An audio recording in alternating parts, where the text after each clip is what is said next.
Chapter 1. Unacceptable. Ning Fan has spent nearly 14 years in this peculiar world. From his initial bewilderment upon arrival to now flourishing as a core disciple of the Seven Treasures Glazed Tile School, he has garnered a modest reputation, earning the esteem of the school's leader, Ning Fan. The passage of almost 14 years has allowed Ning Fan to fully acclimate to this realm. Douluo continent, a world both familiar and foreign to him. Unexpectedly transported here, he assumed the identity of a core disciple of the Seven Treasures Glazed Tile School, as a transmigrator well-versed in the storyline. He initially intended to make a significant impact in this strange land. However, all his aspirations and ambitions were shattered when he awakened the Seven Treasures Glazed Tower martial soul at the tender age of 6. Although the Seven Treasures Glazed Tower is renowned as the strongest auxiliary martial soul on the continent, it is still merely an auxiliary martial soul. This is not to say that Ning Fan looks down on support roles. Auxiliary soul masters often achieve remarkable synergy with their teammates, creating outcomes greater than the sum of their parts. However, such synergy requires cooperation and allies that, in the absence of teammates and collaboration, when confronted by adversaries, the inevitable outcome is that he would be easily vanquished by his opponents. Ning Fan's desire was simple. He yearned to eliminate others, not to be relegated to a support role, devoid of offensive capabilities and vulnerable to being effortlessly defeated. Thus, at 6 years old, his expectations for his martial soul were straightforward. He wished for anything but an auxiliary soul master, as long as it could engage in combat. Although sharing the same surname as Ning Fan, the leader of the Seven Treasures Glazed Tile School, Ning Fan is merely a distant and diluted branch of the family, with any common ancestor lost to the sands of time. In his scant memories, he recalls his father's unfortunate demise while hunting soul beasts, who possessed an ordinary martial soul and did not awaken the prestigious Seven Treasures Glazed Tower. His mother, an ordinary woman with no soul power and fragile health, succumbed after learning of her husband's tragic fate, passing away when Ning Fan was merely 2 or 3 years old. As a child, he unexpectedly found himself at the Seven Treasures Glazed Tile School. Given his parents' ordinary backgrounds, he never anticipated experiencing a reversion phenomenon that would awaken the ill-fated Seven Treasures Glazed Tower. When Ning Fan awakened his martial soul at the school, all the age-appropriate disciples gazed enviously at the small tower in his hand, shimmering with radiant colors. Awakening the Seven Treasures Glazed Tower martial soul undoubtedly marked him as a core disciple of the Seven Treasures Glazed Tile School, a position of great dignity and honor. Yet, the sorrows of humanity are often solitary. Gazing at the multicolored tower in his hand, Ning Fan's expression turned ashen, filled with despair. His dreams had shattered. Although his innate soul power is at level 6, indicating decent talent, it remains merely adequate, neither exceptional nor subpar. After the awakening of his martial soul at the tender age of 6, Ning Fan, having manifested the seemingly feeble auxiliary martial soul known as the Seven Treasures Glazed Tower, came to the disheartening realization that he was merely an auxiliary soul master devoid of any combat talent. Consequently, he resigned himself to a life of indolence, content to languish in a state of lethargy, merely subsisting in anticipation of his demise. However, everything changed when he fortuitously encountered the mischievous little witch, Ning Fan, in the secluded mountains behind the Seven Treasures Glazed sect. At the age of 13, in his mind, he suddenly heard a resounding ding, and in that instant, his life took a dramatic turn. Strolling along the shaded path in the back mountains of the Seven Treasures Glazed sect, he hummed a cheerful tune, reflecting on the events of the past year, a smile curling at the corners of his lips. What splendid weather! It appears today is yet another day brimming with hope and promise. He mused, inhaling the crisp morning air deeply, his profound eyes glimmering slightly as he spoke to himself. Since that little witch fled in haste from my romantic serenade, I have not seen her for several days. He remarked thoughtfully that I heard from the disciples of the sect that she seems to have fallen ill and secretly went to Heaven Do City for treatment. A pensive expression crossed Ning Fan's face as he stroked his chin, murmuring softly, "But what ailment could this little witch possibly have? Could it be that she has reached a certain age and is experiencing the arrival of her relatives?" In Ning Fan's recollection, whether in this life or the previous one, the little witch had always appeared vibrant and healthy. Furthermore, as a soul master, even an auxiliary one, her constitution far exceeded that of ordinary individuals. What significant illness could she possibly be facing? Considering the timeline, Ning Fan was soon to turn 12. It was indeed the time for such matters to arise. as a man embodying the role of a warm-hearted, attentive companion, akin to a high-capacity air conditioner set to a comfortable 24 degrees, Ning Fan immediately recognized the opportunity before him. Drawing upon the wisdom of his former life, he dedicated the entire morning to meticulously preparing a small pot of ginger-infused brown sugar water. Upon receiving word of Ning Rongrong's return to the Seven Treasures glazed sect, he gathered his belongings, taking with him the heartfelt concoction he had painstakingly crafted, and set out to find the little witch. Clutching the small pot in one hand, he cleared his throat twice, and, with a face that bore a handsome and refined demeanor, maintained a gentle yet elegant smile. He adjusted his attire and composed himself before setting off, his spirits buoyant as he approached a quaint pavilion that peeked into view in the distance. Navigating the winding, tranquil woodland path and stepping lightly upon the stone steps, his pace quickened with anticipation. Before long, Ning Fan arrived at the stone steps in front of the triangular glazed pavilion adorned with azure tiles. Within the pavilion, seated upon a round stone bench, was a girl clad in a white dress, her chin resting on her hands, her delicate feet swaying like lotus roots as she gazed vacantly into the dense forest, lost in her thoughts.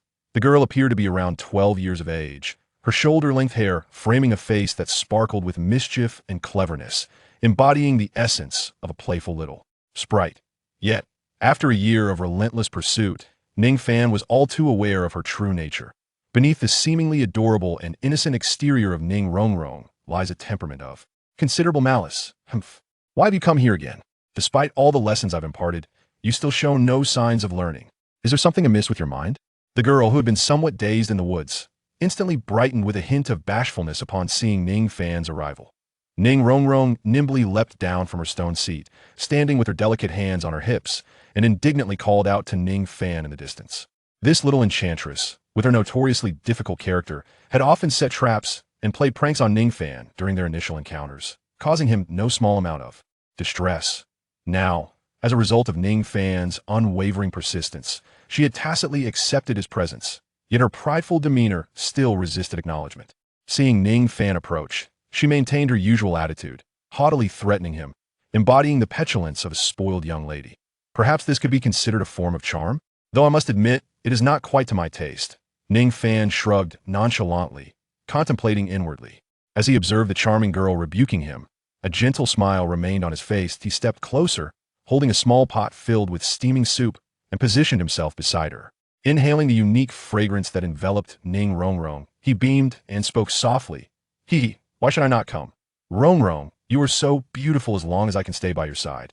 Even if I were to plunge into a sea of flames or be pursued by a 10th Asanier-soul beast, what would it matter? Upon hearing Ning Fan's words and witnessing his actions, a blush rapidly crept across Ning Rongrong's fair face. However, to mask her embarrassment, she strode directly in front of him and delivered a sharp kick to his thigh. Odious Ning Fan, all you do is spout sweet nothings. Why do you shower me with such attention? After kicking him, Ning Rongrong stood with her hands on her hips, her tone petulant and commanding.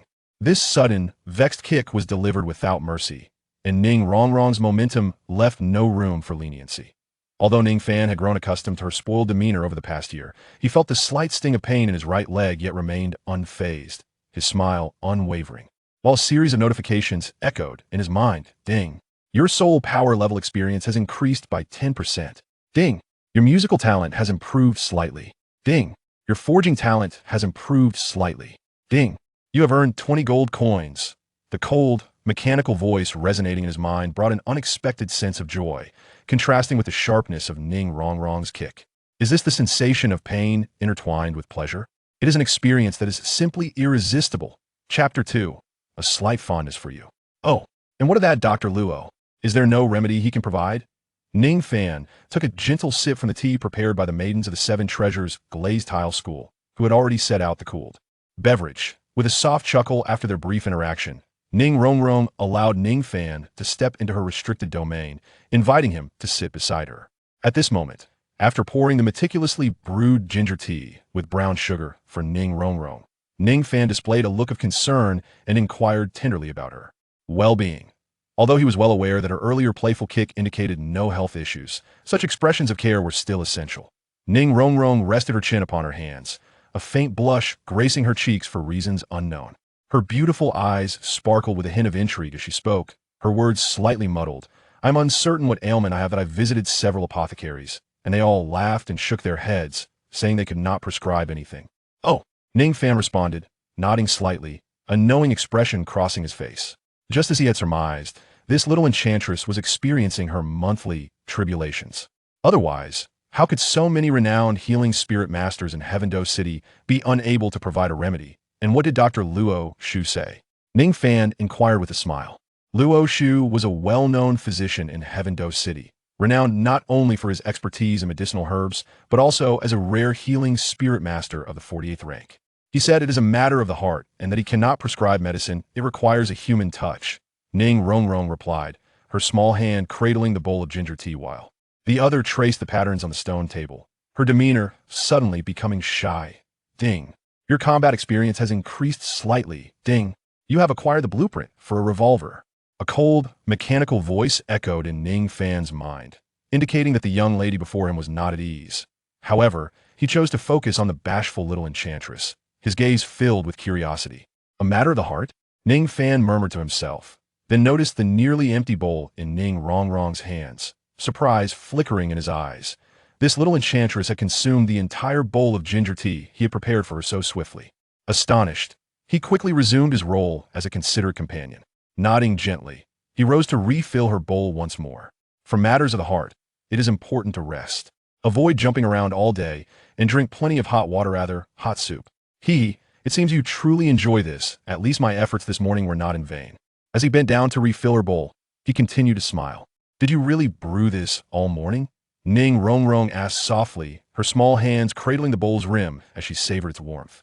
She then lifted her gaze to Ning Fan, her voice barely above a whisper. Yes, Ning Fan replied with a gentle smile. Upon this, Ning Rongrong lowered her head, gazing into the bowl, emitting wisps of fragrant steam from the brown sugar water. She tightened her small hands around it and, in a delicate whisper, murmured softly, Actually, I am not particularly fond of overly sweet flavors. Ning Rongrong did not truly relish this taste. Had it been in accordance with her previous habits, she would not only have failed to finish the bowl, but might have splashed its contents onto Ning Fan's face at the mere taste of it. However, in the present moment. What did you say? Ning Fan did not quite catch Ning Rongrong's whisper. Nothing. Nothing at all. Ning Rongrong suddenly lifted her head, her beautiful large eyes glistening with a hint of moisture as she admonished him with an air of flustered urgency. Then, her stunning gaze faltered briefly, fixating on the peculiar sight near the base of Ning Fan's right thumb, her formerly fierce demeanor gradually softening. Why you have a burn on your hand? This? Ever since joining this sect and becoming a core disciple, I haven't set foot in the kitchen for ages. Even making simple brown sugar water led to this burn. It seems I truly am rather inept, Ning Fan replied, his eyes flickering slightly as he tucked his injured hand back into his sleeve. He resumed his seat upon the stone chair, shaking his head with a hint of self-deprecating humor as he gazed at Ning Rongrong. This was his genuine sentiment. He was not so desperate for Ning Rongrong's sympathy that he would inflict harm upon himself. The truth was that after such a prolonged absence from a kitchen, he had clumsily encountered an unfortunate mishap. Indeed, quite inept. Ning Rongrong tilted her head, letting out a light huff, neither agreeing nor disagreeing. However, considering that you were injured because of me, take this back. Apply it twice, and the burn will heal within a day.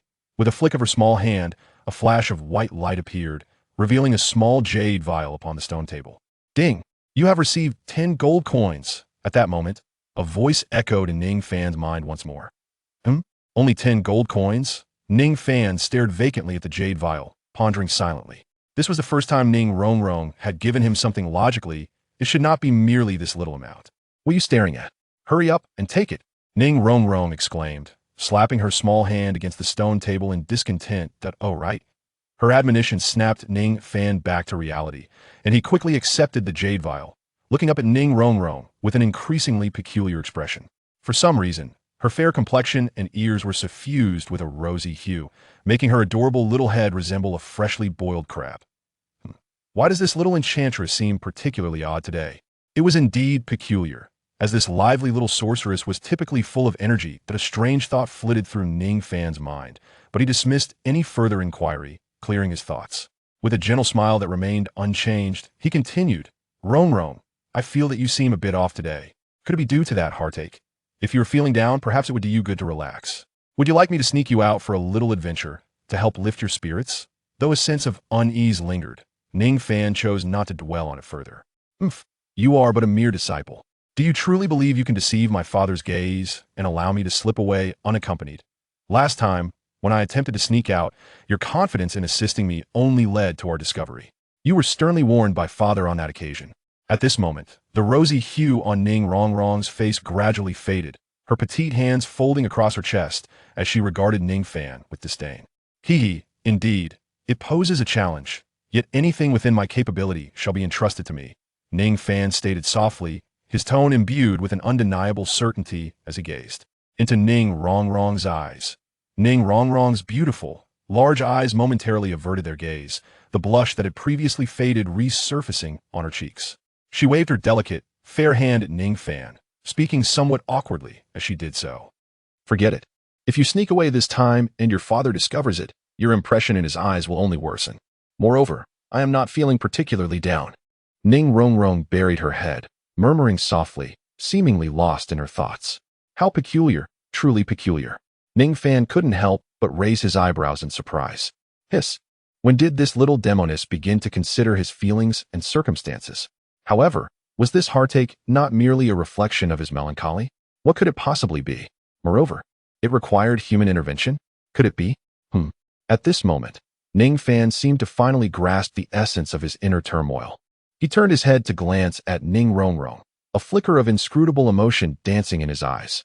Meanwhile, Ning Rongrong rose to her feet, her lips tinged with a faint shade of blue, her hands gripping the hem of her garment tightly. She opened and closed her mouth, as if striving to regulate her emotions and tone, pressing her hand against her chest.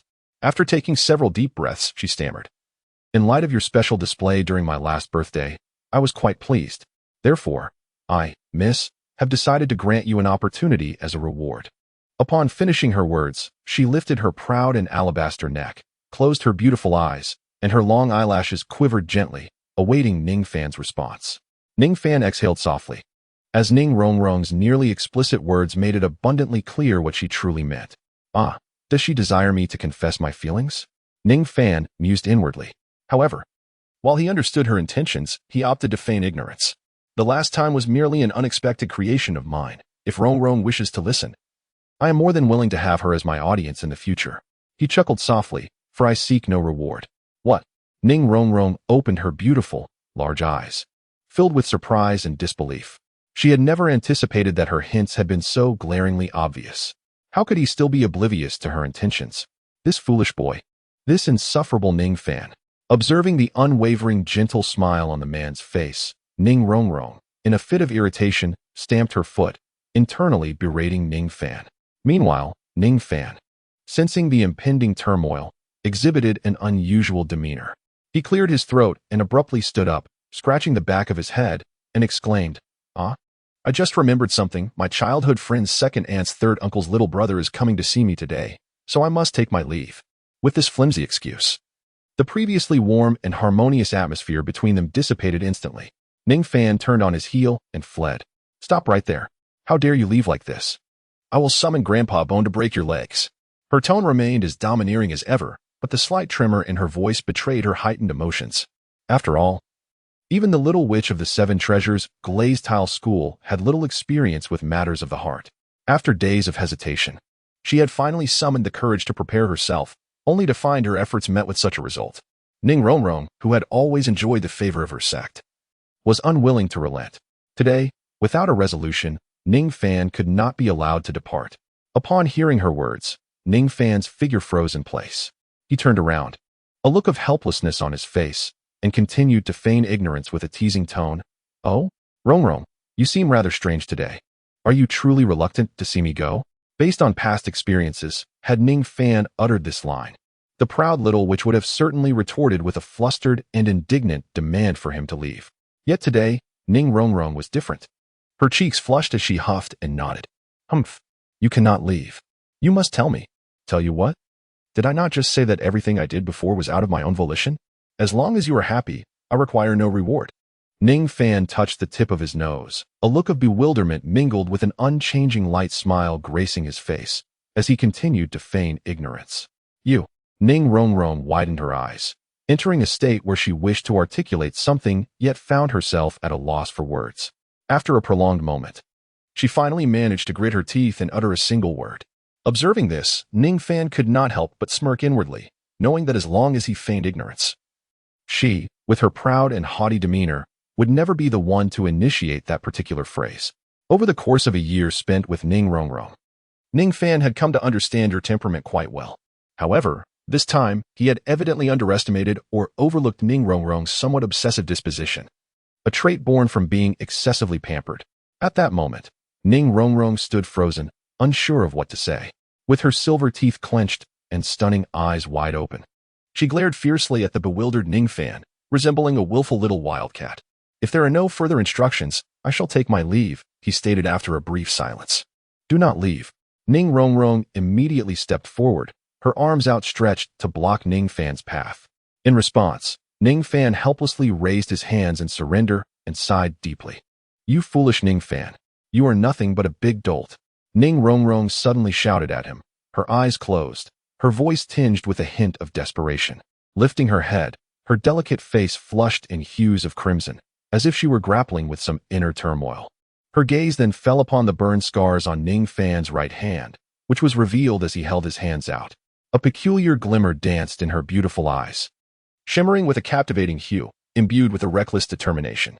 Without warning, and to Ning Fan's utter astonishment, she leaped forward, her toes barely grazing the ground as she nestled herself into his embrace, burying her face against his chest. "Oh, Ning Fan, it seems I might have developed a fondness for you. What should I do?" The warmth of her soft form enveloped him, accompanied by a voice that was both tender and tinged with shyness, a sound he had never heard from her before. Ning Fan remained silent, offering no response. This was due to the sudden confession from Ning Rongrong, which flooded his mind with a torrent of information. Ding! The mission to win over Ning Rongrong has been accomplished. Henceforth, any attempts to pursue Ning Rongrong will yield no further rewards. Ding! Ning Rongrong has confessed to the host for the first time. The host must now decide whether to accept. Ding! Should the host choose to accept the confession, Ning Rongrong will henceforth be wholly devoted to the host, with no additional rewards. Ding! If the host opts to reject the confession, a richly rewarding initial gift package will be granted. Ning Fan surveyed the sudden influx of information flooding his mind. He took a gentle breath, savoring the faint, enchanting fragrance of the maiden nestled in his embrace, as well as the delicate sensation of her soft, supple form against him. Ning Fan acknowledged that he derived a certain pleasure from this sensation. However, could a girlfriend truly possess the allure of a game's initial gift pack? Nay, one ought to say, could a woman embody the charm of a starter bundle? The realm of tenderness, the mausoleum of heroes. Women, they merely hinder his swiftness in drawing his sword. A new book has been released. Your support is greatly appreciated. QWQ Chapter 3, The Ancient Dragon of the Void. Why has the insufferable Ning Fan fallen silent? Due to shyness. Ning Rongrong had completely buried her little head in Ning Fan's embrace, and after a prolonged silence without a response from him, she pondered quietly within her heart. At this moment, Ning Rongrong reflected on her bold confession as she had leaped into Ning Fan's embrace, her cheeks growing increasingly flushed. Even for someone as fearless as the little witch, such an audacious act was undeniably striking. The impulsiveness of her earlier actions rendered her incapable of lifting her gaze, compelling her to bury her head in Ning Fan's chest, akin to an ostrich hiding from the world. Were it not for this devoted servant's unwavering loyalty, I would not be so flustered, she thought indignantly.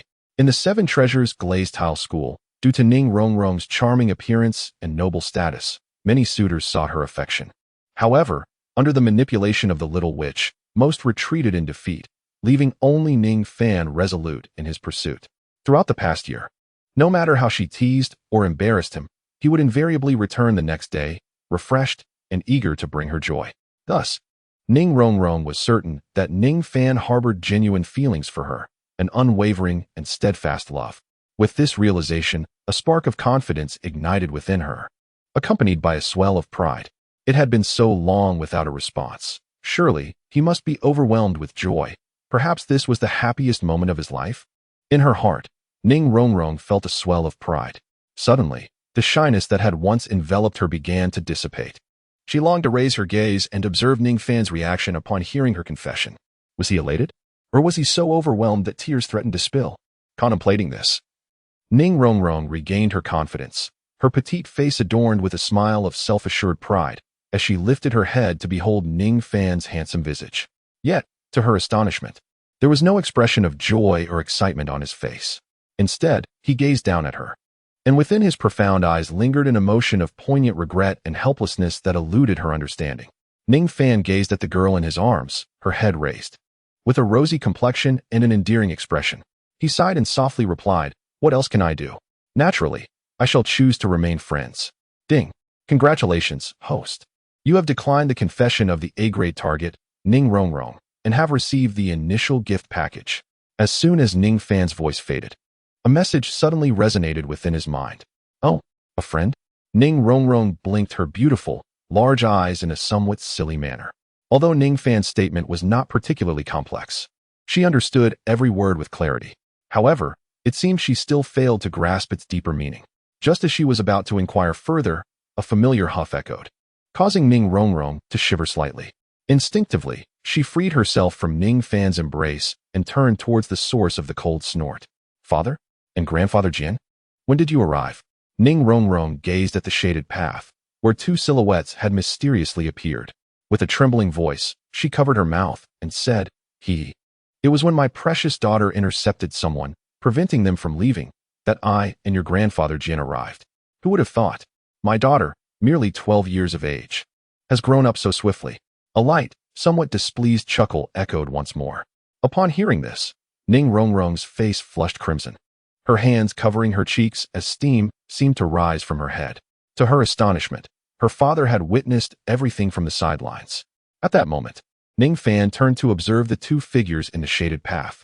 One of them possessed a countenance akin to a polished jade, with a straight nose and square jaw, exuding a refined and approachable demeanor. Clad in a pristine white robe, immaculate and unblemished, he appeared to be in his 30s or 40s, radiating an aura of gentle nobility. Ning Fan, as a disciple of the Seven Treasure Glazed Tile School, was well aware of his identity. He was none other than Ning Fengji, the esteemed leader of the Seven Treasure Glazed Tile School and Ning Rongrong's father. Beside him stood another elder, adorned in white, with silver hair meticulously arranged. Although Ning Fan had not encountered him often, he recognized the distinguished stature of this extraordinary elder. This venerable figure was none other than the sword Douluo, Chen, one of the two titled Douluos of the Seven Treasure Glazed Tile School. Upon witnessing the presence of both esteemed individuals, Ning Fan, being merely a core disciple of the Seven Treasure Glazed Tile School, stepped forward respectfully and offered a courteous salute. After gazing deeply at Ning Fan, Ning Fengji gently patted his shoulder and, with a hint of significance in his tone, advised him, "Devote yourself to your cultivation and endeavor to visit this place less frequently. It is time for you to return." Ning Fan comprehended the profound implications behind Ning Fengji's words. It was evident that he was urging him to cease any further interactions with Ning Rongrong. Previously, Ning Fengji had subtly hinted to Ning Fan that pursuing Ning Rongrong would yield no fruitful outcome. However, at that time, his remarks were merely casual observations. After all, in Ning Fengji's eyes, his little enchantress was not a girl easily swayed by emotions. Moreover, the Seven Treasure Glazed Tile School upheld a strict decree: the future partners of core disciples must be formidable battle soul masters. Thus, in Ning Fengji's perspective, Ning Fan, as a core disciple with relatively modest talents, was wholly unsuitable and stood no chance of winning his daughter's affection. Who could have anticipated that after just a couple of months of negligence, this lad had bewitched his daughter and made her genuinely fall for him? This unexpected turn of events took Ning Fengji utterly by surprise. Nevertheless, having discovered this today, for the sake of his daughter's well-being, he resolved to play the villain, severing their bond and ensuring that their relationship ended here and now. Ning Fan glanced at Ning Fengji, offering no words, merely nodding in acknowledgement. In truth, Ning Fengji's arrival did not impose any pressure on Ning Fan. Rather, it provided a sense of relief. Furthermore, Ning Fengji's intervention in this romantic entanglement resonated perfectly with Ning Fan's current sentiments, proving to be of immense assistance. After all, granting a friendship card to the headstrong Ning Rongrong would undoubtedly lead to significant troubles. However, with the sudden appearance of this esteemed leader of the Ning clan, Ning Fan felt liberated from any subsequent worries. With profound gratitude, he bowed deeply to Ning Fengji before swiftly departing, leaving this tumultuous place behind without a trace of hesitation. Wait, don't go. Ning Fan swiftly turned and fled, leaving Ning Rongrong seemingly misunderstanding the situation. Observing the heavy silhouette in her eyes, Ning Rongrong hurriedly called out to Ning Fan. Her petite face, filled with urgency, prompted her to chase after him. However, at that moment, Ning Fengji appeared before her, grasping her right arm to halt her pursuit. Meanwhile, Ning Fan, fully cooperating with Ning Fengji, accelerated once more, vanishing in the blink of an eye. Father! Ning Rongrong exclaimed, stamping her foot in frustration. This girl, the older she gets, the less manageable she becomes. Although she possesses a modicum of cleverness, her maturity is sorely lacking. I shall send her to Shrek Academy in a month for proper training. Faintly, amidst the distance from the realm of disputes, Ning Fan seemed to hear the altercation between Ning Rongrong and Ning Fengji. However, he paid it no mind. Once he was far removed from the earlier turmoil, he strolled along, humming a tune, and soon returned to his secluded little courtyard. Phew, fortunate that I encountered Ning Fengji today, otherwise I would have been in quite a predicament. Sitting cross-legged on his bed, Ning Fan gazed at the ceiling and sighed. Although presenting Ning Rongrong with a hairpin felt rather pleasant, given her spirited disposition, she would undoubtedly reject such an outcome. Had Ning Fengji not intervened to defuse the situation, he might have found himself embroiled in significant trouble with that headstrong girl. Moreover, it seemed that Ning Fengji harbored some discontent regarding his interest in his daughter. Yet, dissatisfaction is but dissatisfaction. Soon, I shall be making my exit. A smile crept onto his lips as he continued to speak to himself. After rejecting Ning Rongrong's confession, it appears I have received an initial gift pack. Indeed, for every traveler endowed with a system, while the launch gift may arrive tardily, it will certainly not be absent. As he closed his eyes, a unique message emerged within Ning Fan's mind. Host, Ning Fan, level 29, Great Soul Master, rank 9, Martial Spirit, 7 Treasure Glazed Pagoda. Gold coins, 7,582. Items, Revolver Blueprint Initial Gift Pack, Skill Talents. Musical Talent Proficiency 68, Master. Forging Talent Proficiency 34, Proficient. Combat Experience Proficiency 42, Expert. Painting Talent Proficiency 19, Beginner. Rejected Confession Target. Ning Rongrong. Current World Task. Reject the confessions of 2 A-rank targets and 1 S-rank goddess, and reach level 70 or above to proceed to the next world. Favorability Evaluation.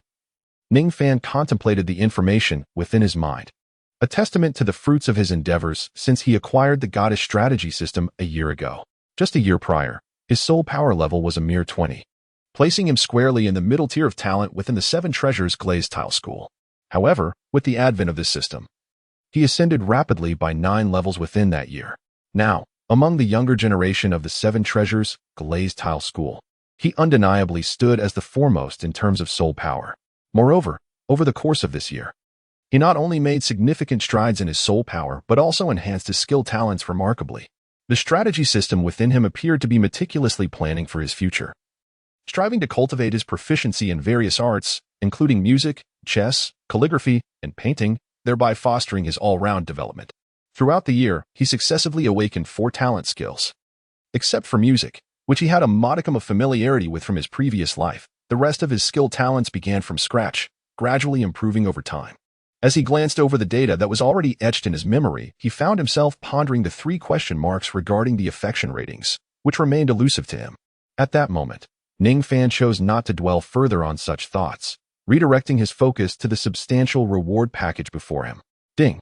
Would you like to open the initial reward package? A familiar voice resonated in his mind.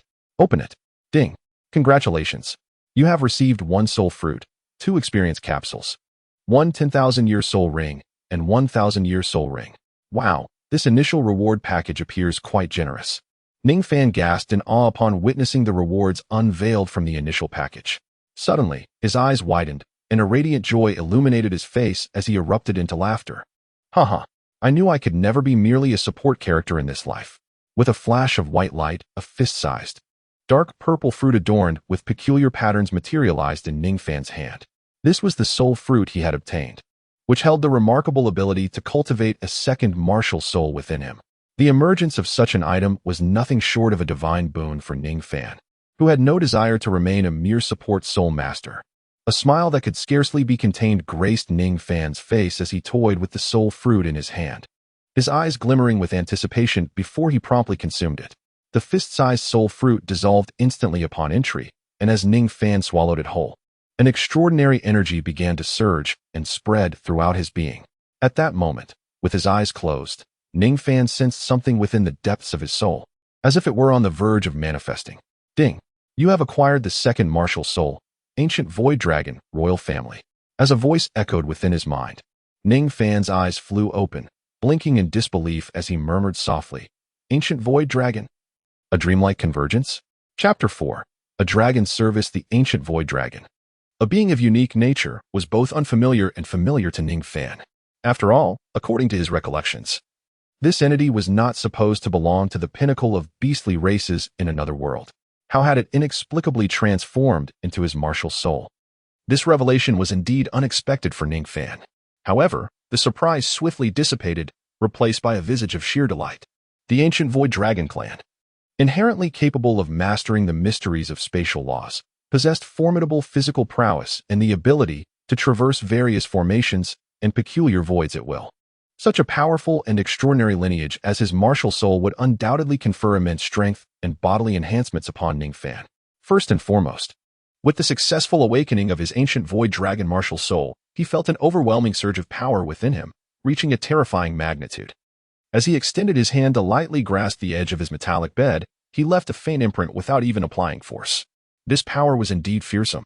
Ning Fan felt that, although on the surface he appeared to be merely a 29th level auxiliary soul master, in terms of sheer strength, he might very well surpass some 40 or 50 level assault-type soul masters who focus primarily on power. In the past, Ning Fan, bolstered by the combat experience granted by the system rewards and the enhancements from his soul power level, possessed a modicum of combat prowess. However, after acquiring the extraordinary Taishu Ancient Dragon Martial Spirit, he experienced a terrifying surge in strength. Now, even without the manifestation of his martial spirit, Ning Fan could contend with those battle soul masters purely through his unparalleled raw power. Of course, strength represents merely the most rudimentary capability of the Taishu Ancient Dragon lineage. Their true expertise lies in the manipulation of spatial abilities. Contemplating this, a spark ignited in Ning Fan's eyes, a flicker of golden light dancing within his pupils. Simultaneously, an invisible wave radiated from his body, enveloping him. Ning Fan softly murmured a few words, and in an instant, a faint golden light emanated from his brow, cascading down to merge with his right arm. In that moment, a remarkable transformation unfolded within Ning Fan's right arm. Ning Fan's right arm had grown extraordinarily robust, causing the sleeve on that side to rupture completely and disintegrate into ashes. His arm had extended by more than half a foot, with scales adorned with peculiar patterns and a deep, metallic sheen emerging from beneath his skin, enveloping his right arm entirely. This transformation granted Ning Fan an exceptionally formidable defense. Moreover, his right hand had morphed into a dragon's claw, similarly cloaked in these potent scales, with each joint becoming remarkably thickened, and the tips of his claws glimmering with a chilling brilliance, appearing exceedingly sharp. At this moment, Ning Fan raised his uniquely transformed arm before his eyes for a meticulous inspection. After a prolonged gaze, he slowly lowered his dragon claw. With my current soul power at level 29, can I barely conjure a single dragon claw? I yearn to witness what it truly feels like to transform into a diminutive dragon humanoid. Ning Fan shook his head. At present, with his martial soul manifested, he could only exhaust nearly all of his soul power to transform a portion of his right arm into the characteristics of the Ancient Void Dragon. However, how should I harness the spatial power which the Ancient Void Dragon excels at? Ning Fan gazed at the dragon claw that had manifested from his right arm, a flicker of confusion evident in his eyes, leaving him somewhat bewildered. The ability to traverse the void using spatial power was an innate divine skill of the Ancient Void Dragon, something one naturally possessed. However, for Ning Fan, who had only just acquired the Ancient Void Dragon martial soul, he was at a loss as to how to wield this ability, which was exceedingly simple for the Ancient Void Dragon lineage. Ning Fan gazed at the dragon claw on his right arm, a hint of perplexity gleaming in his eyes. He stroked his chin thoughtfully and then settled into a cross-legged position, contemplating the empty void before him. Suddenly, a surge of soul power surged within him, and with a decisive motion, he swept his claw towards the intangible expanse ahead. The dragon claw sliced through the fabric of space, Ning Fan's pupils suddenly constricted, a hint of astonishment flickering in his eyes. Just moments ago, he seemed to perceive a slight distortion in the space before him, as if the sweep of his dragon claw-like right arm had momentarily warped the surrounding air. However, it was but a trivial distortion, devoid of any significant consequence. In the realm of true combat, such a degree of spatial aberration bore no practical effect. It appeared he was still too feeble, his rank too low, unable to fully manifest the innate abilities bestowed by his ancient dragon lineage. Upon realizing this, Ning Fan felt a sense of relief, recognizing that his Taishu ancient dragon martial soul inherited one of the most formidable talents of the Taishu ancient dragon clan. Yet, due to his current weakness, he found himself unable to harness even a fraction of this extraordinary capability. Contemplating this, Ning Fan shook his head and let out a soft sigh. The dragon claw that had emerged from his right arm gradually dissipated, reverting to his normal arm. Alas, the pressing matter at hand was to enhance his strength. In just over half a month, the sect would hold the soul power assessment ceremony for its disciples.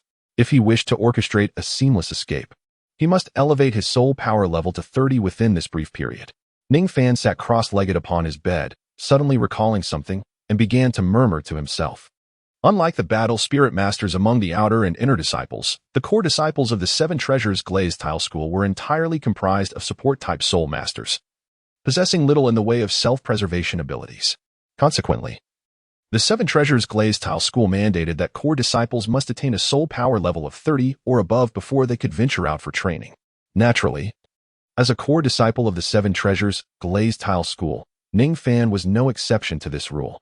Unless he considered the notion of clandestinely escaping, he would have to await the annual soul power assessment ceremony, which would take place in half a month, to confirm that his soul power had indeed reached the requisite level of 30. Only then could he formally petition the school for permission to embark on his training journey. Currently, due to Ning Rongrong's confession and Ning Fengji's disapproval of him, he sensed impending troubles. Thus, an early departure from the Seven Treasures Glazed Tile School, an establishment he had grown weary of, seemed to be the most prudent choice.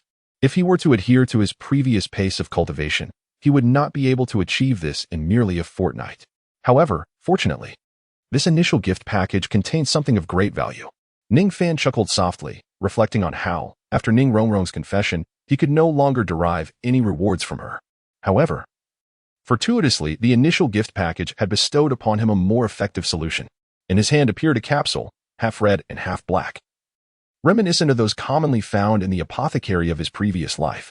Though seemingly ordinary in appearance, this capsule possessed extraordinary efficacy.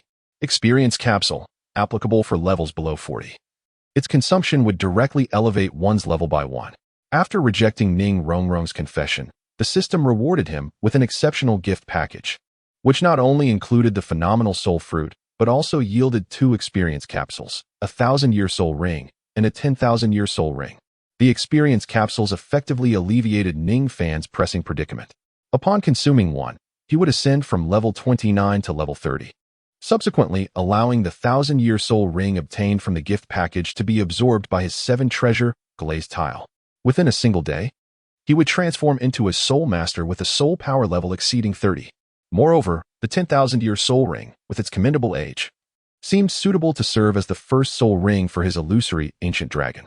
Contemplating this, a smile of delight curved upon Ning Fan's lips. This gift package truly exceeded expectations, addressing concerns regarding his martial spirit, soul power, and soul rings with remarkable thoroughness. Indeed, it was a comprehensive service, exceedingly considerate. Chapter 5. Elopement with a Gentle Toss. The experience capsule, no larger than a fingertip, traced a graceful arc through the air before landing securely in Ning Fan's mouth. With a slight movement of his lips and teeth, he swallowed it, and in an instant, it transformed into a pure energy that pervaded his entire being, ultimately converging in his dantian. Ning Fan sat cross-legged with his eyes closed, losing track of time, until he finally opened his eyes and exhaled a breath of turbid air. At last, he had reached the 30th level. With this milestone achieved, it was time to absorb a soul ring. A thought crossed his mind, and a palm-sized, richly violet halo materialized before him. This was the Millennium Soul Ring obtained from the Grand Gift Package. Although the exact age of the ring remained unknown, its description indicated that it differed somewhat from those acquired by hunting soul beasts in the outside world, possessing an exceptionally gentle energy, regardless of the ring's age. It could be absorbed by Ning Fan without any adverse effects, such as the risk of bodily harm.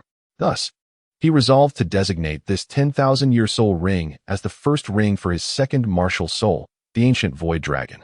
Gazing at the floating violet halo, Ning Fan's right palm shimmered with a spectrum of colors, manifesting into a 7-layered small tower that radiated a lustrous, iridescent glow. It rotated slowly in his hand, emanating a unique energy fluctuation. As the purple soul ring, suspended in midair, came into contact with this special energy wave, it seemed to be drawn closer, gently descending upon the tower's apex, pulsating and shimmering with light. Ning Fan once again closed his eyes, plunging his consciousness deep within, commencing the absorption of the Millennium Soul Ring. A night passed in silence.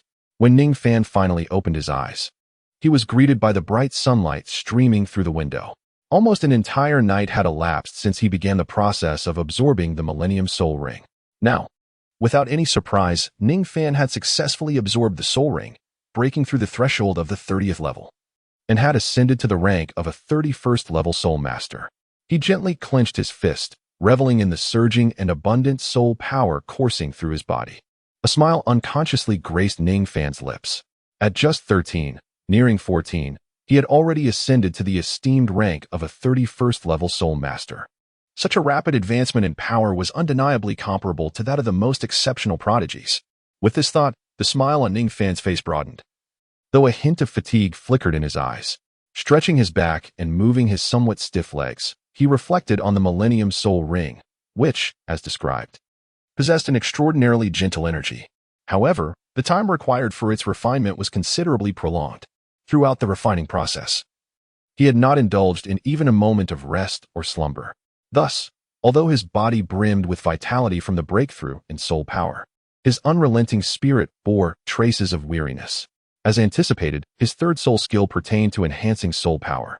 Casting a glance at the 7-layered tower formed by the 2 yellow and 1 purple soul rings in his palm, Ning Fan shrugged nonchalantly and remarked.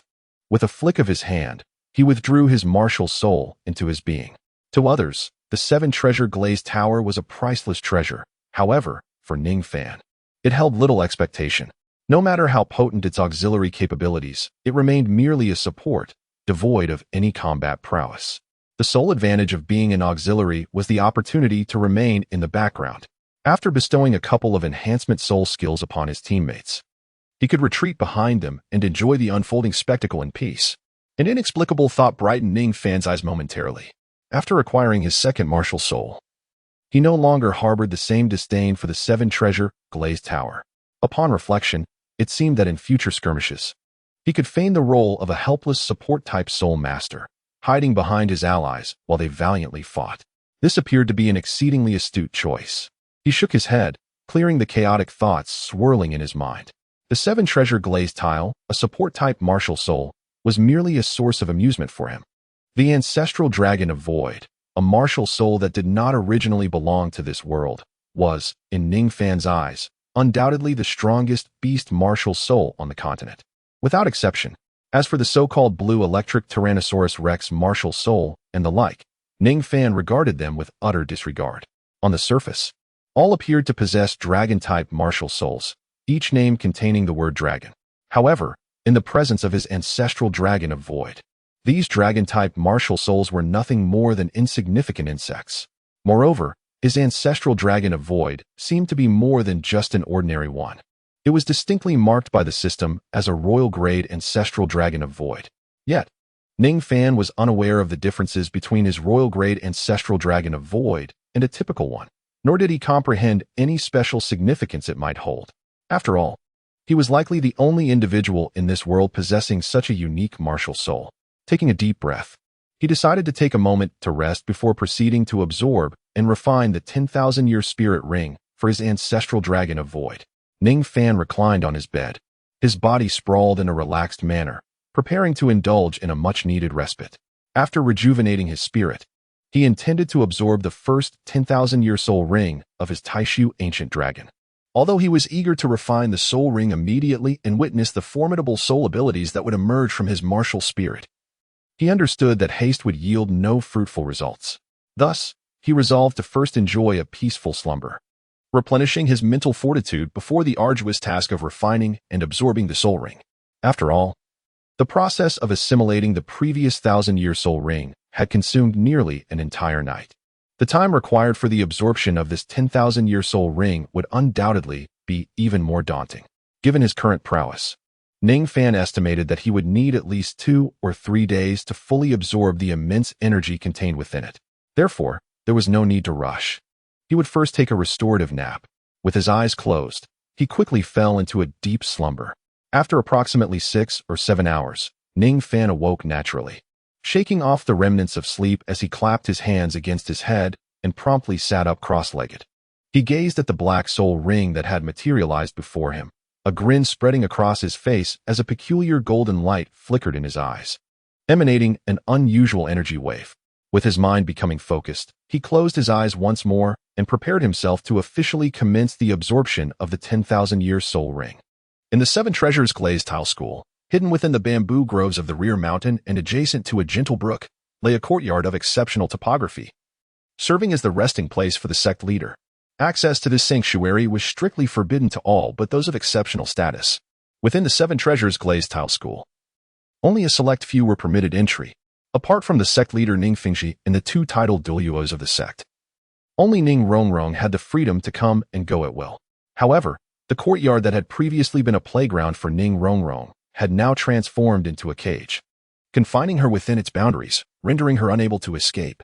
Fortunately, she had procured some sleeping pills earlier for amusement, and as her grandfather napped, the effects were currently manifesting. Even though he was a titled Douluo, he would likely be oblivious to her presence while in deep slumber. At this moment, within the winding pathways of the courtyard, a charming young girl clad in a white dress peered curiously around her surroundings. After confirming that no one was nearby, she released a soft sigh from her rosy lips, patted her still-developing bosom, and revealed a sweet smile while speaking to herself. It had been 3 days since she impulsively confessed her feelings to Ning Fan, and she had spent the entirety of those 3 days in this desolate place.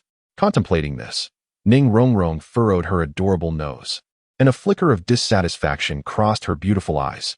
Following her impulsive confession, which was unfortunately witnessed by her father, Ning Fan, she had been forcibly brought here to focus on her training.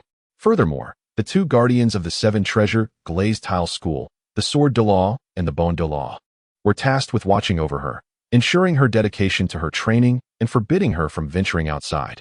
Thus, after feigning compliance for 3 days, she could no longer endure it and secretly administered a potent sleeping potion into the Bone Douluo's tea during his midday rest, seizing the opportunity while he slumbered.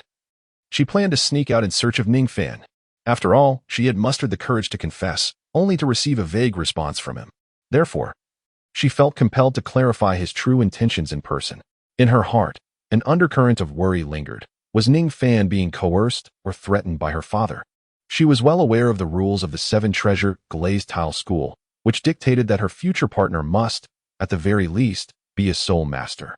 Thus, theoretically speaking, if Ning Fan, who shared the same martial spirit as her, were to genuinely be with her, her father would undoubtedly oppose such a union.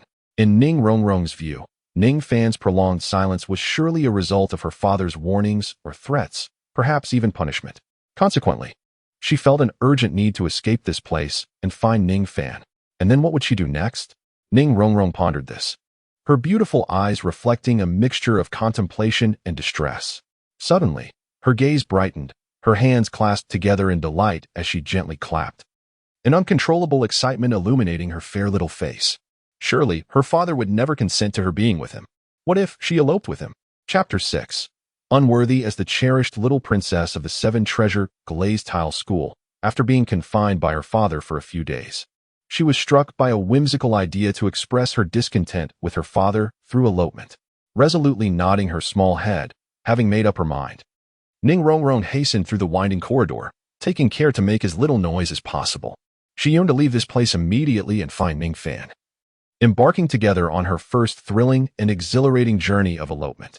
However, while dreams are enchanting, reality often proves to be harsh.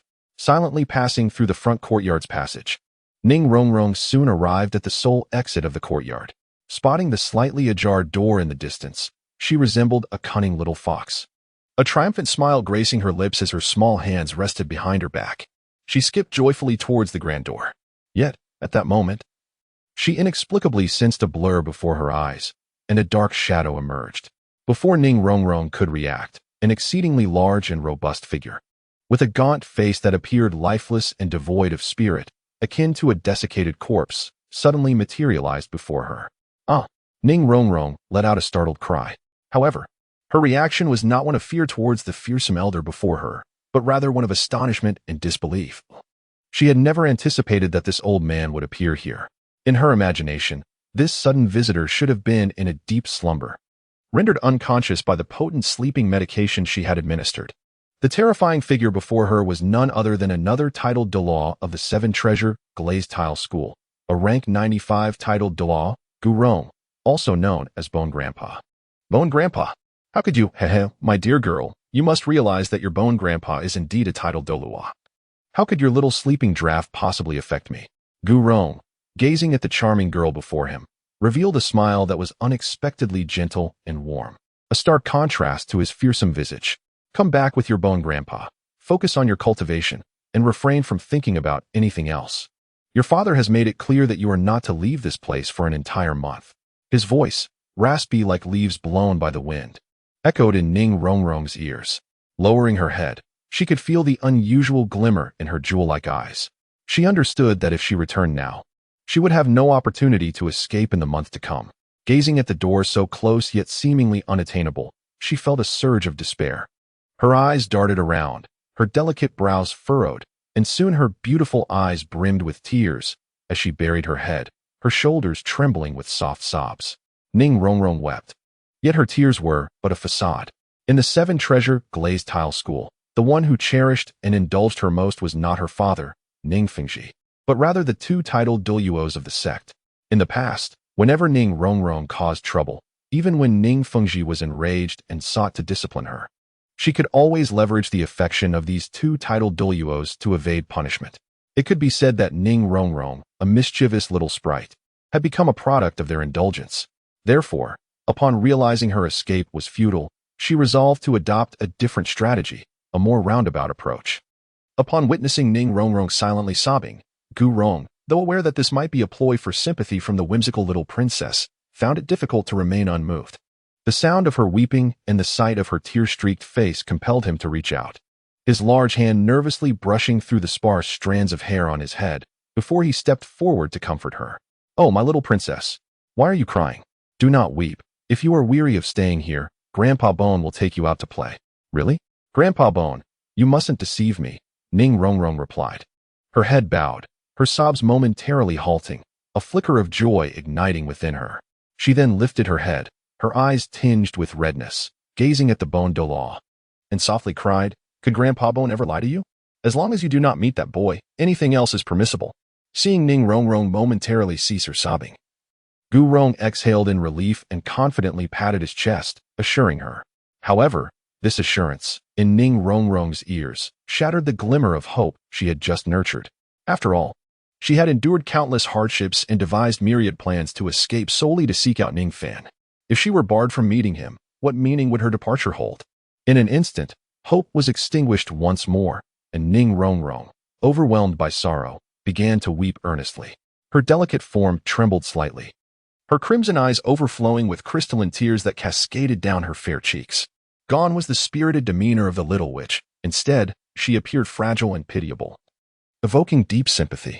"Oh, my little ancestor, why do you cry again? What is it about that boy that captivates you so?" At this moment, Bone Douluo, witnessing Ning Rongrong's distressing state, immediately squatted down, enveloping her in his embrace. He gently patted her back with a heavy heart and spoke with a hint of helplessness. The delicate and beautiful Ning Rongrong appeared as a charming doll when juxtaposed against the skeletal, emaciated figure of Guyong. Hearing Guyong's resigned words, Ning Rongrong rubbed her reddened eyes and retorted defiantly, "I don't particularly like him. I just think his singing is delightful, and he plays the piano, which brings me joy. I merely wish to spend time with him." Upon hearing this, Guyong glanced at the girl before him, his gaunt face twitching slightly, and then he shook his head with a hint of disdain, softly stating, "Singing and playing the piano? He is merely an actor. That lad is unworthy of you." "I don't care whether he is worthy or not. I simply want to see him," Ning Rongrong shouted passionately. Grandpa Bone, you love me the most. I beg you, let me go." She lifted her head, her reddened eyes gazing at Douluo, pleading earnestly. Gu Yong sighed softly, diverting his gaze elsewhere, remaining silent. In response, Ning Rongrong gritted her teeth and knelt on the ground, grasping Douluo's right arm, shaking it incessantly as she implored, "Oh, Grandpa Bone, please grant Rongrong this one indulgent request." "Oh, my little ancestor," Gu Yong sighed. "This old bone truly cannot withstand your persistence." Startled, he immediately pulled Ning Rongrong up from the ground, noticing the tear-streaked face of the girl before him.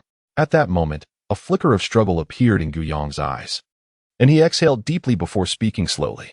Upon hearing this, Ning Rongrong's beautiful eyes sparkled with renewed hope. The indulgent Grandpa Bone, at last, found it hard to resist her pleas. He was about to acquiesce and allow her to meet Ning Fan. However, just then, a familiar cold snort echoed once more. "Humph, I'm here. You, girl, shall not see that lad." Just as Gu Yong was about to relent and let Ning Rongrong leave, Ning Fingji's figure unexpectedly appeared at the gate of the courtyard, accompanied by two inner disciples from the Seven Treasure Glazed Tile School. Upon seeing Ning Fingji's arrival, Gu Yong finally felt a sense of relief. "Father!" Ning Rongrong exclaimed in despair upon spotting Ning Fingji. "Uncle Bone, you should rest. I'll leave the task of guarding the young lady to them." After coldly snorting at Ning Rongrong, Ning Fingji approached Gu Yong with respect, addressing him formally.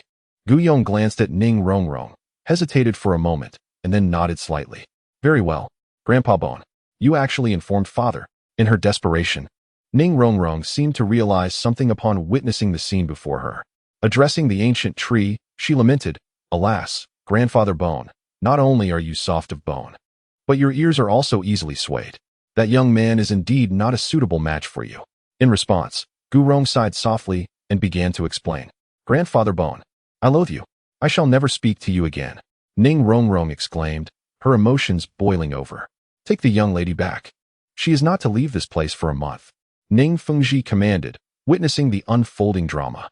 With a wave of his hand, he instructed the two young female disciples at his side. Yes, the two disciples, both in their 20s, responded in unison. They promptly moved to either side of Ning Rongrong, each supporting her as they guided her back into the depths of the courtyard. Thus, this farce came to an end. Gu Rong remained rooted to the spot, his murky gaze fixed on the courtyard's depths. After a moment of hesitation, he leaned towards Ning Fingji and spoke in a hushed tone. "Sect Master, should we not consider allowing Rongrong? Uncle Bone, I understand your sentiments. No further words are necessary. You must also recognize that Ning Fan is unworthy of Rongrong in every regard.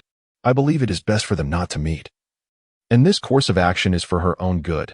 Ning Fengji interjected, gently but firmly. "Yet, this situation with Rongrong is not a sustainable solution." Gu Rong expressed his concerns. "Uncle Bone, you need not worry. I have a plan to resolve this," Ning Fengji assured him. After leaving behind a single remark, Ning Fengji clasped his hands together and turned to depart. Chapter 7. Incompatibility. The farcical events occurring within the Seven Treasure Glazed Tile School were unbeknownst to Ning Fan, who was currently in seclusion, absorbing the 10,000-year soul ring. Unbeknownst to him, Ning Rongrong had contemplated eloping with him from the Seven Treasure Glazed Tile School. Fortunately, her attempt at escape was thwarted when her father, Ning Fengji, intercepted her midway. Had Ning Rongrong truly sought out Ning Fan, it would have posed considerable trouble for him. After all, the notion of eloping was rather outlandish.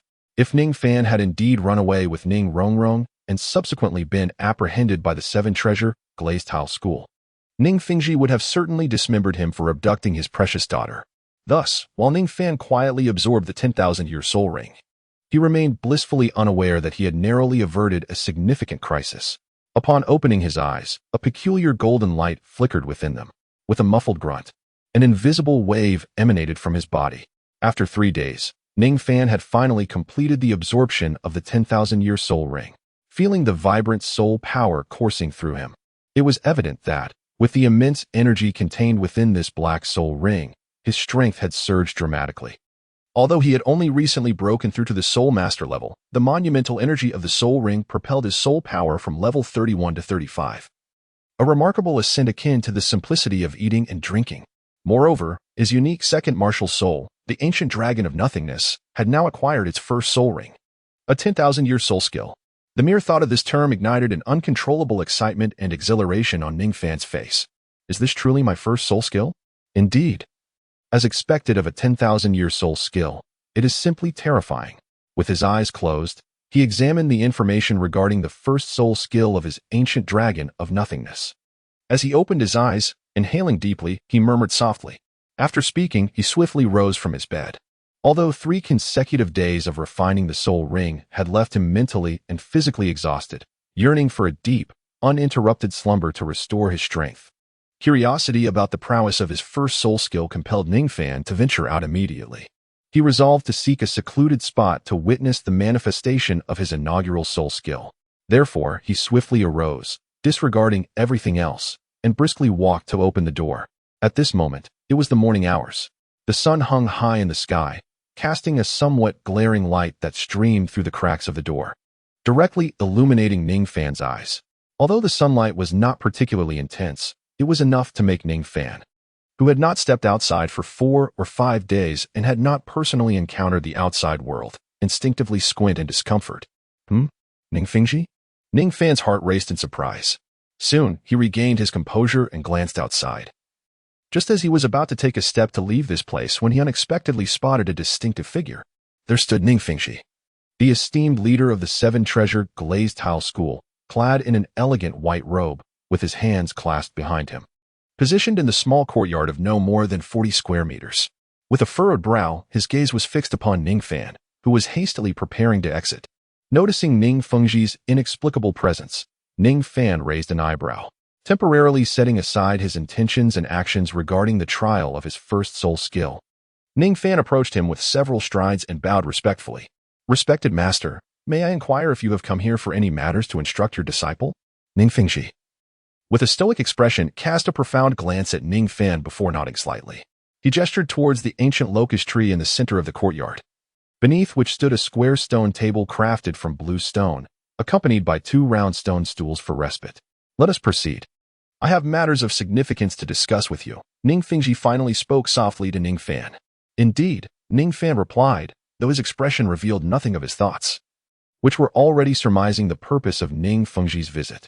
He followed closely behind Ning Fengji and took a seat in the shade of the venerable tree. Despite the stone stools being adorned with a considerable amount of moss, giving them an air of age, Ning Fengji exhibited no disdain and settled down without hesitation. Once Ning Fengji was seated, Ning Fan, at his gesture, took a position opposite him. As they faced one another, Ning Fengji waved his hand, and instantly a white jade teapot along with 2 exquisite glass cups appeared atop the blue stone table. Ning Fan was taken aback by the sight of the elegant tea set, realizing that Ning Fengji had come prepared, though the specifics of their conversation remained an enigma. Rising once more, he poured himself and Ning Fengji each a cup of perfectly brewed tea before resuming his seat, enveloped in silence, awaiting Ning Fengji to speak. Holding the delicate jade cup to his lips, he inhaled the sweet, fragrant aroma emitted by the warm tea. After taking a gentle sip, the delightful flavor lingered on his palate, invigorating his previously weary mind. "Ah, this tea is truly exceptional," Ning Fan mused inwardly, as the fatigue that had accumulated over the past few days dissipated considerably with that single taste. Meanwhile, Ning Fengji, seated opposite him, clearly had something to convey. Yet he was in no rush. He remained on the stone chair, his calm gaze fixed upon Ning Fan, scrutinizing him intently. After a moment of introspection, he sighed softly, took a sip of tea, and unconsciously shook his head before finally breaking the silence. "Ning Fan, it appears your condition is rather dire. Is it due to Rong? Oh?" Ning Fan was taken aback, momentarily at a loss for words. His recent surge in strength, capable of defeating 2 oxen with a single blow, had left him in high spirits. How could he possibly be perceived as being in a poor state? However, it was not long before Ning Fan, lowering his head, gazed into the reflection of himself in the tea, finally realizing the situation. Having absorbed the soul ring and experienced a breakthrough, he had not stepped outside for 4 or 5 days, nor had he tended to his personal hygiene or taken adequate rest. Presently, he appeared utterly disheveled. His stubble was unkempt, fatigue etched deeply on his face, and his once pristine white shirt was now replete with wrinkles. His black hair was in disarray, resembling a bird's nest, and his eyes were bloodshot. To Ning Fengji, Ning Fan now resembled someone ensnared by emotional turmoil, wallowing in despair. "Oh, it is not for that reason. I merely have not rested well," Ning Fan responded, touching his face in an attempt to clarify. He surmised that his vague and simplistic explanation would hardly convince Ning Fengji. Yet, he could not possibly divulge the extraordinary truth of having secluded himself in his room, absorbing the soul ring, and making a monumental leap from rank 29 to 35. I am aware of the relationship between you and Rong Rong. There is no need for further explanation, Ning Fengji remarked, shaking his head. I have previously discussed this with you, expressing that you and Rong Rong are simply not meant to be. You should still remember the promises you made to me back then. At this moment, Ning Fengji gazed steadily at Ning Fan and spoke to him in a calm and measured tone. Ning Fan, feeling somewhat awkward, nodded in response. Over the past year, Ning Fan's pursuit of Ning Rongrong had been rather conspicuous, and how could the sect leader, Ning Fengji, be unaware of it? Initially, he regarded it as mere childish antics, not worthy of serious concern. Furthermore, Ning Fengji had a profound understanding of his daughter, the little sorceress's temperament. Although Ning Fan appeared somewhat exceptional, Ning Fengji believed that, at most, he would endure for a few more weeks before succumbing to his daughter's willful nature and retreating. However, what transpired next completely defied his expectations. Ning Fan remarkably persevered through more than half a year with his daughter and ultimately prevailed, despite Ning Fan's endurance. Ning Fengji did not believe that this seemingly ordinary boy could ever win the heart of his proud daughter. Nevertheless, to err on the side of caution, he arranged a meeting with Ning Fan to discuss certain matters, during which he informed Ning Fan that a relationship with Ning Rongrong was not permissible. At that time, Ning Fan confidently assured Ning Fengji that his connection with Ning Rongrong would remain strictly platonic. Upon receiving a sincere assurance from Ning Fan, Ning Fengji was completely reassured. Furthermore, after encountering various matters subsequently, he temporarily disregarded the relationship between Ning Fan and Ning Rongrong. However, to his astonishment, several months later, he unexpectedly overheard his daughter confessing her feelings for Ning Fan in person. At this moment, Ning Fan felt somewhat awkward. His earlier promise was not a deception aimed at Ning Fengji. He genuinely wished to cultivate a simple friendship with Ning Rongrong. However, it was evident that even if he were to voice such sentiments, Ning Fengji would undoubtedly remain skeptical. Observing the discomfort etched upon Ning Fan's face, Ning Fengji smiled with understanding, lifted his jade cup, sipped a little tea, and continued, "This is not your fault. In truth, I overlooked this matter. After all, I have traversed through your age and should comprehend that matters of the heart are not as straightforward as mere verbal promises. It is quite normal for you to struggle with the balance of emotions." Ning Fan maintained his silence. However, I have previously stated that you and Rongrong cannot be together, even if your affections are mutual. The ironclad rules of the Seven Treasures Glazed Tile School cannot be contravened. Both you and Rongrong share the same martial soul, the Seven Treasures Glazed Tile, and as fellow support-type soul masters, you lack the sufficient strength to protect her adequately. Furthermore, your talent for cultivation is rather average. You are nearly 14 years of age now, and your soul power level should still hover around 23. In contrast, although Rongrong is a year and a half younger, her soul power has already reached level 26. The disparity in talent will only widen with the passage of time. A decade from now, you may still be an ordinary soul sovereign, whereas Rongrong could very well have ascended to a soul king of level 50 or above. Therefore, do you understand? Ning Fengji gently placed the teacup upon the stone table, producing a muted sound. He then fixed his gaze upon Ning Fan, softly stating, "In terms of identity, strength, and status, you and Rongrong are simply incompatible." After hearing this extensive discourse from Ning Fengji, Ning Fan was left speechless. Although Ning Fengji's words were somewhat tactful, the implications were unmistakably clear. It was as if the phrase "you're unworthy" had been thrown directly into Ning Fan's face. Chapter 8. Departure. Ning Fan felt a sense of being underestimated. However, one cannot entirely fault Ning Fengji for his lack of discernment. After all, based on the talents and abilities that Ning Fan had previously displayed, it was indeed true that, no matter how hard he tried, he seemed woefully unworthy of Ning Rongrong. Had it not been for the existence of the system, an extraordinary entity beyond this world's comprehension, Ning Fan likely would not have foolishly sought to provoke the troublesome little sorceress, Ning Rongrong, who was surrounded by countless complications. Nevertheless, the former Ning Fan was merely a remnant of the past. The present incarnation of him was far removed from who he had been a year ago. Now, in terms of spirit power rank, he had surpassed his peers, leading the younger generation of spirit masters. At such a tender age, he had attained an astonishing level of 35. Although he could somewhat comprehend Ning Fengji's perspective, he still felt a slight irritation within, sensing that he was looked down upon. Of course, wishing to avoid trouble, Ning Fan did not express his feelings. Instead, he kept his head slightly bowed, maintaining a silence that made him appear as though he were struck dumb by the truth articulated by Ning Fengji. A gentle breeze swept through, causing the old locust tree to sway slightly, the leaves rustling and whispering softly. Ning Fengji's eye squinted slightly, tapping his fingers gently on the stone table as he regarded Ning Fan. He spoke once more. What I am about to say may be difficult for you to accept. However, if you truly harbor feelings for Rongrong, you ought to realize that parting ways with her would be the most benevolent choice for both of you. I have heard that you often inquire with the sect's stewards about the matters of external training, suggesting a desire to embark on a journey of adventure and cultivation. Although the Seven Treasures Glazed sect has regulations that deem you ineligible for such endeavors, as the sect master, I can effortlessly grant an application for training to a core disciple. Therefore, I encourage you to temporarily leave the sect.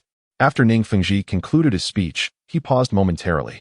Then with a swift motion of his right hand, a metallic bracelet, adorned with 6 blue-green gemstones and roughly the size of a palm, materialized in his grasp.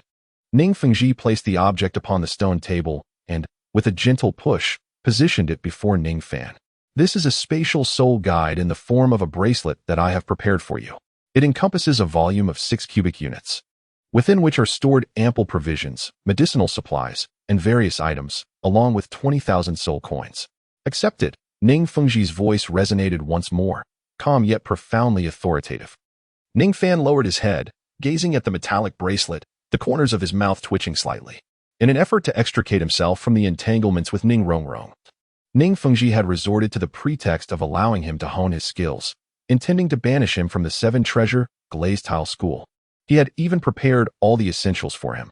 Such a rare item as a spatial soul guide was provided to him free of charge, accompanied by a considerable amount of soul coins and supplies.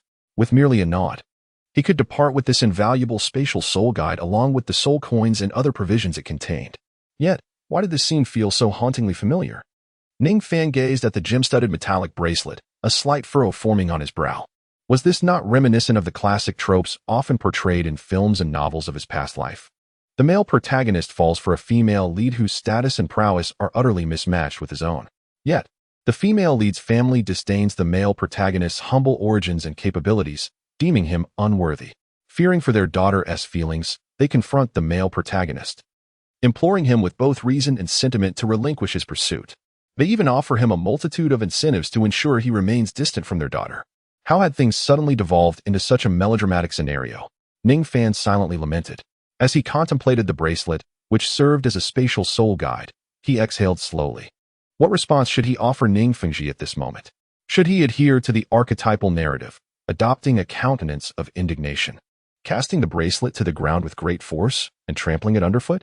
Or perhaps, unyielding in the face of authority, he could deliver a chilling retort to Ning Fengji, cautioning him not to underestimate his worth, invoking phrases like, 30 years in the East, 30 years in the West. Do not underestimate the youth and poverty. Alternatively, he could smirk disdainfully and utter to Ning Fengji, today, you dismiss me with indifference. Tomorrow, I shall become someone you cannot aspire to reach. Sooner or later, I will ensure that the entire Seven Treasures Glazed sect will rue this day. Such harsh words were uttered, followed by a cold snort as she turned away without a trace of mercy, leaving Ning Fengji with an air of haughtiness. For a moment, as he gazed at the metallic bracelet, Ning Fan found himself lost in a daze, his mind swirling with a myriad of chaotic thoughts. Meanwhile, Ning Fengji, gently sipping his tea, remained composed, showing no urgency in seeking a response from Ning Fan. Observing Ning Fan before him, a hint of pity flickered in Ning Fengji's eyes. He understood that this young man, who harbored feelings for his daughter, though outwardly stoic, was undoubtedly tormented within, grappling with indecision, struggling to arrive at a painful conclusion. Thus, deeply empathizing with Ning Fan's anguish, Ning Fengji resolved to grant him a moment of contemplation, a buffer of time. However, Ning Fengji completely misjudged Ning Fan's current state of mind. At that moment, Ning Fan felt no pain whatsoever. In fact, he was on the verge of laughter, almost unable to contain himself due to the bizarre and absurd thoughts that had suddenly invaded his mind. Fortunately, he managed to suppress his amusement and did not burst into laughter, lest Ning Fengji would have regarded him with even greater pity and guilt. Believing that this unfortunate young man had been driven to madness, unable to distinguish between joy and sorrow. At this juncture, Ning Fan shook his head, clearing his thoughts, and looked up at Ning Fengji with a gentle smile. He then placed the bracelet-like spatial soul guide back before Ning Fengji with an unremarkable gesture.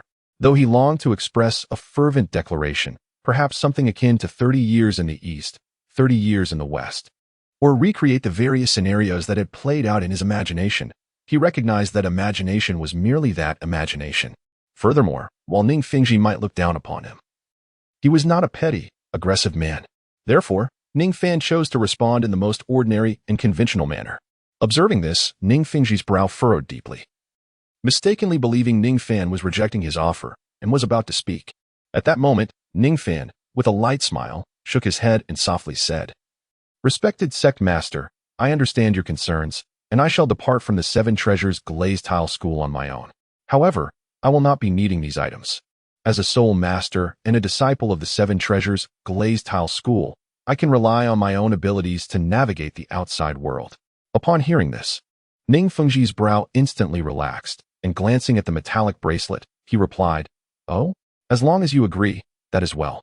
Yet, do you truly not require the items I prepared for you? They would undoubtedly offer significant assistance during your trials and adventures." Ning Fan responded, "No. The journey of trials and adventures is inherently a path filled with unexpected wonders.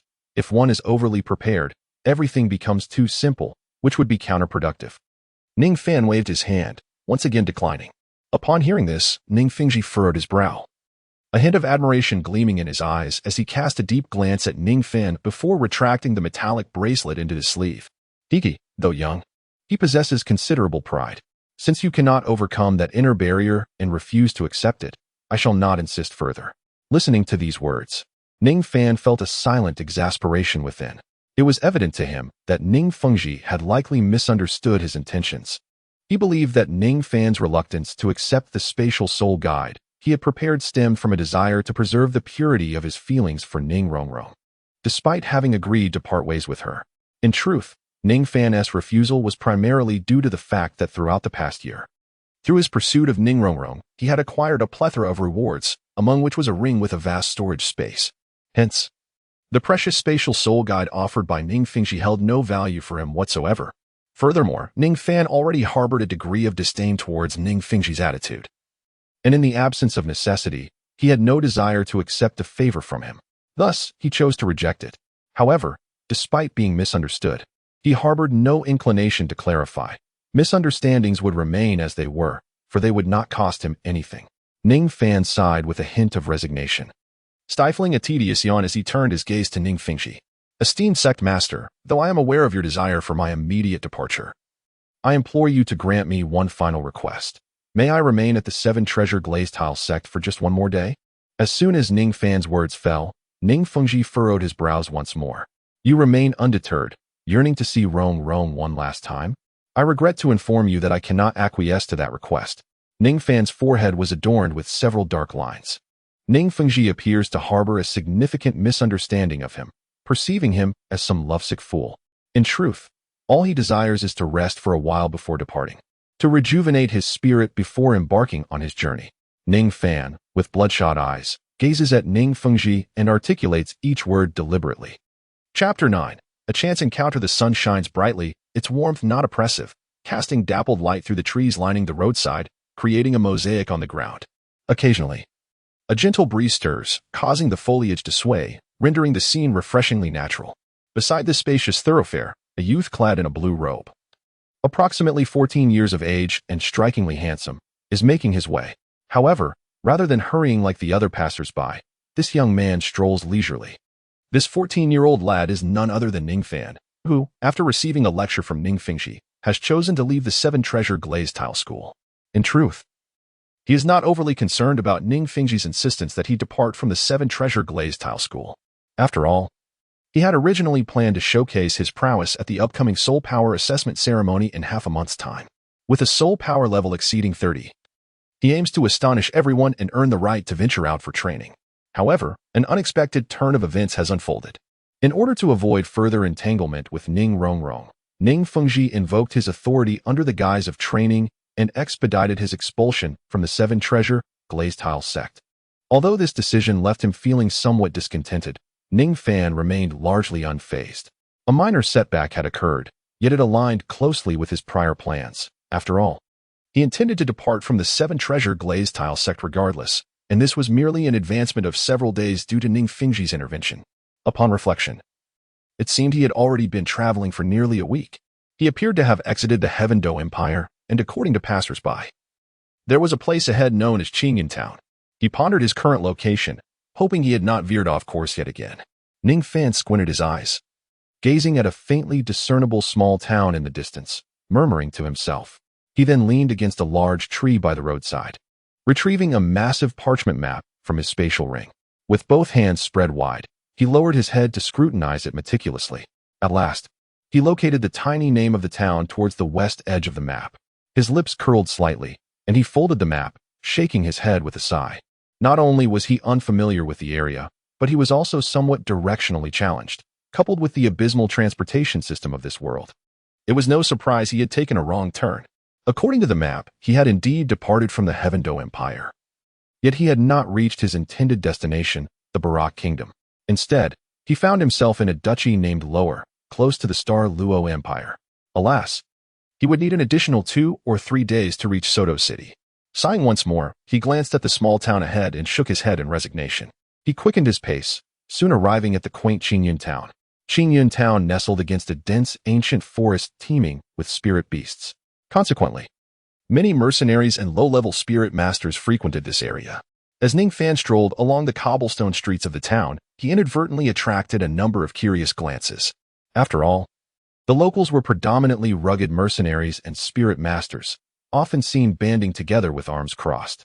The remainder consisted of merchants and laborers catering to these mercenaries. It was rare to see someone like Ning Fan, appearing alone, youthful, and with delicate features, unmistakably a pampered young master unacquainted with hardship. Clad in an exquisitely tailored long gown that complemented his handsome visage, Ning Fan exuded an aura that felt oddly out of place in this setting. Thus, his presence drew considerable attention, some of it curious, while others regarded him with ill intent. For these mercenaries, who lived on the edge, Ning Fan's youth belied the wealth suggested by his attire and appearance, marking him as a potential target. The fact that he was alone, without any guards or attendants, rendered him a conspicuous prize. Many self-assured mercenaries had already set their sights on him, intending to capitalize on the opportunity to earn a quick profit when the crowd thinned. Ning Fan remained indifferent to the surrounding gazes, even though he sensed some were laced with malice. However, through his travels, he had encountered similar situations multiple times and had gained experience. If they were wise enough to keep their distance and not provoke him, he would not bother to teach them a lesson. Yet, should they presume him weak and seek to take advantage, they would surely experience the iron fist of a support-type spirit master, wandering aimlessly along the street. Ning Fan soon felt an unusual stir in his stomach and decided to enter a well-decorated tavern nearby. Seated alone, he ordered a plethora of dishes and immediately immersed himself in the feast. "Wow, look at that stunning girl," exclaimed a voice nearby. "She is quite young, yet her figure is undeniably alluring. That must be the daughter of a noble family, so fresh. What brings her here, I wonder?" As Ning Fan savored his meal with enthusiasm, a sudden commotion erupted among the mercenaries in the tavern, accompanied by a cacophony of excited vulgarities. Frowning in curiosity, Ning Fan lifted his gaze toward the source of the disturbance. There, at the entrance, stood an exceptionally beautiful girl, clad in form-fitting leather pants that accentuated her exquisite curves. Her long black hair cascaded over her shoulders. With her head slightly bowed, she stood at a height reminiscent of Ning Rongrong, her fair skin and striking features captivating all who beheld her. However, unlike Ning Rongrong, this girl emanated a distinct aura. Her remarkably voluptuous figure seemed somewhat incongruous with her age, and her long, elegant legs, accentuated by the leather, appeared both slender and rounded. If one were to overlook her face, they might easily mistake her for a mature woman, especially with her pronounced bosom that drew the attention of every man present, a quintessential example of youthful beauty. Yet, in stark contrast to her alluring physique, her expression bore an air of detachment, a chill emanating from her very being. Her deep black eyes lacked even a flicker of warmth, creating a dissonance with her otherwise stunning visage. Upon entering the tavern and hearing the crude remarks from the surrounding mercenaries, she became acutely aware of the greedy gazes fixated upon her. The glimmer in her obsidian-like eyes radiated an icy resolve, an unmistakable aura of hostility surrounding her. Ding. Detection of Class A target, Zhu Qing. What a coincidence. To encounter her here. A cold mechanical voice echoed in Ning Fan's mind, instantly revealing the identity of the frigid maiden. Having fortuitously crossed paths so soon, he pondered whether he should approach her for a greeting. Ning Fan swallowed the chicken leg in one bite, casting a glance at the cold girl before making his way to a secluded corner of the tavern. Once seated, he hesitated, murmuring to himself. However, after a moment of contemplation, he shook his head as he surveyed Zhu Qing from a distance. It seemed that she was in a rather foul mood, and if his memory served him correctly, she harbored a strong disdain for lecherous individuals. Approaching her now would likely yield adverse effects, perhaps even leading her to suspect ulterior motives. It would be wiser to wait until after they left the tavern to engage further. With this thought in mind, he lowered his head once more, devouring his meal to satiate his hunger. He had no intention of initiating a conversation with Zhu Qing at this moment. After all, their destinations were the same, and they would undoubtedly traverse the same path. Perhaps fate would allow them to cross paths serendipitously later on, and they could embark on their journey together, which would be quite delightful. As a side note, I extend my gratitude to the reader, War God, for the generous reward of 100 book coins. This marks the first reward for this book, and I sincerely appreciate your support. Chapter 10. A heroic rescue. Alas, a miscalculation. At this moment, on a narrow woodland path, 3 meters wide and suitable for a carriage, Ning Fan ambled along languidly, repeatedly tapping his forehead in frustration. Earlier, after having his fill at the tavern, he suddenly felt a wave of drowsiness. Observing Zhu Qing from afar, he surmised that she would take some time to finish her meal and depart, prompting him to rest his eyes briefly at the table. However, to his surprise, upon reopening his eyes less than 10 minutes later, he found that the once cold figure of Zhu Qing had vanished without a trace. Panic set in as he initially believed she had resumed her journey ahead of him. Confirming his route, he immediately set off at a brisk pace, hoping to encounter her along the way as he had envisioned. Yet, as he hurried along, he encountered not a single soul, let alone Zhu Qing. After a moment of contemplation, Ning Fan resolved to abandon the chase and maintain a steady pace. Although the map indicated a singular route leading to Sachuo City in the Kingdom of Balak, who could say there weren't other smaller paths? It was possible that Zhu Qing had lingered in Qingyun town, not eager to rush onward. If he continued to hurry, he might exhaust himself without ever catching up to her. At this juncture, Ning Fan decided to relinquish his frantic pursuit, opting instead to proceed at a normal speed. Accepting that if their paths did not cross, so be it. Ning Fan shook his head, gazing at the sun gradually descending in the cerulean sky, a hint of regret flickering in his eyes. Nevertheless, he maintained his leisurely demeanor, strolling along the tranquil forest path at a relaxed pace. Suddenly, a peculiar rustling sound pierced the serene atmosphere of the quiet woodland trail, strikingly out of place. Oh, Ning Fan paused, gazing into the depths of the dense forest to his right, a glimmer of intrigue flickering in his eyes. Although this area was indeed a forest, it was uncommon for soul beasts to roam here. Otherwise, the path would not have been established in this location. Furthermore, the hurried sound of footsteps upon the fallen leaves did not resonate with the rhythm typical of soul beasts, but rather suggested the presence of humans. Before long, 3 shadowy figures emerged abruptly from the thicket, obstructing Ning Fan's path. Ning Fan gazed at the 3 burly mercenaries blocking his path, his eyes brimming with avarice. A subtle smile played on the lips of the leader as he savored the moment. Oh, may I inquire as to the intentions of my imposing brothers who obstruct my way? Ning Fan paused, speaking with a light chuckle. Hey, you little rascal. You're quite nimble, I must say. If we weren't familiar with this route, you might have slipped away like the fat lamb you are, exclaimed one of the mercenaries, whose chest bore a massive claw-shaped scar. After a heavy breath, he lifted his chest, grinning at Ning Fan. Oh, the fat lamb? Are you referring to me? Ning Fan feigned surprise, pointing at himself. Kid, don't play coy. Hand over your spatial soul guide, and I might consider sparing your life. The burly leader with a scruffy beard stepped forward, delivering his chilling demand. Spatial soul guide? Ning Fan was momentarily taken aback, for he possessed no such item. Yet, he quickly recollected himself. While he lacked a spatial soul guide, he did own a spatial ring bestowed by the system. It seemed that his earlier act of retrieving soul coins from the ring at the tavern had drawn the attention of these mercenaries, who, like vultures, were now eager to rob him. So, they wish to rob me? I wonder if they possess the strength to do so. Ning Fan smiled, maintaining his usual relaxed demeanor. Humph. The leader snorted at his words, yet he did not rush forward. Instead, a look of caution and wariness crossed his face.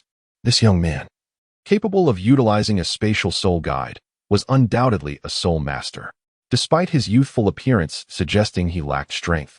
The sheer number of his assailants should have guaranteed their upper hand. However, as seasoned mercenaries often accustomed to danger, they remained vigilant against Ning Fan. Observing this, Ning Fan smirked disdainfully, then subtly raised his right hand. A radiant white light flickered from his palm, emanating a unique wave of soul power, such as soul power fluctuation. The leader's eyes widened in shock as he beheld the shimmering white light in Ning Fan's palm. In an instant, a splendidly colorful tower, over a foot tall, materialized in his grasp, radiating a dazzling array of hues. 3 soul rings, 2 yellow and 1 purple, danced rhythmically about the tower. Big brother, what do we do? This kid is actually a soul master. We should flee. Upon witnessing the treasure tower nestled within Ning Fan's palm, the burly man with a beard was accompanied by another individual who displayed an expression of incredulity, stammering in response. Though they were all soul masters, their levels of soul power were considerably inferior. Apart from the bearded man, who was a formidable rank 25 soul master of the second ring, the others were mere subordinates. Their soul power not even reaching the threshold of a rank 20 soul master, but rather, they were ordinary rank 1 soul masters. Consequently, upon seeing Ning Fan's 3 soul rings, 2 yellow and 1 purple, they were instantly gripped by fear, losing all desire to fight and yearning to flee immediately. However, to their astonishment, the burly man did not exhibit any signs of fear upon beholding the 2 yellow and 1 purple rings, which symbolized the might of a soul sovereign. Instead, he burst into hearty laughter, feeling a sense of relief. Aha, you cowards! Just a plump sheep waiting to be sheared. Why be afraid? Open your eyes and see. This lad is merely an auxiliary soul master. An auxiliary soul master. Haha, big brother. This fellow appears to be a disciple of a major sect. We are about to strike it rich. At these words, the 2 previously intimidated men rubbed their hands together, slowly advancing with greedy glints in their eyes, gazing at Ning Fan as if he were a lamb awaiting slaughter. After all, auxiliary soul masters possessed no combat capabilities. Whether facing a soul sovereign or even a soul sect, they posed no threat whatsoever. Strike it rich? Indeed, I possess a considerable amount of gold coins. But whether you can seize them depends on your own capabilities. Ning Fan shrugged nonchalantly and let out a cold laugh. Ning Fan lightly stepped forward, and 2 golden soul rings ascended from beneath his feet, gracefully spiraling around him. The 7 treasures are renowned, the first signifying strength and the second speed. In an instant, the 2 luminous rings rose, enveloping the 7-colored glazed tower, and simultaneously, beams of colorful light erupted from the tower, completely shrouding Ning Fan. A warm surge of energy flowed into him from every limb and bone, filling his entire being with vigor, as if the soul power within him was boiling, surging forth. His body became remarkably light, almost as though it had lost its weight. The first and second soul rings of the 7 treasures glazed tower enhanced both Ning Fan's speed and strength by over 30%, further amplifying the already formidable physical prowess he had gained from acquiring the ancient dragon martial soul. With his right hand cradling the tower and his left fist clenched, he twisted his neck, reveling in the immense power coursing through him, rivaling that of a formidable soul beast. Ning Fan lifted his head, gazing at the 3 burly mercenaries before him, a cold smile curling at the corners of his lips. Today, he would enlighten these oblivious mercenaries. It was time to broaden their horizons. The one who held the pagoda was not merely a frail support-type spirit master. He was Ning Fan, the Totem King, capable of delivering a single blow that could leave them half dead. As the 3 hulking figures approached, encircling him, Ning Fan remained stationary, cradling the pagoda in his hands, showing no signs of movement. To the mercenaries, it seemed as though Ning Fan was utterly paralyzed by fear. They simultaneously let out sinister grins, unleashing their martial spirits as various fangs and claws manifested upon them, lunging at their unsuspecting prey with fierce intent.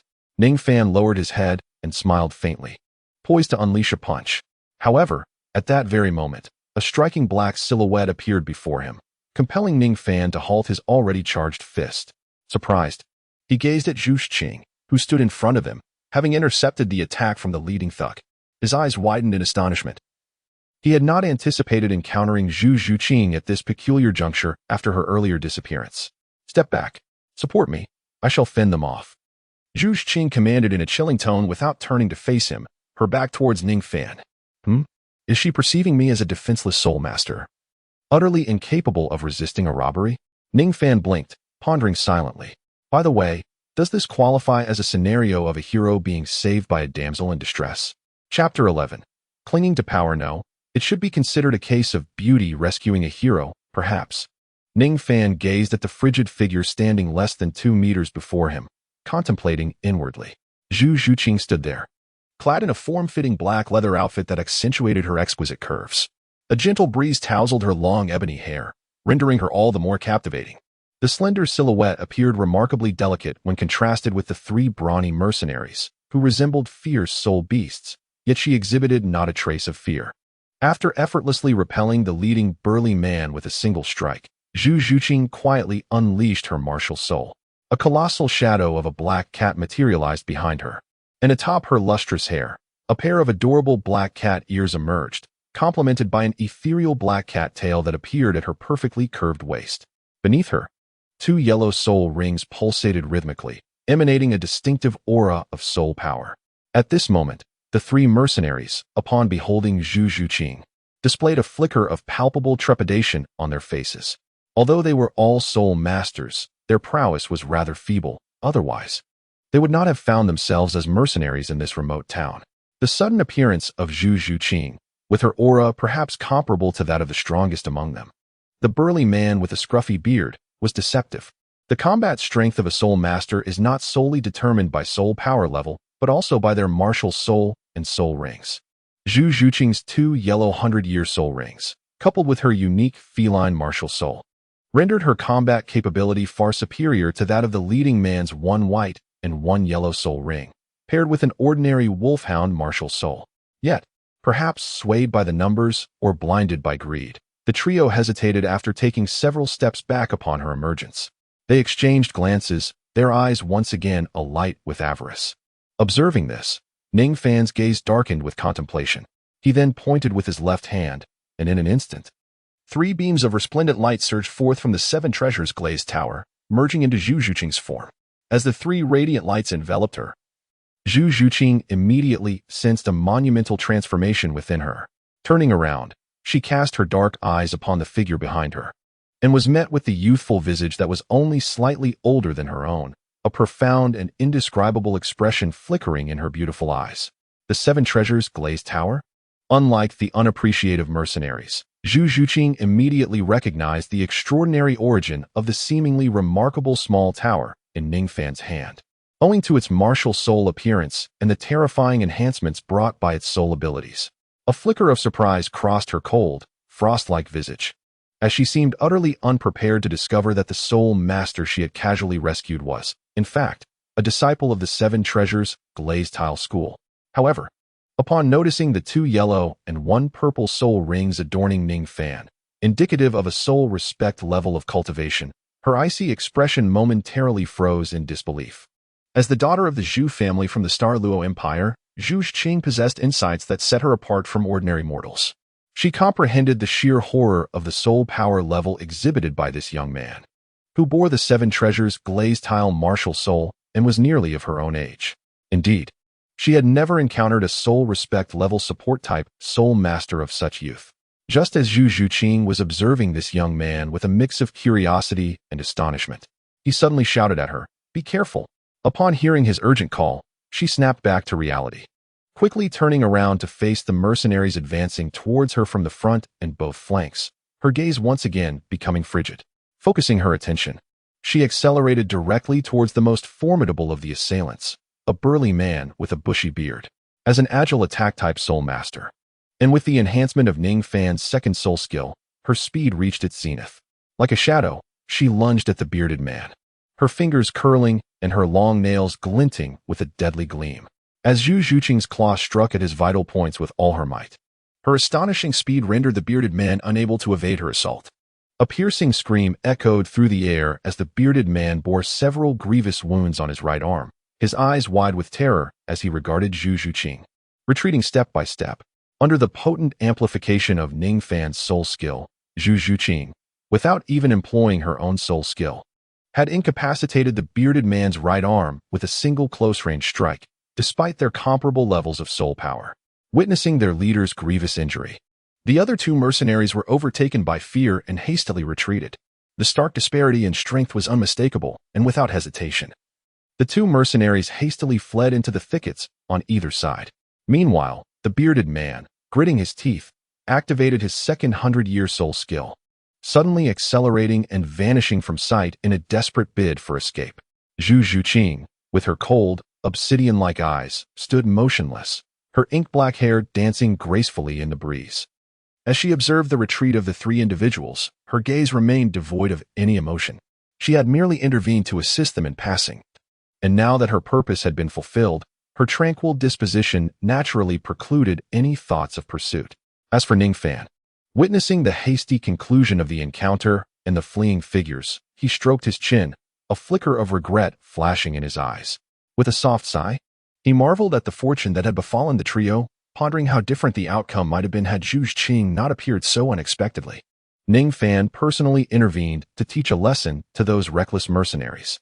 Had he not decisively struck them, it would have been rather arduous to conclude the altercation on this road today. However, if they chose to flee, so be it. Although Ning Fan felt a tinge of regret, he remained unconcerned. Instead, his gaze and attention were drawn to the slender, ethereal figure ahead, cloaked in a cool black aura. Perhaps sensing something, Zhu Zhuqing turned around after dispelling her martial soul. Her cold, piercing gaze met Ning Fan's, her ebony eyes locking onto his, furrowing her delicate brows. She cast a furtive glance at this uniquely positioned young man before retracting her gaze, choosing silence. Though curiosity about Ning Fan stirred within her, it was insufficient to motivate her to engage with this stranger. Understanding Zhu Zhuqing's nature, Ning Fan was acutely aware of this. Consequently, he felt compelled to take the initiative. Gradually approaching her, with his handsome, chiseled features adorned by a gentle smile, he softly spoke, "Thank you for your assistance. I am Ning Fan, a disciple of the Seven Treasure Glazed Tile School. May I inquire your esteemed name, miss?" In response, Zhu Zhuqing maintained her indifferent demeanor and replied coolly, "Zhu Zhuqing." After uttering those three words, she turned on her heel, showing no inclination for further discourse, and gracefully departed with her long strides. A flicker of surprise flashed in Ning Fan's eyes as he observed Zhu Zhuqing's unexpectedly aloof demeanor. However, upon noticing her departure, he promptly followed suit and continued, "Miss Zhuqing, please wait a moment. It is inevitable that unforeseen circumstances may arise during our journey. This is likely our first venture into the world, and as we both head towards the kingdom of Balak, why not traverse this path together?" Offering each other support along the way, Ning Fan prudently proposed a suggestion, extending a request to Zhu Zhuqing to form a team together. On the surface, as a disciple of the Seven Treasures Glazed Tile School, his request was indeed quite reasonable. After all, the formidable support capabilities of Ning Fan's Seven Treasures Glazed Tower made him an ideal companion sought after by most soul masters. Upon hearing this, Zhu Zhuqing, who had her back turned to Ning Fan, paused momentarily, seemingly contemplating, before resuming her stride without turning around, speaking in a detached tone. "If you are concerned about potential dangers, do not come too close. Remain 3 meters behind me. Should any unforeseen circumstances arise, I will endeavor to protect you." It was evident that the exceedingly aloof Zhu Zhuqing was not fond of having an unfamiliar teammate, whom she had only just met, lingering by her side. Humph. Does she perceive me as someone merely seeking to cling to her for support? Ning Fan mused silently. Chapter 12. Bridging relationships despite being underestimated once again. Zhu Zhuqing's thoughts aligned with Ning Fan's intentions. Though her demeanor was notably cold, she possessed a warmth beneath the surface. Her earlier action of directly intervening to assist Ning Fan, whom she deemed as powerless, in repelling the mercenaries demonstrated that she was not as indifferent and distant as she appeared. Although Zhu Zhuqing preferred solitude and was uncomfortable with unfamiliar individuals accompanying her, she considered Ning Fan's position as a support-type soul master, lacking self-defense capabilities and the potential dangers they might face along the way. Therefore, while she did not formally agree to his request, after a moment of contemplation, she ultimately permitted Ning Fan to follow her. assuring him that she would protect him in case of any mishaps. Of course, this leniency was predicated on Zhu Zhuqing's belief that the young man before her was merely a harmless support-type soul master devoid of offensive capabilities.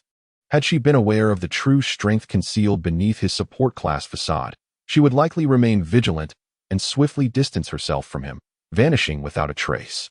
However, the prospect of following Zhu Zhuqing at a distance of 3 meters, treating her as a free bodyguard, was not what Ning Fan desired. He aspired to draw closer to her. Yet, he understood that with Zhu Zhuqing's reserved nature, such matters could not be rushed. Patience was essential. Well then, I thank you. Miss Zhuqing, he replied. Ning Fan smiled gently, then clasped his fist and spoke softly. Zhu Zhuqing, however, did not respond.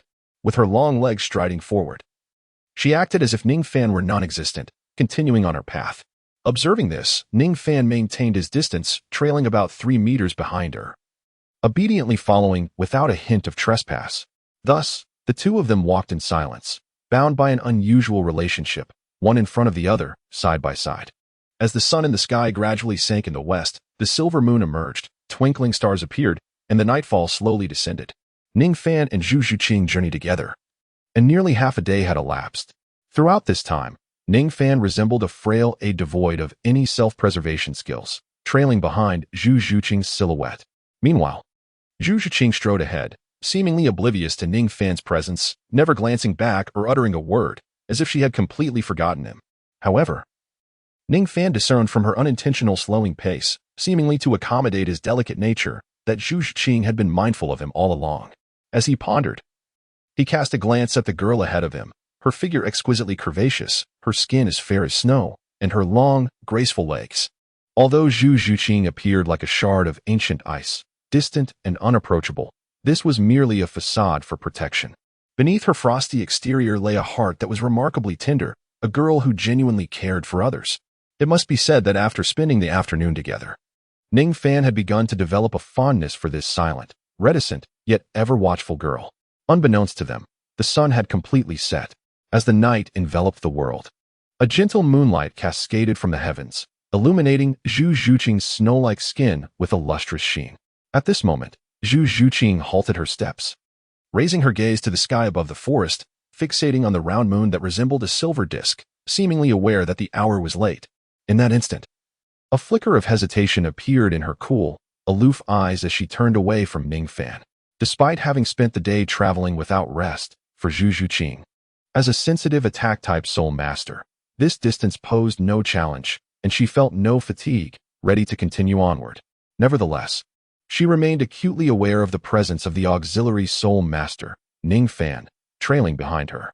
Ning Fan trailed her at a distance of 3 meters, matching her pace consistently throughout the afternoon, which surprised Zhu Zhuqing.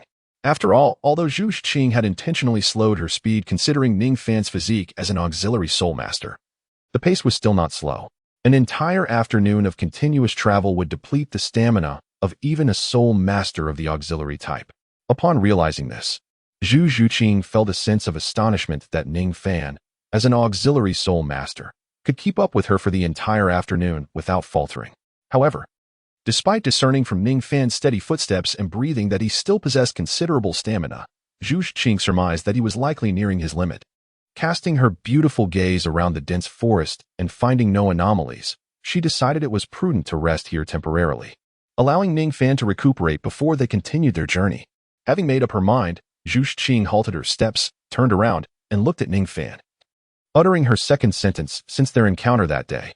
"You must be tired as well. Let us rest here for 4 hours, sleep a little, and then proceed." After speaking, she walked over to a large tree by the roadside and settled against it. What a girl who appears cold on the outside, yet is warm within. It seems I have indeed been cared for by her, Ning Fan thought to himself.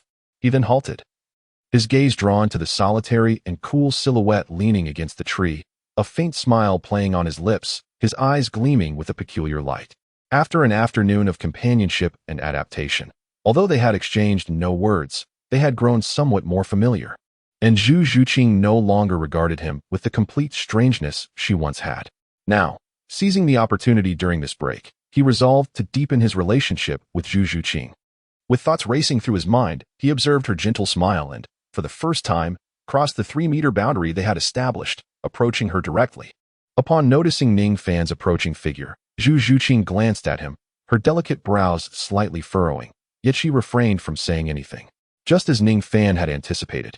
After an afternoon of mundane interaction, Zhu Zhuqing had begrudgingly accepted his presence, as long as he did not engage in any peculiar behavior or overstep boundaries. She would not exhibit any significant aversion to his closeness. Ning Fan approached Zhu Zhuqing, refraining from immediate conversation. With a casual gesture, a black, ancient ring on his right middle finger flickered with a subtle glow. In an instant, numerous pieces of firewood, each no larger than an arm's length, materialized before Zhu Zhuqing. Piled together. This firewood had been meticulously prepared by Ning Fan during his travels the previous week, stored within his spatial ring. While firewood is abundantly available in nature, typically one would gather it on the spot when needed, without the necessity of prior preparation to occupy space in a soul guide. However, for Ning Fan, the spatial ring bestowed upon him by the system had ample capacity, nearly 10,000 cubic meters, far surpassing the meager few cubic meters found in ordinary soul guides. Thus, stockpiling a significant amount of firewood posed no inconvenience whatsoever for him. At that moment, Zhu Zhuqing gazed at the unexpectedly large pile of firewood that had appeared before her, her beautiful eyes reflecting a hint of surprise. She had not anticipated that someone would utilize a precious spatial soul guide to store such readily available firewood. A display of extravagance that was quite remarkable. Ning Fan's intention for producing the firewood was evident. It was, after all, to kindle a fire. If he wished to foster a closer bond with Zhu Zhuqing, what better way than to create an ambience with a warm and romantic campfire? However, just as Ning Fan began to arrange the firewood and added some kindling, preparing to ignite the flames, he noticed a flicker of hesitation on Zhu Zhuqing's otherwise serene face. Her lips parted slightly as she spoke. You shouldn't start a fire here. We are deep within the forest. Recklessly igniting flames could attract snakes and other spirit beasts. Oh, there is no need for concern, Ning Fan reassured her. I have already prepared 1,000-year spirit beast deterrent powder. Once sprinkled around, it will keep most century-old spirit beasts and snakes at bay. At this moment, Ning Fan deftly flipped his hand, revealing a peculiar white pouch emanating an unusual scent, filled with gray powder. As this was his first venture into the world alone for personal training, Ning Fan had made ample preparations. Before truly departing, he had purchased an array of items from the markets and shops in Tiando City, regardless of their necessity. Among these, the beast-repelling powder was an essential item for low-level soul masters surviving in the wild, which Ning Fan had naturally prepared. The beast-repelling powder is primarily composed of the excrement and urine of soul beasts, or other substances that exude the essence of these creatures, mixed with various other ingredients. Generally, the potency of the powder is contingent upon the strength and age of the chosen soul beast's waste. The more formidable the source, the more effective the powder in repelling soul beasts. Typically, the powder available in the market is of a common 100-year grade, possessing average efficacy, capable of dispelling soul beasts below a century in age and some of those at the century mark. However, the powder in Ning Fan's possession, crafted from the waste of 1,000-year soul beasts, when scattered around, emanates a scent capable of almost entirely repelling soul beasts beneath the 1,000-year threshold. Zhu Zhuqing was aware of the effectiveness of this 1,000-year grade beast-repelling powder, yet her solitary nature and inexperience in this venture left her unprepared. Despite her understanding of its utility, a hint of unease lingered in her demeanor. After all, while the powder was indeed effective against soul beasts, it was not infallible against all creatures beneath the 1,000-year mark. Given the vast variety of soul beasts, some exceptionally rare 100-year beasts might be drawn in by flames and remain unaffected by the powder's essence. Noticing Zhu Zhuqing's slightly furrowed brow, Ning Fan easily perceived her underlying concerns and spoke softly. Do not worry, even if a soul beast were to evade the effects of this powder and attack, we have nothing to fear. With our combined strength, we could easily contend with 1,000-year soul beasts, let alone 100-year ones. Zhu Zhuqing shook her head, regarding her pale, jade-like hands, a fleeting, inscrutable expression crossing her cool visage as she replied, My soul power is too low to face 1,000-year soul beasts. Even with the formidable assistance of your 7 treasures glazed tower, encountering one would be perilous. Though her voice remained as frigid as ever, Ning Fan discerned a subtle shift in her tone, indicative of Zhu Zhuqing's profound desire for strength and her dissatisfaction with her current capabilities. Oh, it's just a 1,000-year soul beast. There is no need for concern, Ning Fan chuckled softly, shaking his head. While the moonlight was splendid this night. The autumn chill settled in with the evening. Although soul masters are impervious to the changes of season, they are not devoid of the sensation of cold. To rest well, it was essential to kindle a fire. As he spoke, disregarding Zhu Zhuqing's objections, he crouched down and ignited the kindling with a flint, continuously adding dry wood to the flames. In an instant, a blaze, towering to half a person's height, surged forth.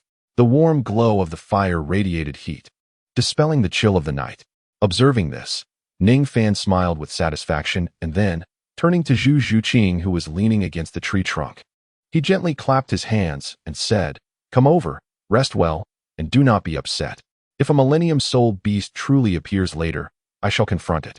Do not be harsh on yourself. Come and warm yourself by the fire for a while. I will go scatter the beast-repelling powder around." After speaking, she promptly picked up the white cloth bag containing the beast-repelling powder and began to wander around.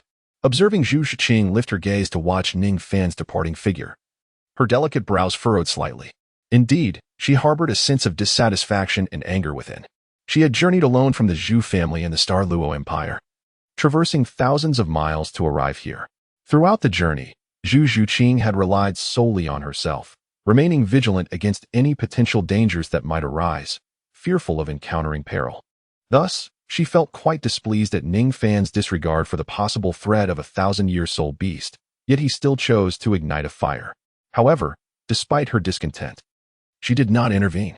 After all, Ning Fan had made ample preparations, and combined with their strengths, lighting such a fire, albeit conspicuous, posed little risk unless a 1,000-year soul beast were to appear unexpectedly. 1,000-year soul beasts might be commonly found in other soul beast gathering places, such as the Douluo forest, but in this forest, where even century-old soul beasts were rare, the likelihood of encountering one was exceedingly slim. Akin to casually slaying an ordinary 100-year soul beast and then obtaining an exceptionally rare external spirit bone. Therefore, Zhu Zhuqing found no valid reason to oppose Ning Fan's actions. Although she felt some dissatisfaction when she gazed at the flickering flames that radiated warmth, her cold eyes, as frigid as a secluded pool, twinkled with a faint glow.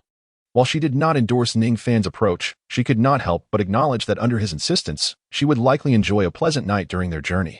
Before meeting Ning Fan, Zhu Zhuqing had been solitary since departing from the Douluo Empire, and for this 12-year-old girl, who possessed a mere 27th rank in soul power, this extended journey was undeniably arduous. Many times, she remained perpetually alert, never allowing her guard to falter. Now, as she gazed at the shadow lurking in the darkness nearby, she inexplicably recalled the events of the day. Today, she had unexpectedly saved Ning Fan, and subsequently, when he had proposed traveling together as a team, she had declined, only permitting him to follow behind her, promising to protect him. At that moment, her intentions were purely to offer him protection, devoid of any ulterior motives. However, she soon realized that the man trailing behind her possessed formidable supportive abilities that could enhance her own strength significantly in battle. Instantly, her sense of security surged, and her previously tense heart gradually found tranquility. Although Ning Fan was merely a support-type soul master, in Zhu Zhuqing's eyes, he was someone she needed to protect. Nevertheless, as long as he was behind her, she need not fear the threat of a 100-year soul beast. Chapter 14. Despite her accustomed solitude, she could not deny that having a companion would certainly ease her journey. Gazing at the fiercely burning flames, Zhu Zhuqing recalled Ning Fan's earlier words. Shaking her head, she rose gracefully and stepped towards the fire. There, she embraced her legs, her smooth limbs elegantly bent, her beautiful eyes fixated on the bright flames, their dark depths flickering with emotion, her lovely visage tinged with a hint of melancholy as she succumbed to memories. At that moment, thoughts of the Douluo Empire, the Zhu family, the royal lineage, and Dai Mubai flooded her mind. Soon, Ning Fan returned after scattering the beast-repelling powder, a lifeless rabbit in tow. While applying the powder, he fortuitously encountered a lively rabbit amidst the grass. Quick-witted, he seized a stone from the ground and with a decisive flick, secured tonight's delectable feast. Did you catch that? Zhu Zhuqing inquired, lifting her gaze upon hearing Ning Fan's footsteps, pointing curiously at the white rabbit in his hand. After all, this rapid shadow rabbit, though lacking offensive capabilities, was a 10-year soul beast, exceptionally skilled in speed and evasion. It was indeed peculiar that a support-type soul master like Ning Fan could capture it. Ning Fan smiled slightly, having anticipated her question. When I scattered the powder, it seemed startled and, in its panic, ran headlong into a tree, knocking itself out.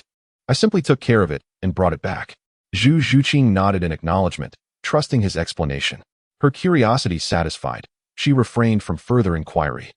Noticing Zhu Zhuqing seated by the fire, Ning Fan smiled contentedly and settled down on the opposite side of the fire. Through the flickering flames, he observed the girl.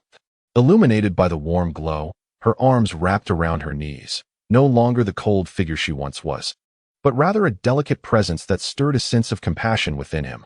Ning Fan let out a soft sigh, fully aware that Zhu Zhuqing harbored unspoken concerns.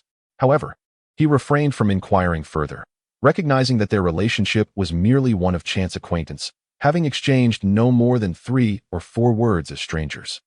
Gazing at the fiercely burning bonfire, Ning Fan occasionally tossed in dry twigs. The crackling sounds of the flames, though not particularly loud, resonated starkly in the tranquil night, amplifying the silence between the two. Subsequently, from his storage ring, Ning Fan produced a forked iron skewer, deftly impaling a prepared rabbit on its tip. Intent on crafting a delectable roast, with his right hand grasping the skewer, he positioned it over the fire, rotating it steadily for even cooking, while his other hand busily fed more twigs to the flames. At that moment, casting a glance at Zhu Zhuqing across the fire, he finally spoke, casually remarking, "This path leads to the kingdom of Balak. Miss Zhuqing, your destination must be there as well. I find it rather perplexing that you would undertake such a journey alone to the remote kingdom of Balak, especially when you do not appear to be one of its denizens." Zhu Zhuqing, upon hearing Ning Fan's words, briefly met his gaze with her beautiful eyes but remained silent, choosing not to respond. As expected, her reaction aligned perfectly with Ning Fan's anticipation. Undeterred by the lack of an answer, Ning Fan dismissed it, knowing that his initial comment served merely as a prelude, with his subsequent words holding the true essence of his intent. Ning Fan shook his head with a wry smile. "Miss Zhuqing, there is no need for you to maintain such vigilance towards me, remaining silent as if I am the one who should be wary. I am merely an auxiliary soul master, and you are well aware of my background as a disciple of the 7 Treasure Glazed Tile School. As for you, throughout this day, I have only learned your name, with no knowledge of your circumstances or origins." Upon hearing this, the cold expression on Zhu Zhuqing's face momentarily faltered. She then raised her head, her clear eyes meeting Ning Fan's gaze, her red lips parting slightly. "I am going to the Barak Kingdom to meet someone. As for my origins, I prefer not to elaborate." "Meeting someone? Prefer not to elaborate? Very well then," he replied with a chuckle. "In fact, I had thought that your purpose aligned with mine. After all, Miss Zhuqing, at such a young age, you have already reached the impressive level of 27. If our destinations are the same within the Barak Kingdom, I can think of no other reason than to attend the enrollment of Shrek Academy." "Are you attending the enrollment of Shrek Academy?" As soon as Ning Fan's voice fell, a tone tinged with surprise from Zhu Zhuqing suddenly rang out. He secretly chuckled to himself, yet maintained an expression devoid of any emotion, shaking his head with a facade of regret. "Indeed, I had thought that Miss Zhuqing was also attending the Shrek Academy's enrollment. I was even pondering that we might become classmates in the future." Upon hearing this, Zhu Zhuqing lifted her gaze, her obsidian-like eyes truly scrutinizing the figure clad in a blue robe across the flames, and then, with a furrowed brow, she abruptly inquired, "How old are you this year?" Ning Fan felt somewhat perplexed and did not quite understand why Zhu Zhuqing had suddenly inquired about his age. 13. On the verge of turning 14, he promptly replied. "On the verge of 14? The admission criteria for Shrek Academy stipulate that candidates must be under 13, Zhu Zhuqing said, her delicate brows slightly furrowing as her jet black hair swayed gently behind her, merging seamlessly with the night. "Is that so? Under 13? Ning Fan was taken aback, then began to reflect carefully. Indeed, it seemed that Shrek Academy did possess such a standard in his recollection. "Yes," Zhu Zhuqing affirmed with a subtle nod. "Oh, it's nothing. Although I am slightly over the age limit, I should still be able to gain admission." Ning Fan shrugged, seemingly unconcerned. Noticing this, Zhu Zhuqing recalled that the young man before her, named Ning Fan, was a remarkable genius from one of the 3 great sects, the 7 Treasure Glazed Tile sect. At just over 13 and not yet 14, he had already attained a 3rd soul ring, reaching the rank of Soul Master. Such a student would undoubtedly be a coveted asset for any academy. There was no way he would be denied entry to Shrek Academy. Recognizing the extraordinary nature of their serendipitous encounter, Zhu Zhuqing parted her red lips, hesitated briefly, and then inquired, I sense that your soul power does not seem typical for someone who has just entered the rank of Soul Master. As for my current soul power level, I actually just recently broke through to Soul Master, but I've been fortunate. My soul power level has already reached 35. Ning Fan smiled at Zhu Qing, revealing a dazzling array of pearly white teeth. 35 levels. Upon hearing this astonishing figure, even Zhu Qing, who typically maintained a cool demeanor, could not help but exclaim. At not yet 14 years of age, he had already attained the status of a 35-level Soul Master. It is rare for even combat-oriented Soul Masters to match such a remarkable rate of advancement, let alone those in the more challenging auxiliary category. After casting a profound glance at Ning Fan, Zhu Qing suddenly recalled the true purpose of her journey to the Balak Kingdom and spoke to Ning Fan. You should consider. She gently shook her head, uttering only a single word, her expression darkening as she refrained from voicing the remainder of her thoughts. Chapter 15, Craftsmanship. Ning Fan raised an eyebrow, realizing that Zhu Qing seemed to be seeking his assistance. As for the nature of her request, considering Zhu Qing's journey to the Balak Kingdom, the very destination of Shrek Academy, he could surmise a hint of what she might desire. Could it be that she wishes for my help in dealing with Dai Mubai? Reflecting on the memories within his mind, Ning Fan deduced this possibility based on Zhu Qing's expression, which had conveyed a desire to speak but ultimately surrendered to silence. Though he had never engaged in such violent acts, Ning Fan would undoubtedly acquiesce if Zhu Qing were to genuinely ask for his aid. After all, he had long harbored disdain for Dai Mubai. This weakling, devoid of valor, had abandoned Zhu Qing and the Star Luo Empire out of fear of being overshadowed by his own brother, only to escape to Shrek Academy. Indulging in pleasures while neglecting all responsibilities, even consorting with twin beauties in a hotel, such behavior was truly unworthy of a man. Cough. It was utterly despicable.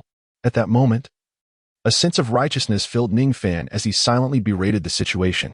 Despite having spent merely half a day in Zhu Qing's company, he had developed a considerable fondness for this strong, yet frigid girl. This 12-year-old, lacking the strength of a soul sovereign, had traversed several nations alone, journeying thousands of miles to reach Shrek Academy in the Balak Kingdom.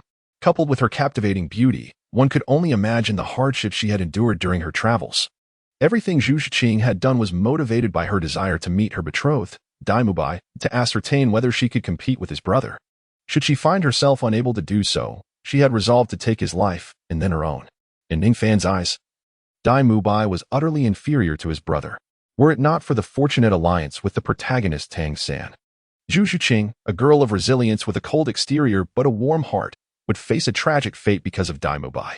While the original narrative depicted Zhu Qing ultimately accepting her circumstances and being with Dai Mubai, Ning Fan, now present in this world and having encountered Zhu Qing, would not permit such a fate to unfold again. He vowed to exert every effort to help Zhu Qing escape the grasp of Dai Mubai's predatory hold. From this moment forward, he would take it upon himself to protect Zhu Qing. With sincerity in his voice, he gazed at her and declared, "Should you require anything, do not hesitate to express your wishes. Whatever it may be, I shall strive to fulfill it to the best of my abilities."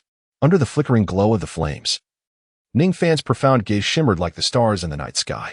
Through the fire, Zhu Qing could sense the resolve and sincerity embedded within his eyes. He was earnest. For a moment, Zhu Qing found herself taken aback, an unexpected thought surging within her. Upon realizing this, her heart, once as tranquil as a still lake, was suddenly stirred by a wave of peculiar emotions, prompting her to instinctively turn her head away, evading Ning Fan's earnest gaze. Ding. Your current soul power level experience has increased by 10%. Ding. Your combat experience has risen slightly. Ding. You have acquired 10 gold coins. A series of cold, mechanical sounds resonated in his mind, eliciting a subtle smile from the corner of Ning Fan's mouth, a delightful curve emerging. At this moment, after his diligent efforts, Zhu Qing and he had finally advanced in their relationship, no longer perceiving him as a stranger. With a pleasant mood, he gazed at the rabbit roasting over the fire until it turned a golden hue. After flipping it a couple of times in the flames, he retrieved it. With a wave of his hand, an array of jars and bottles of spices materialized before him, and Ning Fan skillfully sprinkled them evenly over the rabbit meat.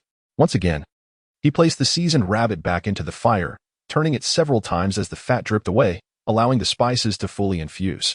Soon, the fragrant roasted rabbit was ready. Looking at the delectable rabbit before him, Ning Fan smiled with satisfaction. The culinary skills rewarded by the system were indeed impressive. For someone who had never truly attempted barbecuing before, his ability to effortlessly roast such a delicious rabbit stemmed from his prior experience with Ning Fan. The system had bestowed upon him a book on outdoor barbecue mastery, which, when activated, imparted all its knowledge without the need for study. From that moment on, any creature that crossed Ning Fan's line of sight would instantly trigger his mind to construct at least 18 distinct grilling methods. Initially, Ning Fan had thought the outdoor barbecue mastery to be of little use, but after days of practical experience, he suddenly realized it was nothing short of a miraculous skill. Even the typically aloof Zhu Zhuqing found her attention captivated by the tantalizing aroma emanating from the roasted rabbit in her hands. At that moment, as Ning Fan became aware of this outdoor culinary skill, he recalled the revolver manufacturing blueprint he had previously acquired. Much like the art of outdoor grilling, it too belonged to the category of literary treasures. With but a thought, he could activate it and instantly absorb all the knowledge and techniques contained within. However, this blueprint bore a peculiar stipulation. To learn the art of crafting a revolver, one's forging talent must reach a threshold of 40 points or more. With only 34 points in his forging aptitude, Ning Fan regrettably set aside his aspirations of creating the revolver for the time being. Shaking his head, he redirected his focus back to the golden, delectable roasted rabbit held by his iron fork. After laying down a clean layer of oil paper on the ground, he placed the roasted rabbit upon it, then deftly sliced it in half with a small knife. Wrapping one half in the oil paper, he turned his gaze towards Zhu Zhuqing. Shifting his body closer, he leaned forward slightly, presenting the half-roasted rabbit to her with a gesture, inviting, "Here, take it. Allow me to showcase my culinary skills." Zhu Zhuqing, confronted with the unexpected offering, found herself caught in a dilemma. Torn between her habitual inclination to refuse and the uncertainty of how to navigate this situation. Should she accept or decline? Her hesitation was palpable. "Do not be wary. I assure you, there is no poison. If you doubt me, I shall take a bite first to demonstrate," Ning Fan said with a hint of exasperation, promptly biting into his portion of the roasted rabbit and chewing as he spoke. "See? No poison. Go ahead, take it." Once more waving the fragrant roasted rabbit in front of Zhu Zhuqing, she hesitated momentarily before gracefully extending her delicate hand to accept the offering, her lips parting softly. "Thank you. No need for thanks. Quickly, do taste it. I am certain you will come to appreciate my culinary prowess," Ning Fan replied, swallowing a mouthful of meat before flashing a grin at her. Observing Zhu Zhuqing's momentary awkwardness, he gently retreated to his original position. "Ding. Your forging talent has increased by 1 point. Ding. You have received 20 gold coins." The voice echoing in his mind uplifted Ning Fan's spirits, igniting his appetite. He tore off a succulent piece of rabbit leg, devouring it with an air of reckless abandon. Meanwhile, on the other side, Zhu Zhuqing observed Ning Fan's demeanor.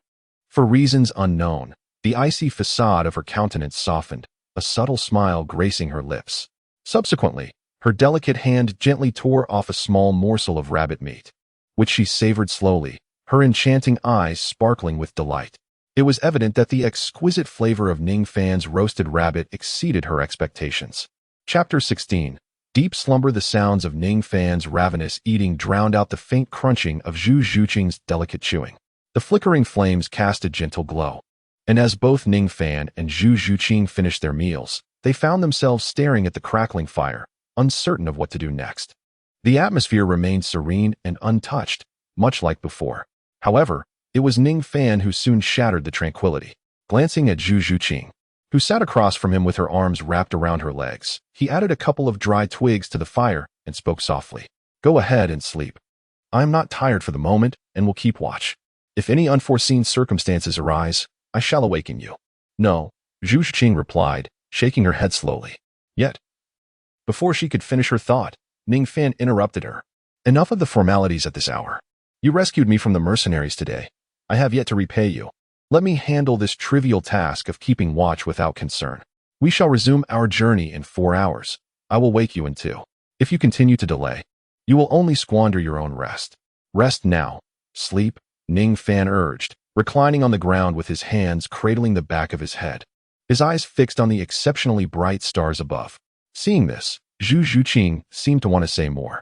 However, upon observing Ning Fan lying back, clearly indicating his refusal to engage further, she furrowed her brow slightly, a hint of dissatisfaction crossing her features. Yet, she hesitated no longer. With a flash of white light from her palm, a blue blanket materialized, which she spread on the ground before gracefully lying down upon it to rest. As Zhu Zhuqing reclined on the blanket, basking in the warmth radiating from the fire and feeling the long-forgotten fullness in her belly, she found that what was once a lack of fatigue suddenly transformed into a wave of drowsiness. Through the flickering flames, she noticed from her vantage point that she could see Ning Fan lying on the ground, wide awake and gazing serenely at the night sky. Is this the feeling of companionship? It seems rather pleasant. Zhu Zhuqing, her enchanting eyes slightly narrowed, murmured softly. In the flickering glow of the flames, her previously frigid visage softened considerably. Once, she had traversed the world alone, bearing the weight of all burdens upon her solitary shoulders. On nights spent in the forest, gripped by the fear of encountering soul beasts, she would refrain from surrendering to sleep, even in her exhaustion. Only when fatigue became unbearable would she seek refuge beneath a large tree, closing her eyes for a brief respite, never daring to truly fall asleep. However, everything transformed upon her encounter with the man before her, though their time together spanned merely half a day. Perhaps due to Ning Fan's identity as a support-type soul master from the Seven Treasure Glazed Tile School, she felt no threat or harm emanating from him. Furthermore, the knowledge that he was of a similar age and, like her, was destined for Shrek Academy, where they might become classmates, fostered a sense of camaraderie. For Zhu Zhuqing, a girl of heightened vigilance, it was remarkable that she developed an inexplicable trust in Ning Fan within such a brief period, leaving a lasting impression on her heart. She curled up, gently closing her beautiful eyes, and truly succumbed to slumber. Ding. Your forging talent has increased slightly. Ding. You have acquired detailed knowledge of herbs. Ding. You have earned 5 gold coins. Oh. Hearing the notifications resound in his mind, Ning Fan turned over, gazing at Zhu Zhuqing as she lay diagonally on the green blanket.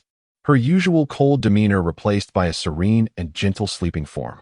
He shook his head and whispered softly, "Now, this is more like a 12-year-old girl." The night was exceptionally tranquil, broken only by the occasional roar of beasts from the depths of the forest and the crackling of dry wood in the campfire. As the night deepened, the forest grew quieter and slightly colder. At this moment, Ning Fan sat cross-legged, eyes closed in meditation, absorbing soul power. While he could gain strength through system rewards, he believed in the adage that more is better. To accelerate his progress, he continued his daily practice without faltering. With Zhu Zhuqing asleep, he found himself alone on watch in the forest, passing the time through cultivation to alleviate the emptiness and monotony. After a considerable duration, Ning Fan opened his eyes, lifting his gaze to the position of the silver moon above.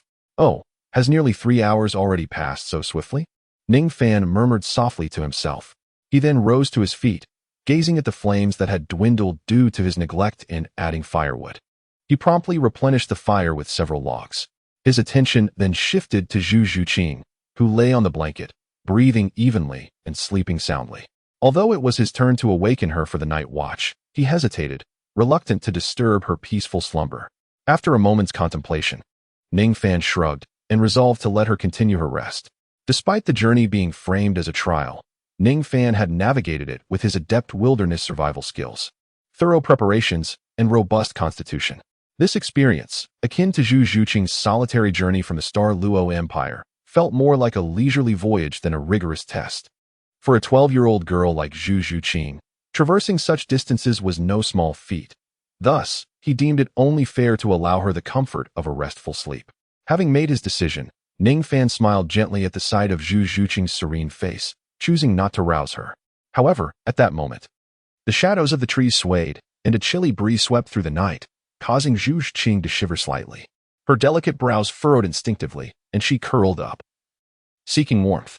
Observing this, Ning Fan's brow furrowed in concern. Although he had kindled a fire, the autumn chill was not something that a mere flame could ward off completely. Furthermore, Zhu Zhuqing was clad in a skin-tight leather outfit, exposing her supple thighs, and without a blanket, she was vulnerable to the night's cold. Realizing this, Ning Fan shook his head and contemplated briefly. A white glow flickered in his palm, and a delicate silk blanket appeared. He approached Zhu Zhuqing quietly, careful not to disturb her, and for the first time, he looked closely at her sleeping form. Unlike her usual cool demeanor, her countenance appeared soft and serene in slumber. Her delicate body curled up, and her raven hair fanned out like a cloud. while her features softened in sleep. The lingering chill in her eyes and an inexplicable sorrow still remained. His gaze traced her butterfly-like lashes and the rosy hue of her lips, finally resting on the portion of her skin that was exposed, as white and pure as milk, which outshone even the luminous moon above.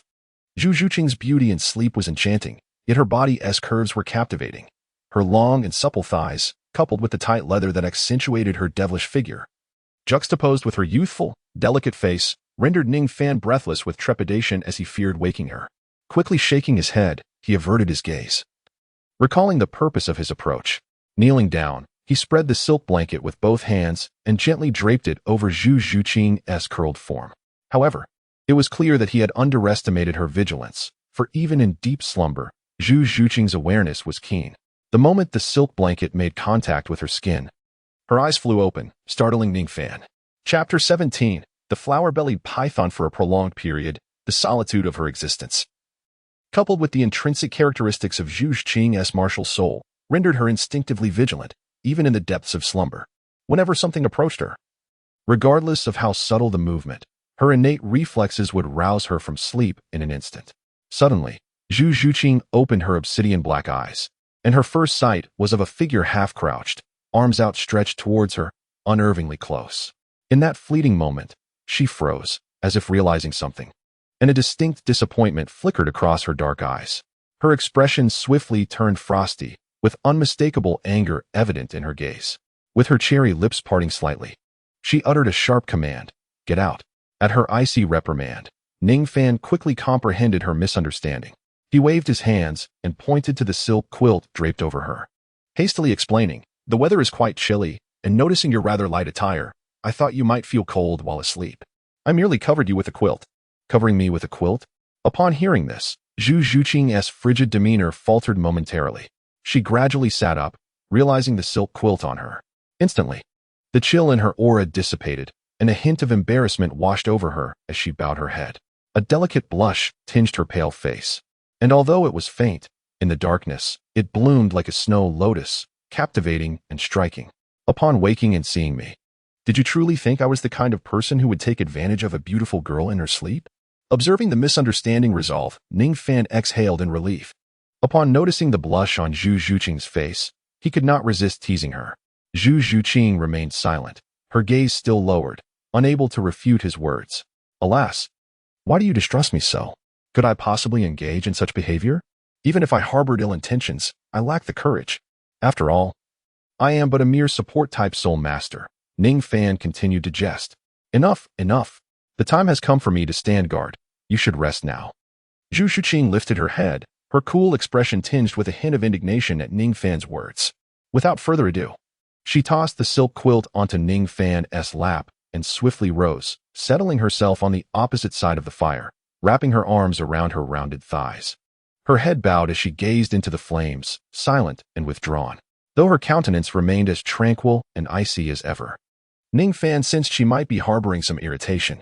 He chuckled softly, she is still just a little girl at heart. Upon witnessing Zhu Zhuqing's demeanor, Ning Fan could not help but chuckle inwardly. Despite her experiences and family background endowing her with a maturity beyond that of her peers, she still remained a 12-year-old girl, innocent and relatively inexperienced in the ways of the world.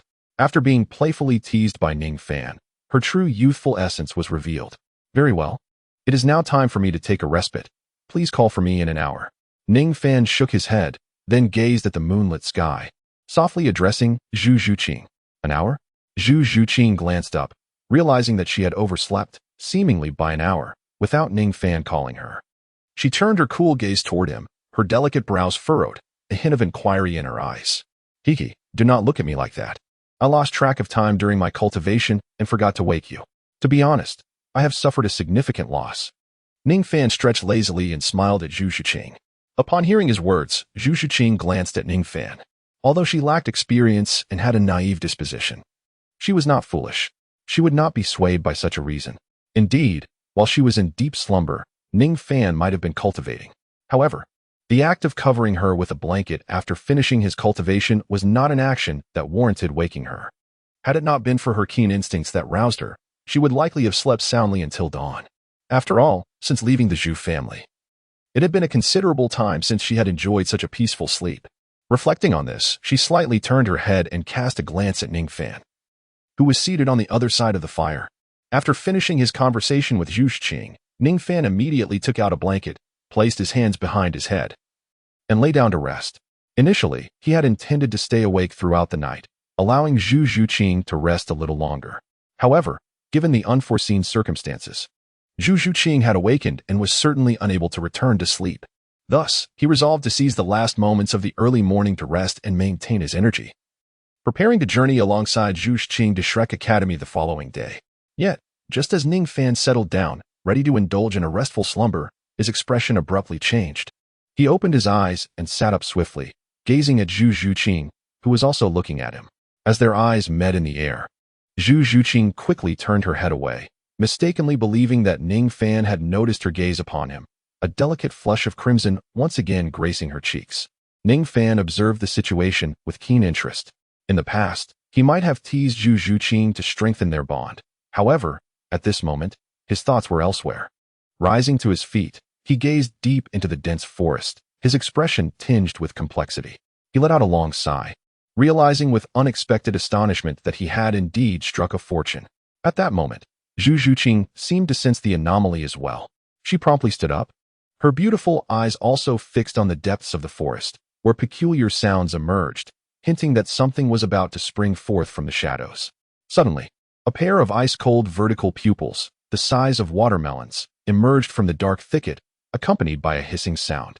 Upon witnessing this, Zhu Qing's face tightened in anxiety as her soul power surged, ready for action. Though she had yet to see the true form of the creature lurking in the shadows, she could sense the formidable presence of the soul beast. With a soft, disdainful huff, Zhu Qing summoned her martial soul. The silhouette of a cat materialized behind her, and in an instant, fluffy cat ears and a tail sprouted forth. She bent her body slightly, adopting a defensive stance as she focused on the soul beast concealed in the darkness. Thanks to the enhancement of her martial soul, her vision sharpened, allowing her to discern the immense creature hidden in the shadows. It was a colossal python, with a triangular head and a girth as thick as a barrel, its body stretching over 10 meters in length. The giant serpent was partially raised, revealing its strangely patterned belly, flicking its tongue as it slithered toward them with deliberate slowness. Zhu Qing recognized it as a flowery-bellied giant python, and judging by its size, it was at least a millennium old. This was her first encounter with a 1,000-year soul beast in the wild, and her instinct urged her to flee.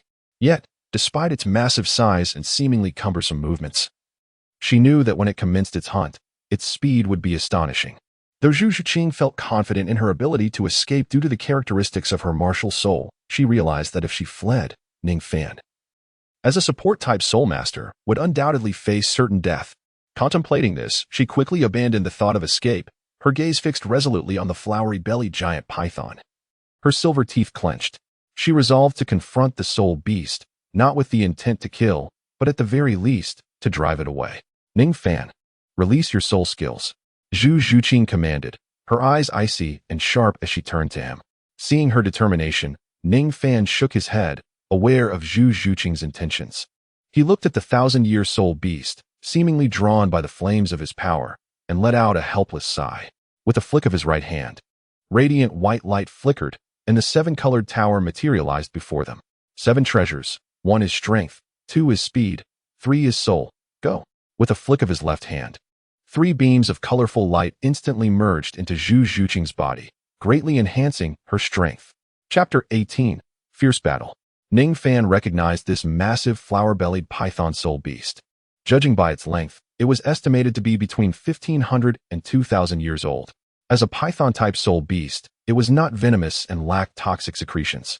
However, as a serpent, even without the ability to spray venom, its formidable defense, cloaked in hard scales, combined with its immense size and the overwhelming strength it possessed, alongside its astonishing agility and speed when hunting, rendered it a formidable adversary. Even with Ning Fan's assistance, Zhu Qing's power could be likened to that of a soul sovereign, allowing her to rival ordinary 1,000-year soul beasts. Nevertheless, when faced with this ancient flower-bellied python, Ning Fan did not believe that Zhu Qing could inflict significant damage or force the colossal serpent to retreat. After all, as an agility-focused soul beast, Zhu Qing was, in many respects, ill-equipped to handle such a heavily armored behemoth, which exhibited minimal vulnerabilities and maintained impressive speed. Alas, what unfortunate luck to encounter a 1,000-year soul beast in this place. Ning Fan released all 3 auxiliary soul skills of the 7 treasures glazed tower to Zhu Zhuqing and then shook his head, expressing a sense of helplessness. Observing Zhu Zhuqing's tense, delicate visage and her taut form, a flicker of light danced in Ning Fan's eyes as he pondered deeply. Although he did not believe Zhu Zhuqing could contend with the unexpectedly emerged Millennium Soul Beast, this was merely his conjectural assessment. Thus, he resolved to allow Zhu Zhuqing to take the initiative. Should she manage to unexpectedly force back the flower-bellied python, it would indeed be a delightful outcome. However, if she proved incapable of resolving the situation, he would have no choice but to intervene himself, though he initially wished to conceal his prowess for a while longer. The current predicament left little room for him to masquerade as an innocuous auxiliary soul master. In an instant, the colossal form of the flower-bellied python materialized from the shadows, fully revealing itself before Ning Fan and Zhu Zhuqing. As a cold-blooded creature, it was particularly sensitive to sources of light, especially those radiating intense heat. Drawn by curiosity during its passage, it approached, only to discover 2 human morsels by the fire. The python's enormous vertical pupils fixated on the 2 figures, its crimson tongue flicking as it emitted a series of faint, peculiar hisses, unabashedly revealing its overwhelming predatory intent. Recognizing the inevitability of battle, Zhu Zhuqing resolved to seize the initiative and strike first. In a flash of light, her form vanished, her speed manifesting in that very moment. As a swift attack-type soul master, her velocity was such that even Ning Fan, empowered by the formidable physique granted by the void ancient dragon martial soul, found himself somewhat in awe. Yet, what was most formidable was Zhu Zhuqing's ability to meld seamlessly into the shadows of the night. Her every movement was utterly soundless, allowing her to launch a silent attack with no energy released and no sound of soul power piercing the air. Taking advantage of the flower-bellied python's momentary lapse in reaction, she swiftly positioned herself behind the massive serpent, her claws extending into sharp talons. A series of sharp, metallic sounds rang out, reminiscent of clashing steel, as she unleashed a flurry of rapid strikes upon the python's immense body. However, it seemed that these assaults bore little effect. Though Zhu Zhuqing's formidable and razor-sharp claws are capable of slicing through trees and even steel, these remarkably acute strikes merely inflicted pain upon the massive python and left mere white marks upon its smooth, grayish scales, without causing any significant harm. The giant serpent hissed and let out a thunderous roar before sweeping its colossal tail through the air with a force capable of splitting the wind, charging towards Zhu Zhuqing. However, for Zhu Zhuqing, evading this retaliatory strike was a trivial task. With a subtle push of her toes against the serpent's body, she propelled herself away like a released arrow, swiftly escaping the python's menacing tail.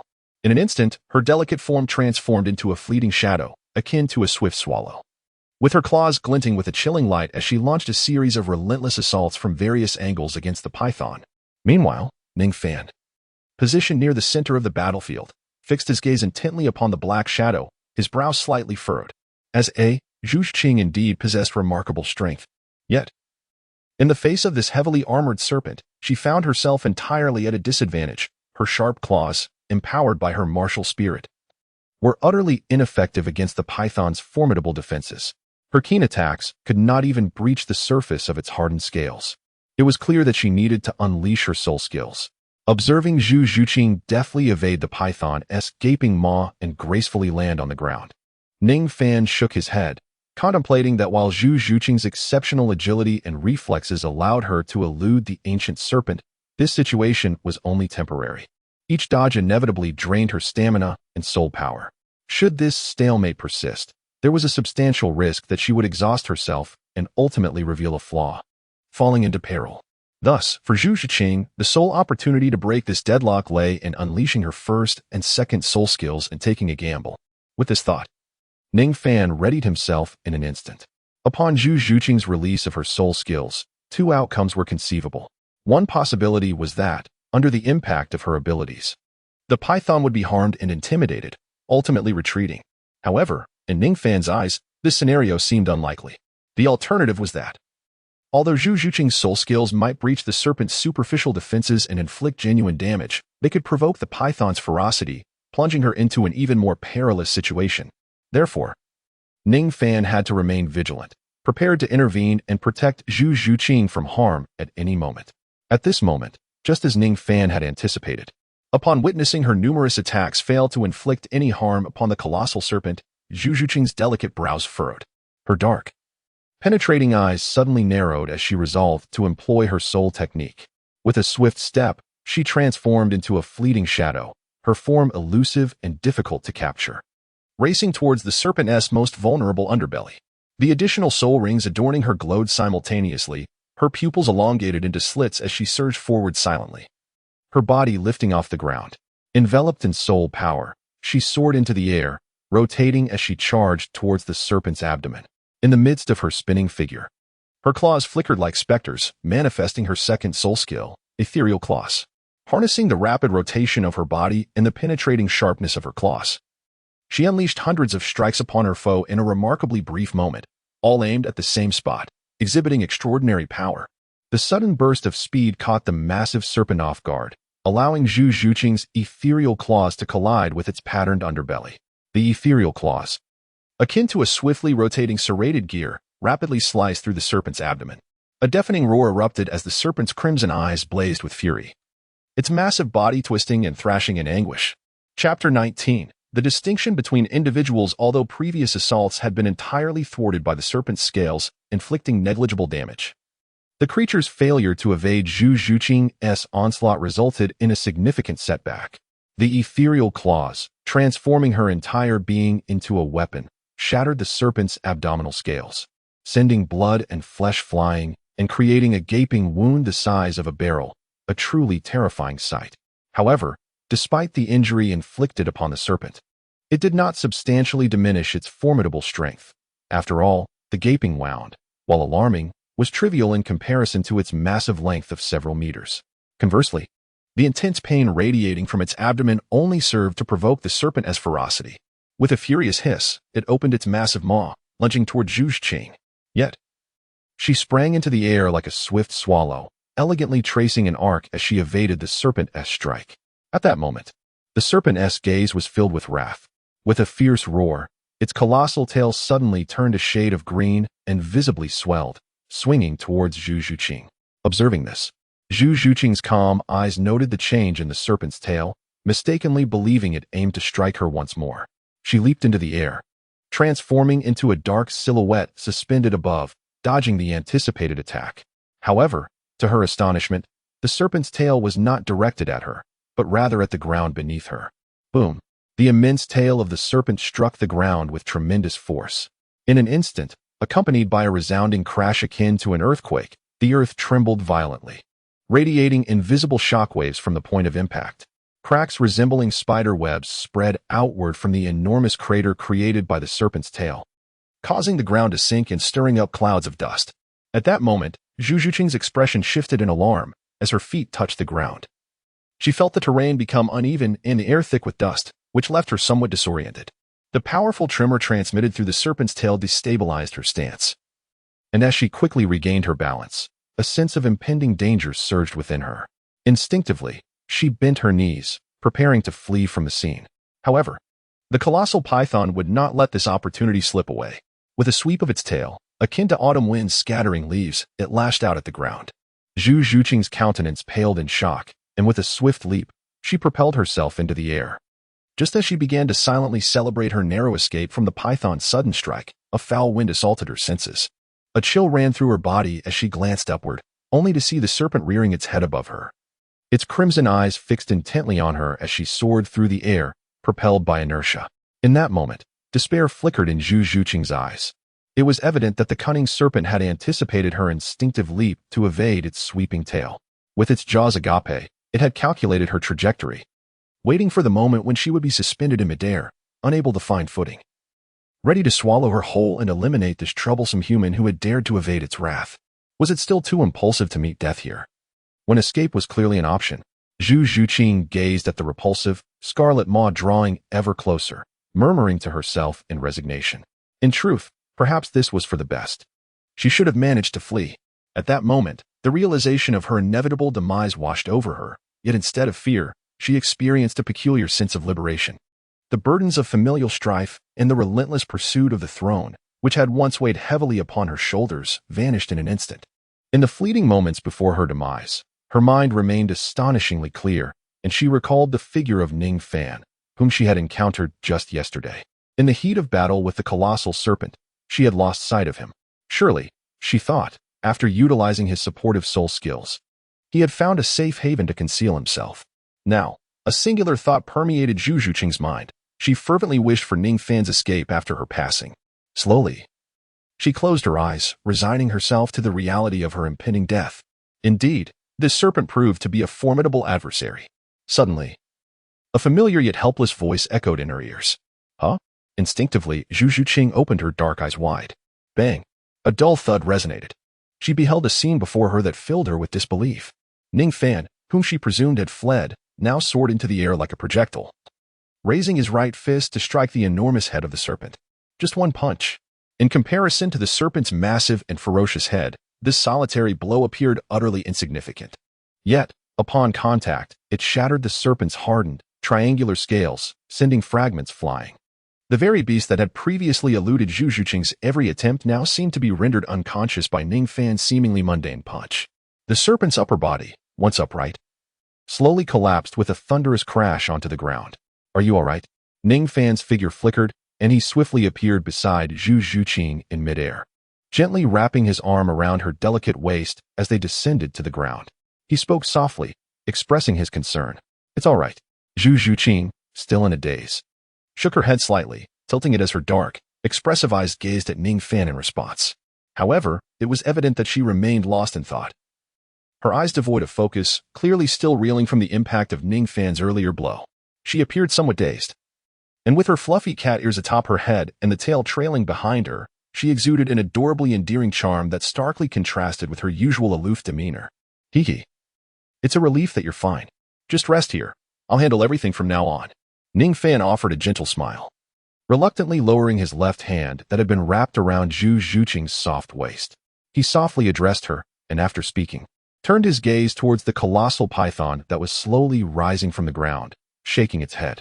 He twisted his neck and stretched his arms, awakening his body, which was brimming with explosive power, while a glint of intensity flickered in his eyes as he regarded the giant serpent. Just then, Zhu Zhuqing, noticing his silhouette approaching the python, finally regained her composure and called out to him urgently. Oh, is there something else, Zhuqing? Ning Fan turned around and smiled at Zhu Zhuqing, affectionately calling her by the endearing name Zhuqing for the first time. Zhu Zhuqing heard his address, but, at that moment, she had no intention of pursuing the matter further. Her black eyes flickered as she gazed at the young man before her, and after a moment's hesitation, she inquired, Are you not a support-type soul master? How could you? Oh, this. Ning Fan chuckled heartily, scratching the back of his head. You see, Zhuqing, in our place, there exists a peculiar saying. It suggests that individuals differ profoundly from one another. For instance, I may be a support-type soul master, seemingly harmless on a daily basis. Yet, in a state of extreme rage, I possess the capability to knock out a 1,000-year-old soul beast with a single punch, or even slay a 15-meter-long giant python with just 3 strikes. Ning Fan twisted his wrist and spoke in a deep voice. Chapter 20. The Humanoid Beast. After he finished speaking, he paid no heed to the astonished expression on Zhu Zhuqing's face, turning directly to leap forward. With a powerful thrust of his right foot against the ground, he shot forth like a cannonball. At this moment, the massive head of the flower-bellied python swayed, its body trembling slightly. Clearly, Ning Fan's previous punch, delivered with tremendous force, had left it momentarily dazed, unable to comprehend what had transpired. Yet soon, the python's crimson vertical pupils locked onto the figure rushing towards it, and an instinctual reaction filled it with a sense of impending danger. Instantly, its tail swept horizontally, attempting to impede Ning Fan's advance. Noticing this, Ning Fan furrowed his brows slightly, his body sinking a bit as he planted himself firmly on the ground, arms outstretched, gazing at the serpent's tail with an expression of indifference, remaining utterly still. Be careful, Zhu Zhuqing exclaimed in alarm upon witnessing Ning Fan's demeanor. The python's tail, being its primary means of attack, had previously shattered the ground with a single strike while in an enhanced state, exhibiting terrifying power. Even now, stripped of its enhancement, a casual strike from its powerful tail would be beyond Ning Fan's capacity to withstand. Not even a soul master of the soul sovereign level could endure such an onslaught. Thus, seeing Ning Fan behave so recklessly, Zhu Shiqing could not help but voice her concern. As she beheld the colossal tail that seemed capable of sweeping away everything in its path, a flicker of worry crossed Zhu Shiqing's delicate features, as if she could already envision Ning Fan being struck and sent flying, gravely injured. Ning Fan, of course, heard Zhu Shiqing's cry, watching the tail approach him. Stirring up a cloud of dust, he smirked slightly, spreading his arms wider. Since this massive python was so fond of attacking with its tail, he thought it best to simply seize it and see how it would thrash about then. A glimmer of sharp light flashed in Ning Fan's eyes, and in an instant, the enormous serpent's tail made contact with his body. As he felt the overwhelming force crashing upon him, Ning Fan let out a muffled groan. Ning Fan was not flung away by the serpent's tail. Instead, he clutched the massive appendage tightly with both hands, his feet sinking into the ground as he was forced to retreat. The strength contained within the python's tail was indeed formidable. However, a snake remains a snake, and even a colossal creature like the python pales in comparison to a dragon.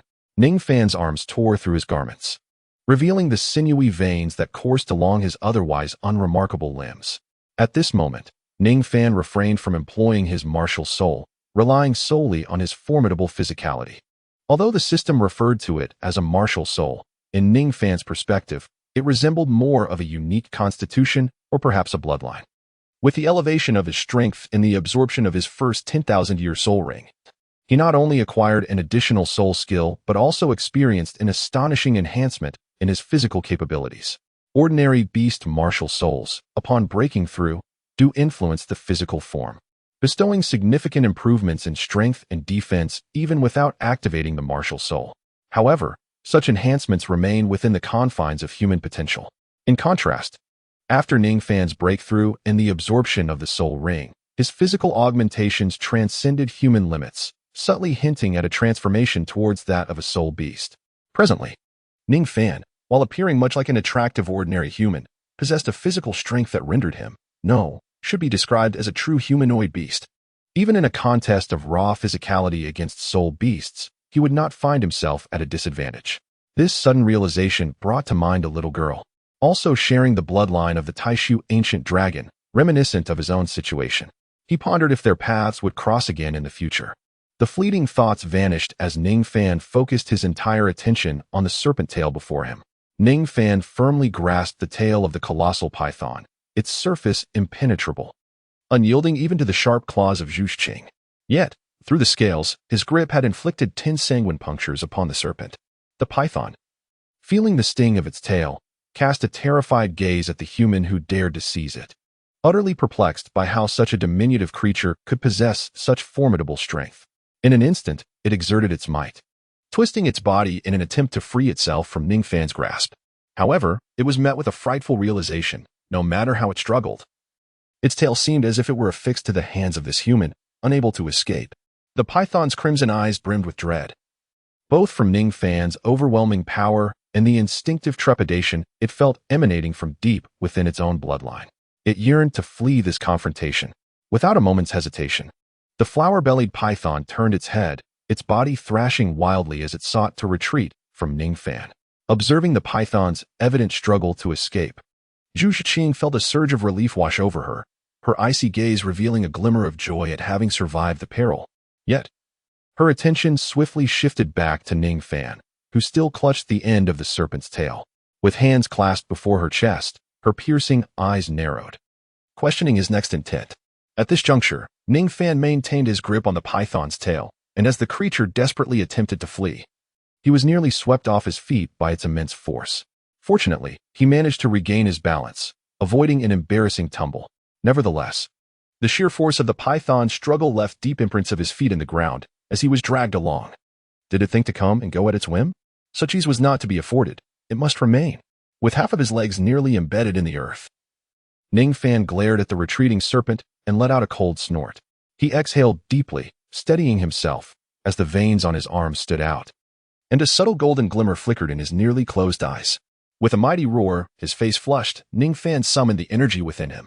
In an instant, his hand, waist, and legs all exerted their force simultaneously.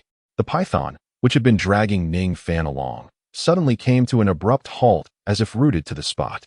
Regardless of how it writhed, it could not advance an inch. "Come back," he commanded. Ning Fan let out a cold snort, exerting his strength once more. Retreating a step backward, the immense python, in its desperate struggle, also moved backward, albeit by an infinitesimal distance.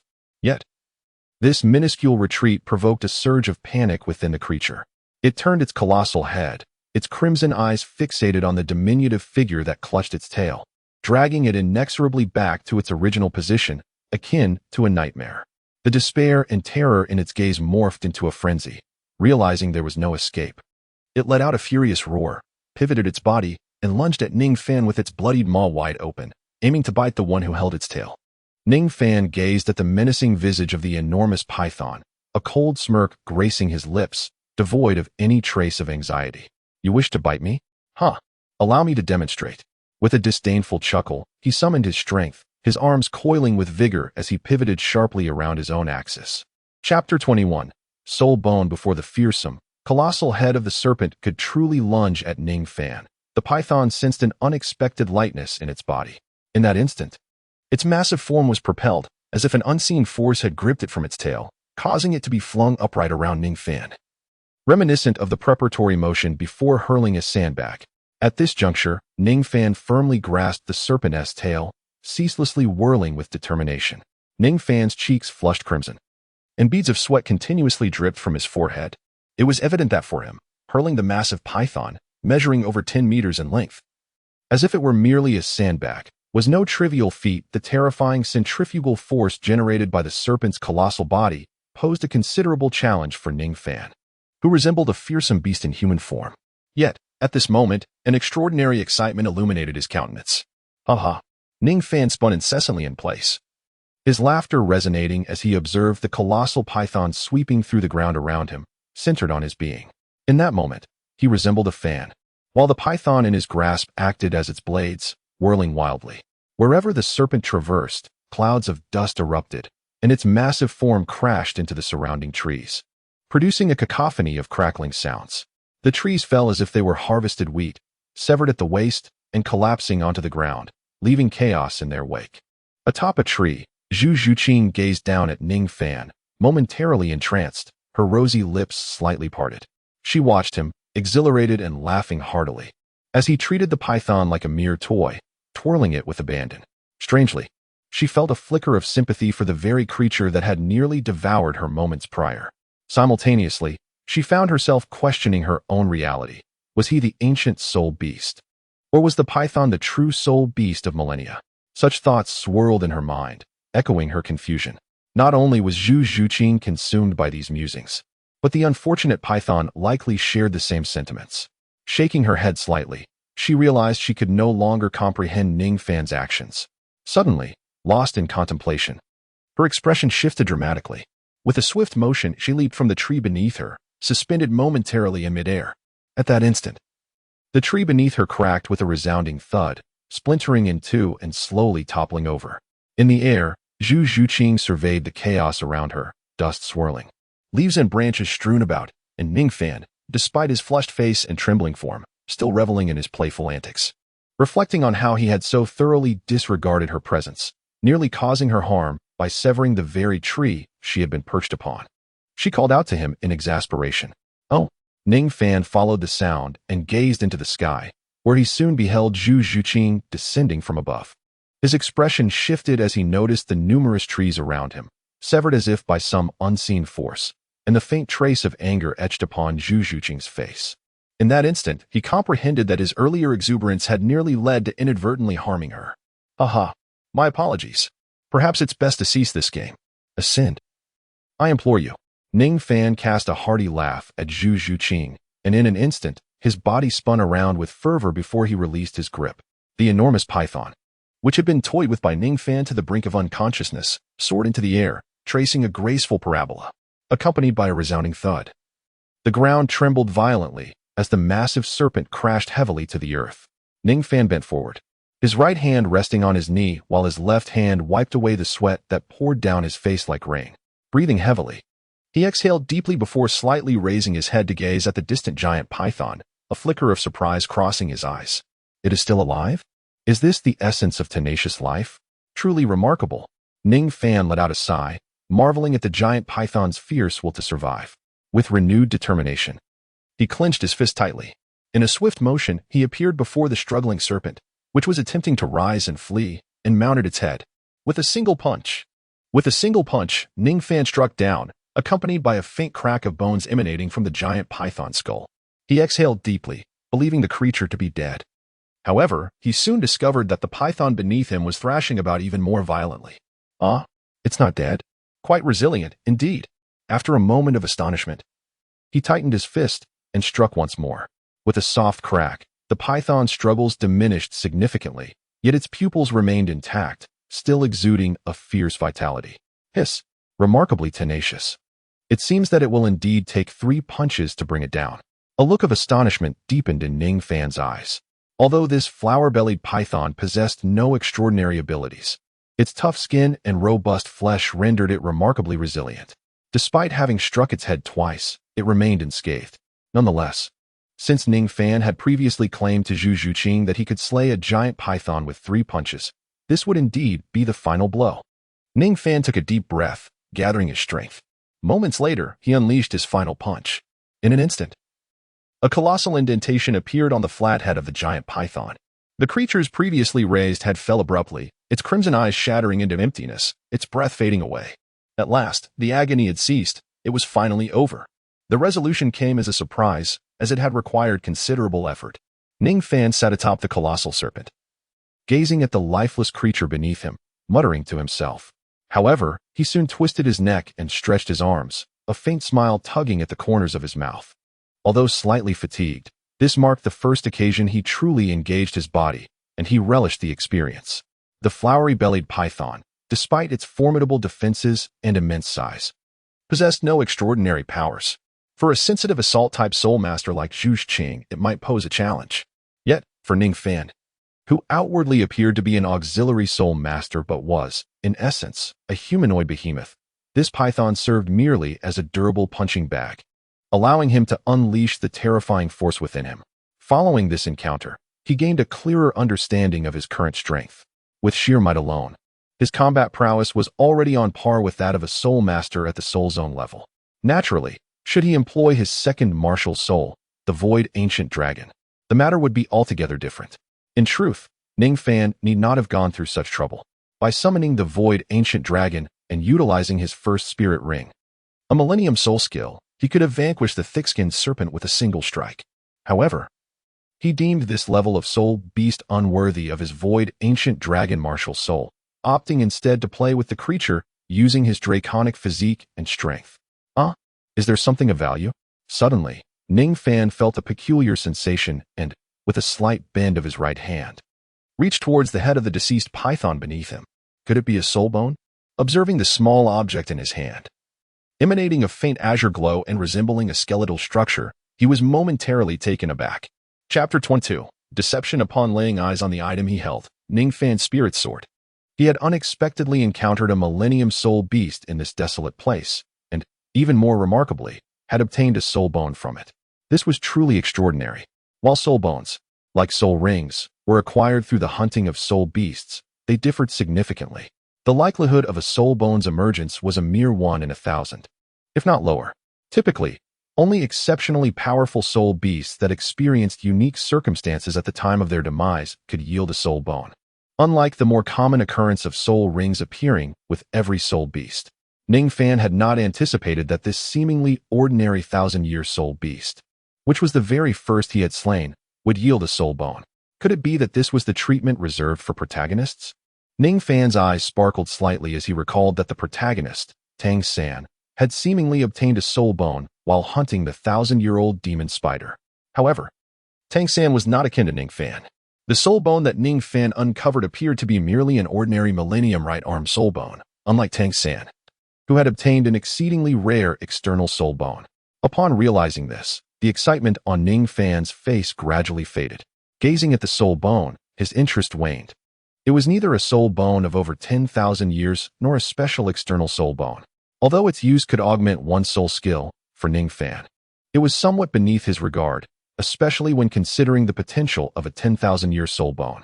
However, through this experience, he seemed to discover that his ethereal ancient dragon martial spirit endowed him with a semblance of a unique treasure-seeking ability.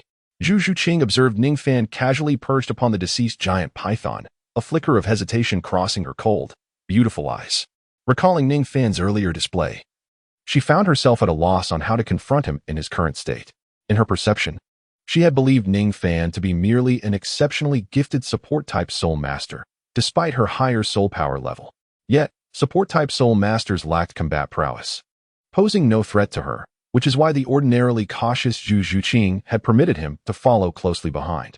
To her astonishment, the support-type soul master she had underestimated displayed terrifying combat capabilities, able to slay a 1,000-year soul beast without even employing soul skills. As she gazed upon the lifeless 1,000-year giant python, Zhu Zhuqing reflected on the scene of Ning Fan's battle, her icy eyes flickering with intrigue. "He truly did not require my protection," she murmured softly, her voice laced with a hint of suppressed anger and dissatisfaction. Zhu Zhuqing recalled the moment when the giant python had appeared. She had the opportunity to flee, but she had feared that Ning Fan would surely perish in the jaws of the beast if she abandoned him. Thus, she had summoned her courage to engage the 1,000-year soul beast. Yet now, she found herself astounded, realizing that the very person she believed needed her protection possessed such formidable strength, capable of vanquishing the python with merely 3 punches, an overwhelming disparity that left her feeling deceived. With this thought in mind, a cold light flashed in Zhu Zhuqing's eyes. Since Ning Fan did not require her guardianship, her presence here was rendered unnecessary. She promptly turned to depart alone. Haha, this giant python is so massive. Who would have thought its flesh would be so tender? Haha, Zhuqing. We shall have a delightful breakfast today. You are truly fortunate. Just as Zhu Zhuqing turned her back, preparing to leave silently, a hearty laugh from Ning Fan echoed behind her. At the sound, Zhu Zhuqing paused momentarily, memories of the delectable roasted rabbit meat from the previous night flooding her mind. Although she did not consider herself a person easily swayed by culinary delights, Ning Fan's barbecue was undeniably enticing. The recollection of the fragrant roasted meat diminished her grievances towards him considerably. Should she wait a little longer, perhaps until after breakfast, before departing? This thought inexplicably surfaced in Zhu Zhuqing's mind. She let out a soft sigh, her cheeks tinged with a hint of crimson, and swiftly dismissed the absurd notion. Resolutely, she attempted to quell the stirrings of her heart and set her intention to leave.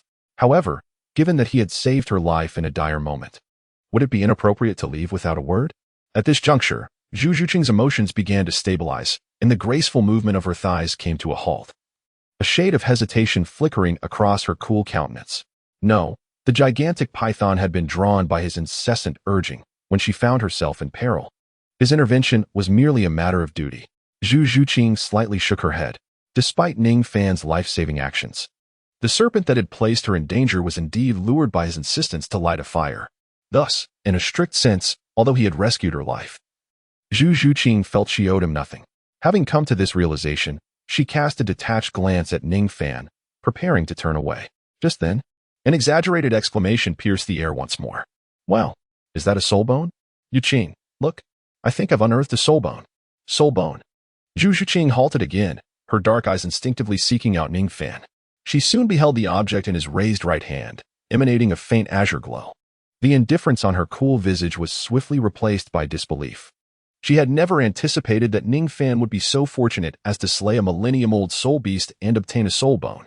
Although Ning Fan might regard this millennium soul bone with disdain, it was, in fact, exceedingly rare and precious. Indeed, any soul bone, regardless of its nature, commanded an exorbitant price, often with no market to speak of. Even though Zhu Zhuqing was born into the illustrious Zhu family, the number of soul bones within her lineage was exceedingly limited, and she had never truly witnessed one with her own eyes. Thus, upon beholding the soul bone in Ning Fan's possession, a look of astonishment lingered in her eyes, prompting an instinctive desire to approach and observe it closely. However, she soon regained her composure, her dark eyes shimmering with a flicker of light. What relevance does his possession of a millennium-old soul bone hold for me?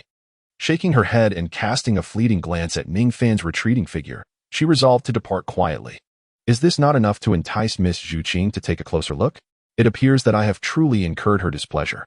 Ning Fan mused as a gentle chuckle echoed softly in Zhu Zhuqing's ears. In an instant, he materialized beside her. not far away from where she stood atop the colossal serpent, with the soul bone levitating in his right hand and his left hand resting behind him. He wore a handsome visage adorned with a warm smile, addressing her cheerfully. Aware that revealing his strength might alter Zhu Zhuqing's perception of him, Ning Fan, possessing keen senses, had already discerned her intention to depart unnoticed. Chapter 23. The true intention as she regarded the suddenly appearing Ning Fan. A barely perceptible chill flickered in Zhu Zhuqing's beautiful eyes. Initially intending to slip away unnoticed, she abandoned that notion upon realizing she had been discovered. Crossing her arms defiantly, she fixed her intense gaze upon Ning Fan and coldly inquired, "Why have you deceived me? What is your true motive? Deceive you? Ah, indeed. Miss Zhuqing seems to be upset over my reticence." Ning Fan replied with a playful shake of his head and a broad smile. Reticence? Zhu Zhuqing's lovely eyes narrowed slightly. Rest assured, I have never deceived Miss Zhuqing in the least. I am indeed an auxiliary soul master of the Seven Treasures Glazed Tile School, surely. My martial spirit should provide you with sufficient understanding of that fact, he continued, maintaining his charming demeanor.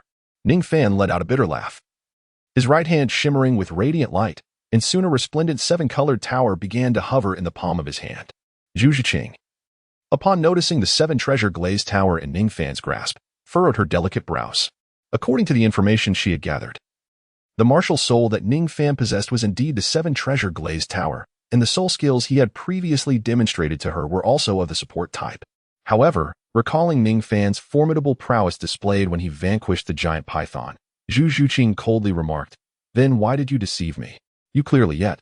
Before she could finish her sentence, she suddenly fell silent. Observing this, Ning Fan shrugged his shoulders, a helpless smile gracing his lips as he slowly responded. "It seems that Miss Zhuqing has also come to realize that I have only ever stated I am a support-type soul master, but never claimed to lack any combat capability. Therefore, this cannot be deemed a deception. It is merely a matter of omission." What Ning Fan articulated was undeniably the truth, leaving Zhu Zhuqing utterly unable to refute his claims. Indeed, Ning Fan had never asserted that he possessed no combat abilities. He merely stated that he was an auxiliary soul master. In a strict sense, one could say that Ning Fan had skillfully concealed his true strength while relying on common sense, without deceiving her in any respect. However, despite his honesty, the fact remained that he had hidden his abilities in order to draw closer to her. "Very well, you have indeed not deceived me. But why do you choose to conceal your strength?" Zhu Zhuqing's ebony eyes gleamed with a sharp, cold light as she confronted Ning Fan without reservation. "Concealment? Is that not rather commonplace?" In response to Zhu Zhuqing's inquiry, Ning Fan turned his right hand, retracting his martial soul into his body, and shook his head lightly. "After all, Miss Zhuqing and I have only just met. Is it not entirely reasonable to keep certain matters to oneself?" "Miss Zhuqing?" A subtle smile graced Ning Fan's face as he gently questioned her in return. Upon hearing this, Zhu Zhuqing grasped the essence of Ning Fan's words and fell into thoughtful silence. Compared to the title of Miss Zhuqing, I have been sufficiently forthright. Aside from concealing my strength, I have disclosed my origins and the purpose of my visit to her without reservation. Conversely, Miss Zhuqing has shared her name, but has revealed nothing else of significance. Ning Fan gazed at Zhu Zhuqing, a gentle smile gracing his features as he spoke leisurely. Indeed, as Ning Fan had articulated, in terms of concealment, Zhu Zhuqing, who remained ever vigilant and had divulged not a shred of information, found herself unable to question Ning Fan in this regard.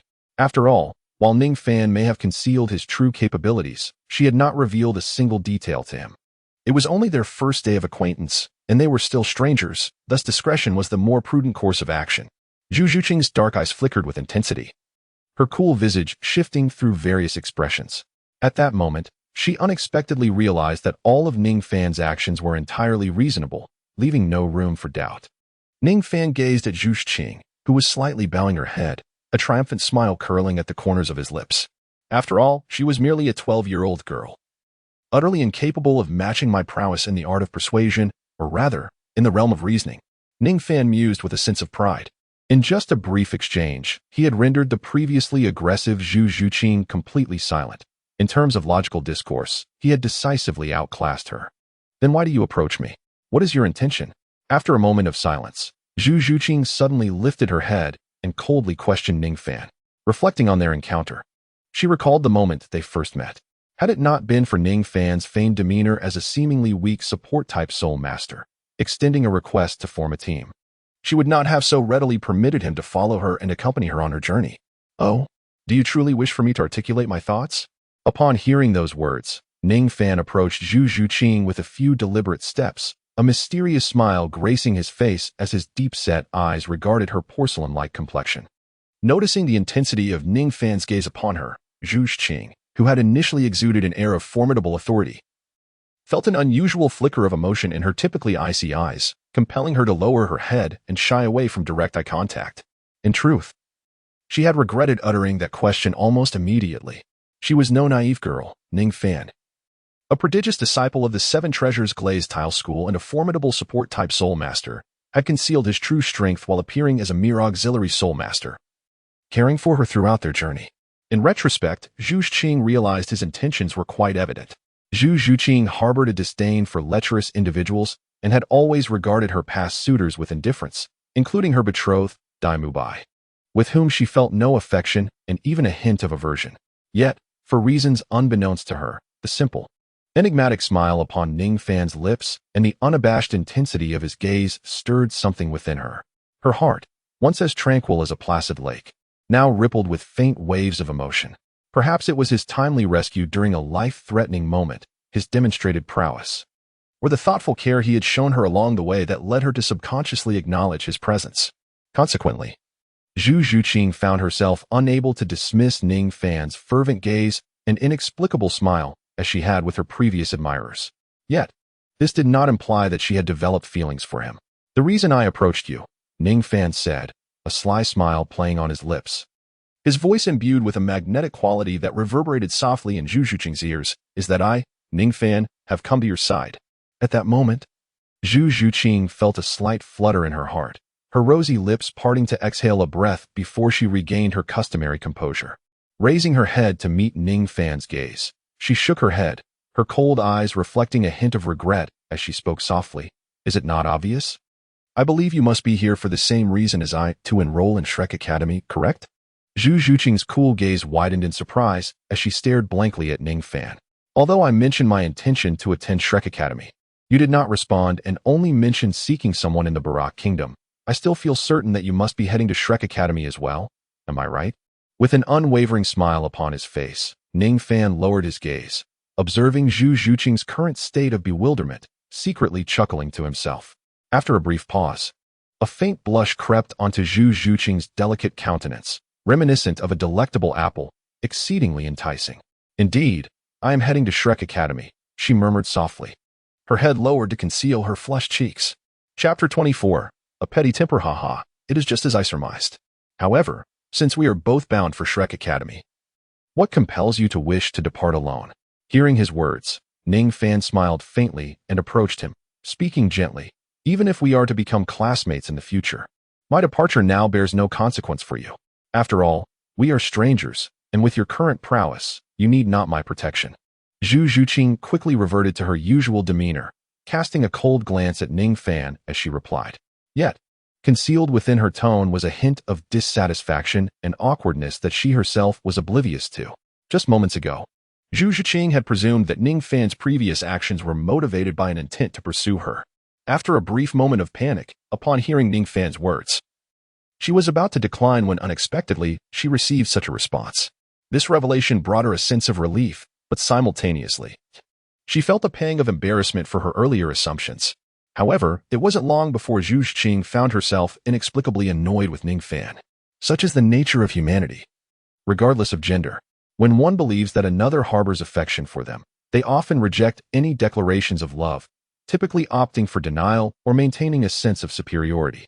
Yet, upon realizing that the other does not, in fact, reciprocate those feelings or has turned their affections elsewhere, a sense of void emerges, giving rise to discontent towards the other party. This phenomenon encapsulates the feeling of longing for what is unattainable and the audacity of those who are favored. Though Zhu Zhuqing was not inherently unreasonable, her underlying dissatisfaction inevitably manifested through her words. Ning Fan, perceptive to the nuances in her speech, stifled a chuckle just as a notification rang in his mind. Ding. Your forging talent has increased. Ding. You have acquired a 50,000-year soul bone, right arm bone. Ding. You have received 8 gold coins. Hiss. 50,000-year soul bone. Ning Fan's expression suddenly changed as he glanced at Zhu Qing, drawing in a breath of cold air. His heart silently exclaiming. He had not anticipated that a mere playful tease of Zhu Qing would yield him a reward of 50,000 years of soul bones. It seemed that Zhu Qing had indeed taken his words to heart, believing that he harbored affection for her. After all, Ning Fan was well aware that the rewards from his system, though random, possessed a certain peculiar pattern. Various items such as books, skills, spatial rings, and more appeared entirely at random. Yet, there existed a subtle rule. The greater the intensity of the pursuit, the more pronounced the target's reaction, and consequently, the better the reward. Clearly, Ning Fan's actions had stirred significant emotions within Zhu Qing. At this moment, Zhu Qing also noticed the sudden shift in Ning Fan's demeanor as he gazed at her intently, prompting her to emit a dissatisfied cold huff. This sound brought Ning Fan back to his senses. Rubbing his hands together, he looked at the displeased girl before him and softly said, "Hee hee, while that may be true. Since we are both heading to Shrek Academy and will soon become classmates traveling together, wouldn't it be better to become familiar with each other sooner rather than later?" Zhu Qing remained unmoved, her expression as frigid as ever. "Furthermore, if my display of strength is the sole reason you wish to abandon me, Miss Qing, such a rationale seems rather absurd, does it not?" Ning Fan shook his head, regarding Zhu Qing with a steady gaze as he continued to speak.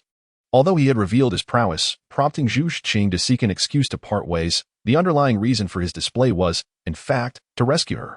Now, having just acquired 50,000 years of soul bones, Ning Fan regarded Zhu Qing as a treasure he wished to keep close by. However, Zhu Qing remained unresponsive, her resolve seemingly unyielding as she stared coldly at Ning Fan. "Are you truly this upset?" Ning Fan forced a bitter smile. He then glanced at the brightening sky, sighed, and resignedly addressed Zhu Qing once more. "Well, dawn is approaching. Let us have breakfast together before we depart." Upon hearing this, Zhu Qing offered no verbal response. Yet, her actions spoke volumes as she turned her long legs towards the fire, sitting down with her back to Ning Fan, hugging her knees.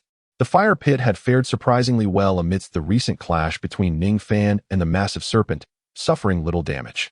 Aside from the fact that it had not been replenished with wood for too long and was on the verge of extinguishing, its essence remained intact.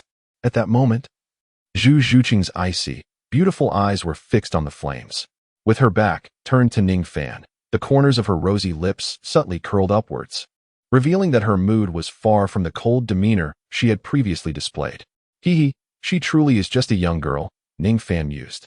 At this moment, Ning Fan gazed at the silhouette of Zhu Qing, and his previously helpless expression was suddenly illuminated by a knowing smile.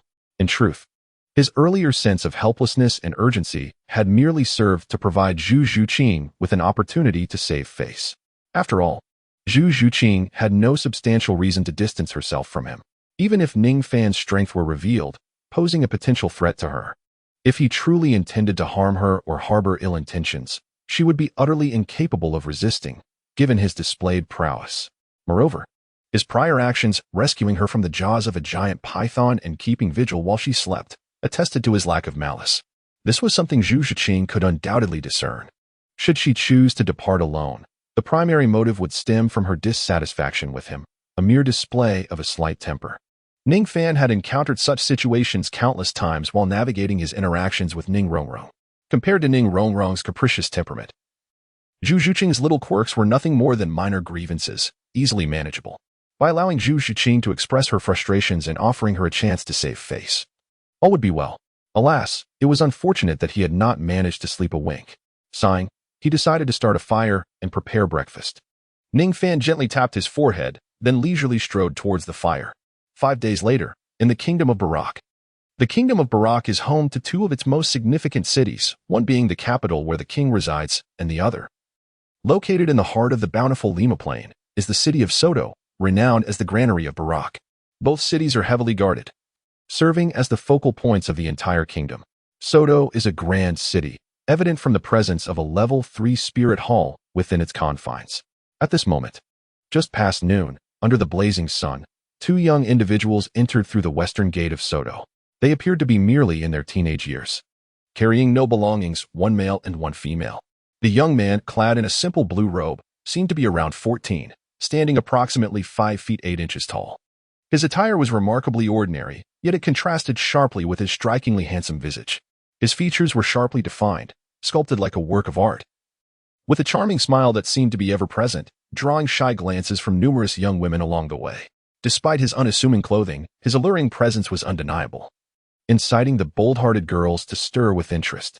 Had it not been for the stunning companion by his side, who exuded an aura of beauty that left others feeling inferior, many would have eagerly approached him for a conversation. The female companion, dressed in a form-fitting black leather outfit, accentuated her curvaceous figure, her flawless silhouette rendering countless girls by the roadside envious. With an air of aloofness and striking beauty, her long legs, showcased by the leather pants, were delicately slender and captivating, drawing the gaze of many men. These two individuals were none other than Ning Fan and his companion, Zhu Zhuqing, who had traveled great distances to reach Soto. Isn't Shrek Academy starting enrollment tomorrow? There's no rush in arriving in Soto so early. However, after such a long journey, are you not weary? We should find a place to rest, and since it's nearly noon, let us have lunch first. Zhu Zhuqing's cold, piercing gaze cast a fleeting glance at Ning Fan beside her, and she nodded, instinctively yielding to his guidance. Throughout their recent journey to the kingdom of Balak, she had never anticipated that the trials of adventure could be so effortless.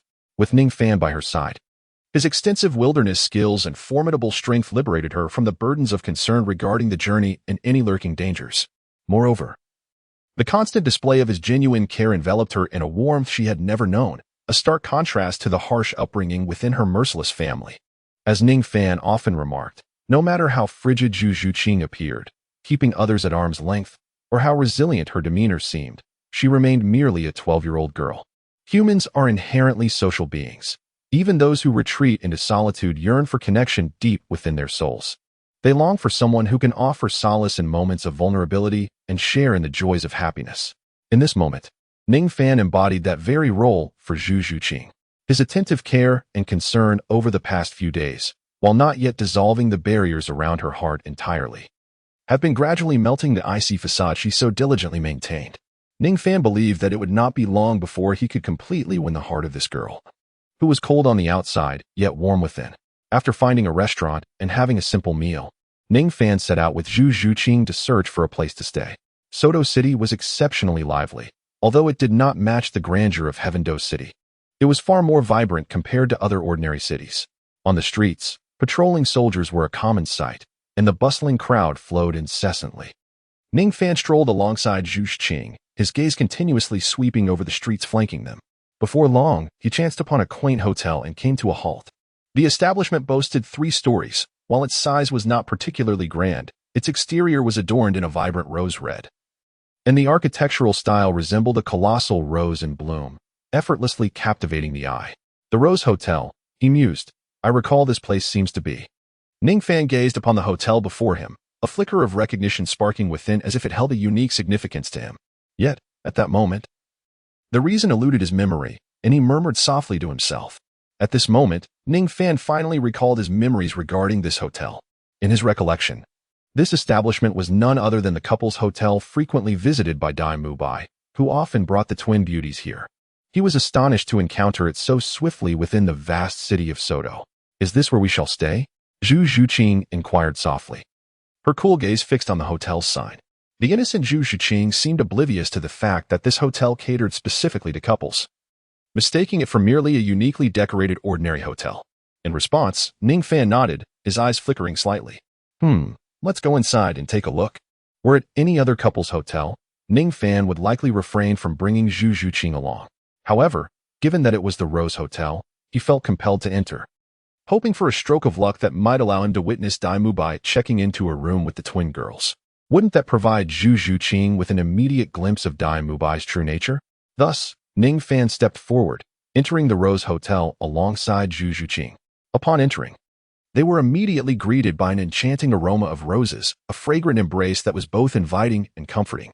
The hotel's interior was adorned in 3 colors, white, silver, and rose red, creating a warm, distinctive, and elegant ambience that was truly delightful. As Ning Fan stepped inside and surveyed his surroundings, he promptly approached the counter. Could you please arrange 2 rooms for us? The attendant at the counter rose, casting a glance at Ning Fan before shifting her gaze to Zhu Zhuqing behind him, her eyes betraying a hint of admiration. However, she soon shook her head at Ning Fan, her expression filled with regret. I apologized, sir, but our rooms are fully booked. Fully booked? Ning Fan was taken aback, a subtle flicker of disappointment crossing his eyes. It seemed he had arrived a moment too late, missing out on the spectacle. What a pity. Ning Fan silently sighed, choosing not to dwell on the matter any further as he turned to leave. However, at that moment, the sound of footsteps echoed through the hotel corridor, revealing two youthful figures. A boy and a girl, both seemingly no older than 12 or 13. The boy stood approximately 1.70 meters tall, clad in a light blue athletic outfit, with shoulder-length black hair that barely grazed his shoulders. His appearance was rather ordinary, the kind of face one could easily lose in a crowd. Beside him, however, the girl was anything but ordinary. Her sleek black hair was styled into long, flowing braids, and her large, sparkling eyes, coupled with her charmingly delicate features, rendered her extraordinarily adorable. Oh, feeling a sense of recognition, Ning Fan turned around to gaze at the two individuals descending from the corridor. Although they did not disclose their identities, Ning Fan narrowed his eyes and instantly recognized them. These two were none other than Tang San and Xiao Wu, the protagonists of the tale. After settling in the Rose Hotel, Tang San, prompted by Xiao Wu's suggestion, decided to venture out and explore Soto City during the afternoon. However, as soon as they descended the staircase and entered the lobby, they encountered Ning Fan and Zhu Qing. Relying on the memories within his mind, Ning Fan instantly recognized Tang San and Xiao Wu. However, these two were entirely oblivious to Ning Fan's identity. When they noticed Ning Fan directing his gaze towards them, a sense of bewilderment washed over them. Although Tang San was unaware of the reason behind this encounter, he nevertheless responded with a courteous nod. In contrast, Xiao Wu did not share Tang San's demeanor. Annoyed by the scrutiny of a stranger, she shot back a glare, exclaiming, "What are you staring at? Bringing a beautiful girl of this age to such a place, and with such gaudy looks, reminiscent of that fellow Dai Mubai. It's clear he can't be a good person." Chapter 26. Gratitude. Xiao Wu's displeasure was palpable as she reprimanded him. Yet, Ning Fan displayed no trace of annoyance. Instead, a hint of appropriate contrition graced his features as he offered a polite gesture, clasping his hands in apology. "My sincerest apologies for my momentary distraction and any offense caused to you both." Although Ning Fan was suddenly reprimanded by Xiao Wu, he couldn't help but smile inwardly. He felt a twinge of regret for not having encountered Dai Mubai earlier, but after Xiao Wu's scolding, all his discontent dissipated. "It's nothing." Tang San quickly waved his hand and said, "The most detestable are those who wear a smiling mask like you." With a pout, Xiao Wu continued to express her disdain upon seeing Ning Fan. "Xiao Wu," Tang San admonished her sharply, interrupting her words. After offering Ning Fan an apologetic smile, he promptly pulled Xiao Wu away. "Brother, why are you in such a hurry to drag me away? It's clearly not my fault. Nowadays, there are hardly any decent men." Just now, Dai Mubai brought a pair of twins to the hotel. She was taken aback by how quickly another person, not much older than them, appeared, accompanied by such a large girl. Moreover, the man was gaudy and appeared untrustworthy. Based on her experience, it was likely that the girl had been lured by him. Although Xiao Wu was pulled away by Tang San, she continued to grumble. "Xiao Wu, I must say, you've become quite perceptive." Tang San scolded her discontentedly. "Of course. After all, I am the head of the Nodding Academy," Xiao Wu declared proudly. "Well said, Xiao Wu. You did well." As he listened to Xiao Wu's unabashed criticism after they left, Ning Fan felt no dissatisfaction or annoyance. He almost couldn't contain himself and cheered for her. Observing Zhu Zhuqing's now sullen face, Ning Fan chuckled inwardly. Although he did not directly expose Dai Mubai's true nature in front of Zhu Zhuqing, Xiao Wu's reprimands inadvertently informed Zhu Zhuqing of Dai Mubai's reckless behavior after leaving the Star Luo Empire, revealing his indulgence in debauchery. Not only had he sought out a pair of twins, but they also engaged in a three-person rendezvous. The thought alone was utterly vulgar. Zhu Zhuqing had endured immense pressure in the Star Luo Empire, traveling an arduous journey alone to reach this place, only to hear of Dai Mubai's indulgent lifestyle and infidelity. It was easy to imagine the feelings that would arise in her heart for a betrothed who had only been bound by a childhood contract and lacked genuine affection. Contemplating this, Ning Fan felt a genuine sense of gratitude towards Xiao Wu, even as Tang San scolded her, and she continued to express her frustrations. Watching Xiao Wu and Tang San depart, Ning Fan's eyes brimmed with appreciation. He had already resolved in his heart that next time, if the opportunity arose, He would let Xiao Wu sample his culinary skills and entice her with his incredibly flavorful spicy rabbit meat. He was confident that with his mastery acquired through the system and extensive practice, just one taste of his rabbit dish would surely make Xiao Wu fall in love with this exquisite delicacy. After casually selecting a well-decorated hotel, they booked 2 rooms and rested for the night. The following morning, the two departed from the hotel, exiting Soto City through the southern gate, and set forth towards their destination. Regarding Shrek Academy, Ning Fan held no particular expectations. Given his circumstances, he did not believe that the esteemed academy or the so-called master, who could only theorize, had anything of value to impart to him. Moreover, his visit to Shrek Academy was not motivated by a desire to learn. His presence there was primarily due to Zhu Zhuqing. According to the information within his mind, the objectives designated by the system appeared to encompass only those girls who played a role in the original narrative. After successfully completing the pursuit of Ning Rongrong, he found himself unable to continue receiving rewards. Ning Fan subsequently directed his focus towards Zhu Zhuqing of the Shrek Academy. Although Xiao might also meet the criteria for his objectives, Ning Fan, despite considering himself somewhat unscrupulous and not quite a paragon of virtue, held no particular fondness for Tang San, the original protagonist. Nevertheless, he would never stoop to the level of a minotaur. Had he encountered Xiao Wu earlier, it might have been a different story. However, since Xiao Wu had already developed feelings for Tang San, he would refrain from interfering. Thus, from the very beginning, his sights were set on Zhu Zhuqing. Unexpectedly, before reaching Shrek Academy, he found himself encountering Zhu Zhuqing by chance due to a wrong turn. This unforeseen meeting rendered his plans regarding Shrek Academy less significant. The thought of Shrek Academy now made Ning Fan furrow his brow, as it posed a headache. If all went according to plan, Ning Rongrong would undoubtedly be present at the academy, and dealing with that little girl would prove quite challenging. Fortunately, at present, he was not within the 7 Treasures glazed tile school. Otherwise, he would truly struggle to manage Ning Rongrong. In the past, during his time at the 7 Treasures glazed tile school, any action he took that did not align with her wishes would lead to her calling upon Grandpa Jin and Grandpa Bone to break his legs. Now, however, with the mountains high and the Emperor far away, as long as he was not within the confines of the 7 Treasures glazed tile school, he need not overly concern himself with the whims of that little sorceress. With this thought, Ning Fan exhaled deeply, feeling a sense of relief wash over him. Previously, while at the 7 Treasures glazed tile school, he had appeared steadfast in his pursuit of Ning Rongrong, ultimately leading her to confess her feelings for him. In truth, it was Ning Rongrong who had taken the initiative to profess her love. This could be deemed the pinnacle of Ning Fan's year, a singular moment of brilliance. After all, pursuing a little sorceress like Ning Rongrong, with her headstrong nature, had proven to be quite the ordeal. Despite possessing various special skills awarded by the system, he had endured considerable trials and tribulations at the hands of Ning Rongrong throughout this pursuit. Reflecting on the past, Ning Fan let out a long sigh. Ning Fan and Zhu Zhuqing walked side by side along the official road south of Soto City, observing the wisps of smoke rising intermittently from either side. Against the backdrop of a cerulean sky, taking a deep breath of the fresh air, his spirits lifted. The painful memories of the past were now behind him. He was no longer the Ning Fan of yore. Ning Fan cast a glance at the ethereal girl beside him, admiring her flawless profile and graceful curves. A faint smile graced his lips, followed by a subtle arch of his brow. However, both Zhu Zhuqing and Ning Rongrong were classified as A-grade targets, and beyond the A-grade, there appeared to be an S-grade rating. What kind of girl could possibly attain such an S-grade distinction? As Ning Fan gazed at the ethereal beauty beside him, a sudden thought emerged in his mind, conjuring 2 unique names that floated into his consciousness. Chapter 27. The Treasure Girl upon leaving Soto City. They traversed the official road heading south. Passing through vast fields of fertile land on either side, Ning Fan soon caught sight of a quaint little village ahead. Ah, we have arrived at our destination, Zhuqing. The person you seek resides within this Shrek Academy, does she not?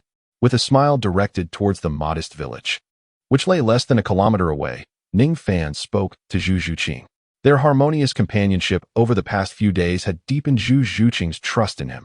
Consequently, Ning Fan had learned from her own lips that her purpose for coming to Shrek Academy was to find someone. Of course, Ning Fan was well aware that Zhu Zhuqing was searching for Daimu Bai. He merely pretended to be oblivious. Indeed, Zhu Zhuqing responded after a moment of unexpected silence, her voice barely above a whisper. Now, Might you reveal to me the identity of the person you are looking for? Or perhaps, is this individual male or female? Ning Fan halted his steps, turning around with a gentle smile gracing his lips. His deep-set eyes gazed at Zhu Qing, radiating a flicker of anticipation as he spoke. What does its gender matter to you? Zhu Qing furrowed her brows slightly, feeling the weight of Ning Fan's expectant gaze upon her, and for reasons unknown. She felt a twinge of irritation as she replied, "If it is a girl, then it has nothing to do with me. If it is a man, however, that changes everything." Ning Fan's smile was bright and warm, embodying the essence of a cheerful young man. "So, Zhu Qing, can you enlighten me?" His eyes sparkled with eagerness as he leaned in slightly, awaiting her response. In response, Zhu Qing tilted her head away from his hopeful gaze, lowering her gaze in silence for a moment. With the prospect of Shrek Academy ahead, she finally spoke in a soft voice. "He is a man. And he is my fiancé." "My fiancé?" Upon hearing Zhu Qing's words, Ning Fan's rich, resonant voice trembled slightly, laced with an indescribable sense of melancholy.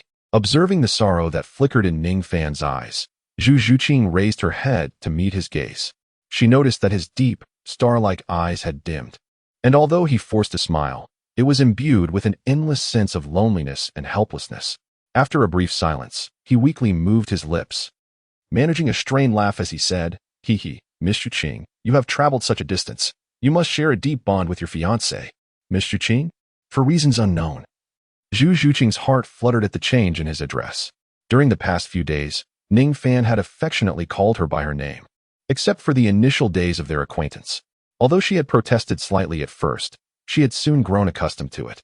Now, however, as he refrained from calling her by her name and instead used the more formal Mr. Qing, she felt a distinct sense of distance, coupled with his forced smile and forlorn expression.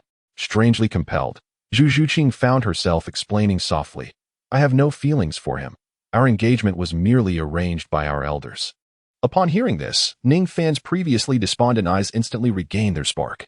He placed his hands on Zhu Qing's smooth shoulders, his face alight with excitement as he lowered his head to look earnestly into her eyes. "That is a relief. Zhu Qing, as long as you do not wish to marry, I will not allow you to be wed to anyone. If your elders wish to marry you off to your fiancé, they must first seek my consent." Zhu Qing's cold little face momentarily froze, as at that moment, Ning Fan, in a fit of excitement, was positioned alarmingly close to her. She could feel the masculine aura emanating from him, the large hand resting on her shoulder, and the faint yet fervent breath brushing against her delicate nose.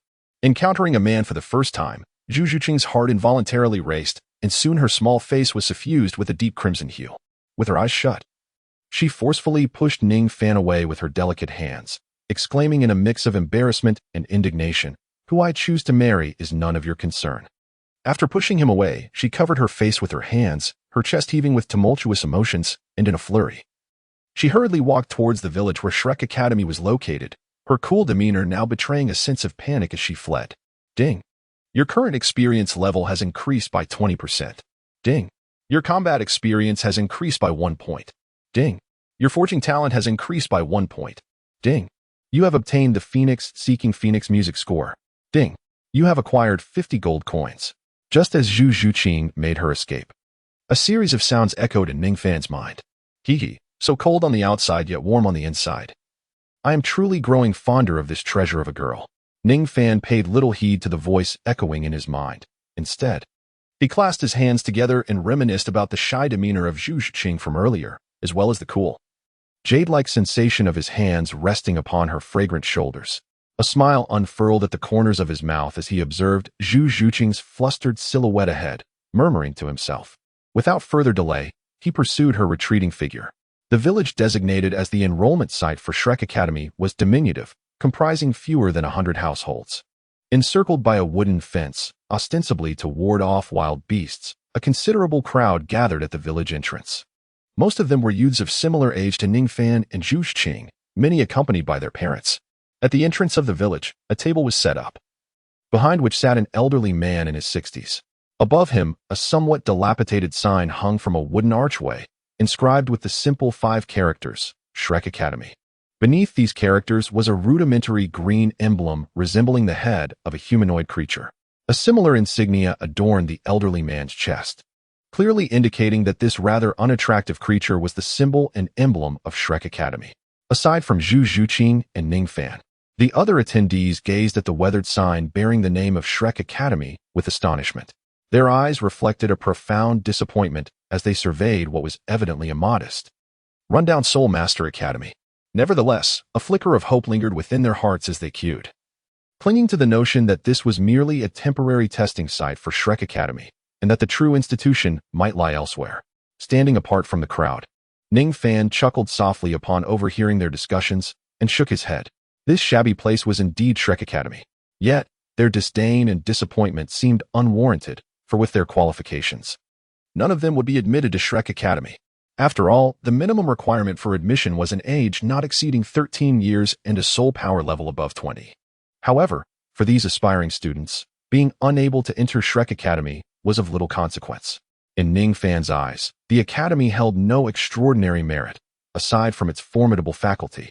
Comprised of numerous soul emperors and soul saints, it possessed little else of value. Although the students here were purportedly guaranteed noble titles upon graduation, Shrek Academy only accepted individuals of exceptional talent.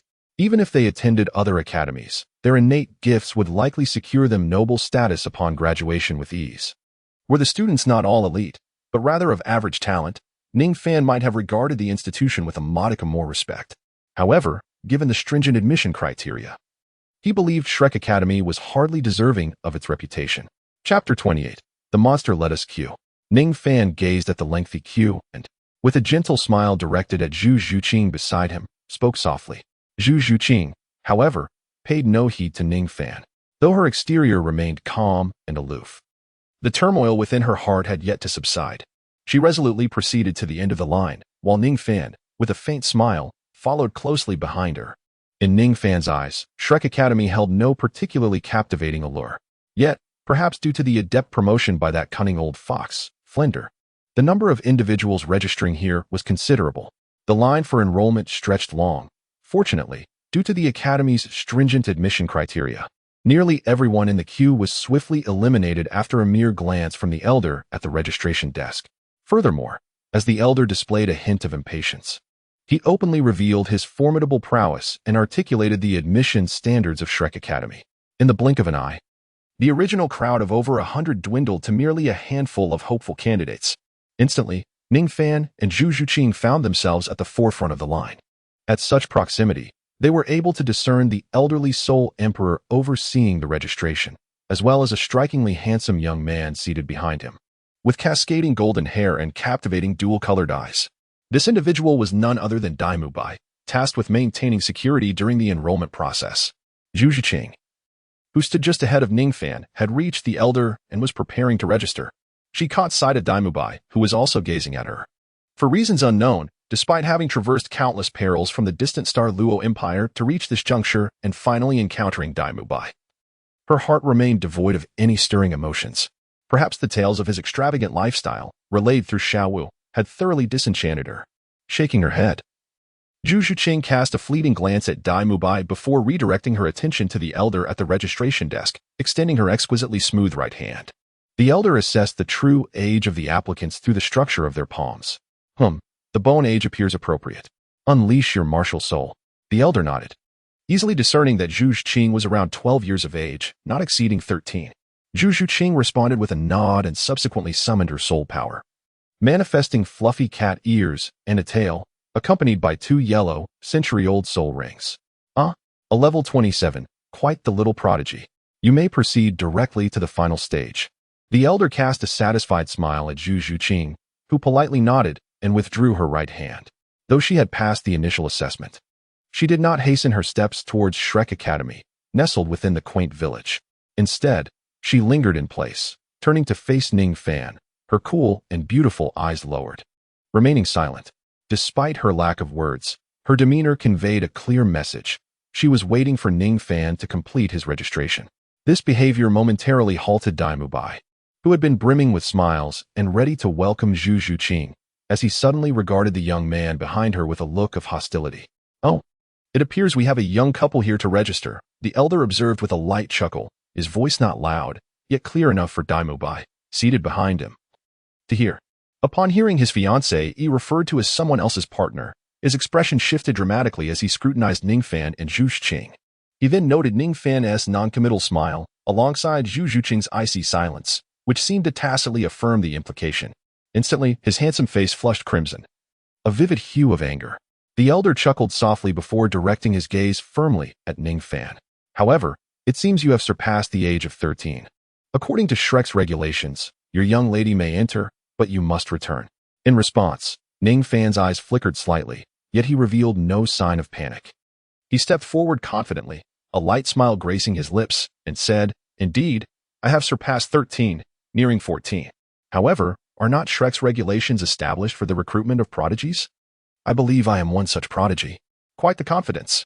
Unveil your martial soul. Let me see if you truly are a prodigy," the elder remarked, narrowing his eyes as he regarded Ning Fan. Ning Fan nodded lightly, then raised his right hand slightly. A surge of soul power enveloped him, and a radiant brilliance manifested in his palm. Gradually, it coalesced into a resplendent seven-layered tower, which hovered in his palm, spinning ceaselessly. Simultaneously, 3 soul rings, 2 in yellow and 1 in purple, appeared above the colorful tower. 35 levels. The 7 treasures glazed tower? As the elder beheld the magnificent 7-layered tower in Ning Fan's hand, his half-closed eyes widened in astonishment, and the languid demeanor he had displayed while seated vanished entirely. Am I considered a monster? Ning Fan smiled gently at the elder.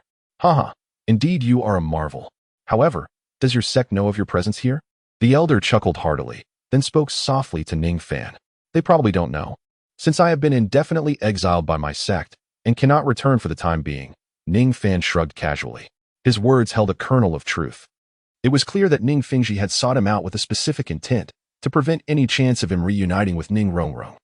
Although it was framed as an opportunity for Ning Fan to hone his skills, it was, in essence, an indefinite exile. Otherwise, they would not have bestowed upon him a plethora of gifts, including spatial soul-guiding devices, gold coins, and various resources. Hiki. The elder chuckled lightly, clearly skeptical of Ning Fan's claims. After all, training as an auxiliary soul master was inherently challenging, and achieving the rank of soul master before the age of 14 was exceptionally rare. Not to mention this young man, who had not yet turned 14 but had already attained the 35th level of soul power. Such a prodigy would be treated like a treasure under the protection of the 7 Treasures Glazed sect. How could he possibly be subjected to indefinite exile? Did Ning Fingji lose his vision? Although the elder harbored doubts about Ning Fan's assertions, he refrained from further inquiry, recognizing that such matters might involve the secrets of the 7 Treasures Glazed sect. Since Ning Fan was unwilling to divulge more, he saw no reason to press on. Upon hearing this, Zhu Zhuqing also looked up at Ning Fan, her clear and cold eyes flickering with a glimmer of intrigue. While the elder dismissed Ning Fan's words as mere nonsense, Zhu Zhuqing sensed a deeper truth in his statements. Previously, she believed she had a fair understanding of Ning Fan. But during their recent interactions, she realized just how little she truly knew about him. For instance, the mysterious second martial soul that lay beyond Ning Fan's 7 Treasures Glazed tower. Chapter 29. Overbearing. That night, after the serpent attack, Zhu Zhuqing sat beside the fire, pondering why Ning Fan, despite being merely an auxiliary soul master, possessed such formidable strength. After much contemplation, she found herself inexplicably breaking the silence she had intended to maintain with Ning Fan. Why are you so powerful? Aren't you an auxiliary soul master? Zhu Zhuqing gazed at Ning Fan, who was roasting snake meat, and suddenly posed a question. Immediately after articulating her inquiry, she regretted having spoken, for they had only known each other for a day, and Ning Fan was still concealing his true strength from her. It was evident that a support-type soul master possessing such formidable combat prowess harbored a secret, given the brevity of their acquaintance and the mutual concealment of their abilities. Her question seemed rather futile. However, to her surprise, Ning Fan remained unperturbed, offering a slight smile and revealing his secret without hesitation, despite their limited interaction. Though the 7 Treasures Glazed Pagoda was merely a non-combative auxiliary soul, I possess a twin martial soul, along with another quite commendable one. Twin martial souls. At that moment, Zhu Zhuqing gasped in astonishment. She had not anticipated that Ning Fan possessed the exceedingly rare legendary trait of housing 2 martial souls within a single individual. In an instant, she comprehended why Ning Fan, while appearing to be a support-type soul master, exhibited such extraordinary strength. Indeed, observing Zhu Zhuqing's astonishment, Ning Fan flipped the roasted python meat in his hand, seemingly recalling something, and smiled as he advised her, "No one else knows about my twin martial souls. You are the first." Please keep it confidential. Upon hearing this, Zhu Zhuqing's beautiful eyes flickered momentarily, and she gently nodded, her alabaster chin resting thoughtfully. Reflecting on their previous interactions, she raised her gaze, her dark eyes involuntarily directing themselves towards Ning Fan. If Ning Fan's assertion held true, and she was indeed the first to learn of his twin martial soul, then his banishment from the Seven Treasures glazed sect was not unfounded. What could his second martial soul be? At that moment, Zhu Zhuqing furrowed her brows, her enchanting eyes fixed on the colorful little pagoda in Ning Fan's hand, murmuring to herself. Despite her surprise at discovering Ning Fan's second martial soul, she refrained from further inquiries regarding it. Their relationship was still nascent, and Ning Fan's willingness to share the secret of his twin martial soul demonstrated a significant level of trust.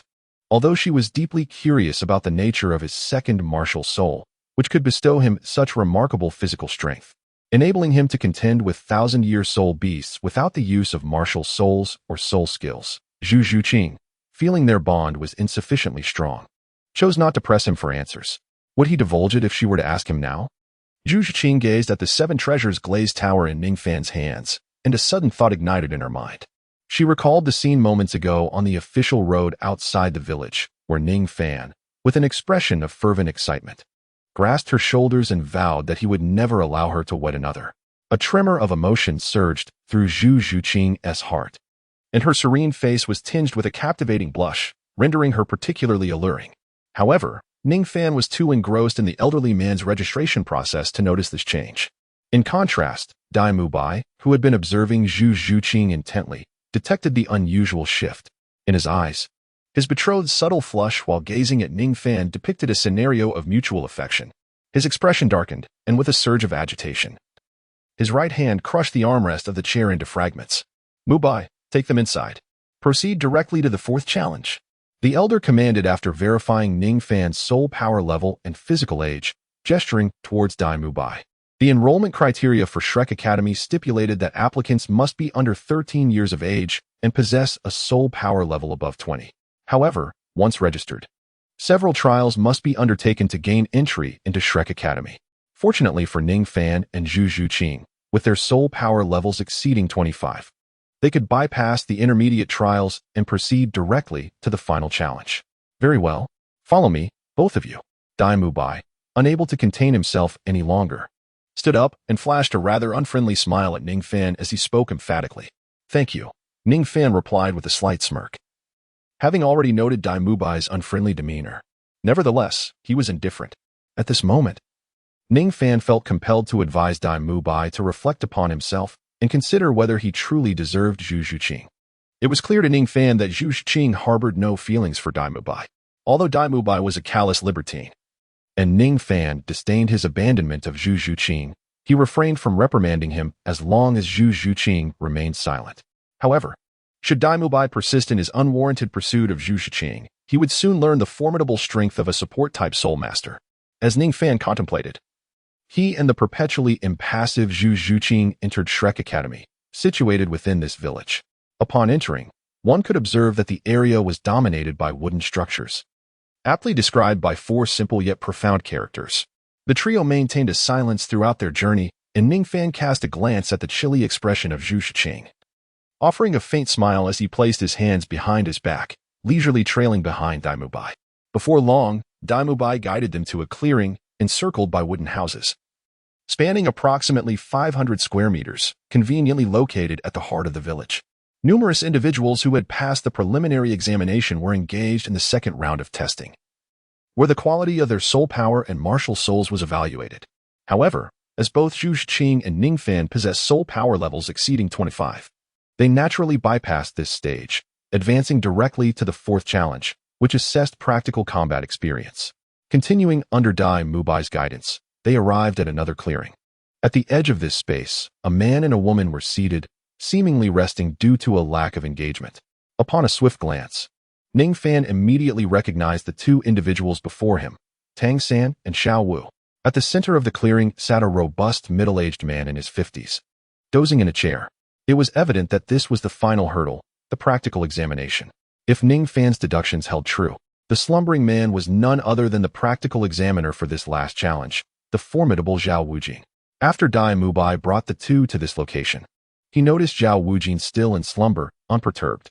With utmost care and lightness in his steps, he moved, wary of disturbing the irritable instructor. He then turned to glance at Ning Fan before shifting his focus to Zhu Qing, lowering his voice as he furrowed his brow, and spoke. As the remaining candidates have yet to complete their assessments, you are to wait here until teacher Zhao Wujin awakens or until the others conclude their evaluations, at which point the final round will commence. Zhu Qing maintained her characteristic icy demeanor, merely nodding slightly to signify her understanding. Her attitude towards Dai Mubai, her nominal fiancé, was akin to that of a stranger, which ignited a flicker of indignation in Dai Mubai's eyes. In contrast to Zhu Qing, Ning Fan offered a slight smile and, in a hushed tone, expressed his gratitude to Dai Mubai, saying, "Thank you for the information." Upon hearing Ning Fan's words of appreciation, Dai Mubai's gaze shifted to Ning Fan beside Zhu Qing, his expression darkening as he whispered, "Keep your distance from her." After uttering this, he departed. For his duties in the enrollment process were not yet complete, and he had to return to the admissions office. Oh, keep my distance from her. Truly, the evil eye white tiger is indeed domineering, Ning Fan mused with a playful smile as he observed Dai Mubai's retreating figure. Chapter 30, A Stroke of Fortune Is It You? Came a melodious exclamation. Ning Fan turned his gaze towards the faint call. Although he had only met them briefly, Tang San and Xiao Wu unmistakably recognized him, and Zhu Qing at first sight. After all, Ning Fan's flamboyant visage, which Xiao Wu perceived as alluring, coupled with Zhu Qing's striking physique, had left a profound impression on Xiao Wu during their encounter at the Rose Hotel. What a coincidence. I never expected to see you here again. Feeling somewhat bored and at a loss for activities, Ning Fan smiled gently upon noticing the gazes of Xiao Wu and Tang San directed at him and spoke softly. Indeed, you and that Dai Mubai seem to belong to the same ilk. It appears you are both students of this academy. Tang San, what kind of institution did the master recommend to you? I can't shake the feeling that we have unwittingly stumbled into a den of thieves. Observing Ning Fan's presence, Xiao Wu, who had initially harbored some dissatisfaction with the shabby academy, leaned against Tang San, her brow furrowed as she whispered to him. Clearly, now approaching the age of 14, with the childishness of youth fading away and the enhancement from soul cultivation contributing to his physique, Ning Fan appeared to be of a similar age to Dai Mubai. He was no longer the typical newcomer under the age of 13 that Shrek Academy sought to recruit. Consequently, upon seeing Ning Fan here, Xiao Wu mistakenly assumed he, like Dai Mubai, was an older student who had entered the academy before them. Thus, she hastily categorized Ning Fan alongside Dai Mubai, drawing a parallel with the eccentric uncle they had encountered earlier selling sausages. Her growing apprehension regarding the academy was palpable. Although Xiao Wu's murmurs were soft, Ning Fan heard them clearly, and a flicker of discontent crossed his eyes. You may label me lecherous, claim I possess poor character, or accuse me of lacking morals. However, to suggest that I am akin to Dai Mubai is something I cannot abide. Clearing his throat, he looked at Xiao Wu with a light-hearted smile and introduced himself. I am Ning Fan, a newcomer to this session at Shrek Academy. May I inquire about your names? Newcomer? Xiao Wu's eyes betrayed a hint of disbelief, while Tang San appeared equally astonished. Haha, although I may be a bit older, my soul power cultivation is commendable, which is why I was admitted. As he spoke, a radiant glow emanated from Ning Fan's right palm, accompanied by a surge of soul power, causing the 7-treasure glazed tile pagoda to manifest before them. The 7-treasure glazed tile pagoda? A soul respect. Tang San's pupils constricted in shock as he spoke. Ning Fan smiled gently, and with a flick of his right hand, his martial soul was instantly retracted into his body. Upon witnessing this, Tang San took a deep breath, regaining his composure from the shock, and then looked at Ning Fan, nodding as he spoke. Brother Tang San, may I inquire about the relationship between you and this young lady? I noticed you both residing in a couple's hotel. Could it be that? Ning Fan gazed at Tang San, a hint of an ambiguous smile gracing his lips. At this, Tang San felt a sudden rush of panic. Waving his hands in haste as he explained, she is my sister, Xiao Wu. We are not in that kind of relationship. Indeed, little San is quite honest. He is not that sort of person. Xiao Wu interjected. Oh, so you are not in that kind of relationship? Ning Fan feigned surprise, then continued to smile as he said, Hee, I had assumed as much, which is why I believed we were perceived in such a manner. My connection with Yu Qing is merely one of companionship during our journey, as we both share the destination of Shrek Academy, thus we travel together. Subsequently, We found a hotel in Soto City and reserved 2 separate rooms to rest. Who would have imagined that I, a support-type soul master, would be misinterpreted as a lecherous rogue, luring young maidens? Brother Tang-san, do you not think this is somewhat inappropriate? Ning Fan gazed at Tang-san with a gentle smile that belied an invisible pressure. At that moment, Xiao Wu, having heard Ning Fan's words, realized that her preconceived notions, stemming from the earlier incident involving Dai Mu Bai, had led her to misunderstand both Ning Fan and Zhu Zhuqing. Moreover, Zhu Zhuqing, having arrived here through Shrek Academy, was evidently a prodigy in the realm of martial soul cultivation, possessing a perspective that was far from ordinary. She was not easily swayed like the twins cradled in Dai Mu Bai's arms. However, despite acknowledging her error, Xiao Wu's inherent pride compelled her to feign ignorance, turning a blind eye to the situation. Observing this, Tang-san's expression grew awkward, recognizing the missteps on their part, and he immediately expressed his sincere apologies. I am sorry. We were in the wrong. I apologize on behalf of Xiao Wu. Upon hearing Tang-san's apology, Xiao Wu could no longer pretend that nothing had occurred. She approached Ning Fan and gently patted his shoulder. My apologies for the misunderstanding. But rest assured, since I was mistaken, if you encounter any troubles at Shrek Academy in the future, do not hesitate to seek me out. I will look out for you. Xiao Wu, with an air of confidence reminiscent of an older sister, boldly reassured Ning Fan. Although she had just discerned through Ning Fan's martial soul that his soul power level exceeded 30, surpassing hers by several levels, she felt no pressure in making such a declaration. Look out for me? Ning Fan chuckled lightly. I do not require your protection. The presence of Zhuqing alone is sufficient for my safety. Wouldn't you agree, Zhuqing? You will look out for me, won't you? Ning Fan lowered his head and, with a playful wink towards the perpetually silent Zhu Zhuqing, chuckled softly. Noticing this, the usually cold expression on Zhu Zhuqing's delicate face softened as she glanced up at Ning Fan's playful gesture, unable to suppress a faint smile. She nodded gently, her voice like the soothing sound of a babbling brook, as she whispered, Yes, I will protect you. Ding. Your combat experience has increased by 1 point. Ding. Your forging talent has increased by 1 point. Ding. You have acquired 3 gold coins.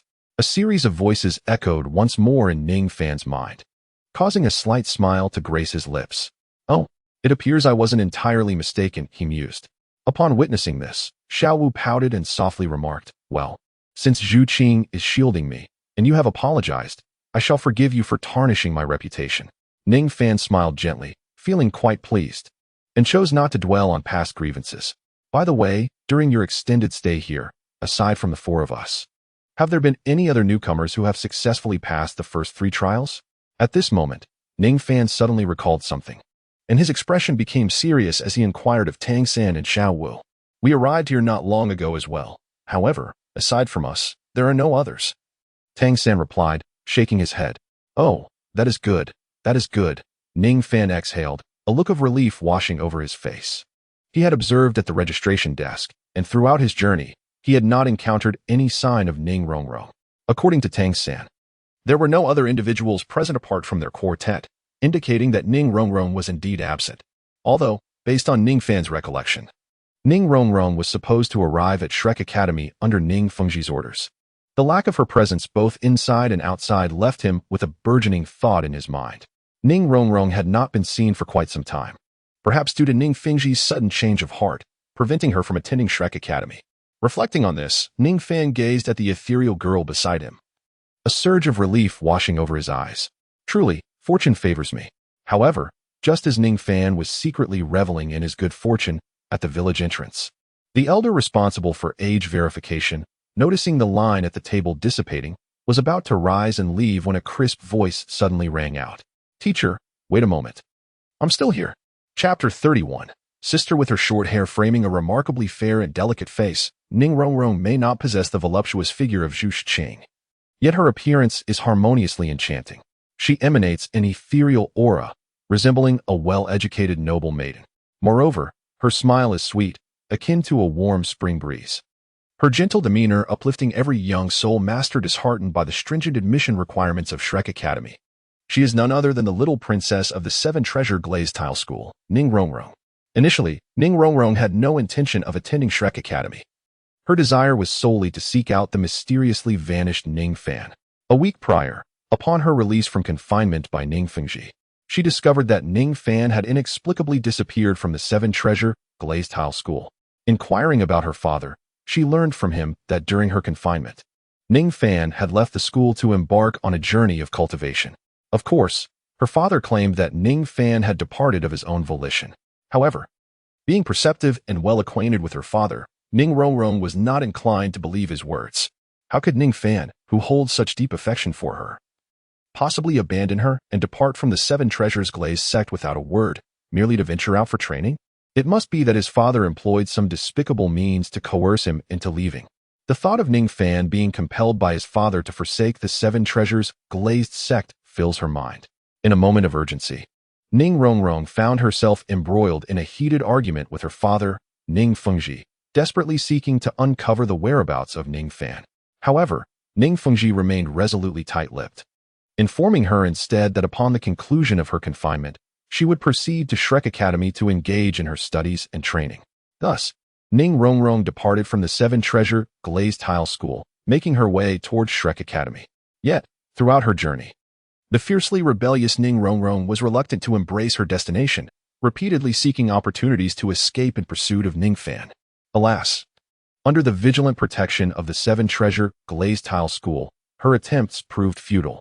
Ultimately, she received a message from her father, warning her that if she continued to act out and delayed her entrance to Shrek Academy, Ning Fengji would ensure that she would never have the chance to meet Ning Fan again, nor would he divulge any information regarding his whereabouts.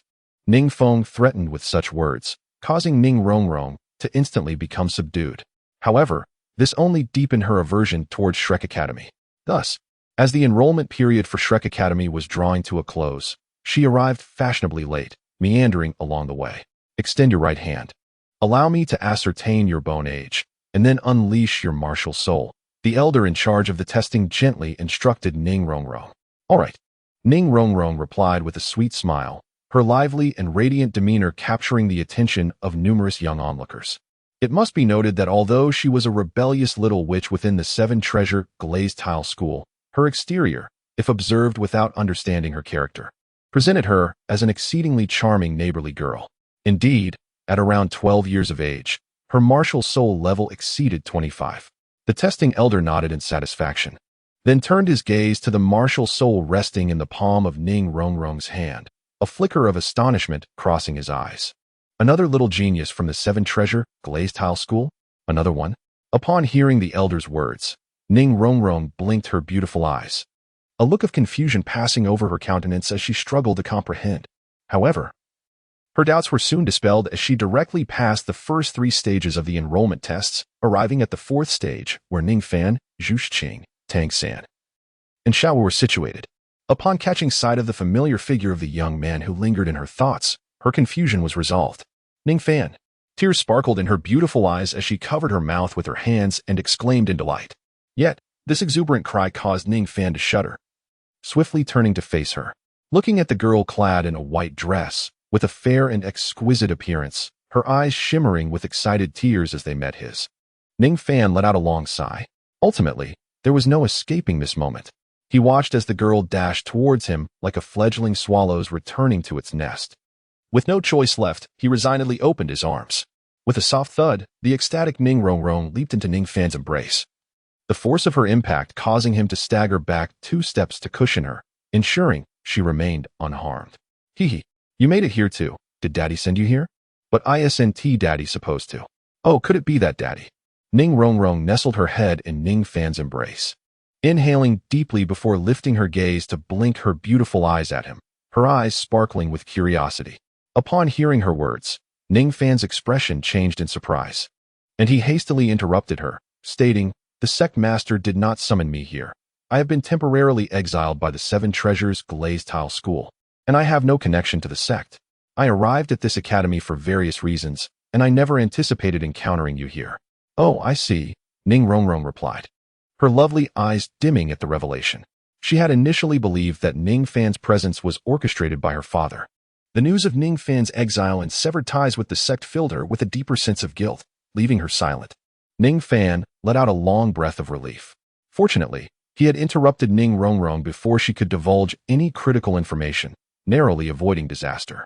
However, Despite the lack of disclosed secrets, the intimate gestures and suggestive words exchanged between Ning Rongrong and Ning Fan stirred a slight discomfort within a certain individual. At that moment, Ning Fan felt a gentle tug at the hem of his garment and turned to find Zhu Zhuqing's icy gaze fixed upon him. "Who is she?" Zhu Zhuqing inquired with her usual frosty demeanor, her lips parting ever so slightly to articulate those three simple words. Ning Rongrong nestled in Ning Fan's arms. Also noticed Zhu Zhuqing, the stunning girl standing beside Ning Fan, who was of the same age and possessed an alluring figure. She blinked her beautiful eyes at Ning Fan and echoed the question, "Ning Fan, who is she?" Caught off guard by the simultaneous scrutiny of both girls, Ning Fan's mind raced. Though he had envisioned such scenarios countless times in his preparations, the reality of the situation still left him slightly flustered. After calming his thoughts and regaining composure, he maintained his gentle smile and softly addressed Zhu Zhuqing. "This is Ning Rongrong. We share a close bond. And she is like a sister to me within the Seven Treasures glazed tile school." Ning Rongrong's eyes widened in surprise as she regarded Ning Fan, clearly taken aback by his public introduction of her identity. Her cheeks puffed in indignation as she wished to retort, but upon noticing the expression in Ning Fan's gaze, she hesitated. Suddenly reminded of her father's disapproval of their relationship, she realized that revealing their connection could lead to complications. Understanding that Ning Fan's introduction might stem from such considerations, she chose to abandon her rebuttal. Although somewhat vexed, she acquiesced to Ning Fan's description. "And this is Zhu Zhuqing," Ning Fan continued, "a companion on my journey, entrusted with my protection along the way. We share a strong friendship." Upon witnessing Ning Rongrong's compliance and lack of rebuttal, Ning Fan felt a sense of relief. His gaze flickered with a hint of mischief as he smiled slightly and proceeded to introduce Zhu Zhuqing's identity. Chapter 32. The battle approaches, is that so? Ning Rongrong inquired, her beautiful, large eyes reflecting a hint of skepticism as she regarded Ning Fan. Ning Fan nodded slightly, his expression remaining unchanged. Upon witnessing this, Ning Rongrong found no significant issue in the statement and ceased her doubts. After all, in the proud eyes of Ning Rongrong, it seemed inconceivable that Ning Fan, who had previously held such affection for her, could so swiftly develop feelings for another in the mere 2 weeks since his departure from the Seven Treasure glazed tile school. As for the relationship between Ning Fan and Zhu Zhuqing, it stemmed from their chance encounter on the road, where they journeyed together, with Zhu Zhuqing safeguarding Ning Fan along the way. In light of this, Ning Rongrong bestowed a sweet smile upon Zhu Zhuqing, expressing her gratitude for the care she extended to Ning Fan. Yet, Zhu Zhuqing felt an inexplicable sense of unease within her, unable to articulate the source of her discomfort. However, upon hearing Ning Fan's assertion that he had been protected by her throughout their journey, Ning Rongrong exhibited no discernible change in her demeanor, and an inexplicable tranquility settled within her heart. Ning Fan's second martial soul, as he had previously indicated, was a secret known only to her, even the girl before her, whom Ning Fan referred to as his younger sister, remained oblivious to this revelation. She alone was privy to Ning Fan's secret. Upon realizing this, Zhu Zhuqing gazed at the girl, who smiled sweetly at her and nodded in acknowledgement. A hint of hesitation flickered across her icy visage, and she gently parted her cherry lips to utter, "Hello, Rongrong." "Hello." Ning Rongrong replied politely, her voice bright and clear. A sense of harmony enveloped the scene, prompting Ning Fan to suddenly conjure the phrase "a harmonious atmosphere" in his mind. Yet, he pondered how long this serenity would endure. Observing the two girls, a peculiar expression emerged on Ning Fan's face. Although Zhu Zhuqing and Ning Rongrong appeared similar in age and physical appearance, in Ning Fan's recollection, it seemed that Ning Rongrong was the elder. Was it not confusing for Zhu Zhuqing to address Ning Rongrong as younger sister? However, contemplating from another perspective, despite Zhu Zhuqing being slightly younger, her address to Ning Rongrong as sister was not entirely incorrect. What was this sibling terminology? They had not even entered Shrek Academy yet and were already eager to establish a camaraderie akin to that of relatives. At that moment, a resonant and powerful voice belonging to a middle-aged man resonated in everyone's ears. Zhao Wuji, who had been dozing on the ground, was perhaps stirred by their earlier conversations, as he slowly opened his bleary eyes and remarked, "This year, there are actually 5 participants in the 4th trial?" "Yes, Teacher Zhao," Dai Mubai replied, having just concluded his guarding duties. "All 5 of them have reached a soul power level exceeding 25, thus exempting them from the 2nd and 3rd trials and bringing them directly here." Upon hearing this, Zhao Wuji's eyes sparkled with interest as he rose from his chair. Though not particularly tall or striking in appearance, he exuded a robust presence. His stature, despite being shorter than Ning Fan, radiated a sense of strength. His broad shoulders resembled fortifications, and the coat he wore could hardly conceal his formidable physique, reminiscent of muscles forged from steel. Although his expression was amiable, his imposing figure unconsciously conveyed a potent aura of pressure. All 5 exceeding level 25, impressive. Extraordinary talents are not uncommon, yet this year seems to present an abundance. You stand before the final trial, and should you pass my examination, you will gain entry into Shrek Academy. However, do not underestimate the challenges I present. Practical experience is essential for every soul master, and it is precisely this capacity that I shall evaluate. My name is Zhao Wujia. Since all 5 of you possess soul power levels exceeding 25, I shall indulge you in a little game. You have the duration of a stick of incense to deliberate on your cooperation. After this time, the test shall commence. If any one of you can withstand my attacks for the length of a stick of incense, regardless of whether it is but a single individual, you shall be deemed successful. Upon finishing my words, I observed the stunned expressions of the group. At that moment, Dai Mubai hastily approached and spoke. Teacher Zhao, this seems rather inappropriate. What? Do you find it objectionable? Today, the dean is absent, and in Shrek Academy, I am the authority. My word is final, I declared, waving my hand emphatically. Seeing this, Dai Mubai's countenance shifted, and he swiftly retreated, refraining from further persuasion. Dai Mubai, is this teacher Zhao Wujia truly formidable? Xiao Wu inquired. Her brow furrowed. Indeed, he is exceptionally strong, Dai Mubai affirmed gravely. Teacher Zhao's martial soul is the vast strength diamond bear, an extraordinarily powerful beast martial soul, boasting unparalleled defensive capabilities, impervious to harm. For soul masters of the same level, inflicting effective damage upon him is nearly impossible. However, as you may surmise, such bear-type martial souls are often cumbersome, presenting a fatal flaw in terms of speed. Yet, that is only when contending with others of equal rank. Against you, he will undoubtedly excel. His formidable offensive power and unparalleled defensive might render many soul masters of comparable rank utterly helpless in their attempts to engage him. Even standing idle, he could withstand assaults without sustaining a scratch. Thus, he is often referred to by the moniker Immovable King. After sharing this, Dai Mubai turned his gaze toward the group. Is he truly that extraordinary? What is his soul power level? Could he possibly be a soul emperor? Xiao Wu asked once more. Before Dai Mubai could respond, Ning Rongrong interjected. He is not a soul emperor. He is likely a soul sage. The title Immovable King is one I have heard my father mention. A decade ago, the Immovable King Zhao Wujia had a conflict with the Spirit Hall, where they dispatched 16 soul emperor-level bishops to apprehend him, who was also a soul emperor at the time. He managed to escape their siege, and he has surely grown even stronger since then. I would surmise he is now at least a level 70 soul sage. Upon hearing this, the group, save for Ning Fan, was left in stunned silence. A soul sage? They collectively gasped. Indeed, you should now grasp the formidable nature of Teacher Zhao. Dai Mubai nodded, addressing them. He then shifted his attention to Zhu Qing. Adopting a gentle tone as he advised, be cautious during the test. Teacher Zhao will likely only be toying with you and will not unleash his full strength. Take care not to get injured. Dai Mubai's words were evidently directed at Zhu Qing, yet they elicited no response from her.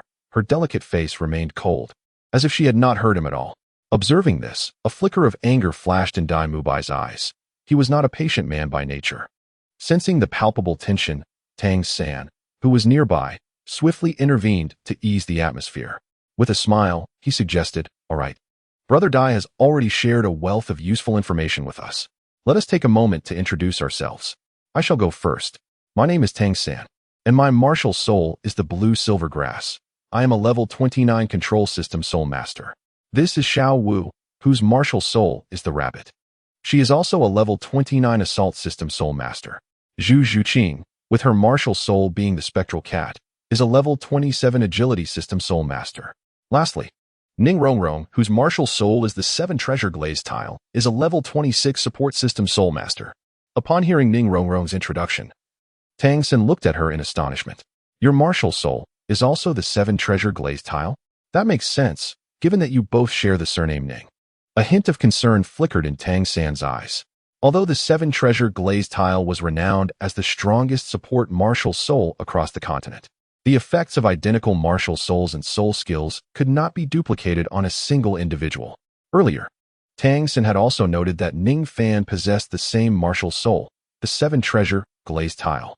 In essence, while they were 5 individuals, the presence of 2 support system soul masters with the same martial soul and soul skills rendered the team effectively a 4-member combat unit. Now, allow me to introduce myself. Ning Fan's voice broke in. I'm a level 35 support system soul master with the 7 Treasure Glazed Tile as my martial soul. At this moment, all eyes turned towards Ning Rongrong and Ning Fan, since they were the only 2 support system soul masters in the team. And their martial souls and soul skills were identical. It sufficed to have only one of them in battle while the other could remain as backup. Given that Ning Fan was a 35-level support system soul master, his contribution to the team was evidently far superior to that of Ning Rongrong, who was merely a 26-level Great Soul Master. Thus, it was decided that Ning Fan would accompany them into battle. However, at that moment, upon noticing the collective gaze upon him, Ning Fan smiled, glanced at Zhao Wujie in the distance, and spoke. Let Rongrong join you in the fray. You may fight freely for the time it takes to burn an incense stick. I will be here to support you and prevent any injuries. If you find yourselves unable to hold on, I shall take over for the remainder of the time. Tang Xin furrowed his brow, evidently struggling to fully comprehend Ning Fan's intent behind his words. He found it difficult to grasp how a support system soul master would be able to provide backup for them. Moreover, there was some confusion regarding why Ning Fan, whose auxiliary abilities surpassed those of Ning Rongrong by a considerable margin, chose to abstain from the battle and observe from the sidelines. Tang Xin shook his head, glancing at the lightly smiling Ning Fan. Since Ning Fan was reluctant to join them in combat, and their acquaintance was limited, he felt powerless to persuade him otherwise. Meanwhile, Dai Mubai observed Ning Fan with a hint of derision in his eyes, mistakenly believing that Ning Fan's reluctance stemmed from fear of Zhao Wujie's prowess and a lack of combat experience. What? You're level 35? When did you attain such a high rank? Just as Tang San was silently shaking his head, an exclamation suddenly pierced the air, as Ning Rongrong's beautiful eyes widened in disbelief, fixed on Ning Fan. Although Ning Rongrong is known as the Little Witch of the 7 Treasure Glazed Tile School, her innate talent is unparalleled among her contemporaries, a source of pride deep within her heart. However, at this moment, her perception has been utterly transformed. Currently, her soul power level stands at a mere 26, while Ning Fan has astonishingly reached 35, surpassing her by a full 9 levels. Though Ning Fan is nearly 2 years her senior, even the exceptionally proud Ning Rongrong must concede that, within the span of 2 years, she may not be able to attain such a level. A sense of anxiety creeps into her heart. In the past, during her interactions with Ning Fan, Ning Rongrong always felt she held the upper hand. Even after she boldly confessed her feelings to him, this sentiment remained. After all, to most, Ning Fan appeared rather ordinary, with nothing exceptional in talent or status aside from his decent looks. In stark contrast, Ning Rongrong possessed extraordinary talent and was the daughter of the 7 Treasure Glazed Tile School. The disparity in their standings and abilities, compounded by the fact that Ning Fan had always pursued her, led her to subconsciously regard herself as superior. To her, her confession was a noble gift to him. With my beauty, exceptional talent, and status as the little princess of the 7 Treasure Glazed Tile School, it is a privilege for someone like you to receive my affection. This had always been her belief. Yet now, Ning Fan's exhibited talent has eclipsed her own. In that instant, the pride she once displayed before him crumbled, replaced by a feeling of insecurity. Observing her astonished and somewhat endearing expression, Ning Fan allowed a slight smile to grace his lips. He gently ruffled her hair with a brotherly affection, speaking softly, it's just 35. Having a high level isn't something to flaunt. It's quite normal that you weren't aware. Hey, what kind of siblings are you? You don't even know this, Xiao Wu remarked, bemused by Ning Rongrong's dazed expression. If not for the shared surname and their martial spirits both being the 7 Treasure Glazed Tile Tower, she might have doubted their sibling bond, wondering how they could be oblivious to such fundamental knowledge. All right, let us not waste time. You two should quickly devise a strategy. Excluding me, Ning Fan urged briskly. He then cast a glance at the imposing figure of Zhao Wujie, his eyes glimmering slightly. The last encounter with that utterly harmless 1,000-year-old python had merely served as a warm-up, hardly qualifying as a real battle. Ning Fan was entirely unaware of the limits of his strength without activating his second martial soul. After absorbing the 5,000 years of right arm bone awarded by the system and acquiring a unique soul skill, his power surged once again, leaving him even more in the dark about his potential. Zhao Wujie, with his rugged and resilient physique, stood as the perfect test subject. Observing Zhao Wujie, a faint smile curled at the corners of Ning Fan's lips. Before long, Tang San had devised a battle strategy. Xiao Wu would lead the offensive. He would control the situation, Zhu Zhiqing would maneuver to distract, and Ning Rongrong would provide support from the rear. As for Ning Fan, he requested to remain at the edge of the arena, refraining from utilizing any soul skills, focusing solely on self-preservation. The plan was simple and direct, though the specifics would ultimately depend on the dynamics of the actual combat. After a brief discussion lasting the time it takes for an incense stick to burn, the moment arrived. All right, little monsters, prepare to embrace the baptism of battle. Zhao Wujie's booming voice resonated through the air. With that, he took out another incense stick and firmly planted it in the ground. Meanwhile, Tang San, Xiao Wu, Zhu Zhiqing, and Ning Rongrong formed a group on one side of the arena. In contrast, Ning Fan, having been excluded from the battle plan per his request, stood solitary on the opposite side, far removed from the quartet, ready for the edge of the battlefield. At that moment, Ning Rongrong began to twirl gracefully, her melodious voice mingling with the flutter of her flowing white dress. 7 treasures, turn out the glazed glass.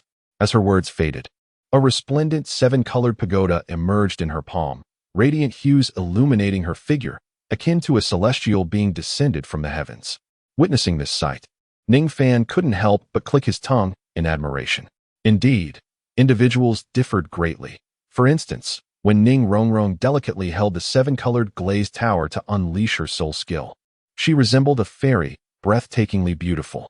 In contrast, when Ning Fan held the 7 treasures glazed tower to activate his own soul skill, he felt less like a support-type soul master and more akin to the king of heaven who bore the tower. The 7 treasures were renowned, the first being strength. Ning Rongrong uttered her incantation softly, and in an instant, the first soul ring radiated with brilliance. The 7-treasure glazed tower emitted 3 beams of light, which, with a gentle flick of Ning Rongrong's fingertip, enveloped Zhu Zhiqing, Tang San, and Xiao Wu. The 7 treasures are renowned, the second decree is swiftness. Again, 3 beams of light cascaded from the 7-treasure glazed tower, descending upon the trio. After Ning Rongrong completed the release of her supportive soul skills, she immediately smiled sweetly at the 3 of them. Keep it up. Well done. This year, who would have anticipated that even the 7-treasure glazed tile school would join us at Shrek Academy? I wonder how delighted old Flander will be upon learning this. As soon as her words fell, Zhao Wujie landed firmly on the ground, not granting the trio an opportunity to launch a preemptive strike, and charged directly towards Ning Rongrong, the auxiliary soul master. Observing this, Tang San felt a sense of foreboding. However, he was relieved that Zhao Wujie's speed was not particularly swift, while the others swiftly retreated. Just as Zhao Wujie was about to close in on Ning Rongrong, dark, elongated vines erupted from the ground beneath her feet, pulling her away to a different location. Simultaneously, they swiftly increased the distance as they dared not engage in a direct confrontation with a soul master like Zhao Wujie. Haha, you fell for it, didn't you?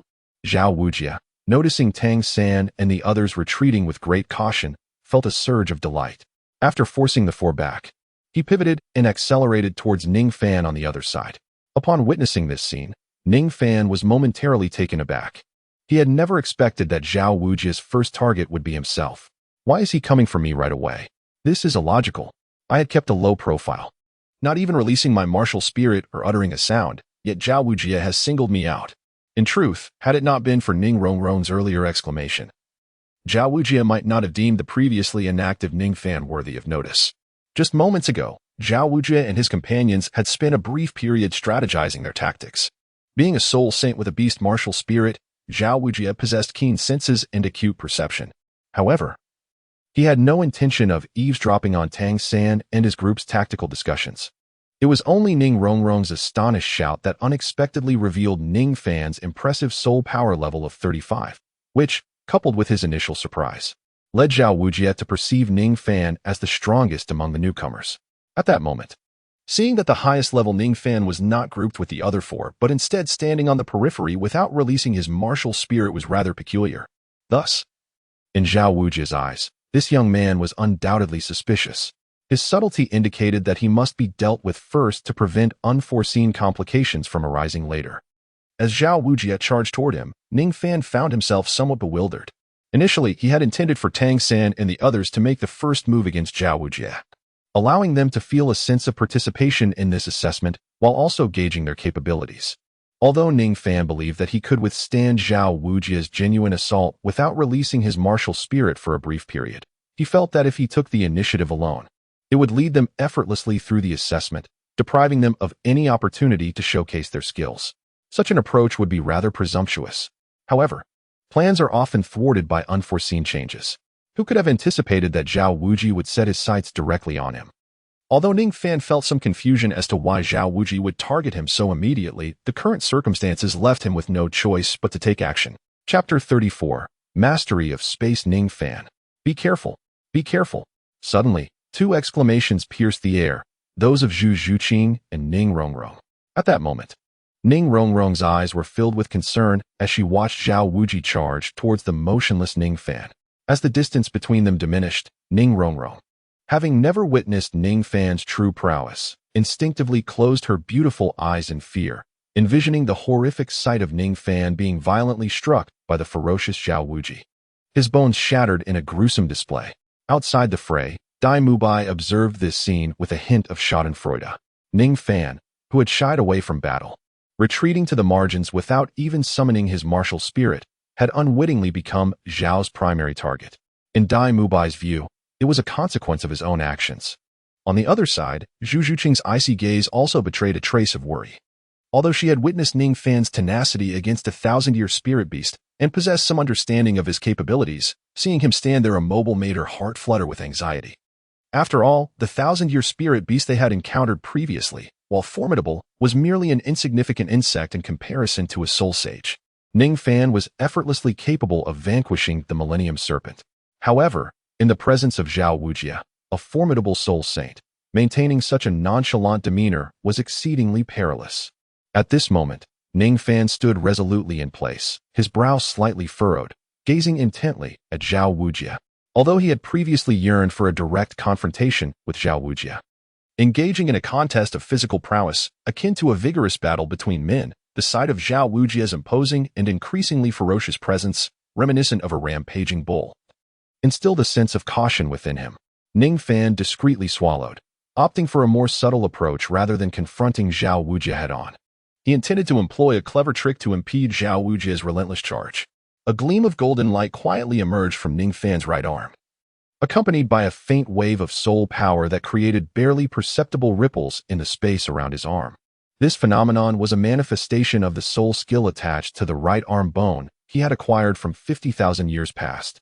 Upon absorbing the ancient bone, Ning Fan did not experience the overwhelming soul skill he had anticipated, aside from a slight increase in the power of his right arm.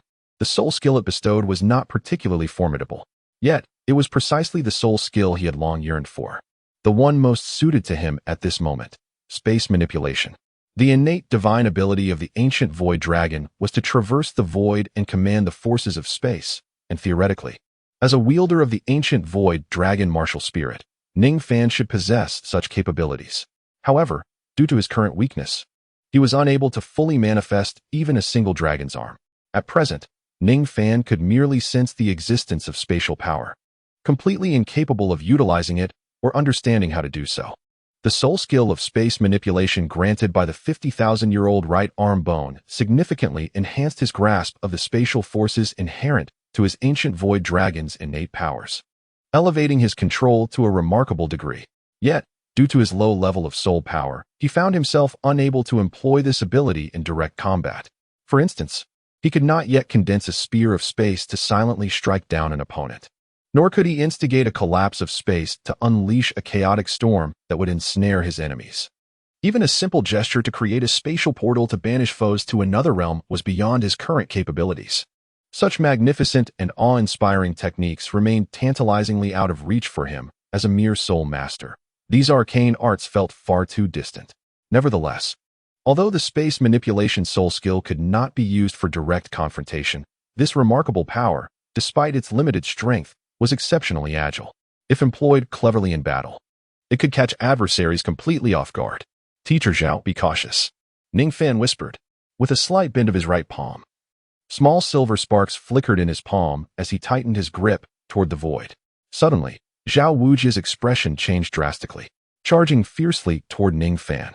He stumbled just 2 steps away from Lin Feng, losing his balance and nearly falling to the ground. Fortunately, his quick reflexes allowed him to regain his composure and avoid immediate embarrassment. It was evident that he felt as though something had tightly grasped his right foot. Initially, he assumed it was Tang San's blue-silver grass ensnaring him, but when he looked down, he found his right foot entirely unencumbered, devoid of any presence. The crowd stood in bewilderment, utterly perplexed by the current situation. What had just transpired? How had the formidable Zhao Wujian, who had approached Ning Fan with such fervor, suddenly come to a standstill? Moreover, in that moment, it appeared that Zhao Wujian had stumbled before Ning Fan, nearly toppling to the ground. Zhao Laosher, what troubles you? Could it be your age has caught up with you, leading to osteoporosis? Are your legs giving you trouble? At this moment, Ning Fan's gaze was fixed intently on the void before him, the veins on the back of his hand standing out as he exerted a tremendous effort to grasp at the empty air. After a long exhale, he turned to Zhao Wujian, a smile illuminating his face. Young man, was this your doing? As I suspected, you possess some peculiar tricks. Zhao Wujian attempted to lift his right foot again, but upon realizing he could not free himself from the invisible restraint, a glimmer of intrigue sparked in his eyes as he regarded Ning Fan. Oh, what do you mean, Zhao Laosher? I am quite in the dark. Ning Fan replied with a light chuckle. You indeed have some unusual methods. However, to think you could ensnare me with such antics underestimates my prowess, Zhao Wujian declared. He then stomped his right foot forcefully on the ground, snorting with disdain, his foot arching upward with vigor. In that instant, a hint of mirth flickered in Ning Fan's eyes as he tightened his grip on the void, mirroring Zhao Wujian's upward motion with his own hand. And then, he released his hold with sudden force. Zhao Wujian was entirely unprepared for the peculiarity of this soul-binding technique, which not only dissipated in an instant, but also continued to exert pressure against him. In a fleeting moment, as the binding force vanished, the newfound pressure from his right foot caused his center of gravity to falter, disrupting his balance. However, had it only been this, Zhao Wujian could have steadied himself. Yet, the inexplicable force surging from his right foot was sufficient to shatter his equilibrium, sending him staggering backward. With a soft thud, the onlookers, their expressions frozen in astonishment, witnessed the once mighty soul saint Zhao Wujian, renowned for his indomitable presence, topple to the ground like a clumsy bear. The entire episode unfolded in an utterly baffling manner, leaving everyone at a loss. Indeed, it was bewildering. Even Zhao Wujian, lying on the ground and gazing up at the unusually bright blue sky dotted with clouds, was momentarily dazed. How could he, a distinguished soul saint, have fallen prey to the cunning of a mere soul master? P.S. Following the suggestions of fellow readers, I have adjusted the reward for absorbing the 10,000-year soul bone to 2 soul skills, thus modifying it to a 5,000-year soul bone for the time being. Please take note. Chapter 35, Strangely Familiar Zhao Laosher, Will You Not Rise? A fifth of the incense time has already passed. As Zhao Wujia gazed at the azure sky and pondered the meaning of life, a soft, ethereal voice broke the silence. Startled, Zhao Wujia snapped back to reality, slapping the ground with his right hand, propelling himself upright. At that moment, he noticed the incense stick he had planted in the earth, now burnt down to over 1/5 of its length. His attention then shifted to the young man before him, who had caused him considerable embarrassment. This lad surely possessed something extraordinary. What peculiar means do you employ? Though Zhao Wujia was a soul sage, he was oblivious to the mystical force of spatial power. He could only sense an invisible, elusive power that seemed to be manipulated by Ning Fan, leading him to lose face. Initially, Zhao Wujia suspected this to be a soul skill of Ning Fan's martial soul. However, upon reflection, he realized that Ning Fan had not even released his martial soul, nor did he possess any soul rings, making it impossible for this to be a martial soul skill. As for the alternative possibility, a soul bone skill, Zhao Wujia briefly entertained the thought but quickly dismissed it, as the activation of soul bone skills would emit distinct fluctuations of soul power, which he would undoubtedly sense with his current strength. Thus, Zhao Wujia found himself utterly perplexed by the source of Ning Fan's power, completely ignorant of its origin and control. Ning Fan, well aware of Zhao Wujia's inability to discern the origins of his unique ability, understood the situation perfectly. His command of spatial power stemmed from the soul bone skill, spatial mastery, possessed by his right arm, a skill that differed from typical soul skills. It could merely be classified as a special passive soul skill, enhancing Ning Fan's innate talent inherited from the ancient dragon of emptiness. Unlike ordinary soul bone skills, which simply grant an additional unique skill upon absorption, spatial mastery was inherently different. Thus, it was entirely reasonable that Zhao Wujie failed to perceive it. With a slight smile, Ning Fan softly remarked, "It is merely a special ability of my martial soul. There is no need for you, Teacher Zhao, to be so astonished, as I can utilize it through the exertion of soul power without releasing my martial soul." Martial soul innate ability? Zhao Wujie was taken aback. Typically, martial souls did not possess innate abilities. Only exceedingly rare and powerful martial souls carried such extraordinary talents. At that moment, Zhao Wujie's gaze toward Ning Fan grew increasingly intrigued, eager to uncover the unique martial soul that this young man possessed. Meanwhile, Tang San, Xiao Wu, and the others, having overheard the exchange between Zhao Wujie and Ning Fan, directed their astonished gazes toward Ning Rongrong, with the exception of Zhu Qing. Xiao Wu, curious, poked Ning Rongrong in the side and leaned in closer to inquire, "Hey, no wonder the Seven Treasure Glazed Tile School is the strongest auxiliary martial soul on the continent. I didn't expect it to harbor such a special innate power. Rongrong, what exactly is that strength?" Upon hearing this, Ning Rongrong turned her head in a daze, her beautiful large eyes equally filled with astonishment. The unique abilities of the Seven Treasure Glazed Tile? As the daughter of the sect master of the Seven Treasure Glazed Tile sect, possessing the authentic martial soul of the Seven Treasure Glazed Tile, how could she be utterly unaware of such a phenomenon? Observing the inquiring gazes from Tang San and his companions, Ning Rongrong opened her mouth, shook her head, and softly replied, "I do not possess such capabilities. I do not know." Are you really siblings? How can you not know this or that?" Xiao Wu murmured with a hint of curiosity. Upon hearing Xiao Wu's unintentional remark, Ning Rongrong's heart tightened. Her lovely eyes turned towards Ning Fan, who was not far away, and at that moment, she suddenly realized something. This was the same Ning Fan she had parted with just 2 weeks ago, yet he felt somewhat unfamiliar to her. Reflecting on it, in the past, even if they had been apart for merely 2 or 3 days, Ning Fan would greet her with great enthusiasm, inquiring about her recent circumstances. And if she were feeling down, he would go to great lengths to make her smile. Yet today, as they encountered each other after a prolonged separation, everything felt different. Ning Rongrong suddenly realized that Ning Fan's attitude towards her seemed to have undergone a subtle shift, becoming somewhat indifferent. This alteration left her feeling rather unfamiliar. Moreover, Ning Fan's meteoric rise in soul power and the unique ability he had recently demonstrated, which had even caused a formidable soul saint like Zhao Wujie to suffer a significant setback, contributed to her sense of estrangement. As these thoughts coursed through her mind, a wave of panic and fear surged within her, leaving her uncertain on how to navigate these changes. Her delicate hands intertwined nervously, and her beautiful eyes gazed at Ning Fan in the distance. In that moment, she beheld him clad in a flowing blue robe, his striking features accentuated by the wind.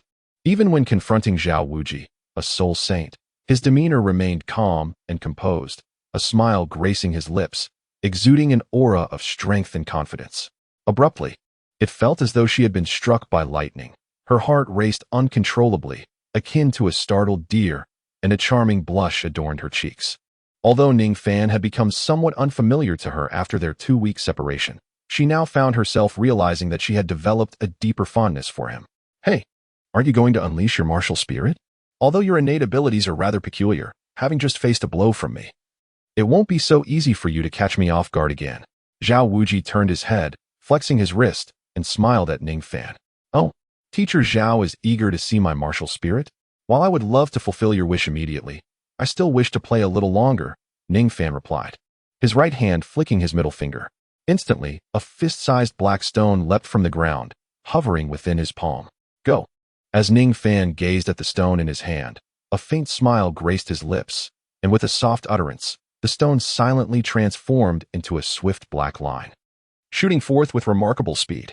Zhao Wujie, observing the stone hurtling towards his face, displayed not a flicker of emotion, remaining utterly still, even refusing to shift his feet. Just as the stone was about to make contact, it abruptly veered sharply, grazing the skin of Zhao Wujie's face in a narrow escape. "Is that all?" Zhao Wujie smirked with satisfaction. Yet, Just as the smile began to form at the corner of his mouth, a subtle sound emanated from the back of his head. Bang! The smile vanished from Zhao Wuji's face in an instant. He raised his right hand to touch the back of his head and noticed the gray-black stone dust on his fingers. His mind consumed by a singular thought. I have been ambushed again. Although the impact from such a small stone was not particularly powerful, and while it had struck him on the back of the head, it caused no real harm. Nevertheless, for someone of Zhao Wuji's stature as a soul sage, the injury was negligible, yet the humiliation was profound. What kind of technique is this? No, this is not merely a technique. It is a manifestation of that unique power. Tang San, who stood nearby observing the spectacle, witnessed the stone that Ning Fan had launched with remarkable speed.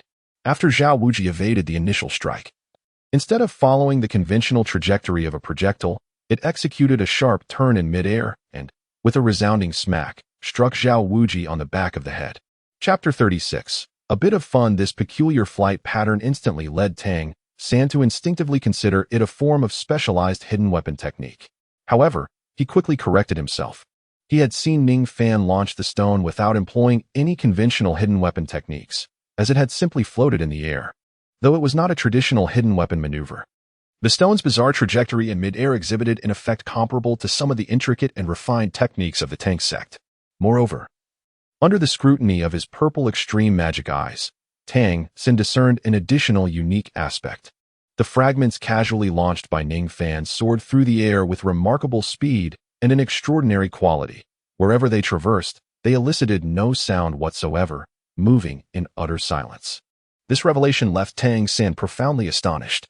It is important to note that even the smallest and most ingeniously designed concealed weapons, upon being launched, generate minute disturbances as they navigate through the air. However, the stone that Ning Fan had effortlessly dispatched caused not the slightest alteration in the surrounding space, remaining utterly noiseless. Had it not been for the visual confirmation, one could hardly have sensed its presence through mere physical perception. It is precisely this exceptional characteristic that led Zhao Wuji, a soul saint, to suffer a setback. Ning Fan gazed at the unscathed Zhao Wuji, shaking his head slightly. Zhao Wuji, as he had surmised, possessed a tough exterior. The blow that had struck him squarely on the back of the head would have rendered a soul master of the soul sovereign rank unconscious without question.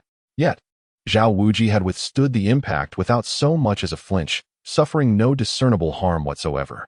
The hard stones colliding with his head had shattered upon impact, akin to an egg striking a boulder, disintegrating into fragments in an instant. Undoubtedly, Zhao Wuji's cranial defenses were formidable and remarkably resilient. Just how resilient? Ning Fan could not ascertain, but it was certainly far tougher than mere stone. This was merely Zhao Wuji relying on his physical fortitude, without the aid of soul power. Hence, it was evident just how robust his skull truly was. The question remained, could it rival the hardness of steel? Suddenly, a thought struck Ning Fan. The speed and power he had just demonstrated were already the limits of what he could achieve at his level by wielding the force of spatial manipulation. Of course, this was merely the effect of manipulating ordinary stones. If he were to employ a flying dagger forged from refined iron, the potency would undoubtedly increase significantly. Perhaps, had he utilized a sharp flying dagger instead of an ordinary stone, it might have silently struck Zhao Wuji at the back of his head. Although Ning Fan believed that even with the refined iron dagger, he would hardly inflict any substantial harm on Zhao Wuji, it might at least graze him. With this notion in mind, Ning Fan resolved to forge some concealed weapons, such as throwing daggers, to complement his spatial abilities in combat. However, he was not particularly adept at crafting such items. Despite possessing the forging talent bestowed upon him by the system, his proficiency was still below 40 points, hardly qualifying him as skilled. Moreover, lacking any blueprints or methodologies for forging, he surmised that the daggers he could create would merely be slightly sharper than ordinary ones. Their impact, not significantly greater than that of shattered stones. Should he seek out Tang San? Ning Fan furrowed his brow. Tang San was indeed an expert in the art of concealed weapon forging. However, Ning Fan had little inclination to involve himself with Tang San, not wanting to owe him a favor, and thus promptly abandoned that idea. Suddenly, as if a light bulb had illuminated in his mind, he realized, why should I seek Tang San? Do I not possess forging blueprints? Although these might not be classified as concealed weapons, they could prove to be infinitely more effective. Ning Fan suddenly recalled a unique blueprint that had remained dormant due to unmet conditions, and a flicker of excitement illuminated his face. However, before he could revel in this joy for long, a sudden shift in his expression occurred. Youngster, allowing oneself to be distracted during battle can lead to dire consequences. With a sharp reprimand, Zhao Wuji launched himself forward with the swiftness of an arrow, his feet propelling him towards Ning Fan with remarkable speed. At the same time, his right fist, imbued with terrifying force, surged directly towards Ning Fan.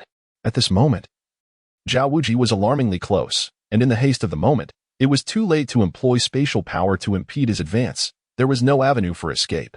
Ning Fan stepped back half a pace with his right foot, channeling strength through his waist, legs, and arms in unison, his gaze sharpening. As his right arm surged with soul power, he unleashed a powerful punch directed toward Zhao Wuji, amidst the astonished and incredulous gazes of the onlookers. Although Ning Fan's fists were not particularly large, they appeared rather delicate in comparison to Zhao Wuji's fists, which resembled colossal sandbags. However, this seemingly dainty punch, when measured against Zhao Wuji, caused the smile on his face to vanish in an instant, replaced by an expression of incredulous shock. The two fists, one large and one small, collided with a resounding impact. Zhao Wuji, in a state of disbelief, was propelled backward. A thunderous noise erupted suddenly. It was uncertain how much Zhao Wuji weighed, but as he crashed to the ground, it created a violent tremor, sending dust swirling into the air. Meanwhile, Xiao Wu, Tang San, and Zhu Zhuqing, who were poised to rush to Ning Fan's aid upon witnessing Zhao Wuji's attack, abruptly halted, their gazes fixed on the spot where Zhao Wuji had fallen. What on earth was happening in this world? When did support-type soul masters become so formidable? What kind of monster was he? In that moment, both Xiao Wu and Tang San looked at Ning Fan, their hearts silently shouting in astonishment. Even Zhu Zhuqing, upon witnessing this scene, was left utterly stunned, her dark eyes wide with disbelief. Although she had some knowledge of Ning Fan's background, she had never anticipated such an outcome. Ning Fan astonishingly managed to send Zhao Wuji flying with a single punch in a direct confrontation, although Zhao Wuji did not employ his soul power and relied solely on his physical strength. The sight of a mere punch propelling a soul saint-level powerhouse through the air was truly astounding. Ning Fan shook his right hand, which had become numb and somewhat weak from the tremendous force of the recent clash. Zhao Wuji's fist was indeed harder than steel. The disparity in their strengths was unmistakably vast. Ning Fan shook his head, although he had just sent Zhao Wuji flying with a single punch, which appeared incredibly fierce. It was merely due to the fact that Zhao Wuji had not utilized his martial spirit or soul power, relying solely on physical strength. Had Ning Fan engaged in that punch without employing soul power, relying purely on his corporeal might, even with the enhancement of the ancient dragon's strength, he would undoubtedly have been the one sent flying, not Zhao Wuji, given the immense disparity in their abilities. Nevertheless, he had gained a considerable advantage, and it was likely that Zhao Wuji would soon adopt a more serious demeanor. He was about to face the tempestuous onslaught of Zhao Wuji's attacks. At that moment, as the dust settled, Zhao Wuji propped himself up with one hand, rising slowly albeit somewhat disheveled. He shook his head vigorously, causing the dust covering him to fall away. Now, his eyes sparkled with vitality, as if he had been miraculously rejuvenated, standing before everyone with a formidable presence.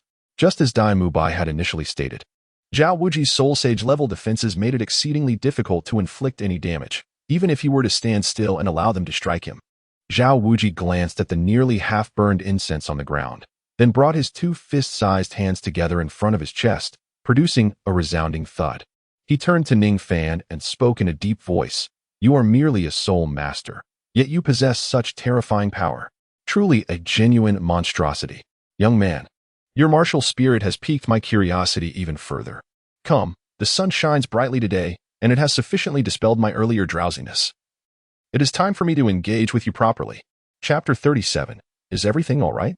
At that moment, 7 soul rings illuminated around Zhao Wuji, and his physique appeared even more imposing than before, towering over 2.5 meters, cloaked in a layer of brown bear fur. From a distance, his explosively muscular form resembled that of a colossal golden armored bear, emanating an oppressive presence that felt as solid and heavy as a mountain. Teacher Zhao has unleashed his soul power. That lad is in for a rough time. Upon witnessing this transformation, Dai Mubai was taken aback, a sense of schadenfreude blossoming within him as he observed Ning Fan. While Ning Fan's previous feat of sending Zhao Wuji flying had been astonishing, in Dai Mubai's view, it was merely due to Zhao Wuji's earlier negligence and lack of seriousness. Now, with Zhao's soul power surging and an imposing aura radiating from him, It was evident that he was ready to engage in earnest with Ning Fan. Come on, continue, Zhao Wuji bellowed, taking deliberate steps toward Ning Fan, a glint of mischief dancing in his eyes. Clearly, he intended to reclaim the face he had lost at Ning Fan's expense, seizing the remaining time of the half-burned incense to do so. At that moment, Tang San and his companions, who had been observing the unfolding drama, were poised to spring into action. They had deliberated on their strategy for a duration akin to a fragrant incense stick, and Ning Fan's monstrous performance had drawn the ire of Zhao Wuji. Consequently, they had yet to make a significant move from the outset. With half the time elapsed, if they did not act soon, they would truly lose all sense of involvement and merely drift through this fourth trial. With a shared glance, Xiao Wu and Tang San understood each other, and Xiao Wu, taking the lead as the primary attacker, surged towards Zhao Wuji. With a delicate push off the ground, she leapt gracefully into the air. At the apex of her ascent, a tendril of blue-silver grass appeared perfectly at her landing point, offering her additional support. This was, of course, Tang San's blue-silver grass, upon which she deftly landed. The tendril bent as if drawn taut like a bowstring, and in the next instant, Xiao Wu shot forth like an arrow released from its bow, aiming directly at Zhao Wuji. With less than half a stick of incense remaining, the time prior had been dominated by Ning Fan's display of prowess, leaving them with no opportunity to strike. Now, it was their turn to engage.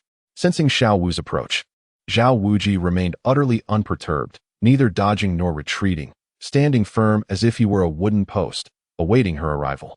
Xiao Wu positioned her feet in a scissor stance, manifesting her martial soul mid-air, launching an attack aimed at Zhao Wuji's neck.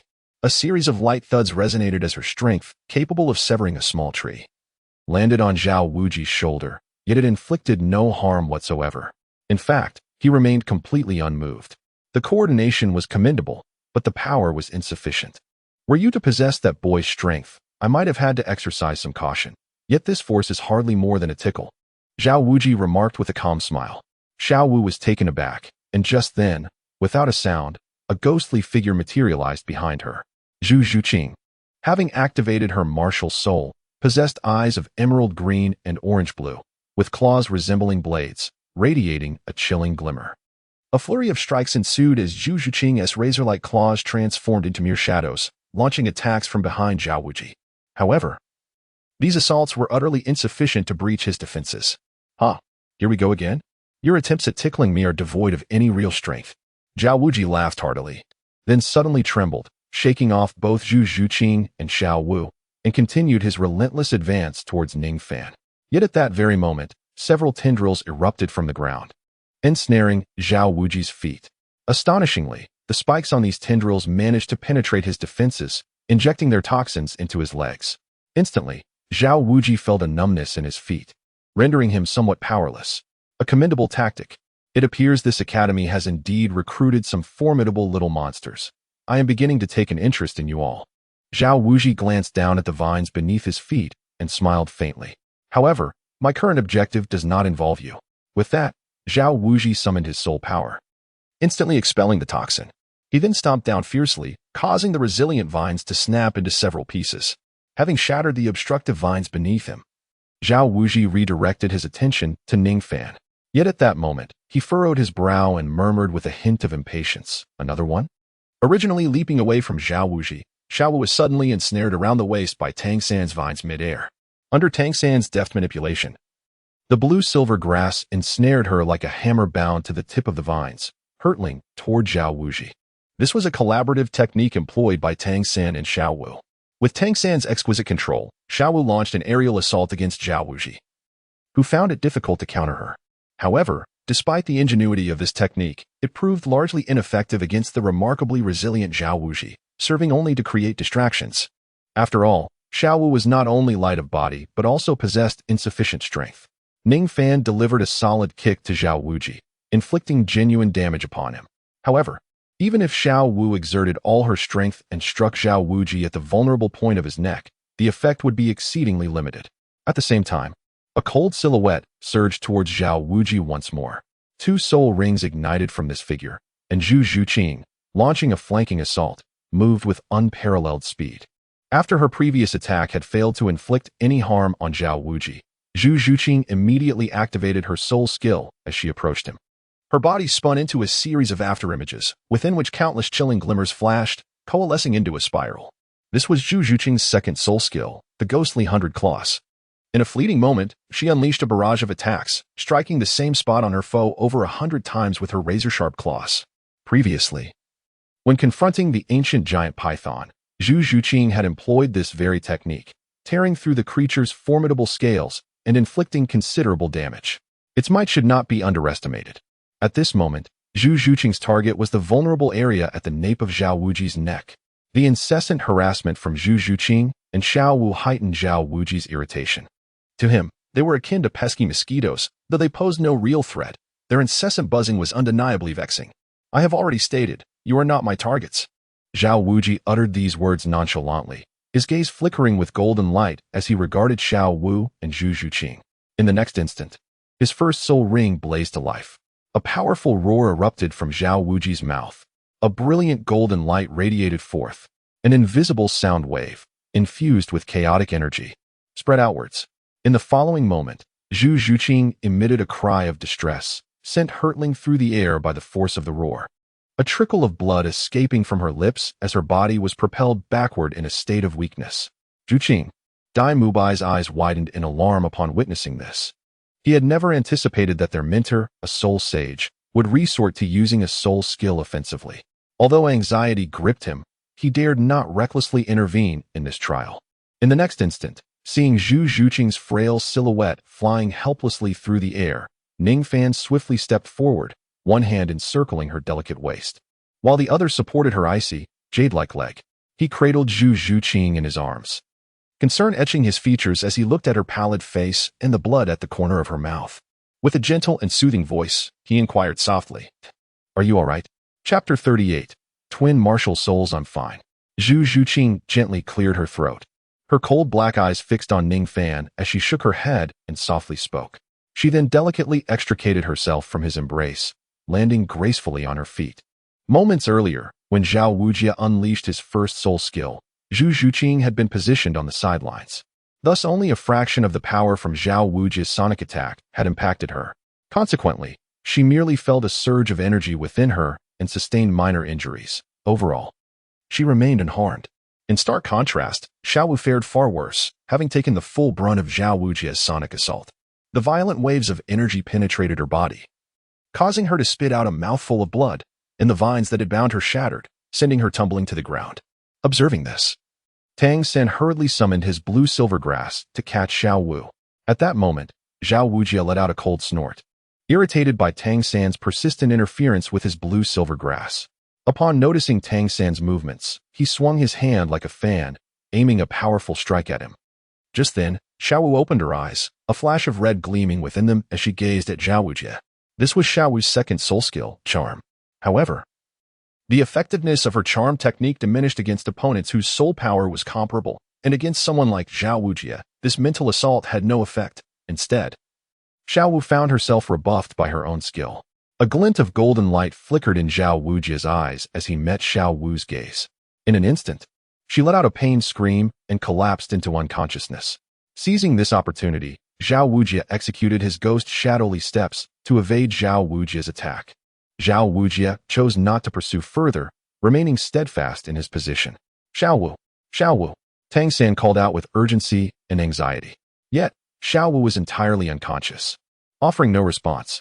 She had merely suffered a backlash from her soul skill and would awaken after a day's rest. Without a little lesson, you truly think I, Zhao Wujia, am an easy target? He chuckled at Tang San before shifting his gaze to Ning Fan. With nearly 2/3 of the incense time elapsed, it was time to impart some much-needed instruction to this boy who had brought great embarrassment.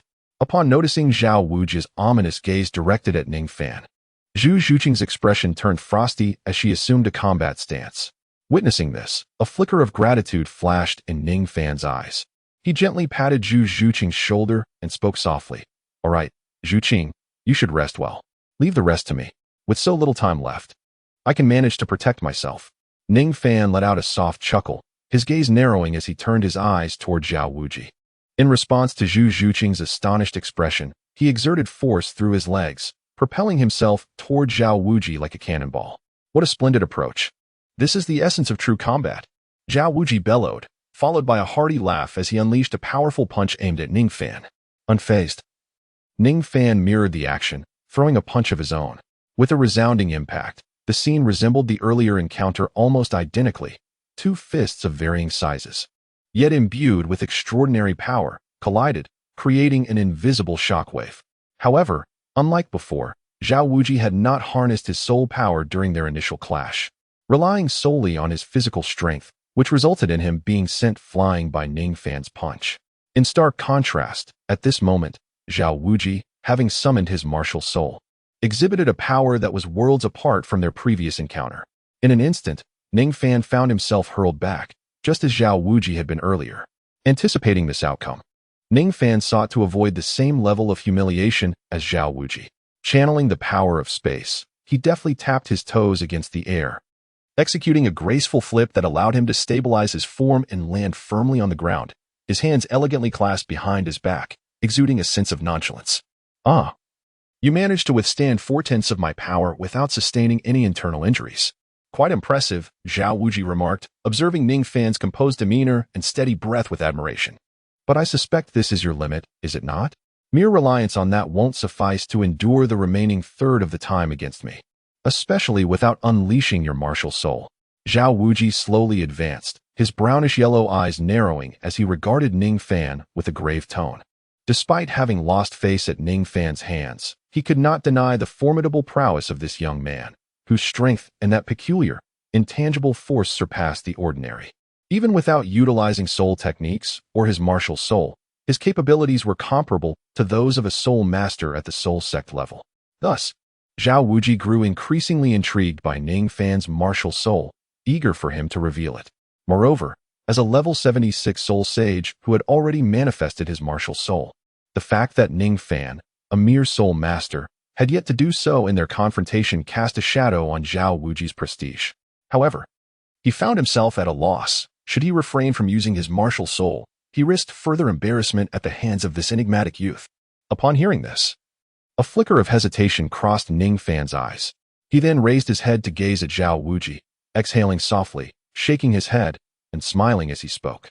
"Since Teacher Zhao is so eager to uncover the nature of my martial soul, I shall oblige you, as you wish."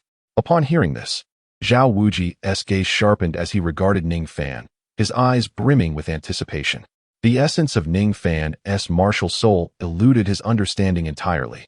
The immense strength displayed was terrifyingly beyond the ordinary. Even he, renowned for his might and defense as the great strength diamond bear, could not compare to Ning Fan's power at the soul sovereign level. Furthermore, there existed an enigmatic, intangible ability that, according to Ning Fan, was a unique talent of his martial soul. This left Zhao Wuji perplexed, for how could any martial soul possess such extraordinary prowess? In Zhao Wuji's estimation, the two remarkable attributes exhibited by Ning Fan surpassed even the illustrious Blue Lightning Tyrant Dragon martial soul, famed as the strongest on the continent.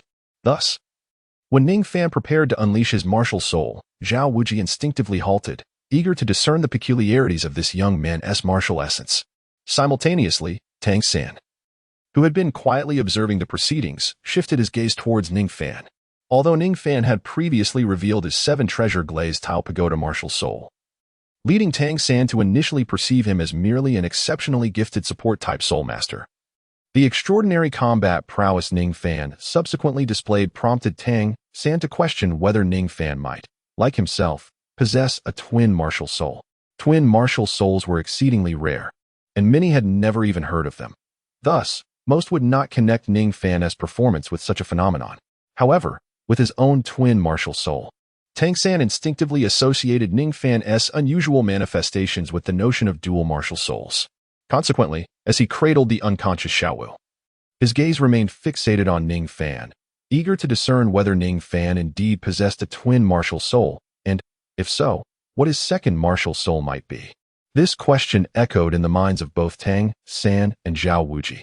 Ning Fan also sensed the unabashed gazes of Tang San and Zhao Wuji upon him. A slight smirk graced his lips as he raised his right hand and declared, "It is you. Come forth." 7-treasure glazed tower. Chapter 39. Body technique. 2 yellow and 1 purple. 3 soul rings appeared beneath his feet. Simultaneously, a kaleidoscope of colors flickered in his palm. instantly coalescing into a resplendent small tower, the manifestation of his martial soul, the seven-treasure glazed tower. Zhao Wujuan and Tang Sen exchanged glances, and Ning Fan understood their intent perfectly. They were eager to witness his martial soul, and he was determined to oblige them. Seven-treasure glazed tower. Zhao Wujuan's deep voice sharpened upon sighting the colorful miniature tower in Ning Fan's hand, transforming his demeanor like that of a startled duck. With Zhao Wujuan's extensive experience traversing the continent in his youth, he immediately recognized the nature of Ning Fan's martial soul. Consequently, he was left astounded, grappling with disbelief. The contrast was simply too stark. In Zhao Wujuan's eyes, the formidable strength displayed by Ning Fan could only be attributed to a dragon-type martial soul, enhanced by that unique innate ability, potentially representing an unprecedented variant that surpassed even the blue lightning tyrant dragon martial soul. Yet, the seven-treasure glazed tower in Ning Fan's grasp unequivocally revealed to Zhao Wujuan that the individual who had embarrassed him in battle moments ago was, astonishingly, an auxiliary-type soul master. This was inconceivable. Meanwhile, Tang San furrowed his brow, observing the seven-treasure glazed tower in Ning Fan's palm without a hint of surprise, his expression reflecting a realization of sorts. Although he had previously speculated that Ning Fan might possess a second martial soul akin to his own, he had not anticipated it would be revealed so readily in this context. The seven treasures are renowned, first for strength, second for speed, and third for spirit. After uttering a soul incantation, the seven-treasure glazed tower shimmered with brilliance. In an instant, 3 beams of light emerged from the tower's apex, merging into Ning Fan's body. Upon feeling the transformations within himself, Ning Fan smiled with satisfaction, then flipped his right hand to retract the seven-treasure glazed tower back into his being. Engaging Zhao Wujuan did not necessitate the use of his second martial soul. After all, this was merely an academy recruitment event, not a life-or-death struggle, and Zhao Wujuan would not unleash his full might. Nevertheless, the overwhelming aura emanating from Zhao Wujuan compelled Ning Fan to release his seven-treasure glazed tower, enhancing his state and providing support. Although Ning Fan had previously regarded this martial soul with disdain, he could not deny the efficacy of its 3 soul skills, which augmented his strength and speed by 40%. Moreover, the temporary boost to his soul power, elevating it to the level of 40, proved quite advantageous. With the seven-treasure glazed tower now within him, Ning Fan turned his gaze to Zhao Wujuan, who appeared utterly astonished. After a deep exhale, Zhao Wujuan, still clinging to hope, inquired, "Is this truly the seven-treasure glazed tower?" "Indeed," Ning Fan replied. Ning Fan nodded slightly. "Has it mutated?" Zhao Wuji continued to press, refusing to relent. "Who knows?" Ning Fan shrugged, feigning a mysterious smile. "Never mind, you peculiar lad. No matter how many secrets you possess, I shall impart a thorough education upon you today, as a gift for your enrollment." Observing Ning Fan's nonchalant demeanor, Zhao Wuji's eyelids twitched as he recalled the earlier moments when Ning Fan had embarrassed him repeatedly, while also noticing the burnt-out incense. He had no time to ponder the origins of Ning Fan's strange powers and abilities. Ning Fan's demeanor made it evident that he would undoubtedly be a thorn in the side upon entering the academy. Therefore, in consideration of Ning Fan's future education and learning, the decision was made to ensure that he would thoroughly experience the authority and prowess of his teacher. With that, his soul rings shimmered, and he charged fiercely towards Ning Fan. As Ning Fan observed Zhao Wuji charging towards him, his eyes narrowed slightly. Despite experiencing a 40% increase in power due to the seven-treasure glazed tower, he recognized the considerable disparity when faced with Zhao Wuji in a martial soul-possessed state. Should Zhao Wuji unleash his full potential, a careless moment could lead to significant injury from a single punch. Thus, although Ning Fan contemplated engaging Zhao Wuji to test his current strength, he ultimately decided to adopt a guerrilla strategy to counter his opponent.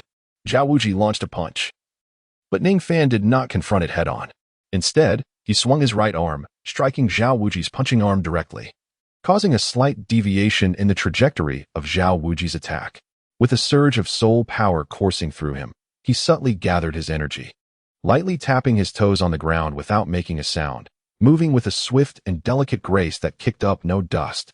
Like a fleeting white shadow, Ning Fan suddenly appeared beside Zhao Wuji, catching him off guard. "What exquisite lightness technique!" Tang Sen exclaimed softly, his eyes lighting up. Although Tang Sen practiced the Tang Sect's ghostly shadow technique, and typically regarded ordinary lightness skills with disdain, he couldn't help but admire Ning Fan's footwork. If his ghostly shadow technique excelled in its mysteriousness, Ning Fan's technique was characterized by its clarity, as light as a swallow, as swift as a shadow, leaving no trace behind, and executed with utmost elegance. This remarkable lightness technique was the sole martial arts reward he had received during his conquest of Ning Rongrong the previous year. Known as steps in the snow without a trace, this was the first time Ning Fan had showcased this lightness skill in actual combat, and witnessing Zhao Wuji's astonishment, he realized the technique's effectiveness was exceptional. It was precisely this lightness skill that gave him the confidence to engage Zhao Wuji in a fair fight without resorting to his second martial soul for the remaining time. With a slight smile curling at the corners of his mouth, Ning Fan seized the opportunity while Zhao Wuji was still in shock, delivering a punch. Upon striking Zhao Wuji, he felt a powerful recoil, and with a swift step, he gracefully distanced himself. "Not bad, boy. I didn't expect you to be quite so slippery," Zhao Wuji remarked, his expression somewhat grim as he turned to face Ning Fan. Although Ning Fan's punch had not inflicted serious injury, it had certainly caused him discomfort. Ning Fan's strength was not to be underestimated, akin to that of a dragon or an elephant, embodying a terrifying force. Although his punch did not inflict any real injury upon Zhao Wuji, the moment that power coursed through his body, Zhao Wuji sensed that his already aching waist would likely be marred by bruises. Ning Fan's extraordinary agility, coupled with his remarkable speed, serves to effectively restrain Zhao Wuji. After all, as a level 76 Soul Saint, Zhao Wuji excels in strength and defense, yet he falls considerably short in terms of swiftness.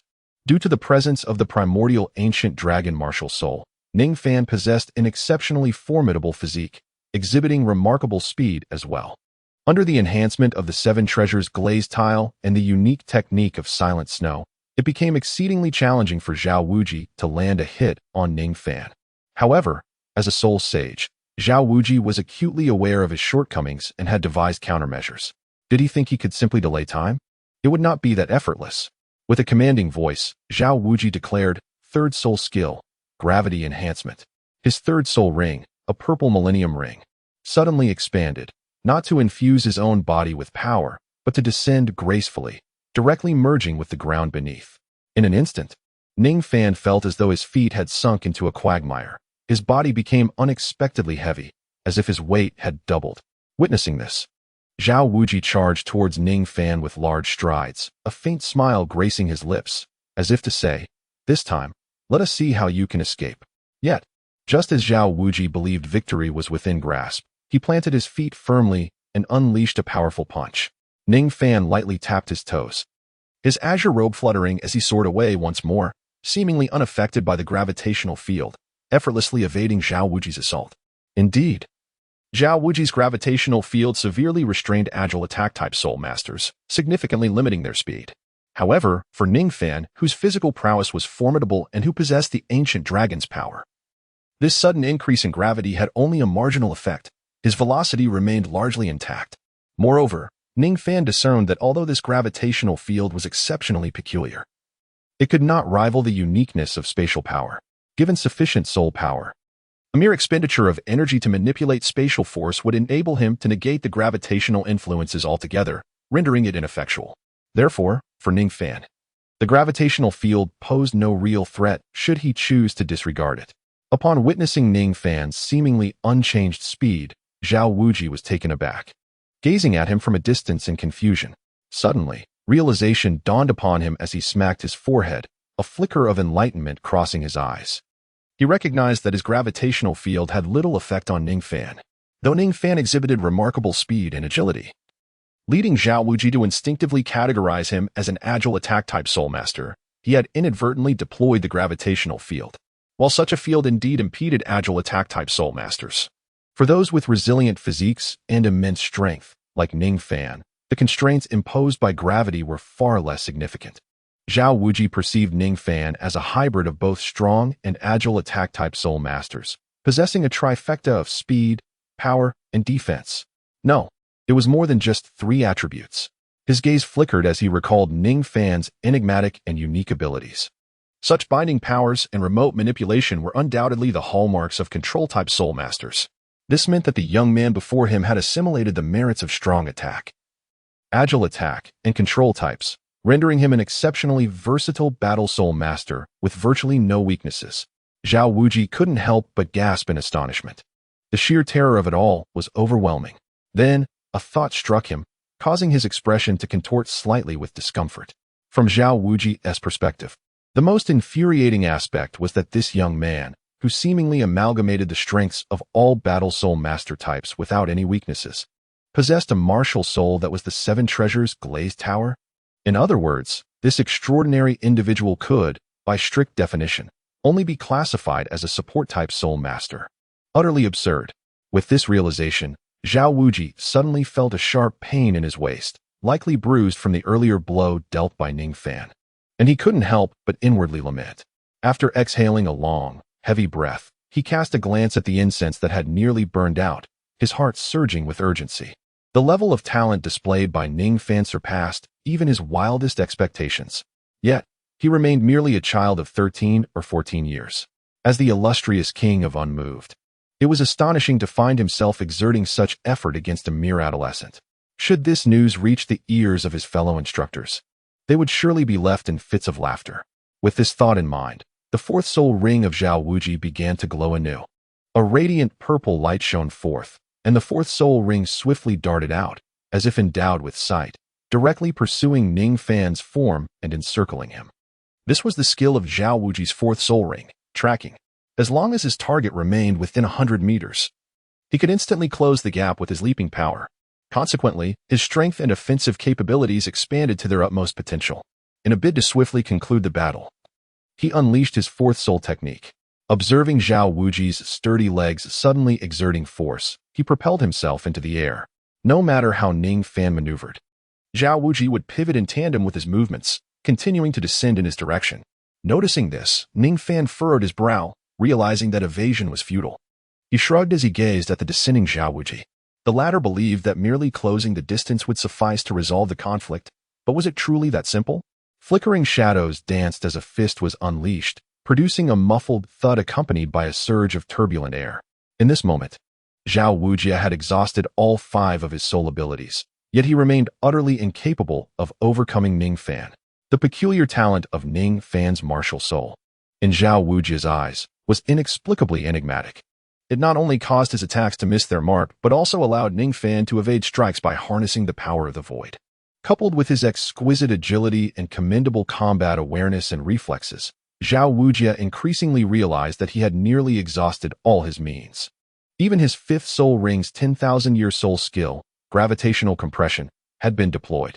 Aside from the moment he managed to land a punch on Ning Fan during the use of gravitational compression, inflicting a minor injury, he found himself at a loss after Ning Fan had escaped, having suffered 2 retaliatory blows in return. It was not that Zhao Wuji's strength was lacking. Rather, he was constrained by the fact that he was up against a candidate, and Ning Fan, being affiliated with the Seven Treasures Glazed Tile School, posed a risk of serious harm. Although he had utilized all 5 of his soul abilities, Zhao Wuji was confident in their safety, believing they were sufficient to subdue Ning Fan and temper his audacity. Who would have anticipated that this young man would possess such extraordinary talent? At this juncture, Zhao Wuji's gaze flickered. Time was slipping away. If he were to unleash his 6th soul ability, even Ning Fan's elusive nature would be unable to withstand its might. However, the overwhelming power of the 6th soul ability was beyond his control. Should he direct it at Ning Fan, a mere soul master in Zhao Wuji's view, he recognized that even if Ning Fan's physical resilience surpassed that of ordinary individuals, he could still face the grave risk of death under such formidable force. Aside from his 6th soul ability, he had only one final recourse left, the 7th soul ability, True Martial Soul. Upon activating his True Martial Soul, Zhao Wuji would truly manifest the full extent of his soul sage prowess. At that moment, no matter how defiant Ning Fan might be, he would be subdued in mere moments.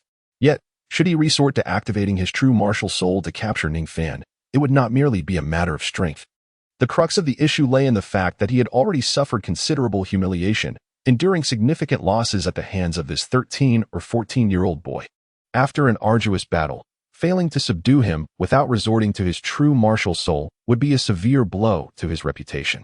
If word of this spread, it would tarnish the illustrious name he had built over decades as the unyielding king, reducing him to a laughingstock across the continent.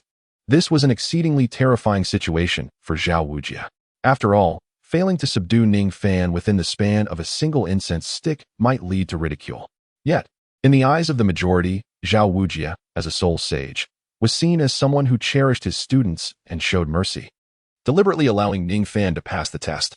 For most, a soul master at the level of soul respect, no matter how prodigious, would be easily defeated by a serious strike from a soul sage like Zhao Wujie. In fact, Zhao Wujie had previously harbored similar thoughts until he encountered the extraordinary anomaly that was Ning Fan. Consequently, regarding his reputation in his later years, Zhao Wujie would never resort to employing his martial soul's true form against a mere soul respect student like Ning Fan. Chapter 41. Provocation. However, could he still defeat Ning Fan without using his martial soul's true form or his sixth soul skill? Was Zhao Wujie destined to suffer this humiliation today? Feeling increasingly agitated, Zhao Wujie threw a punch at Ning Fan. To his astonishment, this punch did not fall under the influence of Ning Fan's peculiar abilities, and Ning Fan, unable to evade in time, braced himself with his arms crossed in front of his chest, barely managing to withstand the blow. Zhao Wujie found this rather perplexing. Then, sensing Ning Fan's unstable aura, he was suddenly filled with joy. It appeared that the young man had exhausted his soul power. Although Zhao Wujie could not comprehend why Ning Fan's soul power had depleted so drastically within such a short time, it was evidently the perfect moment to strike. Indeed, Ning Fan's soul power was nearing depletion. Despite having only employed the 3 auxiliary soul skills from his 7 treasures, glazed tile pagoda, he had not utilized any other soul skills. However, manipulating spatial power still consumed a considerable amount of soul power. In evading Zhao Wujie's assault, Ning Fan had frequently harnessed spatial energy, leading to significant soul power depletion. Thus, within that brief span of an incense stick, Ning Fan's internal soul power had nearly run dry. Nevertheless, even though he could no longer manipulate spatial power due to his depleted reserves, it was not necessary at this moment. Ning Fan cast a glance at the incense burning at the edge of the arena, a subtle smile curling at the corners of his mouth. In an instant, he raised his arms to brace against the formidable punch of Zhao Wujie. As he felt the terrifying force reverberating through his arms, a muffled groan escaped his lips, and blood involuntarily trickled from the corner of his mouth due to the tumultuous energy surging within him. Nevertheless, with a light push of his toes, he swiftly retreated, harnessing the momentum from Zhao Wujie's strike. Drawing upon the last remnants of his soul power, he concentrated the spatial force, leveraging his body against the void, executing a graceful somersault in midair before landing firmly on one knee, stabilizing his stance. "Young man, it seems I am the victor after all," Zhao Wujie cackled menacingly. With a powerful thrust of his legs, he soared directly toward Ning Fan. "Indeed, Teacher Zhao, you have triumphed." Ning Fan raised his head, his expression unchanged, and spoke softly to Zhao Wujie. Observing Ning Fan's demeanor, Zhao Wujie felt an unsettling sense of disquiet, as if he had overlooked something significant during their confrontation. Just as Zhao Wujie closed in on Ning Fan, raising his fist to impart a lesson on the authority of a teacher, the atmosphere thickened with anticipation. Ning Fan raised his head, pointing with one hand towards the incense at the edge of the arena, and gently smiled at Zhao Wujie. "Teacher Zhao, I must admit that I am indeed no match for a soul saint. I have lost. Therefore, according to the rules, I trust we have passed the trial, correct?" Upon hearing this, Zhao Wujie's massive figure instantly froze. He slowly turned to gaze at the incense he had placed at the edge of the arena. At that moment, the last remnants of ash fell to the ground, and the wisps of white smoke that had been rising gradually dissipated. A full incense stick's duration had passed. Seeing this, Zhao Wujie stood before Ning Fan, his colossal shadow enveloping him as he manifested his martial spirit. His complexion shifted from pale to flushed, revealing a tumult of emotions within him.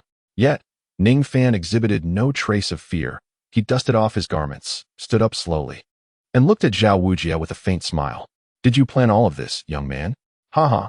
Indeed, you have proven your worth in combat experience," Zhao Wujie remarked after a deep exhale, the fluctuations of his soul power gradually subsiding. The storm of emotions on his face vanished, and he was now entirely at ease. Resembling a responsible yet amiable examiner, thoroughly pleased with Ning Fan's earlier performance, his once tightly clenched fist, the size of a sandbag, transformed into a pair of welcoming hands that clapped Ning Fan on the shoulder, offering a heartfelt compliment. Of course, had it not been for the bruise on Zhao Wujie's right cheek, a remnant of Ning Fan's earlier kick, one might not have noticed anything amiss. Thank you for the praise, Teacher Zhao. Ning Fan, recognizing Zhao Wujia's intent to provide him with an easy way out, graciously accepted the compliment without further contest. Very well. Your performance today has left me quite satisfied. Shrek Academy welcomes you all. Mubai, please escort them to their dormitories. I have other matters to attend to, so I shall take my leave. Zhao Wujia cleared his throat, his face beaming as he spoke kindly to the group. After delegating the remaining tasks to Mubai, he swiftly turned to depart. Having suffered a considerable embarrassment today, he was eager to exit this unfortunate venue. However, wait, teacher, Tang Xin called out. His expression shadowed with concern. What is it? Zhao Wujia turned back, still wearing a warm smile. Teacher, if possible, I would like to challenge you to another match. This time, it will be just me. Tang Xin spoke slowly. Earlier, I did not truly engage in combat, so I desire to be reassessed. If I can endure for a full incense stick on my own, will that suffice for me to pass the examination? What do you think? At this, everyone except Ning Fan fell silent in astonishment. Oh, is it really coming to this? Ning Fan lowered his head, a faint smile of delight gracing his visage as he assumed a posture of keen anticipation, whispering, Hee, are you jesting with the teacher, my fellow classmate? Upon hearing this, Zhao Wuji's thick brows quivered slightly, yet his cheerful demeanor remained unchanged. Nevertheless, Ning Fan perceptibly detected the forced smile on Zhao Wuji's face, tinged with a barely contained anger, clearly provoked by Tang San's words. It was evident that Zhao Wuji was somewhat taken aback. No, teacher, I am quite serious. Tang San stated solemnly after entrusting Xiao Wu to Zhu Zhuqing, nodding toward Zhao Wuji. Hee, Zhao Wuji continued to chuckle, though the warmth of his smile gradually turned frosty. He could only inwardly scoff at Tang San's audacity. Such commendable courage, indeed. However, this young lad truly believes that I, Zhao Wuji, have grown too old to wield my blade. After having been unable to contend with that little monster for a mere incense stick's duration, he assumes he stands a chance? Is he seeking to amass experience by challenging me? At this moment, Zhao Wuji's indignation intensified with each passing thought. Today was undoubtedly the most vexing day of his life.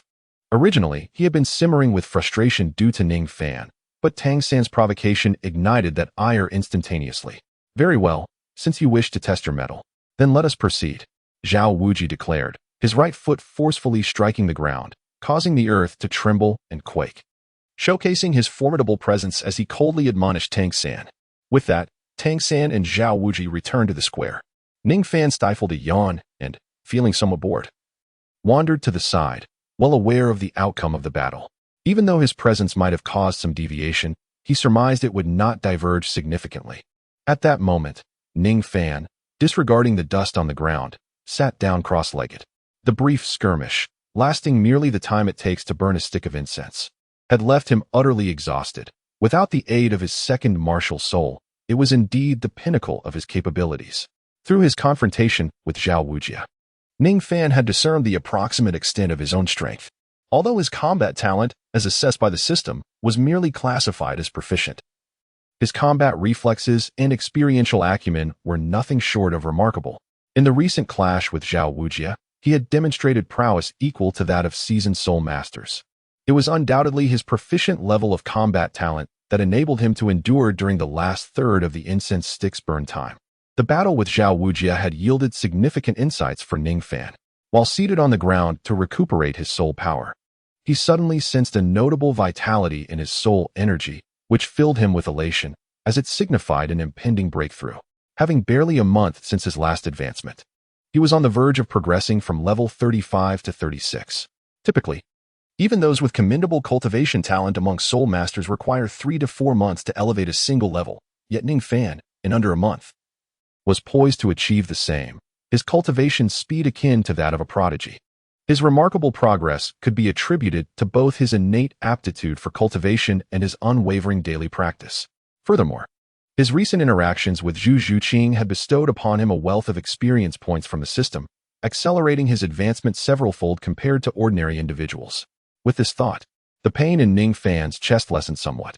Earlier, although he had relied on his agile movements and enigmatic spatial powers to evade while launching several attacks on Zhao Wujia, resulting in multiple bruises upon his opponent, most of Zhao Wujia's strikes had been successfully dodged. However, during the activation of Zhao Wujie's fifth soul skill, Ning Fan found himself temporarily ensnared, and in the final moments, when his soul power was depleted, he endured two of Zhao Wujie's attacks. Ning Fan could not evade the impending strike and was compelled to raise his arms in defense. Although he managed to mitigate a significant portion of the impact, a small degree of damage nonetheless penetrated his body, inflicting minor injuries. "Are you all right?" Zhu Zhuqing inquired, crouching down with her piercing gaze fixed upon the imminent duel between Tang San and Zhao Wujing. Though her eyes did not directly meet Ning Fan's, her attention remained steadfastly on him. Cradling Xiao Wu in her arms, she softly addressed Ning Fan. I'm fine. It's merely a trivial wound."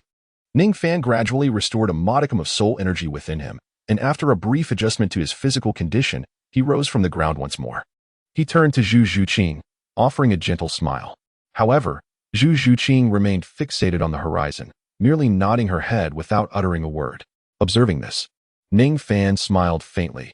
Recognizing Zhu Zhuqing's desire for silence, he refrained from disturbing her contemplative state. At that moment, a voice, as urgent and sweet as a lark's song, pierced the air. "Ning Fan, how are you? I saw that big oaf strike you, and you coughed up blood. Are you all right?" Before Ning Fan could turn around, Ning Rongrong had rushed to his side, her small face etched with concern as she spoke. "Rest assured, I am fine. There is no need to worry," Ning Fan replied. Feeling a warmth in his heart at Ning Rongrong's genuine concern, he reached out to ruffle her hair gently, offering a soft reassurance. "Is that so?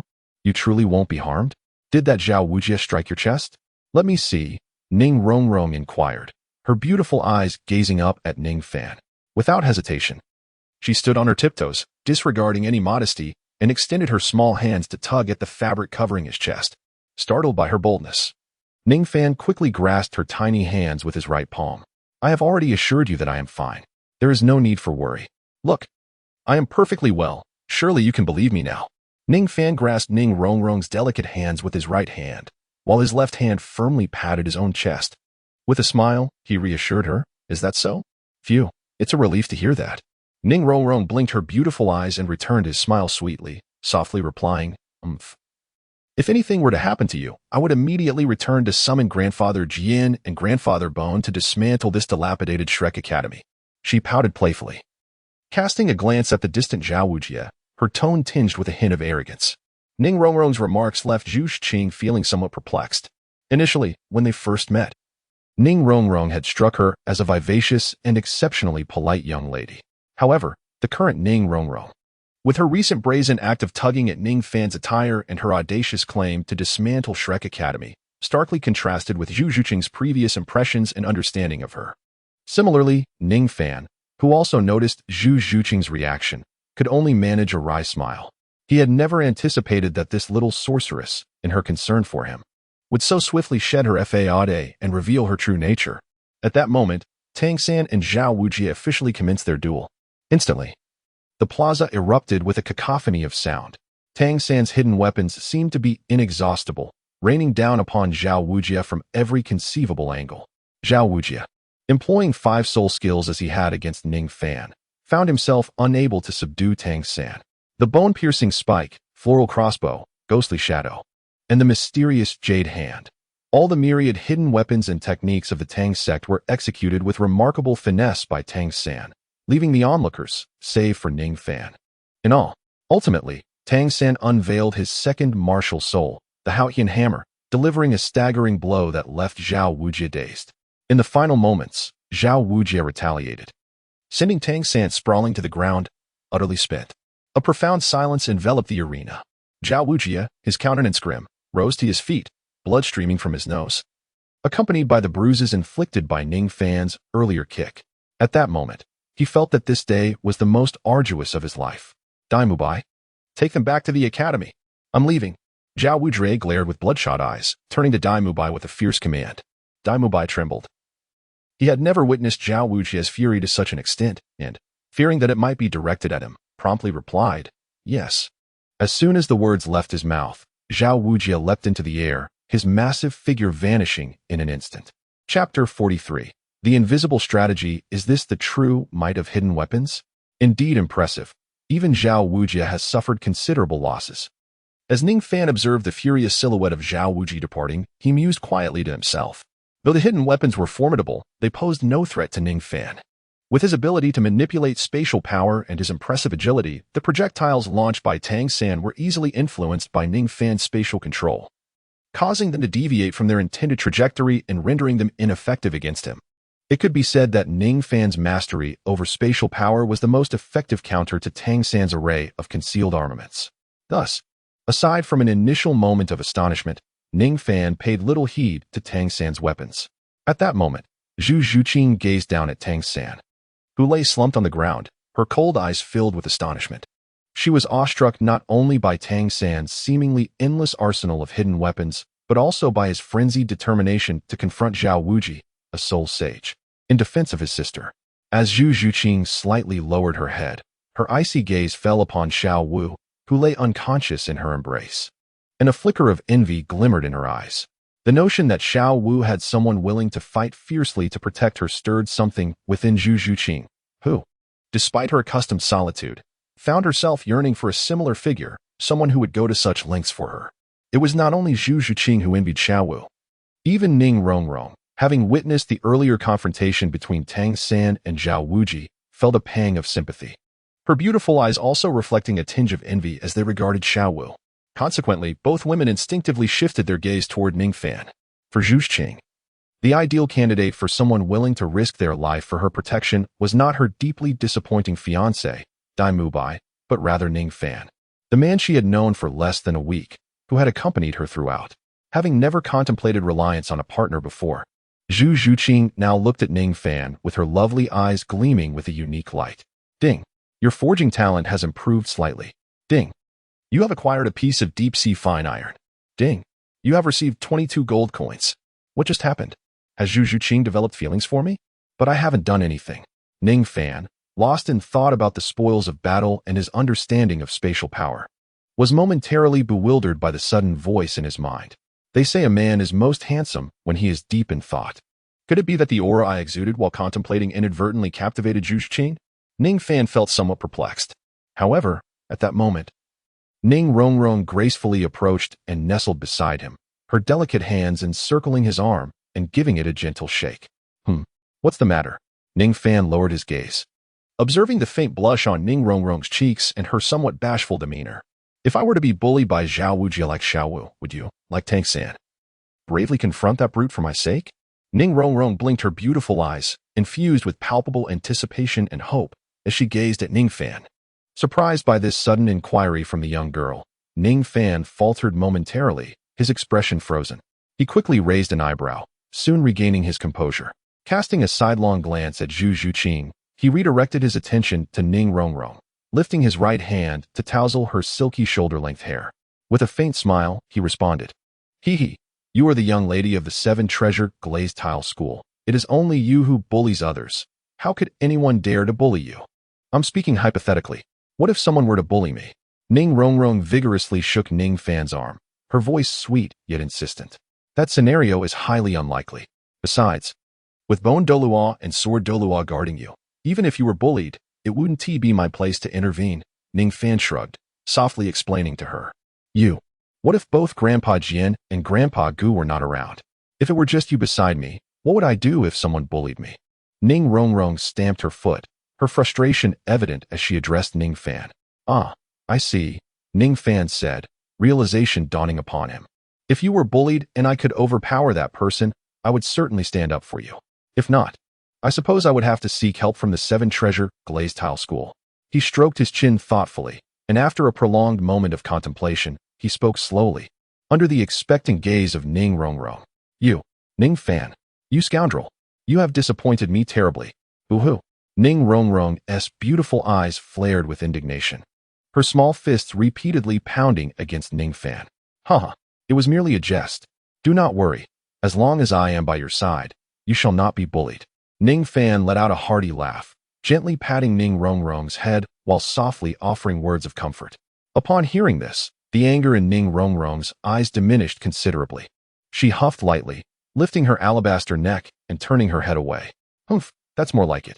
Although somewhat dissatisfied, not receiving the romantic answer she had envisioned, This response was, in comparison to Ning Fan's previous replies, still passably adequate. Observing her reaction, Ning Fan shook his head, fully aware of the perfect answer Ning Rongrong desired.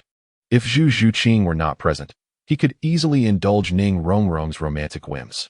However, with Zhu Zhuqing nearby, Ning Fan refrained from uttering any exceedingly ambiguous sentiments. After all, despite having clarified to Zhu Zhuqing that their relationship was purely sibling-like, Ning Rongrong's affectionate advances did not resemble that of ordinary siblings. "You two have such a wonderful sibling bond," Zhu Zhuqing suddenly remarked, her tone laced with a hint of melancholy.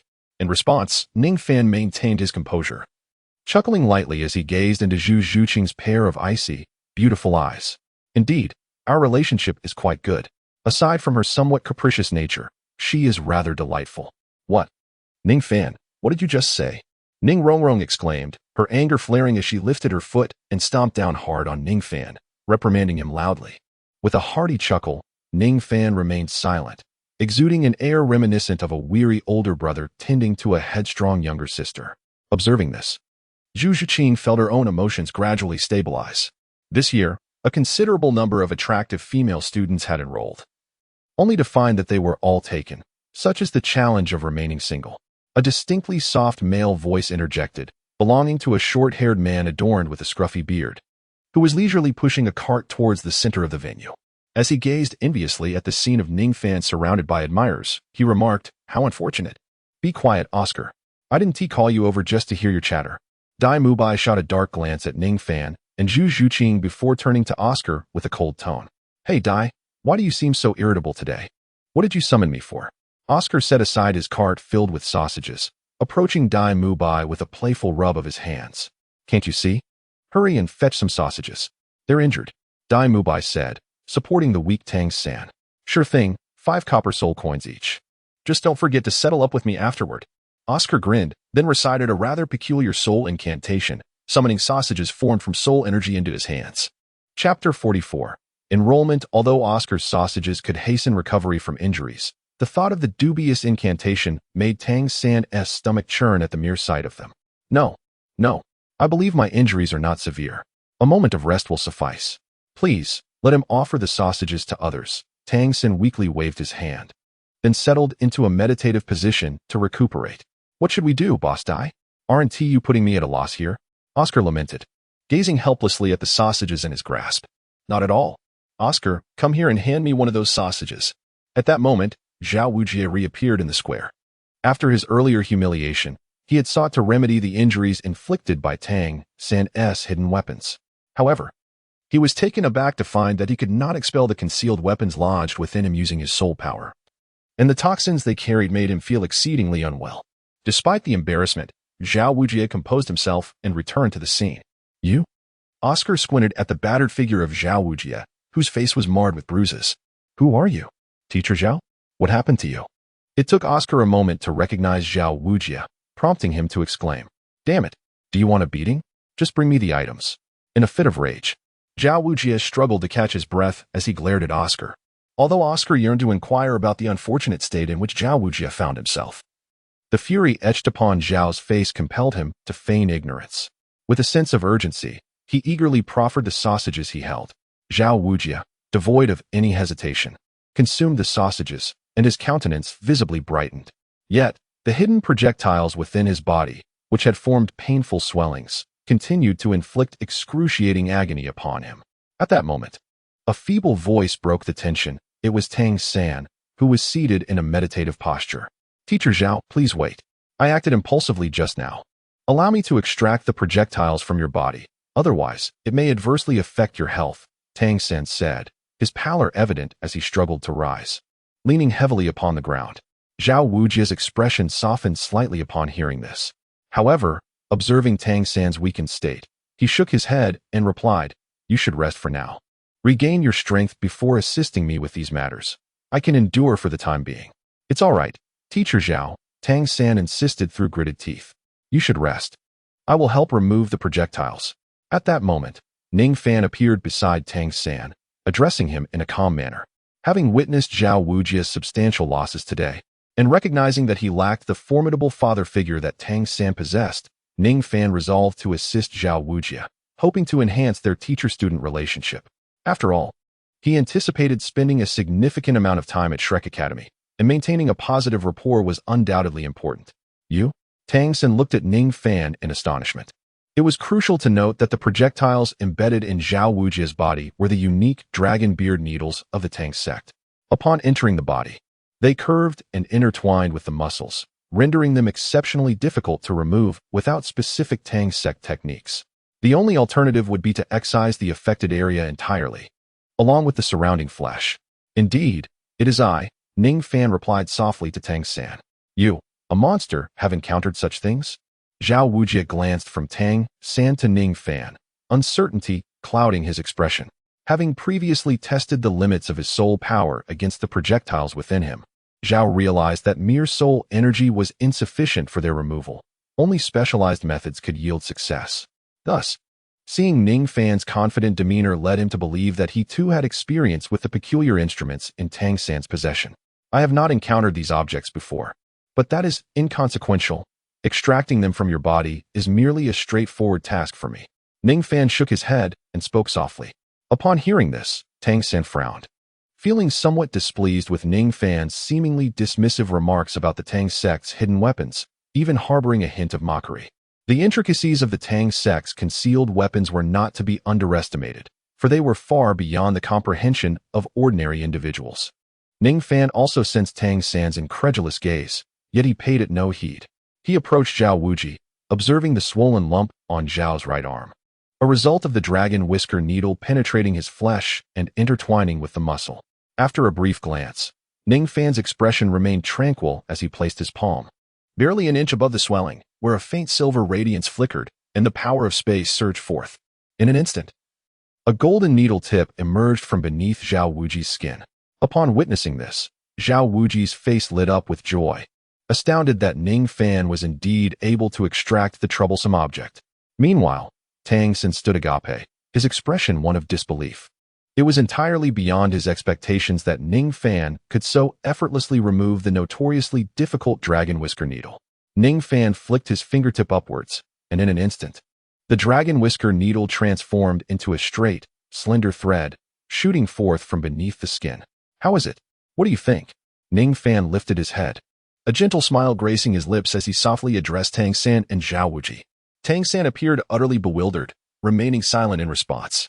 In contrast, Zhao Wuji wore a look of exuberance, urging Ning Fan with enthusiasm, "Hurry, little monster, do not delay. Quickly extract these perilous items."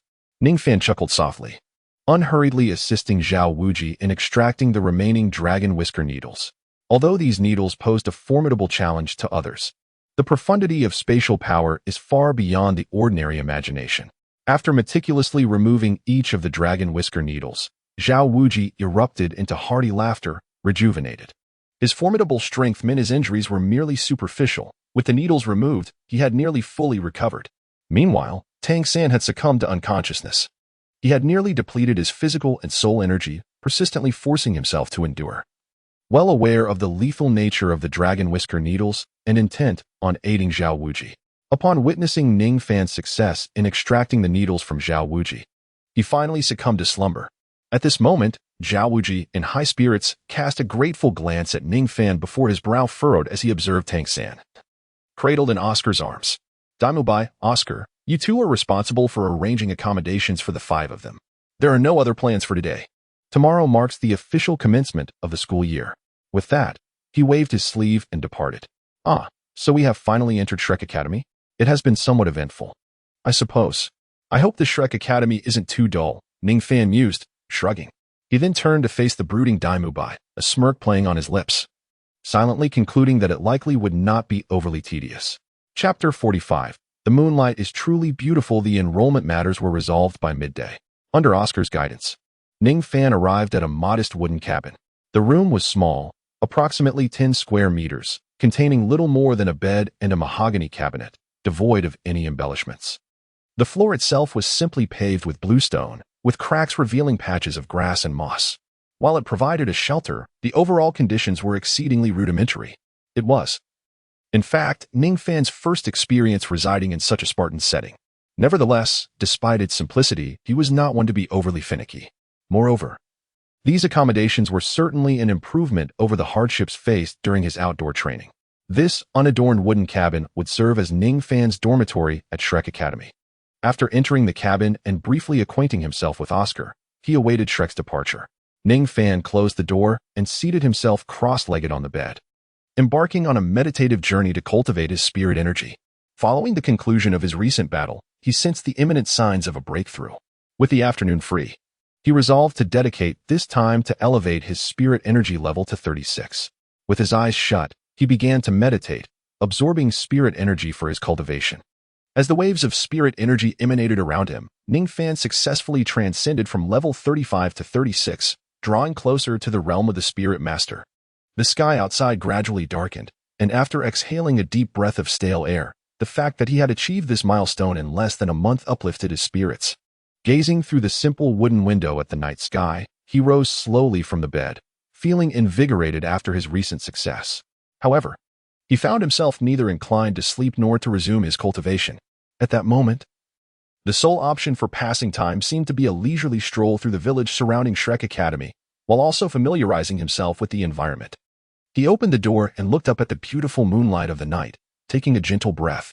In a cheerful mood, he chose a direction at random and began to walk, gradually vanishing into the night. Indeed, Shrek Academy possessed scant financial resources. The entire institution occupied only a third of the area of this small village, constructed in a rather rudimentary manner. The so-called school buildings were merely repurposed wooden homes of the former villagers, left virtually unchanged. The village was modest in size, and as he wandered, Ning Fan unknowingly stepped beyond the boundaries of Shrek Academy, arriving at the village's entrance. There, he unexpectedly spotted a familiar figure. Under the splendid moonlight, he immediately recognized Zhu Xing, sitting on a large rock, her arms wrapped around her rounded thighs, curled up in a contemplative posture. Ah, could this be the beginning of an unexpected narrative? Ning Fan had not anticipated that. Captivated by the enchanting night, he would meander aimlessly and fortuitously encounter Zhu Xing. He then gently advanced, quietly approaching her. Zhu Xing sat alone atop a flat boulder at the village entrance, relishing the surrounding tranquility. The symphony of chirping insects filled the air, accompanied by the soft whisper of the breeze caressing the ripe wheat fields. Clad in a flowing black gauze dress, her lustrous raven locks cascaded over her shoulders, swaying gently in the wind. Kneeling and embracing her legs, she savored the serene embrace of the night. Having always been a solitary soul, Zhu Xing cherished moments spent alone, admiring the moonlight. Particularly during times of turmoil, despite the enveloping darkness and her solitude, the sight of the beautiful, tranquil moonlight spilling over the golden wheat fields would instill a profound sense of peace within her, allowing her to momentarily forget all her worries. Ning Fan silently appeared behind Zhu Xing, gazing at the girl before him. The luminous moonlight cascaded upon her, enhancing her already radiant and snowy complexion with an added luster. Her graceful figure, bathed in the silvery glow, appeared even more voluptuous, while her lustrous black hair shimmered with ethereal brilliance. In this moment, Zhu Xing was truly beautiful, not in the conventional sense of a strong and cold beauty, but rather in a delicate and elusive manner, as if any sudden touch might cause her to vanish. The moonlight tonight is indeed enchanting. Zhu Xing's beautiful eyes turned towards the sky, the moon casting a captivating glow, her cherry lips slightly parted. Ning Fan paused momentarily. Although Ning Fan endeavored to tread quietly, making no sound as he walked, he did not make a concerted effort to conceal his presence. Thus, it was evident that Zhu Xing was aware of his arrival. When Zhu Xing suddenly uttered those words, imbued with a sense of lamentation, it was clear that they were directed at him. How, then, should he respond? Ning Fan's mind raced with thoughts. According to his usual habit of being somewhat flirtatious, he instinctively considered responding to Zhu Xing with a playful remark, "Indeed, you too." However, observing the evident distress on Zhu Xing's face, he felt that such a response would be inappropriate and might disrupt the atmosphere. Yet, if he refrained from such a reply, what else could he possibly say? Ning Fan found himself in a quandary. However, at that moment, a gentle breeze swept through, causing the disheveled strands of Zhu Xing's delicate face to dance gracefully in the wind, adding a touch of tenderness to her icy demeanor. Witnessing this, Ning Fan felt an epiphany, a faint smile gracing his lips as he approached Zhu Xing, settling beside her. He gazed upon the golden wheat fields illuminated by the moonlight and softly spoke. Indeed, the wind is gentle. The wind is gentle, Zhu Zhuqing murmured. Turning her head to gaze at the man beside her, a flicker of enigmatic brilliance illuminating her beautiful eyes. Ding. Your musical talent has increased slightly. Ding. You have obtained the flowing cloud musical score. Ding. You have acquired 28 gold coins. Upon hearing the series of notifications in his mind, Ning Fan realized that he had indeed provided the optimal answer. He turned his head slightly, his gaze meeting Zhu Zhuqing's pair of cold yet captivating eyes, and gently inquired, "What occupies your thoughts on such a late hour, when you should be resting alone?" "Some troubling matters, making it difficult to sleep." Zhu Zhuqing's beautiful eyes momentarily averted. "Troubling matters? May I inquire further?" Ning Fan asked softly, continuing to engage Zhu Zhuqing with gentle words. Zhu Zhuqing remained silent, her beautiful eyes flickering as she chose to maintain her reticence. Despite the bond they had cultivated over the past few days, it was evident that she was reluctant to share the burdens that weighed upon her heart. Ning Fan shook his head in disappointment. Although he understood the source of Zhu Zhuqing's distress, his inquiry was motivated by a desire for her to open her heart and share her troubles. However, it was evident that despite the deepening of their relationship, Ning Fan had not yet reached the level of intimacy required for such confessions in Zhu Zhuqing's eyes. Nevertheless, Ning Fan remained undeterred. After all, they had known each other for less than 10 days, making this situation quite normal upon reflection. Chapter 46. The week when Ning Fan observed Zhu Zhuqing gazing longingly at the wheat fields at the village entrance, he let out a soft sigh. Fixing his gaze on the same fields, he spoke gently, "You need not voice it. I already know. Is it related to your fiancé? Your fiancé is Dai Mubai, isn't he?" At this, Zhu Zhuqing's slender frame shuddered slightly.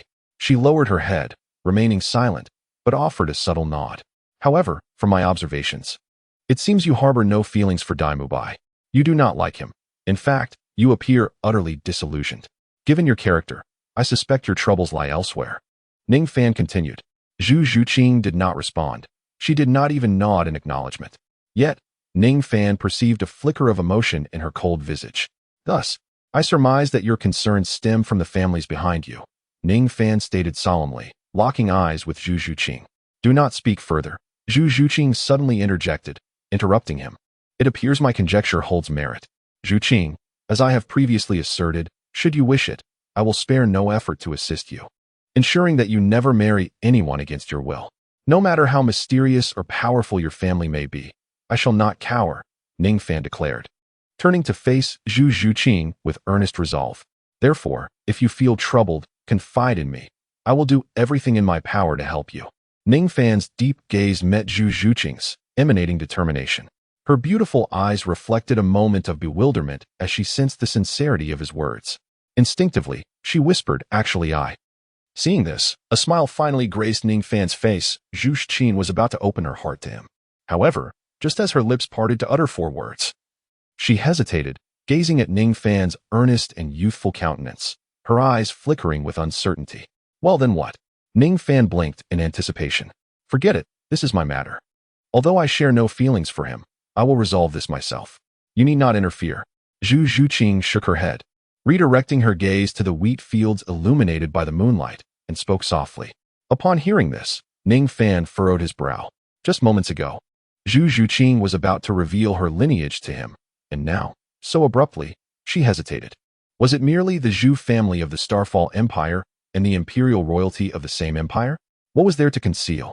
Perplexed, Ning Fan expressed his bewilderment with a hint of helplessness. Suddenly, a spark of enlightenment illuminated his mind as he gazed upon Zhu Zhuqing's exquisitely beautiful profile, and a look of realization dawned upon his face. It seemed he had grasped why Zhu Zhuqing had abruptly halted her speech and requested him not to intervene. She was concerned for his safety. Although the Zhu family and the imperial family of the Douluo Empire were seemingly inconsequential forces in Ning Fan's perception, they were, in fact, among the 2 most significant powers of the empire, which was one of the 2 great empires of the continent. The Douluo Empire, renowned for its formidable strength, even surpassed the Heavenly Do Empire in might. Within this empire, the 2 dominant forces were the imperial family, ruling the empire, and the Zhu family, esteemed as the foremost clan of the Douluo Empire. Despite their minimal presence in Ning Fan's recollections, their true power was undeniably formidable. Although Ning Fan possesses considerable strength now, capable of exchanging blows with Zhao Wuji, he remains merely an extraordinarily gifted genius.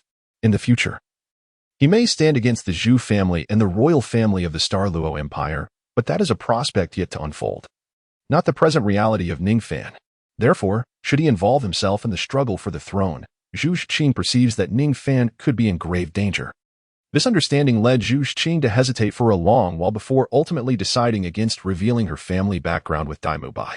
Upon realizing this, Ning Fan couldn't help but shake his head and offer a wry smile.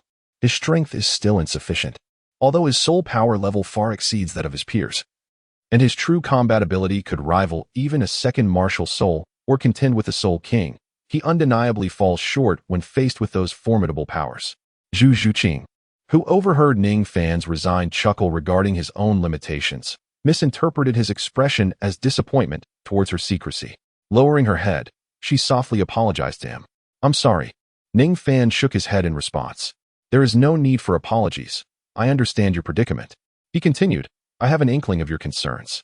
However, I reiterate, if you do not wish it, I shall never allow you to marry anyone." With a gentle smile directed at Zhu Xing, he spoke. Her beautiful eyes flickered, yet she did not respond, turning her head away as if she had not heard his words. Nevertheless, Ning Fan was keenly aware of the slight upward curve of her lips. Ning Fan offered a faint smile, choosing not to utter another word as he sat beside Zhu Xing, silently embracing the tranquility of the night. Zhu Xing gazed at the golden waves of the wheat fields swaying in the gentle breeze, and after a prolonged silence, she unexpectedly broke the quietude.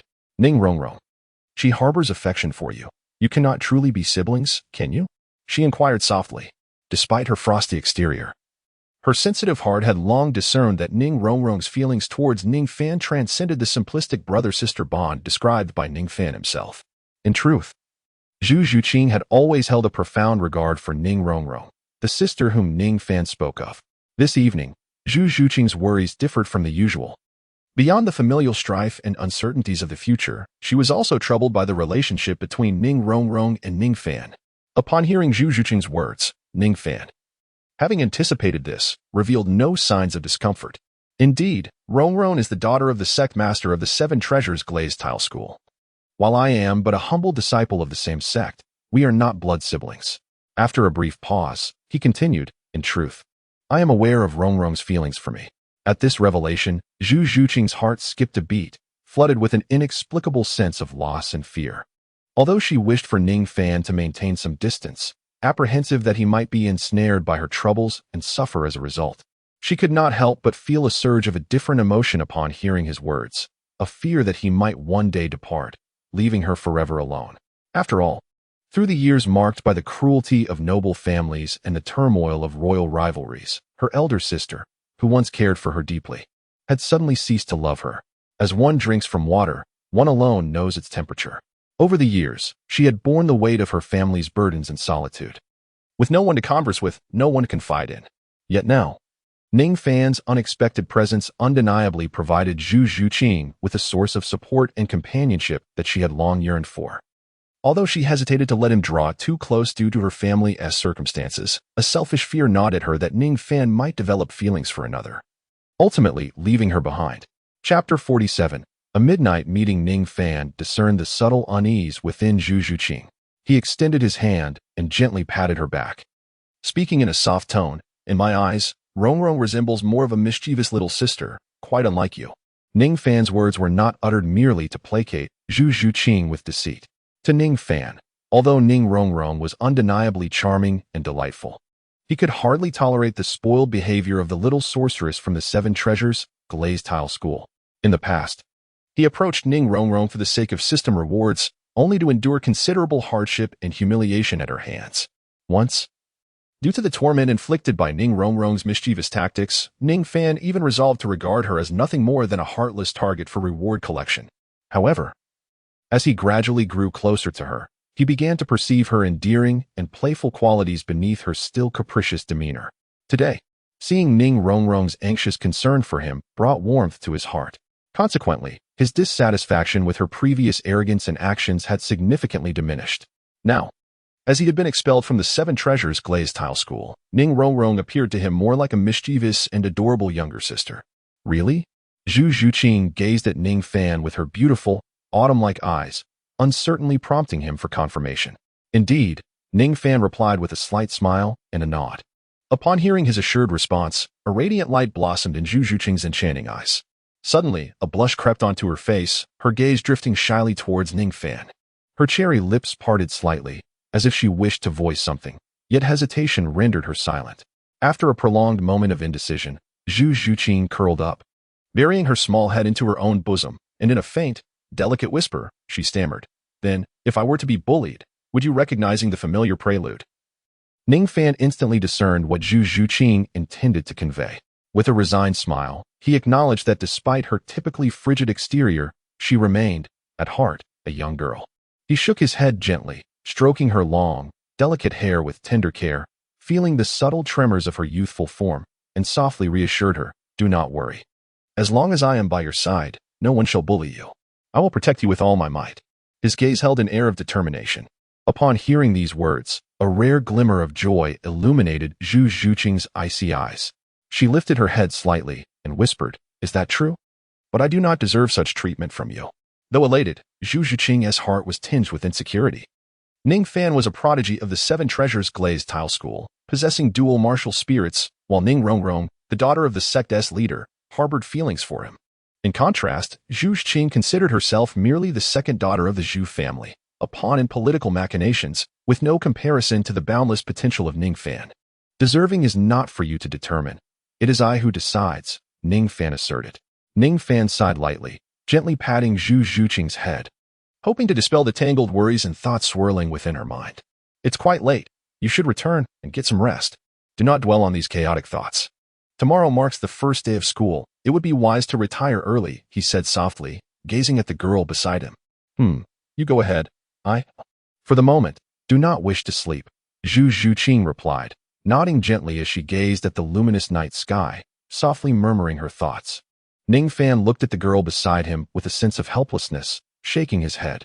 Since Zhu Zhuqing was reluctant to return, he certainly would not leave her to face the night alone. "If you do not wish to sleep, then I shall lull you into slumber," Ning Fan said, his tone imbued with a tender affection as he addressed Zhu Zhuqing. "Sing me to sleep?" Zhu Zhuqing's cold eyes reflected a hint of bewilderment.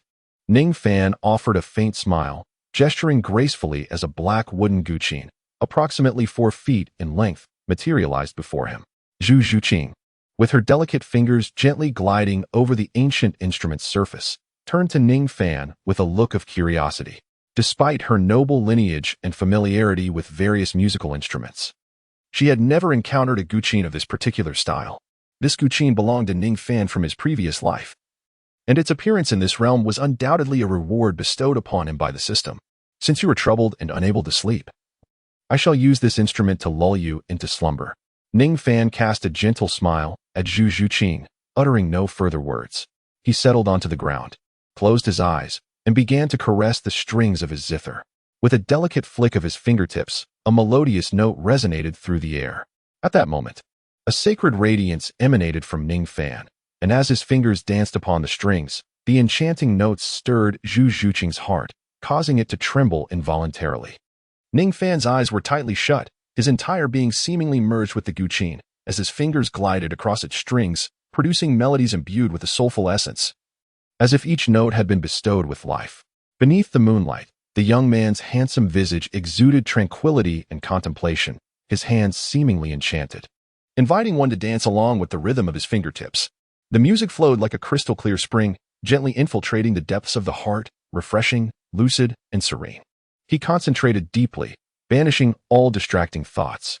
In this moment, Zhu Zhuqing felt an overwhelming sense of relaxation, her heart gradually finding peace and harmony with the pulsations of Ning Fan's fingertips. The night was still, the sound of the guqin undulating softly. Unbeknownst to her, a sense of ethereal calm enveloped Zhu Zhuqing. She instinctively leaned against Ning Fan, surrendering to the enchanting melodies. "What a peculiar person," she murmured as her head rested on his shoulder, before drifting into a blissful slumber. Ning Fan opened his eyes, his hands gracefully continuing to play the guqin. He gazed at Zhu Zhuqing, who was peacefully asleep beside him, and a satisfied smile graced his lips. The serene melody of the flowing clouds score, under his masterful technique, was rendered exquisitely. Before the piece had concluded, Zhu Qing had already succumbed to the soothing allure of his music, observing her tranquil slumber. Ning Fan shook his head gently and then closed his eyes, allowing his spirit to immerse itself in the harmonious notes, continuing his performance. As the night deepened, the entire Shrek Academy fell into a hushed stillness. Only the ethereal strains of the guqin floated through the night air. Who could be playing such enchanting melodies at this late hour? This little tune seems rather delightful.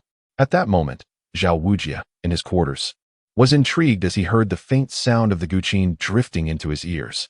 None of our rough fellows have such a hobby. The musician must be one of those peculiar newcomers from today, he mused. In Zhao Wujie's room lounged a robust man in his 50s. With a prominent chin and wide cheekbones, flat features, and a hooked nose adorned with black-framed crystal glasses. This man, reclining in his chair, regarded Zhao Wujie with a relaxed demeanor. He was none other than Flinder, the esteemed head of Shrek Academy. Chapter 48. Zhao Wujie's speculation, those peculiar newcomers? Upon hearing Flinder's words, Zhao Wujie's expression darkened, as if a realization had struck him. Though he had changed into clean attire, and the bruises and wounds on his body had vanished without a trace due to his formidable healing abilities. The psychological blow he had endured weighed heavily on him. Zhao Wujie could never have anticipated that after merely waking up, feeling a surge of interest, and wishing to stretch his limbs through sparring, he would suffer two humiliating defeats. Not only had he been bested multiple times by the remarkably strong Ning Fan, who had struck him in the face, leaving him battered and bruised, but he had also allowed Ning Fan to escape effortlessly, leaving him with a sense of lost dignity. Moreover, when provoked by Tang San, in a fit of rage, he had intended to take out his frustrations on the seemingly oblivious Tang San. Little did he know, Tang San was like a porcupine, brimming with an array of poisons and hidden weapons, leading him to suffer yet another significant defeat. The mere thought of this left Zhao Wujie gritting his teeth, his expression contorted with displeasure. Oh, although I have yet to see this year's newcomers in person, I can already discern from your demeanor that they are indeed remarkable young talents, Flinder remarked lazily, swaying in his chair. Indeed, two exceptionally impressive young talents. At this moment, Zhao Waoqi let out a sigh. Suddenly, a glimmer of light flickered in his eyes as his right hand clenched into a fist and struck the palm of his left hand, a wicked smile curling at the corners of his mouth. He suddenly recalled that these two little monsters had entered Shrek Academy, where he served as the vice president and their teacher. Although he had suffered a setback at the hands of these two little creatures today, he could still leverage his position as their instructor to regain his dignity in the future. However, upon contemplating this, a frown creased Zhao Waoqi's brow. Ning Fan possesses the Seven Treasures Glazed Tower as his martial soul, undoubtedly marking him as the most exceptional talent of the contemporary Seven Treasures Glazed sect, a lineage that is not easily trifled with. However, Tang San appears to lack any noteworthy background, making him quite manageable. A smug and sinister smile re-emerged on Zhao Wujie's face. Oh, if my memory serves me correctly, this year we have recruited 5 new students, including that particularly remarkable little monster, and astonishingly, there are 2 of them. At this moment, Flanders suddenly rose from his chair, astonished. Indeed, among the 5 students this year, the presence of these 2 little monsters is quite extraordinary. Zhao Wujie nodded in agreement, then began to speak slowly. Yet, midway through, he found himself at a loss for words to describe Ning Fan and Tang San, pausing briefly before finally conjuring up a term to encapsulate both of them. Oh, what makes them so extraordinary? Flanders, intrigued, pressed Zhao Wujie for more details. You are unaware, the Seven Treasures Glazed sect. Zhao Wujie sneered, speaking deliberately. Wait a moment, the Seven Treasures Glazed sect? Aren't they merely auxiliary soul masters? What makes them so extraordinary? Flanders interjected, frowning as he interrupted Zhao Wujie mid-sentence. Ning Fingji had already written to Flander, informing him that Ning Rongrong would be enrolling at Shrek Academy. Therefore, when Flander heard about the 7 Treasure Glazed Tile School, he mistakenly thought that Zhao Waoji was referring to Ning Rongrong. Although Ning Rongrong indeed possessed remarkable talent, she was merely an auxiliary soul master and did not warrant Zhao Waoji's description of her as extraordinary. Indeed, she was an auxiliary soul master. However, what he did not realize was that she was truly extraordinary. Her strength was immense. Even without employing her soul power, her single punch could rival his own. You have no idea, Zhao Waoji elaborated, vividly recounting to Flander the scene from earlier that day when he had clashed with Ning Fan. As longtime friends, despite the embarrassment of the day's events, he felt compelled to divulge some details to Flander. Nevertheless, he slightly embellished the truth in a manner that did not significantly alter the facts. For instance, when he initially exchanged blows with Ning Fan without using his soul power, it was not an equal contest. In fact, he had been caught off guard and was sent flying by her punch, almost ending up in a rather compromising position. Are you serious? You mean to say that without using soul power, her strength is on par with yours? Even without your soul power, such strength could rival that of some soul sects and soul kings, right? How can an auxiliary soul master possess such extraordinary capabilities? You cannot be jesting. Flander was utterly flabbergasted, staring at Zhao Waoji, unable to fathom the image of a delicate 12-year-old auxiliary soul master engaging in a brawl with the fierce Zhao Waoji. This is absurd, Zhao Waoji exclaimed. Do you not believe me? That girl possesses not only tremendous strength but also a unique innate ability. Noticing Flander's stunned expression, he continued, wait a moment. Are you saying that girl is a boy? The soul master from the Seven Treasure Glazed Tile School is male? Flander, with keen intuition, quickly interrupted, sensing the significance of Zhao Waoji's words. Of course. Who else would I be referring to? Surely not a girl, Zhao Waoji replied, a hint of disdain creeping into his tone. Could it be that it is not Ning Rongrong? Flander inquired cautiously, his eyes twitching slightly as he tested Zhao Waoji's response. Ning Rongrong? I recall her somewhat. Oh, yes. It seems there was indeed a young girl named Ning Rongrong from the Seven Treasure Glazed Tile School who came today. Zhao Waoji furrowed his brow, then suddenly realized, understanding that Flander was not speaking of the same person. That young girl, while talented, paled in comparison to the prodigious Ning Fan. With a dismissive wave of his hand, Zhao Waoji briefly mentioned Ning Rongrong before redirecting the conversation back to Ning Fan. The lad I am speaking of is named Ning Fan, also a soul master from the Seven Treasure Glazed Tile School, with the martial spirit of the Seven Treasure Glazed Tower. Ning Fan, Flander murmured softly, his expression somewhat peculiar. In the letter that Ning Fengji had sent him, there was no mention of anyone named Ning Fan aside from Ning Rongrong. Oh, that young lad has already attained the rank of soul sage at such a tender age. His soul power, from my observations, hovers around the 35th level. Furthermore, his strength is extraordinarily formidable, far surpassing that of the average individual.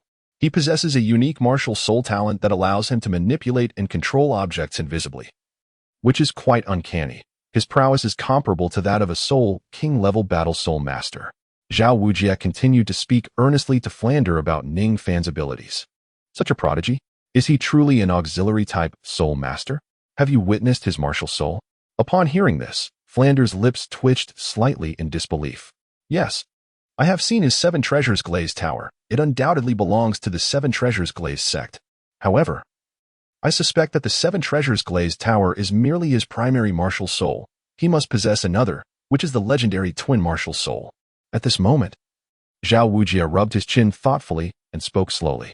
During his previous encounter with Ning Fan, he had not considered the possibility of a twin martial soul.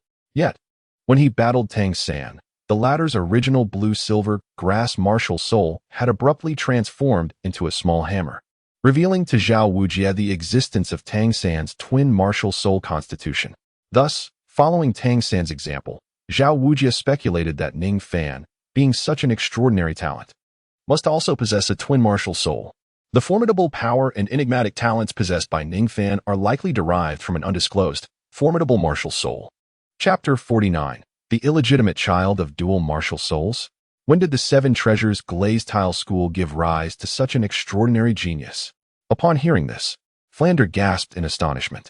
To attain a soul power level of approximately 35 at such a young age, coupled with the rare dual martial soul physique, is indeed remarkable. Moreover, as Zhao Wujin just mentioned, this youth possesses immense strength and an unusual innate ability, rivaling that of a soul king. The most crucial aspect is that this prodigious talent from the Seven Treasures Glazed Tile School arriving at Shrek Academy is undeniably significant for the school. However, the correspondence from Ning Fengji made no mention of such an individual. Could it be that I am mistaken? Flander, plagued by doubt, quickly flipped his hand, and with a flash of silver light, a yellow envelope, already opened, appeared in his palm, extracting a sheet of white paper. He lowered his head and meticulously scrutinized each character upon it. After a prolonged period of contemplation, he lifted his gaze. A look of bewilderment crossing his features as he murmured softly, "This cannot be right." The letter from Sect Master Ning only mentioned his daughter, Ning Rongrong, coming to Shrek Academy, urging me to properly guide her disposition. Flander, did that Sect Master Ning send you a letter? Zhao Wujin inquired, observing the envelope in Flander's hands with surprise. Indeed, the girl named Ning Rongrong is the daughter of Sect Master Ning, known for her mischievous nature, which is why he wishes for me to discipline her. Yet, there is no mention of Ning Fan in this correspondence, Flander replied, gathering the envelope and addressing Zhao Wujin slowly. Flander had initially believed there might be some concealed information within the letter, but despite reading it in various orientations, he found nothing else of relevance. It is inconceivable. This boy's talent and strength hold an extraordinary status within the Seven Treasures Glazed Tile School. If he were to attend Shrek Academy, how could Sect Master Ning neglect to mention him? Zhao Wujin too felt perplexed.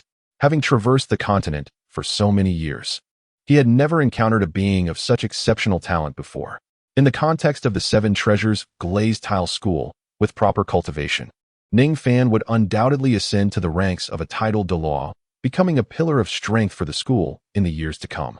Furthermore, such a genius, even within the Spirit Hall, would surely hold a remarkable position, unmatched in contemporary times. Why does it seem that the Seven Treasures Glazed Tile School is somewhat indifferent towards this little prodigy? Why has Ning Fan's name not been mentioned even once? Zhao Wujin found this highly illogical, and as if a thought struck him, his eyes brightened, and a peculiar smile graced his face. "Hey, Flander. I believe I heard that lad referred to Sect Master Ning's daughter as sister today. Do you think Ning Fan could be the illegitimate child of Sect Master Ning? Perhaps that is why it remains unspoken?" Zhao Wujia leaned closer to Vlad's ear and spoke in a mysterious tone. "Illegitimate child?" Vlad was taken aback, his eyes widening in surprise as he scrutinized Zhao Wujia. After a moment of contemplation, he stroked his chin, nodding thoughtfully. It does seem there is a possibility. Never mind the speculation. I shall subtly hint to Ning Zhongzhu in my reply tomorrow. In a week, the answer will reveal itself. Vlad shook his head and settled back into his chair. By the way, what of the other little monster you mentioned? Vlad inquired of Zhao Wujia. The other little monster is quite remarkable as well. He possesses a twin martial soul, named Tang San, Zhao Wujia continued. Suddenly, he felt a tightening sensation throughout his body, as if a faint yet discernible aura had locked onto him. Zhao Wujia, step forward. In the early morning, before the dawn had fully risen, the sky remained shrouded in a gray hue as diligent villagers began their day as labor. Some took advantage of the cool morning air to tend to their fields, weeding and harvesting their crops. Others set out early to the bustling market in Sutaw City to procure essential supplies. At the village entrance, which had been silent through the night, a throng of villagers began to emerge, filling the air with lively chatter. Naturally, these villagers noticed the young man and woman perched on a large stone at the village gate, both offering warm and sincere smiles to Ning Fan. Ning Fan returned their gestures with polite nods and greetings, while also glancing down at the girl resting her head on his thigh, still in slumber. He couldn't help but marvel again at the hypnotic effect of his lute playing. After Zhu Zhuqing had fallen asleep against his shoulder the previous night, he had played for much of the night before finally setting the guqin aside.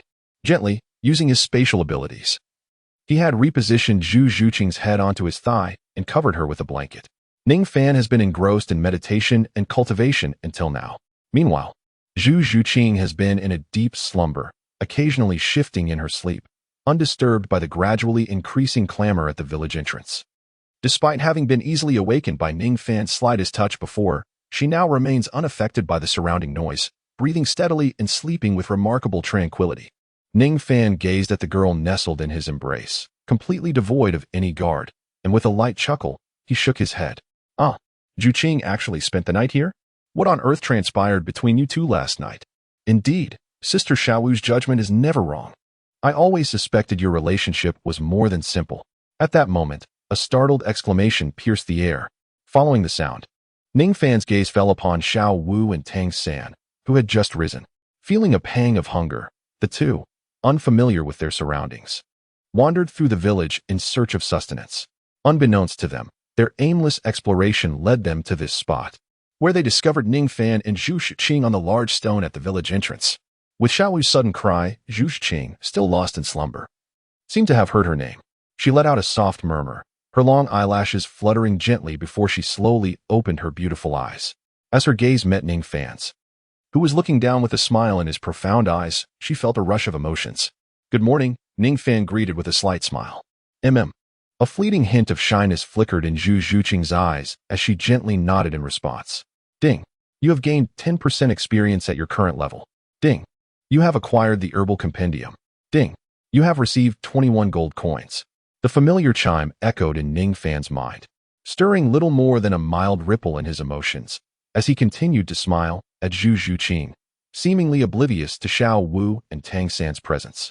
Soon, Zhu Zhuqing became aware that she was reclining on Ning Fan's lap, feeling the curious gazes of the villagers around them. A blush crept across her face as she quickly sat up. "Ah, it's you two. What brings you here?" Ning Fan gazed at Tang San and Xiao Wu in the distance, stretched lazily, and rose to his feet. He moved about to alleviate the stiffness of his body, which had remained still throughout the night.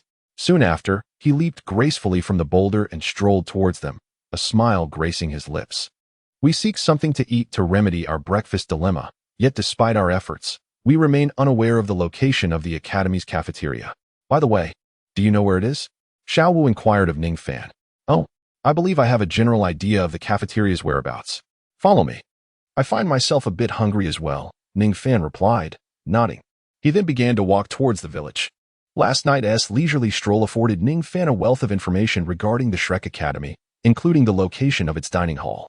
Although the dining hall itself is merely a converted ordinary residence, it possesses no distinctive markings and is quite difficult to identify. However, given the relatively small size of Shrek Academy, once the night deepens and tranquility settles, there are only a few unoccupied houses remaining within its confines, aside from the student and faculty dormitories. Among these, one notably larger vacant room serves as the dining hall of Shrek. "Thank you for guiding me." Tang San expressed his gratitude to Ning Fan. Ning Fan walked ahead, nodding slightly without further response, instead turning to Zhu Zhuqing beside him, chuckling softly. "Last night, you seem to have slept quite soundly, utterly undisturbed. This morning, even with so many people at the village gate, you remained oblivious. It appears my melodies possess a remarkable hypnotic effect. Should you ever find it difficult to sleep again, feel free to seek my assistance." Zhu Zhuqing replied with a gentle murmur, nodding her head slightly. Her clear, cold eyes gazed ahead, seemingly hesitant to meet Ning Fan's gaze, while her jade-like complexion faintly flushed with a hint of shyness. In truth, Zhu Zhuqing's deep slumber was attributed not only to the influence of Ning Fan's music but also to another reason, the enchanting aura of masculinity that emanated from Ning Fan while she rested against him, instilling a profound sense of security that made her reluctant to awaken. "Oh, the melody from last night was played by you? You certainly possess a variety of skills when it comes to courting women," Xiao Wu exclaimed, her eyes wide open, after hearing Ning Fan's light laughter. Tang San, standing nearby, also displayed a look of astonishment. He had not anticipated that the enchanting music from the previous night was performed by brother Ning Fan. It was surprising to discover that Ning Fan's talent in music was on par with his martial spirit. Tang San clasped his fists in admiration, acknowledging the exquisite and melodious strains that had also brought him a delightful dream. Initially, he had assumed that the music was played by a seasoned instructor, one who had devoted decades to mastering the art of the zither. To learn that it was Ning Fan, who appeared not much older than himself, was truly astonishing. "It was merely a small trick, nothing to be surprised about," Ning Fan replied with a smile, observing the astonished expressions of the two. Ning Fan and Zhu Zhuqing walked side by side, accompanied by Xiao Wu and Tang San. Soon, the quartet arrived at the cafeteria of Shrek Academy.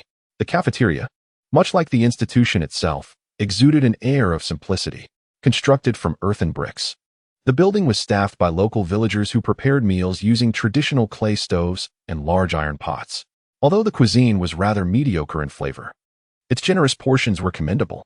Inside the cafeteria, Ning Rongrong, Oscar, Daimubai, and another chubby fellow with a furrowed brow and a pair of small mustaches were present. Although it was Ning Fan's first encounter with this rotund individual, his distinctive features allowed Ning Fan to instantly recognize him as the Fire Phoenix, Ma Hongjun. At that moment, upon spotting Ning Fan in the cafeteria, Ning Rongrong's beautiful eyes sparkled with delight, and the once unappealing bun in her hand lost all allure as she prepared to rush towards him. However, just then, she noticed the presence of another figure beside him, Zhu Shiqing. Instantly, her lovely face fell into a state of shock. Although Ning Rongrong was known for her willful nature and naive disposition, she was far from foolish. In fact, she possessed a level of intelligence greater than many. Witnessing this scene, she could hardly believe Ning Fan's assertion from the previous day that he and Zhu Shiqing were merely companions on the road. Furthermore, Ning Fan had claimed that Zhu Shiqing accompanied him out of a desire to protect him. While she might have been skeptical of his words before, her perspective shifted dramatically after witnessing Ning Fan's prowess yesterday. Ning Rongrong can no longer believe that Ning Fan still requires Zhu Shiqing's protection. In her eyes, Ning Fan has evidently developed feelings for another. The once solemn vows of love now appear to be mere fabrications. It has only been a little over half a month since they last met, yet he has already fallen for someone else. That fickle-hearted scoundrel. What could that cold, indifferent woman possibly possess that is worthy of such affection? At this moment, Ning Rongrong felt a surge of frustration as she pondered. It was evident that in the past, Ning Fan had cherished her deeply, willing to do anything for her, and was the only one in the entire Seven Treasure Glazed Tile sect who would tolerate her little temper. How could he have changed his affections after merely being apart from her for just over half a month? Ning Rongrong was utterly perplexed, completely unable to comprehend where her defeat lay. As the esteemed young lady of the Seven Treasure Glazed Tile School, she possessed a noble status, extraordinary talent, and was charmingly beautiful. In what aspect could she possibly be inferior to Zhu Shiqing? Wait a moment. At that instant, Ning Rongrong's gaze fell upon the ample curves of Zhu Shiqing's bosom. Lowering her eyes, she noticed the modest swell beneath her delicate collarbone, and suddenly, everything became clear. Glancing once more at Zhu Shiqing's chest, her face darkened, and with a fierce grip, she crushed the bun in her hand as if it were the embodiment of her frustrations, reducing it to a mushy pulp. Rongrong. The dean has stated that wasting food incurs punishment. Oscar, sitting not far from Ning Rongrong, cautiously remarked upon witnessing her sullen expression in the mangled bun. Mind your own business. Ning Rongrong shot Oscar a fierce glare before slamming her hand on the table and rising abruptly, abandoning her breakfast as she stormed out of the cafeteria through another exit. Sighing, Ning Fan, who had just entered the cafeteria, observed Ning Rongrong's irate departure and shook his head. It was evident to him that Ning Rongrong was not in a good place. However, it was not only Ning Rongrong who felt this way in the cafeteria. There was also Ma Hongjun, wearing a sorrowful expression, and Dai Mubai, whose demeanor was as dark as a stormy sea. Ma Hongjun's glum countenance stemmed from a simple reason. He had broken up with his girlfriend that morning, leaving him without an outlet for his frustrations. As for Dai Mubai, his mood was equally dismal because he had risen early, intending to have a candid conversation with Zhu Shiqing to clarify any misunderstandings regarding their relationship and to inquire about her connection with Ning Fan. However, to his dismay, upon arriving at Zhu Shiqing's door, he found her absent, vanished without a trace. Now, he was confronted with the sight of Zhu Shiqing entering the cafeteria alongside Ning Fan. And in that moment, Dai Mubai felt as though a vividly colored, yet strikingly beautiful hat had been placed upon his head. Chapter 51. Recasting the glory of the auxiliary spirit master. The cafeteria was enveloped in a serene silence. Yet the atmosphere grew distinctly peculiar with the arrival of Ning Fan and Zhu Shiqing. Although Ning Fan sensed the unusual tension, he remained unfazed, while Zhu Shiqing maintained an air of indifference, embodying a cool detachment. After swiftly resolving their breakfast, the group soon found themselves before the grand plaza of the academy, forming a line and standing in place. At this moment, all 8 students of Shrek Academy, including Ning Fan, had truly gathered together. However, despite their assembly, the mood was far from harmonious. Standing beside Ning Fan was Ning Rongrong, who had hastily exited the cafeteria without barely touching her breakfast. She clung tightly to Ning Fan's right arm with both hands, casting a challenging glance towards Zhu Shiqing, as if to assert her claim. Nevertheless, Zhu Shiqing paid her no mind, merely glancing her way before reverting to her expressionless demeanor. This indifferent response undeniably left Ning Rongrong with a sense of futility akin to striking a cotton pillow. Dai Mubai, on the other hand, wore a face as dark as stormy waters, his eyes simmering with repressed anger. Ma Hongjun remained lost in the sorrow of his recent breakup, while Oscar, having groomed himself slightly more handsomely, nibbled on a sausage, his gaze tinged with melancholy and a hint of despondency. Initially captivated by Ning Rongrong at first sight, he had envisioned her as his dream girl. However, Upon witnessing her intimacy with Ning Fan yesterday, he assumed she was already taken and relinquished his hopes. Yet, after learning about the sibling-like bond between Ning Rongrong and Ning Fan, he felt a flicker of hope reignite. In an effort to impress her, he had even shaved his beard and polished his appearance. This morning, however, he learned from Ning Rongrong that, despite being from the same sect, they were not blood siblings. Observing her current demeanor, it became painfully clear to Oscar that Ning Rongrong harbored feelings for Ning Fan. His dreams were once again shattered, leaving his heart in despair. Among the group, the only two who could maintain a semblance of normalcy were Tang San and Xiao Wu, alongside the utterly unconcerned Ning Fan. Soon, a middle-aged man approached from the front of the line, momentarily breaking the bizarre atmosphere and capturing everyone's attention. Ning Fan focused his gaze. The figure before him was none other than the esteemed founder of Shrek Academy, the four-eyed cat eagle, Flinder. Flinder, in his 50s, may not have had a particularly robust physique, yet he exuded an undeniable strength, moving with a steady gait. His deep-set eyes were obscured by black glasses, and his prominent chin lent him an aura of cunning and guile. "That shifty merchant," exclaimed Xiao Wu upon spotting Flinder. "What merchant?" "He is our dean, the four-eyed cat eagle Flinder, a soul sage of level 78. Even Master Zhao Wujin cannot surpass him, so mind your words." Oscar, who was gloomily nibbling on a sausage, hastily swallowed the remaining half when he saw Flinder approaching. He then patted his chest and cautioned Xiao Wu. "Is this shifty merchant truly that formidable?" Xiao Wu murmured, only to promptly silence herself when she caught Flinder's gaze upon her. Flinder gradually approached the group, surveying them with satisfaction before declaring, "Impressive. I did not expect 5 little prodigies to join us this year. Now, let us gather for introductions, after which you may return to your quarters to rest and restore your optimal condition. The first class officially begins tonight. However, the support-type Soul Masters, Oscar, Ning Rongrong, and Ning Fan, come with me." Flinder's eyes fell upon the trio. "Huh, am I also classified as a support-type Soul Master?" Ning Fan was taken aback, unable to comprehend why he was grouped with Ning Rongrong and Oscar as a support-type Soul Master. Although his martial soul indeed aligned with the support category, it would be more fitting to label him a support-type Battle Soul Master. It was not only Ning Fan who was astonished, the others were equally bewildered. After all, if even Ning Fan was considered a support-type Soul Master, did that mean their combat capabilities as Battle Soul Masters were inferior to those of support-type Soul Masters? Nevertheless, Flinder offered no explanation, walking away with his hands clasped behind his back, while Ning Fan, Oscar, and Ning Rongrong followed closely behind. "You 3 are classified as support-type Soul Masters." Support-type and Battle-type Soul Masters represent 2 distinct schools. On the battlefield, support-type Soul Masters are often the most vulnerable, facing life-threatening dangers with little combat prowess and relying on their teammates for protection. Therefore, I wish for you to tell me how a fragile Soul Master can best safeguard themselves on the battlefield. Oscar was the first to respond without hesitation. One should strive to remain behind their allies, entrusting their backs to them, while utilizing the surrounding terrain and structures to evade risks and keeping as far away from danger zones as possible. Flinder nodded, acknowledging the response as exemplary and without fault. He then turned his attention to Ning Rongrong. "As for your approach, naturally, one should unleash their soul skills to bolster their teammates, and then hide behind the strongest Soul Master for protection, or simply find a secure place to conceal oneself." Ning Rongrong pondered for a moment, then spoke softly and assuredly.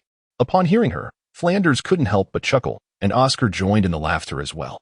Ning Fan, too, found himself smirking subtly.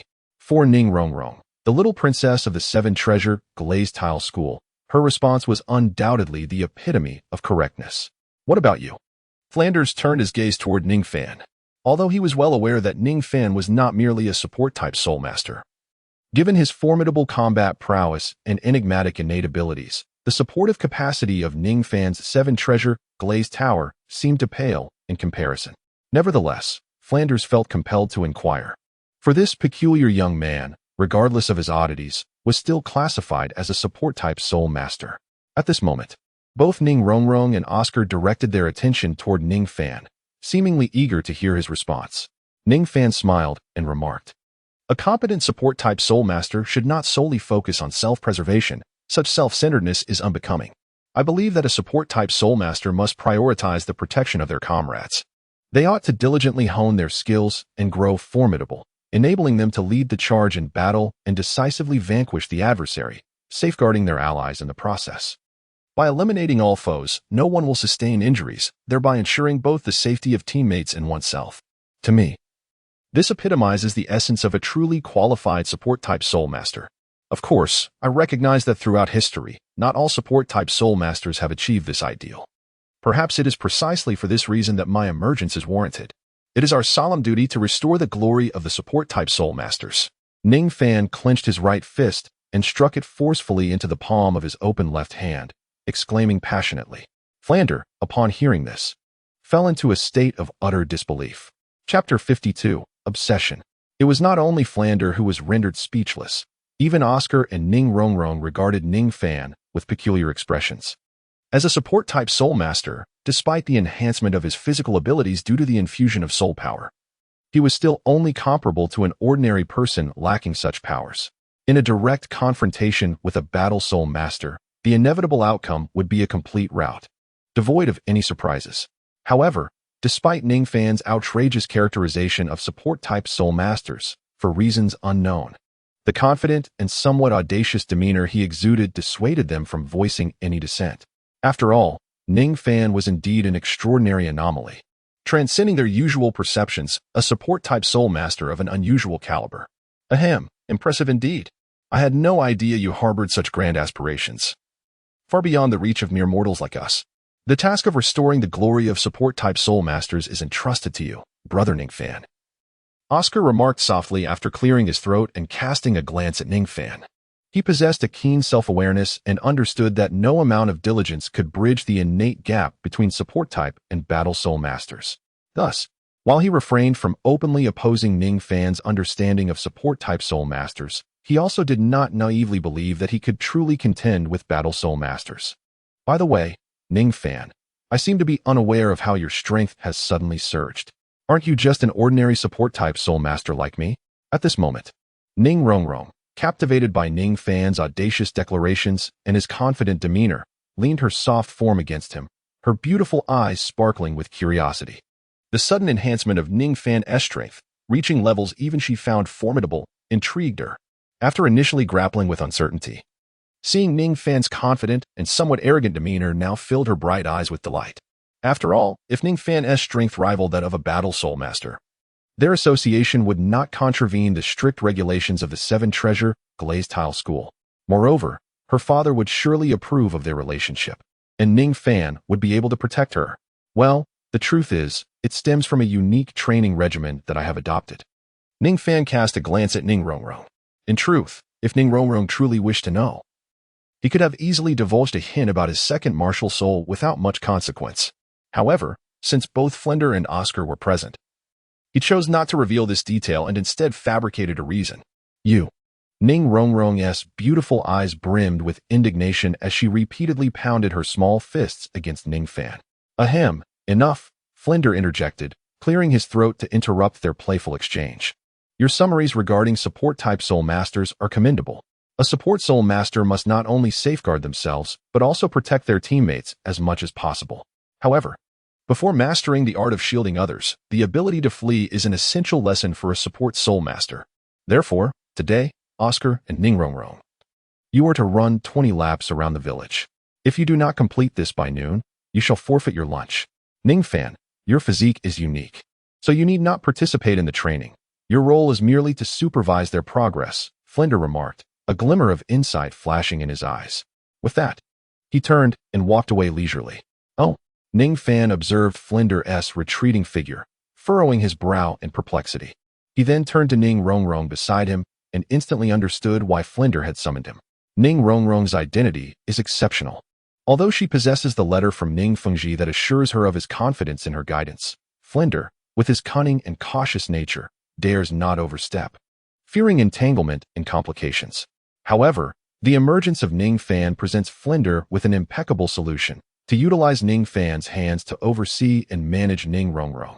20 laps. My heavens! Oscar exclaimed upon witnessing Flinder's retreating figure, lamenting his fate before promptly abandoning any further delay and setting off at a brisk pace. Meanwhile, Ning Rongrong stood motionless, her beautiful eyes blinking as she gazed at Ning Fan beside her. What are you staring at? Come on and run. Ning Fan shook his head and, with a sense of resignation, replied to Ning Rongrong. I do not wish to run, and besides, I cannot manage 20 laps, Ning Rongrong pouted, glancing at Oscar, whose figure had already vanished around the bend of the village. She crossed her small hands over her chest and candidly confessed to Ning Fan. As a support-type soul master, Ning Rongrong was acutely aware of her lack of self-defense capabilities. Consequently, she had diligently trained her endurance through running at the Seven Treasures Glazed Tile School. However, her training was merely rudimentary. With her current physical condition, she knew all too well that completing 20 laps was beyond her reach. Nevertheless, she resolved to attempt a few laps, at the very least. Ning Fan observed Ning Rongrong and continued to persuade her. Although he typically preferred to remain uninvolved in the affairs of others, he felt compelled to offer guidance to this girl, who had subtly taken on a sisterly role in his heart. I don't want to run, Ning Rongrong pouted, turning her head away in a huff as she shouted at Ning Fan. It was evident that she was still displeased with him for not revealing the reason behind his recent surge in strength. In response, Ning Fan contemplated for a moment, then gently patted her on the head, speaking softly. How about this, little girl? Don't you want to know why my power has increased so dramatically? If you run 10 laps, I will tell you the reason once you finish. He smiled gently at her, adding, what do you think? This condition seems fair, doesn't it? Although you can't manage 20 laps, surely you can handle 10?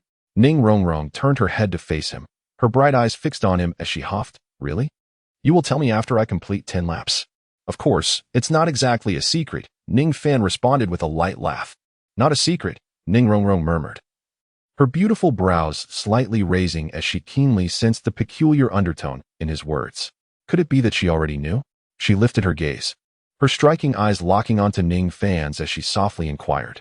Ning Fan was momentarily taken aback, but soon comprehended the identity of the person Ning Rongrong referred to. After a moment's hesitation, he nodded slightly. Upon witnessing this, Ning Rongrong's delicate face darkened, her silver teeth clenched tightly, and her sparkling eyes brimmed with a defiant glint. Without uttering another word, she lowered her head and began to stride forward, carrying Ning Fan on her back. Ning Fan squinted his eyes, gazing at the petite yet stubborn figure ahead, a hint of vexation crossing his face. It appears that Ning Rongrong harbors a deep obsession for him. This could prove to be quite troublesome. Chapter 53, Refinement. How long has it been? Why is it only the second round now? Ning Rongrong panted slightly as she ran within the confines of the Seven Treasure Glazed Tile School. Under the insistence of Ning Fengji, she often engaged in running exercises. However, although the village appeared modest in size, the distance encircling it was considerable. Consequently, after completing approximately 1.5 laps, coupled with the fact that this morning she had left the dining hall in a huff upon seeing Ning Fan and Zhu Zhuqing hardly touching her breakfast, she now found herself feeling somewhat fatigued, her pace diminishing. Cough, cough, Rongrong, do not run so swiftly. Running requires rhythm at this pace. You will not sustain it for long. Oscar, who had been overtaken and left behind by Ning Rongrong, finally caught up and advised her. Initially, it seemed as though Ning Rongrong was competing with some unseen force, fervently charging ahead, surpassing Oscar, who had initially held a significant lead. As her fervor waned, her speed gradually decreased, allowing Oscar to temporarily close the gap.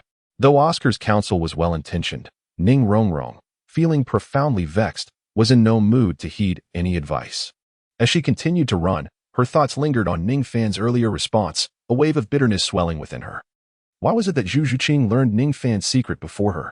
Regardless of the duration of their acquaintance or the depth of their connection, it should have been she who discovered Ning Fan's secret first. Zhu Zhuqing had known him for less than half a month. How could she possibly be the first to know? Ning Rongrong felt a surge of indignation within her. How could she possibly lose to Zhu Zhuqing? Thus, upon hearing Oscar's advice to slow down, the defiant Ning Rongrong shot him a glare. Mind your own business. Stay away from me. With gritted teeth, she summoned the speed of the Seven Treasure Glazed Tower, propelling herself away with great haste. Although utilizing her soul power to accelerate made the task considerably easier, she swiftly completed an additional 2.5 laps, bringing her total distance to nearly 4 full laps, approximately 12 miles. In contrast, Oscar found himself left behind by an entire lap. However, for Ning Rongrong, this distance, for laps, or perhaps just under 5, was already at the edge of her limits. As time passed, and the sun gradually ascended into the sky, its rays poured forth, bathing the earth in an abundance of warmth. The temperature rose rapidly with the sun's ascent. For Ning Rongrong, whose endurance was already lacking, her stubbornness had driven her to continue without rest. Disregarding her breathing rhythm as she pushed herself to run faster, even neglecting to consume a proper breakfast, fatigue began to weigh heavily upon her, nearing her breaking point. Moreover, as the temperature climbed, her delicate, pale face glistened with sweat, each droplet cascading to the pavement below. Ning Rongrong's chest rose and fell incessantly, her breaths coming in rapid gasps. The azure garment clung to her, drenched in perspiration, adhering closely to her developing figure, which, though not yet full, possessed a slender and remarkably even curve. Ning Rongrong gazed blankly ahead, her eyes devoid of spirit, mechanically moving her numb legs. At this moment, she could no longer remember how many laps she had completed. The only reason she continued to press on was the unwavering belief within her heart that refused to succumb to defeat. This girl, astonishingly, had managed to endure running such a considerable distance. Leaning against a large stone at the village entrance, Ning Fan quietly murmured to himself as he observed the graceful figure approaching in the distance. Having spent a year together, Ning Fan was acutely aware of Ning Rongrong's capabilities. He understood that asking her to complete 10 laps was an insurmountable challenge. Even finishing 5 laps would likely pose a significant hurdle for her at this stage. After all, he had witnessed her storming out of the cafeteria that morning after barely touching her breakfast and with her already poor physical stamina. The lack of nourishment rendered her energy even less formidable. In truth, Ning Fan had initially suggested 10 laps as a means to negotiate with Ning Rongrong, intending to reduce the number significantly.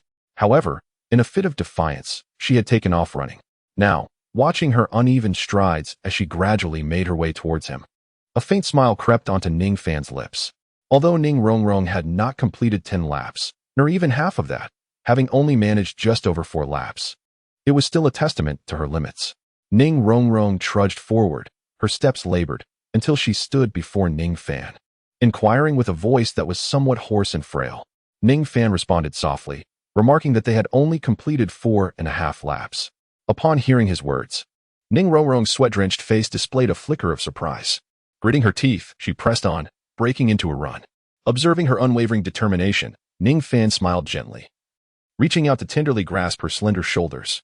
Gazing into her vacant eyes, he murmured, "Enough, little girl, no more running today. You can rest now." At his words, Ning Rongrong weakly lifted her head, seeking confirmation from Ning Fan. However, before she could finish, he smiled softly and reassured her, "I will tell you." Upon hearing this, Ning Rongrong felt a wave of relief wash over her, but suddenly, her vision darkened, and she fainted. Her body went limp, and had Ning Fan not supported her waist, she would have collapsed onto the ground. Lowering his head, Ning Fan looked at the girl in his arms, his expression one of helplessness. He then gently hoisted her onto his back, feeling her almost weightless form. With a leap, he set off down the official road leading to Sotoa City. Although Ning Rongrong had not achieved her goal today, her performance had greatly pleased Ning Fan, prompting him to take her to Sotoa City as a reward. Goodness, this lad, tasked with overseeing Ning Rongrong's training, has taken to carrying her to Sotoa City instead. From the shade of a sprawling tree, Flander observed Ning Fan and Ning Rongrong's movements, furrowing his brow as he spoke softly to himself. But if he has run with her, so be it. It seems this boy possesses a certain skill, managing to make that little girl so obedient. Adjusting his black-framed glasses, Flander continued his musings. Ning Rongrong's recent performance did not escape his notice.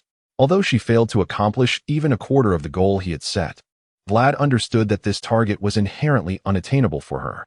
The primary purpose of establishing such a goal was to refine Ning Rongrong's character.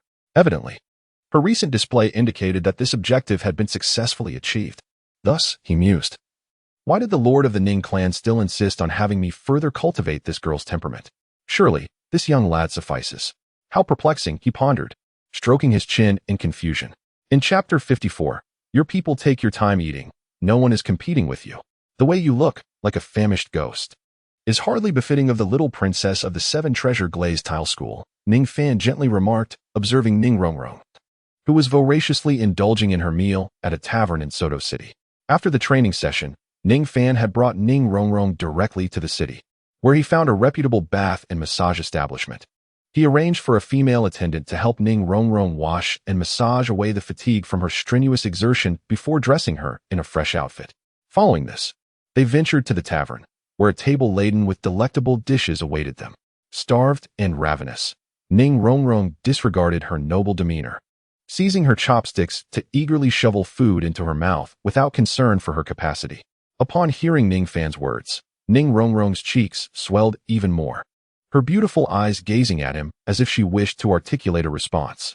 However, with her mouth full, she found herself utterly unable to speak.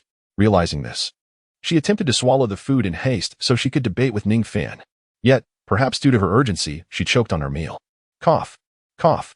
A look of distress crossed Ning Rongrong's delicate face as she patted her chest in desperation. I told you not to eat so quickly. Didn't I warn you this might happen? Ning Fan shook his head, delivering a teasing remark. Meanwhile, his right palm shimmered with a silver light as he concentrated his spatial power, gently patting Ning Rongrong's back. With that light touch, she suddenly felt the food lodged in her throat dislodge, and her complexion improved instantly. Ning Rongrong lifted her head, raised her snow-white neck, and cast a sidelong glance at Ning Fan, huffing softly. Humph, it's all your fault. If you hadn't mocked me, I wouldn't have choked. I did not mock you. I merely stated the truth, Ning Fan replied leisurely. Humph. Ning Rongrong retorted with a proud snort. Still hungry, she chose not to continue sparring with Ning Fan, but redirected her gaze to the fragrant spread of dishes before them. As she beheld the delectable feast, Ning Rongrong instinctively licked her pink lips, only to suddenly seem aware of her actions. She leaned in closer to Ning Fan, her glossy, oil-slicked lips slightly puckered. Her delicate face tilted up as she blinked her beautiful eyes at him. To an onlooker, this scene would resemble a young girl offering a kiss. However, upon witnessing Ning Rongrong's gesture, Ning Fan felt no particular sentiment. Instead, he habitually summoned a white handkerchief with a flicker of white light from his palm. He bent slightly forward, aiming to wipe her small mouth. Just as the handkerchief was about to touch her lips, Ning Fan's brow furrowed slightly as he took in Ning Rongrong's charmingly innocent expression. He had changed. He wished to maintain a simple friendship or perhaps a sibling-like bond with her. Thus, he felt it necessary to avoid any misunderstandings that might arise from their interaction. With that thought, the white light flickered again, and the handkerchief vanished from his grasp. He placed his hands behind his back and spoke softly. You are no longer a child. You needn't rely on me for such trivial matters. Ning Rongrong blinked in confusion. But not long ago, in the sect, you helped me with this, didn't you? Her brows furrowed slightly in puzzlement. That was because, at that time, I had not yet realized you had grown up. Ning Fan replied, taking a sip of the clear tea before him and speaking slowly. Humph. What do you mean grown up? It's because of her, isn't it? Ning Rongrong exclaimed, her brows furrowing in dissatisfaction upon hearing Ning Fan's explanation.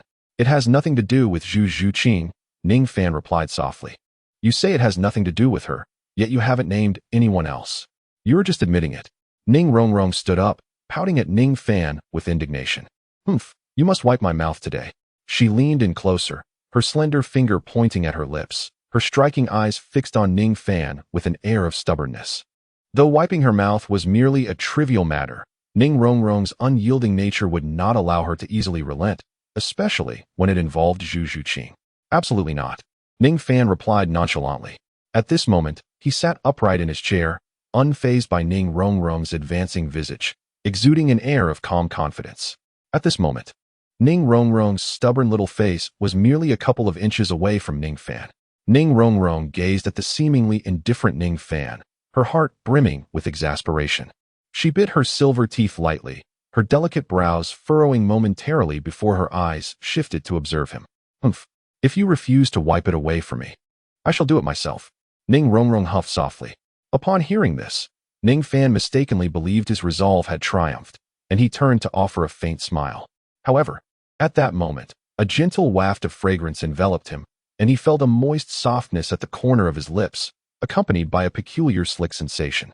As he beheld the triumphant expression on Ning Rongrong's face, she was vigorously rubbing her cool, supple lips, glimmering with a hint of oil, against his face and the corners of his mouth. In that instant, Ning Fan comprehended the true meaning behind Ning Rongrong's claim of doing it herself. His expression darkened as he pushed her away. Do you even realize what you're doing? Being a girl and all? Ning Fan looked at her, wiping the grease from his face, utterly speechless. Of course I do. Ning Rongrong puffed out her chest, speaking with a hint of pride. It's just that you've tasted a bit of Miss S tofu, hee hee. What's the big deal? After all, you're destined to be mine. A flush of embarrassment tinted her cheeks as she lightly huffed at Ning Fan. Goodness, you're so young. Yet your thoughts are so wildly impractical. Ning Fan gazed at the young girl, Ning Rongrong, with a sense of incredulity. How should one articulate this? It is indeed befitting of the little enchantress of the Seven Treasure Glazed Tile School to boldly assert such audacious words following her peculiar act of using her own face as a handkerchief. What a fanciful notion. With your current formidable strength, if you merely clarify your intentions to your father in person, he would undoubtedly no longer oppose our union as he once did. With your father's objections eliminated, our love shall face no opposition, after all. You are indeed his cherished one. Ning Rongrong returned to her seat, her delicate hands crossed beneath her snow-white chin. The slender legs beneath her white dress swayed rhythmically. And with a playful smile directed at Ning Fan, she spoke. Chapter 55, It is all Ning Fingxi's fault. My dear? Ning Fan's lips twitched, rendered somewhat speechless. Given Ning Rongrong's mischievous nature, particularly in their interactions, she was unreserved, capable of expressing anything that crossed her mind. Observing the smile gracing her face and the lively movement of her legs, it was evident that she was in high spirits regarding the topic at hand. After a moment's hesitation, Ning Fan found himself at a loss for words. Yet, gazing at Ning Rongrong's cherubic visage, he felt compelled to respond, gently ruffling her hair. He advised, "You are still quite young. Do not dwell on such matters." "What do you mean, do not dwell on such things?" "Indeed, you have found your affections elsewhere. You fickle heartthrob." At these words, the bright smile on Ning Rongrong's face vanished in an instant. Her brows knitted together in discontent as she leapt at Ning Fan. Resembling a feisty little wildcat, claws bared, Ning Fan raised his eyebrows slightly, effortlessly grasping Ning Rongrong's small, flailing hands. Despite her hands being captured, her delicate figure continued to struggle vigorously, her feet kicking at Ning Fan incessantly. Observing this, Ning Fan let out a sigh, then gently exerted pressure with his right hand, lifting Ning Rongrong into his embrace, while his left hand pressed against her legs, subduing her restless limbs entirely. It seemed that Ning Rongrong, realizing her inability to escape Ning Fan's hold, gradually diminished the intensity of her struggles. In response, Ning Fan leisurely remarked, "I am not a fickle-hearted rogue. Rather, I wonder, are you perhaps of the canine persuasion?" Before Ning Fan could finish his words, he suddenly sighed, gazing at Ning Rongrong, who had unexpectedly seized her head and was tightly biting her right hand with her silver teeth, and let out a deep breath. Ning Rongrong shot a glare at Ning Fan, remaining silent as she continued to bite him fiercely. Despite her frail appearance as a support-type soul master, Ning Fan's robust physique meant that, even if she continued her biting for an extended period, he would suffer nothing more than a fleeting sensation of pain. Nevertheless, Ning Rongrong's impetuous and unruly nature, characterized by her tendency to bite and kick, was beginning to test Ning Fan's patience. "Release me," Ning Fan said softly, gazing at her. Ning Rongrong, however, did not relent. Her beautiful eyes continued to glare defiantly at him. "If you do not let go, you shall remain here alone," he stated, his tone remaining calm, yet imbued with a chilling undertone. Ning Rongrong sensed this unusual coldness and was momentarily taken aback. For Ning Fan had never spoken to her in such a manner before. He had always been exceedingly accommodating. 3, 2, Ning Fan began to count slowly. Before he could utter the final number, Ning Rongrong, feeling the difference in his demeanor, finally released her grip, muttering under her breath, "Heartless rogue." Upon witnessing this, a smile returned to Ning Fan's face as he freed her. Now liberated, Ning Rongrong, in a sulky mood, returned to her seat, her small hands grasping the chopsticks once more, picking at the dishes to feed herself. The meal that had once seemed delectable now tasted bland as she resumed eating. Despite still feeling hungry, her appetite had waned significantly. Ning Fan has undergone a transformation, although his strength has grown. Aligning more closely with the ideal persona she envisioned for her partner in her youth, her fondness for him has deepened. Yet, within the brief span of merely half a month since their separation, she has come to realize that Ning Fan no longer harbors the same affection for her as he once did. Why has this change occurred? The fickle-hearted Ning Rongrong mused softly to herself while selecting vegetables. Ning Rongrong absent-mindedly picked at her food, lost in her thoughts and consumed by a sense of melancholy. Observing this, Ning Fan took a sip of his tea, recognizing the profound gloom that enveloped her. However, he refrained from offering any words of comfort, as Ning Rongrong's disposition was indeed rather spoiled. Now that she was away from the seven-treasure glazed tile school and devoid of the protective presence of those two titled Douluos, it was an opportune moment to guide her towards personal growth, ultimately for her own benefit. A soft sound broke the silence. Ning Rongrong suddenly recalled a pivotal matter. She forcefully slammed her chopsticks onto the table, crossed her arms defiantly, and turned to Ning Fan with a huff. Did you not promise me? You were supposed to reveal why your strength is so formidable. You have yet to tell me. Have you been concealing your true power all along? Why would you do such a thing?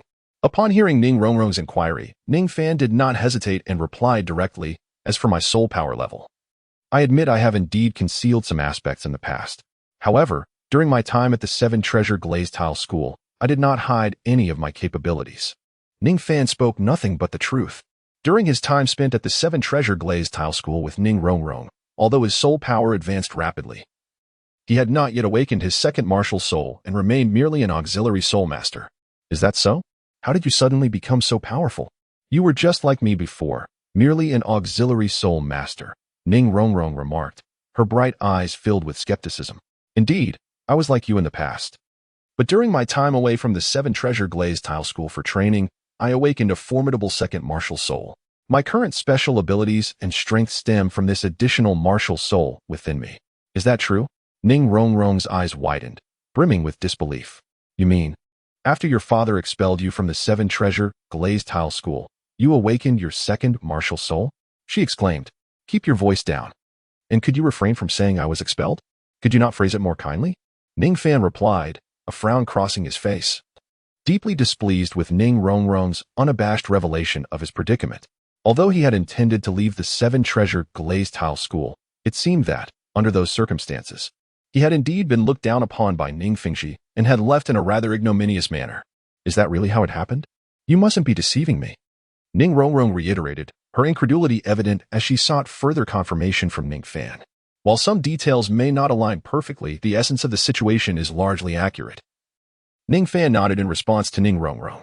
Although certain specifics were slightly askew, such as the fact that he had awakened his second martial soul before being dismissed by Ning Fengxi rather than afterward, he felt it unnecessary to elaborate further as the timeline was indeed close enough. Upon hearing Ning Fan's words, Ning Rongrong's expression froze momentarily before her bright eyes shifted slightly, looking at Ning Fan, whose face bore an expression of helplessness. A glimmer of understanding dawned upon her lovely visage. Ning Rongrong gazed at Ning Fan, her small head nodding in a semblance of understanding, before suddenly exclaiming in a huff, I see now. I understand that your treatment of me is all my father's fault. Chapter 56, Truly Incorrigible. Ning Fan furrowed his brow, observing Ning Rongrong's demeanor, and he was struck by a peculiar sensation. Ning Rongrong appears to have misunderstood something. Ning Rongrong nodded emphatically, reaffirming the thoughts swirling within her mind. Indeed, it was her father's fault. He must have resorted to despicable tactics and uttered cruel words, humiliating you and forcing you to depart from the sect. At this moment, the disdainful gaze Ning Rongrong had initially cast upon Ning Fan, the incorrigible scoundrel, underwent a transformation. It softened, infused with a hint of compassion and perhaps a touch of guilt. What on earth was happening? Ning Fan was taken aback. No, Master Ning. It was merely a brief conversation about Ning Fan's desire to clarify the misunderstandings in Ning Rongrong's heart. However, just as he was halfway through his explanation, Ning Rongrong, in a fit of anger, interjected, Indeed, it was my father who forced you to leave. Humph, Ning Fengxi even deceived me, claiming that you left the sect of your own accord. At that moment, Ning Rongrong's emotions were validated by Ning Fan's words, leading her to feel a surge of anger, so much so that she addressed Ning Fengxi directly by name. Ning Fan blinked in disbelief. Was it truly because of the humiliation inflicted by her father that she had endured such hardship over the past month and, after numerous trials, finally awakened her second martial soul? Following the logic in his mind and the stories he had perused in his leisure time, Ning Rongrong had perfectly concocted an image of Ning Fan being subjected to relentless humiliation by his father, ultimately leaving the seven-treasure glazed tile school out of desperation.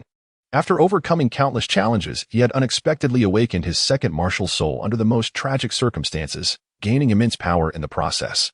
In an instant, Ning Rongrong felt an overwhelming sense of guilt. At that moment, her mind was filled with clarity, as if she had seen through everything. She had come to understand the reasons behind Ning Fan's transformation, as well as why he no longer cherished her as he once did. The way you treat me now must also stem from the humiliation inflicted by my father, Ning Rongrong murmured softly, her head bowed in remorse. In the past, Ning Fan cherished her deeply. No matter how she teased him, he would always be there for her the following day with unwavering kindness. However, within this brief span of time, a profound transformation has occurred.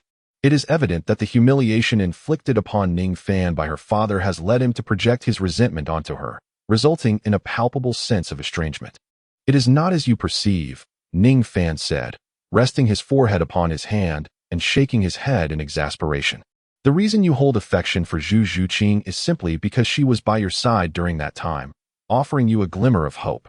Ning Rongrong's captivating eyes gazed steadily at Ning Fan, the brilliance within them possessing an extraordinary penetrating quality, as if they could see through all of Ning Fan's facades.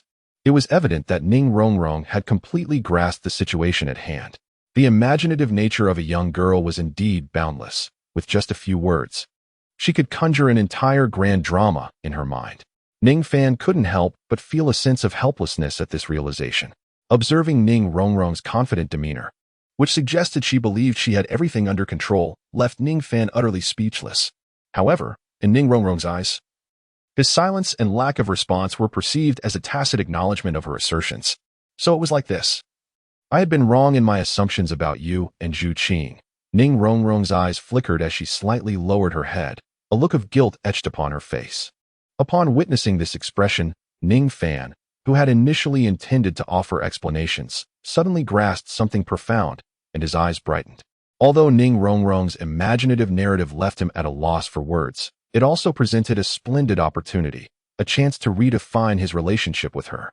Thus, following Ning Rongrong's line of thought, Ning Fan could deftly shift all responsibilities squarely onto Ning Fengji.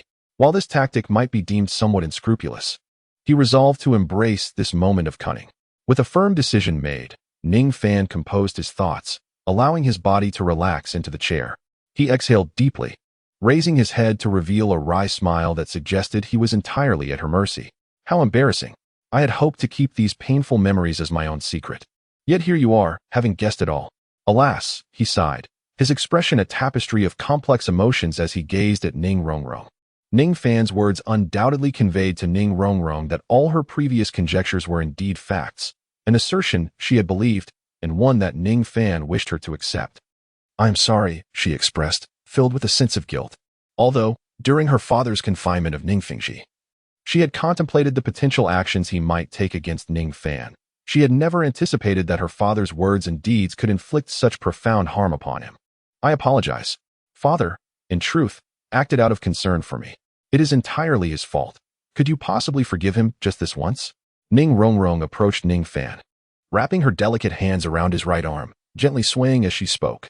Upon your return to the 7-treasure glazed tile school, Father will recognize your transformation and will certainly apologize to you. He will no longer cast you aside. Please, forgive him. Her enchanting eyes gazed earnestly at Ning Fan, pleading softly. I understand that the sect leader had his reasons for expelling me from the 7-treasure glazed tile school. I have long since forgiven him. Ning Fan replied slowly. Upon hearing this, Ning Rongrong lifted her gaze, her beautiful eyes glimmering with hope. Yet, before she could fully rejoice, Ning Fan continued, his tone tinged with sadness. However, I find it difficult to overcome this emotional barrier within me. Perhaps it is due to my own cowardice. Observing the sorrow etched on Ning Fan's face seemed to affect her as well. She shook her head softly, murmuring in response. Ning Fan gently withdrew his right arm, which had been cradled by Ning Rongrong, while letting out a slow sigh. I am truly sorry, Rongrong. I am aware of the affection you hold for me. If it were the old me. Ning Fan sighed once more, his gaze filled with complexity. The person I am now, I fear, lacks the capacity and courage to embrace your feelings. Therefore, let us remain friends from this point onward. Ning Fan sat helplessly in the chair, his arms resting on the table, his head bowed as he clutched his hair tightly with both hands, displaying a visage of anguish and hesitation. He appeared utterly unable to accept his own cowardice, too ashamed to face others. Friends? Ning Rongrong wrinkled her delicate, fair nose as she regarded Ning Fan in his current state. After a moment of pause and contemplation, She nodded gently and said, "Since you cannot accept it at this moment, let us be friends for now." "Yes, it's settled." Upon hearing this, Ning Fan's heart soared with joy, and he silently exclaimed his gratitude. "Thank you, Rong Rong." Yet, despite the exuberance within, he maintained a composed exterior, gazing at Ning Rong with a hint of embarrassment. "Humph. Although it is all my father's fault, since it is his mistake, I must also bear part of the responsibility. Soon, I shall help you forget everything from the past and accept me anew." Ning Rong let out a soft huff, her beautiful eyes brimming with determination as she crossed her arms and gazed at Ning Fan. In her view, Ning Fan's reluctance to accept her stemmed from two primary reasons. One was the psychological shadow cast upon him after being expelled from the sect by his father. Ning Rong held a firm belief that, with the passage of time and her unwavering companionship, Ning Fan would ultimately overcome and forget all of it. The second reason, as she perceived it, was related to Zhu Zhiqing. Now fully aware of the circumstances, Ning Rong harbored no ill feelings towards Zhu Zhiqing. Although she recognized that Ning Fan might possess special feelings for Zhu Zhiqing, she believed that Zhu Zhiqing had merely entered the picture during Ning Fan's moment of despair, taking advantage of his vulnerability to win his affection. To Ning Rong, this hardly amounted to anything significant, after all. Zhu Zhiqing was merely a substitute during Ning Fan's emotional turmoil following his departure from the sect. From this moment forth, with her presence by his side, Zhu Zhiqing would have no opportunity to intrude. Chapter 57. Dreadful thoughts indeed. This girl would not easily relinquish her aspirations, yet the outcome was not entirely unwelcome. Witnessing the fervor in Ning Rong's eyes, Ning Fan mused inwardly. He felt quite satisfied with this result, for it meant that once their relationship returned to its former state, Ning Rong would have no justification for her unreasonable antics. This would allow him to seize the opportunity to extricate himself from her clutches, transitioning into a simple friendship. Although Ning Rong was undeniably charming, a beauty in her own right, her personality left much to be desired. In contrast, he found himself more drawn to Zhu Zhiqing's cool exterior paired with a warm heart.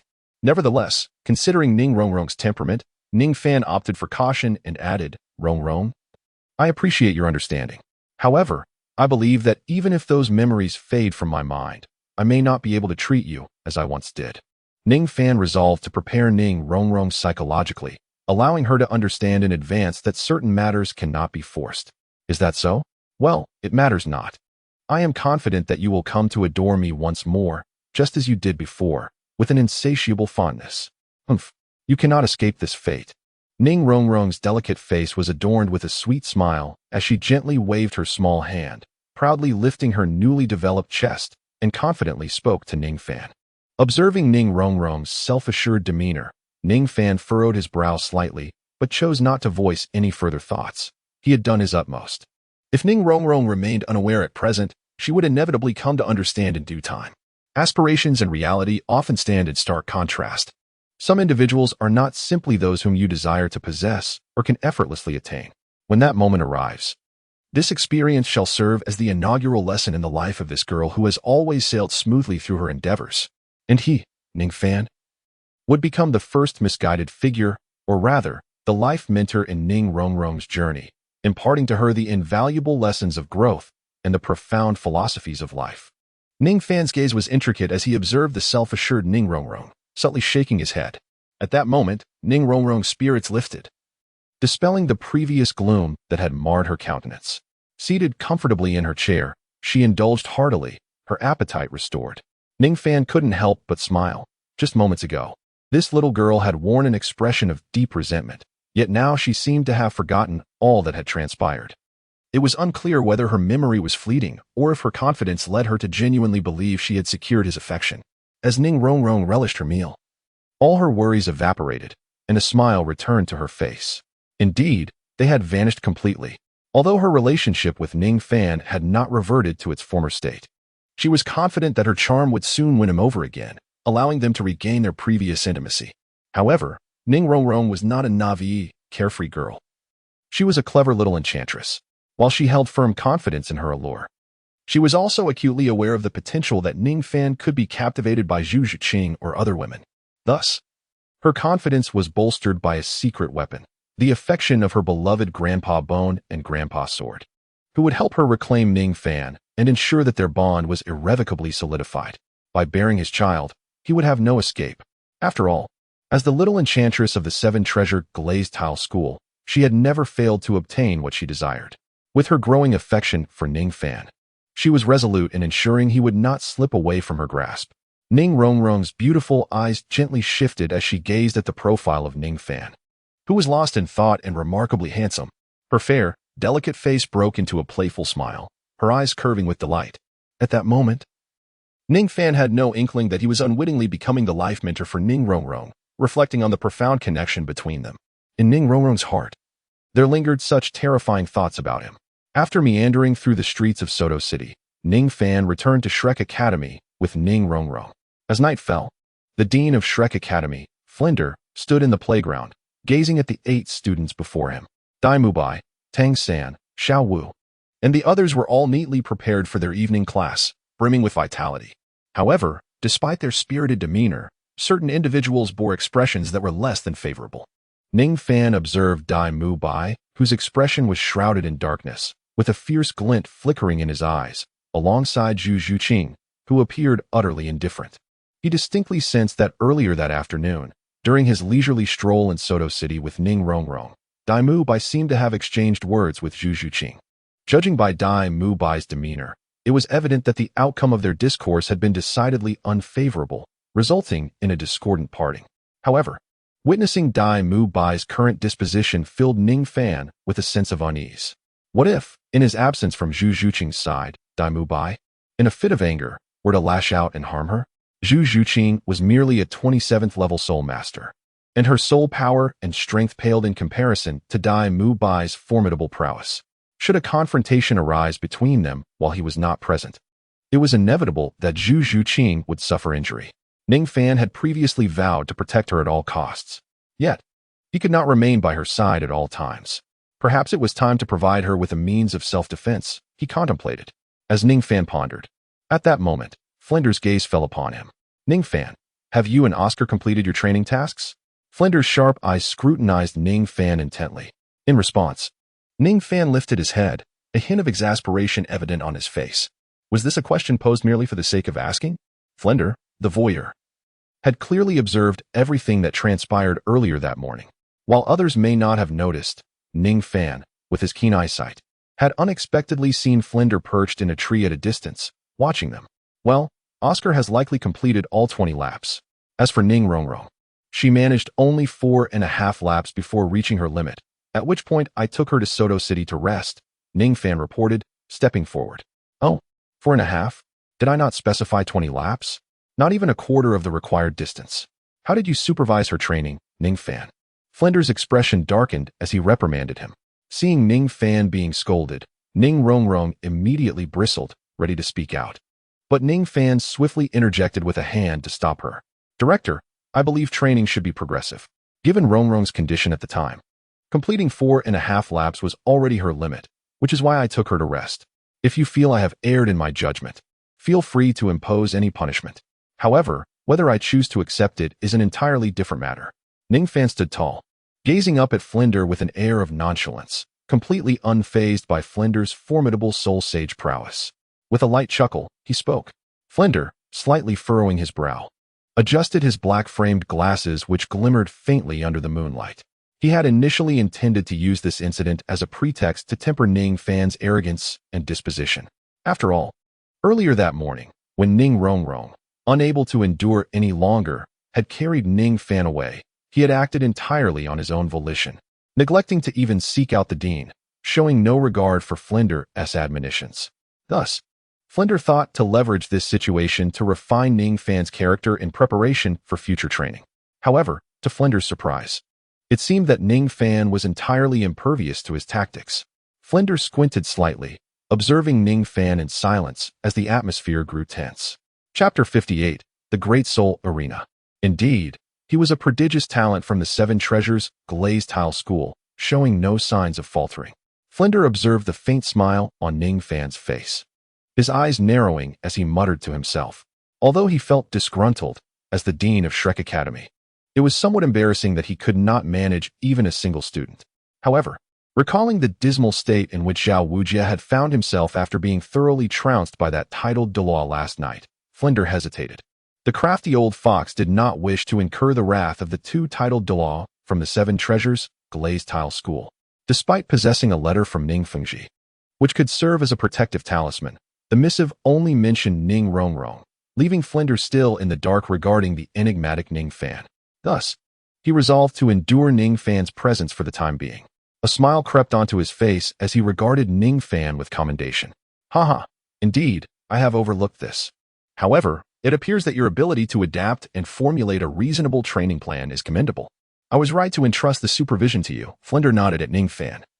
His eyes filled with admiration, a look of satisfaction that he had not misjudged him. Indeed, you hold me in too high regard. Dear Dean, Ning Fan chuckled lightly. With their shared laughter, the previously tense atmosphere instantly transformed into one of joviality. This sudden shift left Oscar and Ma Hongjun, seasoned students of Shrek Academy, utterly astonished. They were all too aware of their dean's notoriously petty and vengeful nature. Ning Fan's audacious confrontation of his esteemed dean in such a public setting was a source of considerable embarrassment. Had anyone else dared such insolence? They would likely have been soundly thrashed by Flender under the pretext of honoring the teacher-student relationship. Yet, in the face of Ning Fan, the dean exhibited an unexpected timidity. Not only did he refrain from anger or retaliation, but he also lauded Ning Fan's boldness. At that moment, Oscar and Ma Hongjun recalled how just yesterday, Ning Fan had decisively dealt with Vice Dean Zhao Wujia, and now, he was brazenly challenging Dean Flender in public. Remarkably, he had offended the two most formidable and temperamental figures in the academy on consecutive days and emerged unscathed. Truly, he was a force to be reckoned with. Both Oscar and Ma Hongjun regarded Ning Fan with a mix of admiration and trepidation. Perhaps sensing the shift in the sentiments of those present, Dean Flender, feeling somewhat compromised, clasped his hands behind his back and cleared his throat. Ahem, well then, let us commence the first lesson of the new semester this evening. Follow me. With that, he deftly propelled himself forward, gliding towards the outskirts of the academy. Before long, the group found themselves amidst the vibrant night market of Soto City. Although darkness had enveloped the sky, the night market was just awakening, bustling with life and energy. Vendors bustled through the streets, and the myriad of shop signs, each unique in design and color, dazzled the eyes of onlookers. Ning Fan cast his gaze around, though he had visited Soto City several times. This was his inaugural encounter with the night market. The crowd trailed closely behind Flender when, suddenly, Flender halted, his eyes fixed upon the distant edifice. The Great Soul Arena. Indeed, is this the place? Tonight's lesson is to participate in the Soul Duel competition, he mused. As Flender paused, Ning Fan directed his attention to the not-so-distant sight, remarking without a hint of surprise. Before him stood an extraordinarily magnificent structure. The circular open-air arena sprawled across a vast expanse, towering to a height of over 100 meters, radiating dazzling brilliance against the darkened night sky. Upon hearing Ning Fan's words, the others followed his gaze towards the grand building. At that moment, Flender also came to a standstill, turning to face the group. Indeed, this is the Soto Great Soul Arena. Such a structure can only be found in a city of the highest caliber. Its grandeur, in many respects, symbolizes the prosperity of a city and nation. The so-called Great Soul Arena is a place for the fierce combat of martial souls, where soul masters engage in battle. To ascend to greatness, one must possess not only talent, but also a wealth of combat experience. Here, you will witness countless soul masters, experience diverse combat styles, and observe the dynamics of battles between soul masters and teams. What the Academy can impart to you is merely the optimal utilization of martial souls. However, here you will glean insights from practical encounters that cannot be acquired within the confines of the Academy. Thus, I have chosen this as your inaugural classroom. The Great Soul Arena offers 3 types of combat: singles, doubles, and team battles. Any soul master entering the arena must elevate their martial soul rank solely through combat, earning various levels of martial soul badges, ranging from iron, copper, silver, gold, purple gold, sapphire, ruby, to diamond. At this juncture, Flender paused, his keen gaze sweeping over the group like that of a hawk, before he spoke again. Your task is to attain the Silver Martial Soul Badge before graduation. The Silver Martial Soul Badge is merely the 3rd level. It seems quite simple, remarked Xiaowu. Acquiring the Silver Martial Soul Badge is not as effortless as it appears. Now, let us not squander any more time. As for the other rules of the arena, you will gradually familiarize yourselves with them. First, form pairs for a two-person team, and proceed to register. Vlad adjusted his black-framed glasses and let out a cold chuckle, addressing the crowd. Subsequently, he led a group into the arena. Upon entering the Grand Sol Arena, Ning Fan was greeted by a structure reminiscent of the ancient Roman Colosseum. However, in stark contrast to the Colosseum of his previous life, this Grand Sol Arena was markedly more opulent, bustling with a cacophony of voices and capable of accommodating tens of thousands. It featured an array of special VIP seats and private boxes. At the entrance, a massive stone tablet stood, engraved with a multitude of names. Without a doubt, Ning Fan recognized these names as the fallen from battles fought in the arena. Registering for the soul battles was a straightforward endeavor. One simply needed to fill out a form detailing their name, age, place of birth, and martial spirit, along with a fee of 10 gold coins to receive the initial Iron Soul badge, thereby completing the registration process. The Grand Sol Arena offered not only individual duels, but also pair and team battles. However, each participant was limited to one battle per day in each category. Hence, to accumulate combat experience and expedite their advancement, forming a duo to engage in 2-on-2 matches was undoubtedly essential. Once everyone had registered, it was time for them to form teams and decide on their pairings. Soon, the 8 individuals had established 2 combinations, Tang San and Xiao Wu as one duo, and Oscar and Dai Mubai as the other. This left 4 individuals, Ma Hongjun, Zhu Zhuqing, Ning Rongrong, and Ning Fan, without partners. After witnessing Tang San and Xiao Wu, as well as Oscar and Dai Mubai complete their registrations, both Ning Rongrong and Zhu Zhuqing instinctively turned their attention toward Ning Fan. Zhu Zhuqing gazed at Ning Fan with her cool, piercing eyes. Though she said nothing, her intent was unmistakable. In contrast to the more reserved Zhu Zhuqing, Ning Rongrong was eager to take the initiative. Ning Fan, let us team up, Ning Rongrong exclaimed with a sweet smile, her eyes twinkling. At her words, Zhu Zhuqing's expression subtly shifted, and she shook her head. Despite her desire to partner with Ning Fan, she would not contest Ning Rongrong's claim. Shaking her head, Zhu Zhuqing directed her cool gaze toward Ma Hongjun and softly remarked, "Then I will team up with Ma." Ma Hongjun's eyes brightened at her words. "Hee, Zhuqing. You should team up with Rongrong." Ning Fan's gentle laughter interjected before Zhu Zhuqing could finish her thought. At this, Zhu Zhuqing turned her cool gaze back to Ning Fan and Ning Rongrong. Meanwhile, Ning Rongrong puffed out her cheeks slightly, clearly displeased that Ning Fan had not accepted her invitation to join forces. "Rongrong and I have a significant disparity in strength, and our martial spirits are the same. If she were to team with me, she would gain neither experience nor training, as Rongrong possesses a soul power level comparable to yours. And given the comprehensive support capabilities of the 7-treasure glazed tile school, it would be most fitting for the 2 of you to form a team, rather than myself." Ning Fan spoke gradually, meticulously analyzing the advantages and disadvantages of pairing Zhu Zhuqing with Ning Rongrong. To suggest that Zhu Zhuqing team up with the excessively passionate Ma Hongjun? What a preposterous notion. What if, during battle, he were to lose his composure and take liberties with Zhu Zhuqing? To prevent such an occurrence, Ning Fan resolutely arranged for Zhu Zhuqing and Ning Rongrong to form a team.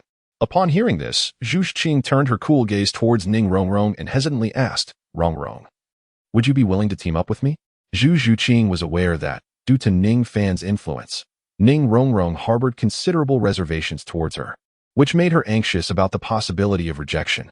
However, to Zhu Zhuqing's surprise, upon receiving her invitation, Ning Rongrong's response unfolded in an unexpected manner. The dissatisfaction that had originally marred Ning Rongrong's countenance due to Ning Fan's rejection dissipated in an instant. She turned to Zhu Zhuqing, offering a sweet smile, and nodded affirmatively. "Well then, I shall team up with you, Sisters Qing. Do take good care of me, hee." Although Ning Rongrong had previously harbored some reservations about Zhu Zhuqing because of Ning Fan, this morning's revelations regarding Ning Fan's tragic past had shifted her perspective. She came to understand that during her absence, it was Zhu Zhuqing who had stood by Ning Fan, helping him to overcome the psychological scars inflicted by her father. It was precisely due to this that Ning Fan developed a fondness for Zhu Zhuqing. Upon reflection, it is unjust to blame Zhu Zhuqing. She did not entice Ning Fan. Rather, it was the actions of his father that precipitated this entire situation. Consequently, Ning Rongrong no longer harbored the same level of disdain for Zhu Zhuqing as before, viewing her merely as a rival and a love competitor. Although Ning Fan's refusal of her invitation left Ning Rongrong somewhat displeased, She could reluctantly accept the situation as long as he did not reject her request, and subsequently formed a team with Zhu Zhuqing. Thus, when Zhu Zhuqing extended her invitation, Ning Rongrong readily agreed. Observing the sudden disappearance of his beautiful teammate, Ma Hongjun merely smirked, as if he had anticipated this outcome all along. After the pairing of Ning Rongrong and Zhu Zhuqing was finalized, the only remaining individuals without a team were Ma Hongjun and Ning Fan. In truth, Ning Fan had little desire to form a team. Ever since his encounter with Zhao Wujie, where he gained a clearer understanding of his own strength, he recognized that in the arena of equal prowess, he required no allies, even in a one-on-two scenario. Ma Hongjun seemed to have surmised Ning Fan's thoughts as well, chuckling. Our strengths differ too greatly. I fear I would hinder you. Let's not team up and instead participate in the individual competition. Indeed, it was not merely Ning Fan's reluctance to team up. Ma Hongjun shared the sentiment. Ning Fan's capabilities were formidable, and if they were to join forces, with Ning Fan's soul power exceeding level 30, their opponents would likewise be at that level or higher. In contrast, Ma Hongjun's soul power lingered in the 20s, falling short of 30. Such a disparity in strength would inevitably impede Ning Fan's performance. However, with Ma Hongjun approaching level 30 in the Grand Arena, he was a formidable force as long as he did not encounter opponents whose martial souls severely countered his. If they were to face soul respect level adversaries together, it would likely be an effortless endeavor for Ning Fan, but for Ma Hongjun, still below level 30, he would be at a distinct disadvantage in that context. Very well, Ning Fan replied, nodding at Ma Hongjun's words. After their exchange, Zhu Zhuqing proceeded to handle the registration promptly, returning shortly with impressive efficiency, without any unnecessary delays. They then awaited their turn in silence. In a VIP room within the Soto Arena, a middle-aged man clad in a specially tailored red robe observed the scene below. He held a yellow envelope in his hand, his eyes reflecting a hint of suspicion. Shortly thereafter, the door swung open, and a young man in a simple white outfit entered, respectfully announcing, Deacon Mo, the students from Shrek, including the young lady and Ning Fan, are currently present in the Grand Arena under Master Flanders' guidance, and they have all registered for the competition. Upon hearing this, Deacon Mo nodded and inquired, what about Ning Fan? Has he registered for the competition as well? The young man, frowning slightly, answered respectfully, yes, based on the information I gathered from the arena staff. Ning Fan has indeed registered for the competition, and furthermore, he is competing individually. Seemingly aware that his statement might be considered outrageous, he paused momentarily before continuing. What? That lad is merely a core disciple who enjoys charming the young lady, causing her to violate the sect's regulations. Moreover, is he not a support-type soul master? How can one still register for the individual soul duel? Could it truly be, as Flanders suggested, that this lad is indeed a prodigious anomaly? Furthermore, does he possess a dual martial soul constitution? The middle-aged man, named Mo, gazed incredulously at the pale yellow envelope in his hand and remarked. Chapter 60. A heartfelt delight from the dialogue between the two. It was evident that this middle-aged gentleman, Mo, along with the young man clad in white, were both affiliated with the Seven Treasures Glazed Tile School. Their purpose for being here was straightforward, to escort the young lady of the Seven Treasures Glazed Tile School, ensuring the safety of Ning Rongrong as she made her way to Shrek Academy. Initially, after successfully delivering Ning Rongrong to Shrek Academy, they were meant to depart. However, just as they were about to leave, they unexpectedly encountered a familiar figure within Shrek Academy, Ning Fan. Ning Fan is quite a notable figure within the Seven Treasure Glazed Tile School. Recognized by nearly all its members, his fame cannot be overstated. However, despite his widespread recognition, it is largely marred by infamy. When he initially pursued Ning Rongrong, the entire sect mocked him, likening him to a toad yearning for a swan's grace. A mere disciple of mediocre talent daring to chase after the school's petite princess. Such folly was laughable, as Ning Fan persistently sought after Ning Rongrong, enduring public humiliation and jest at her hands. The perception of him morphed into that of an ambitious yet blind toad, shamelessly clinging to her, an unrelenting sycophant. Consequently, the members of the Seven Treasure Glazed Tile School derided him even more, harboring deep-seated disdain, deeming him mentally unstable for his audacity. Thus, during his year at the Seven Treasure Glazed Tile School, Ning Fan became notoriously infamous, his unyielding pursuit of the young princess becoming the subject of widespread gossip. However, one day, an unexpected shift occurred. The frequency of Ning Rongrong's teasing diminished, and the two were often seen together in public, their bond evidently growing closer. The initial ridicule transformed into an undercurrent of jealousy. Shortly thereafter, Ning Fan mysteriously vanished from the sect, and the Princess Ning Rongrong was curiously placed under confinement by the sect leader. A series of events unfolded, accompanied by rumors of Ning Fan and Ning Rongrong secretly meeting in secluded areas, further compounded by Ning Fengji's silence on the matter. Consequently, almost all disciples of the Seven Treasure Glazed Tile School, while striving to acknowledge the truth, began to piece together the reality behind these occurrences. Previously, they had mocked Ning Fan mercilessly, deriding his unrealistic aspirations and labeling him a mere sycophant. Yet Ning Fan never exhibited anger. He consistently met their scorn with a serene smile. Initially, they could not comprehend his demeanor. But now the younger disciples of the Seven Treasure Glazed Tile School have come to understand the significance behind Ning Fan's smile. They had spent their days ridiculing him as a jester, only to realize in the end that the true fool was themselves. In the eyes of the younger generation, their interactions with Ning Rongrong had been superficial, leaving them unaware of the underlying mischief veiled beneath her charming exterior. They merely knew her as the sect leader's daughter, the lively and beloved young goddess of the Seven Treasure Glazed Tile School, whose gentle smile could inspire hope and invigorate their spirits during training. Yet this seemingly perfect princess, adored by all, was far more complex than they ever imagined. Ning Fan, the hapless subject of their derision, had indeed managed to win the heart of the little princess from the Seven Treasures Glazed Tile School. This revelation incited a tempest of indignation among the young disciples of the sect, who were convinced that Ning Fan must have employed some nefarious stratagem to deceive the innocent Ning Rongrong. Had they not been unable to locate Ning Fan, many disciples would have disregarded their standings and sought him out for a duel to the death. However, the sole source of solace for them was the supposition that, after scouring the entirety of the Seven Treasures Glazed Tile School without a trace of Ning Fan, they concluded he had been clandestinely expelled by the sect leader for being unworthy of Ning Rongrong. Such news was a balm to their spirits. Yet, the very individual who was believed to be wandering the mainland, exiled from the school, was discovered to be at Shrek Academy, where Ning Rongrong had entered under the sect leader's directive. The sight of Ning Fan's infamous figure once more compelled them to proceed with caution, prompting a delay in their return to the sect. They were eager to unravel the mystery of Ning Fan's sudden appearance in this place. Simultaneously, they relayed the situation to the head of their party, a sole emperor-level elder from the Seven Treasures Glazed Tile School, a middle-aged man known as Elder Mo, who was tasked with safeguarding Ning Rongrong on this journey. Upon receiving the news, Elder Mo was visibly astounded and promptly made his way to Shrek Academy to verify Ning Fan's presence. However, en route, he encountered the Academy's president, Flander, who recognized his identity and handed him a letter intended for the sect leader, Ning Fengji.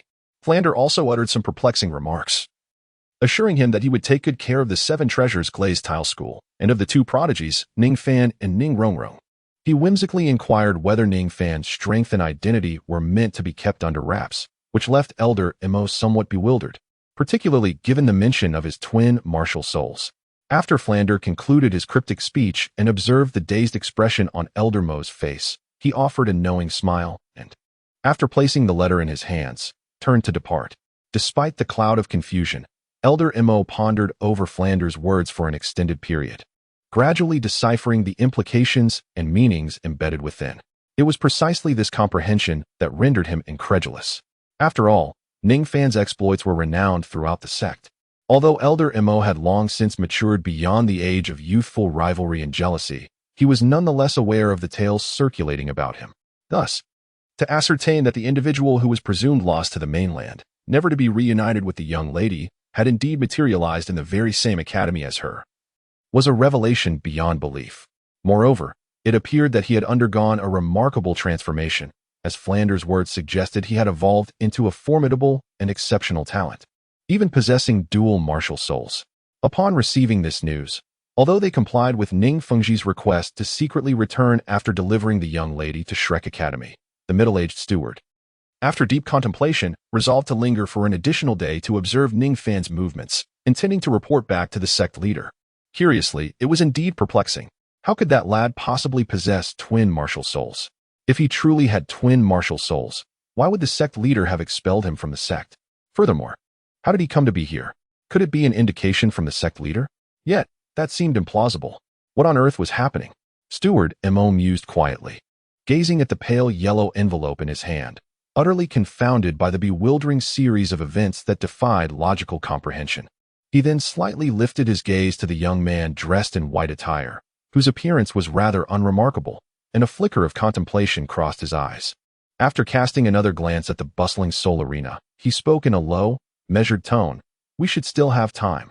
Ning Xian, go and register for the individual soul battle. Chapter 61. Spare his life. Upon hearing this, Ning Xian, who had been bowing his head, raised it with a glimmer of excitement illuminating his eyes. Steward Mo, do you mean for me to duel with Ning Fan? Indeed. We cannot afford to delay any longer. We must swiftly return this letter to the sect leader. However, before we depart, we must ascertain this lad's true strength, to determine if he is genuinely as formidable as Flinder claims, so we can accurately report the situation to the sect leader. Steward Mo nodded, speaking slowly. Understood. I shall go register at once. I will certainly give it my all, and I will not disappoint your expectations, Steward Mo, Ning Xian declared, excitement evident in his demeanor as he clasped his fists. Among the younger generation of disciples from the Seven Treasure Glazed Tile School, nearly all the young male disciples, aside from the female ones, held a strong disdain for Ning Fan, including Ning Xian himself. Ning Xian, as a distinguished inner disciple of the Seven Treasure Glazed Tile School, possesses extraordinary talent. Approaching the age of 20, he has already achieved a soul power level of 38, wielding a formidable attack-type martial soul, the Serpent Pattern Halberd. Among the young disciples, he stands out as a remarkable figure. Consequently, Ning Xian harbors some unique sentiments towards Ning Rongrong, the beloved princess and goddess of the Seven Treasure Glazed Tile School. However, her exceptional talent and esteemed status render her somewhat unattainable in his eyes, compounded by the fact that she is still quite young, not yet 12 years old, among other reasons. Thus, his admiration for her has remained concealed within his heart, as he silently observes her from the shadows. When news of Ning Fan and Ning Rongrong's relationship began to circulate, the anguish and fury that surged within him were beyond expression. Initially, he found it hard to believe that the illustrious princess, endowed with exceptional gifts, would develop feelings for Ning Fan, a mere support-type soul master with little to commend other than his good looks.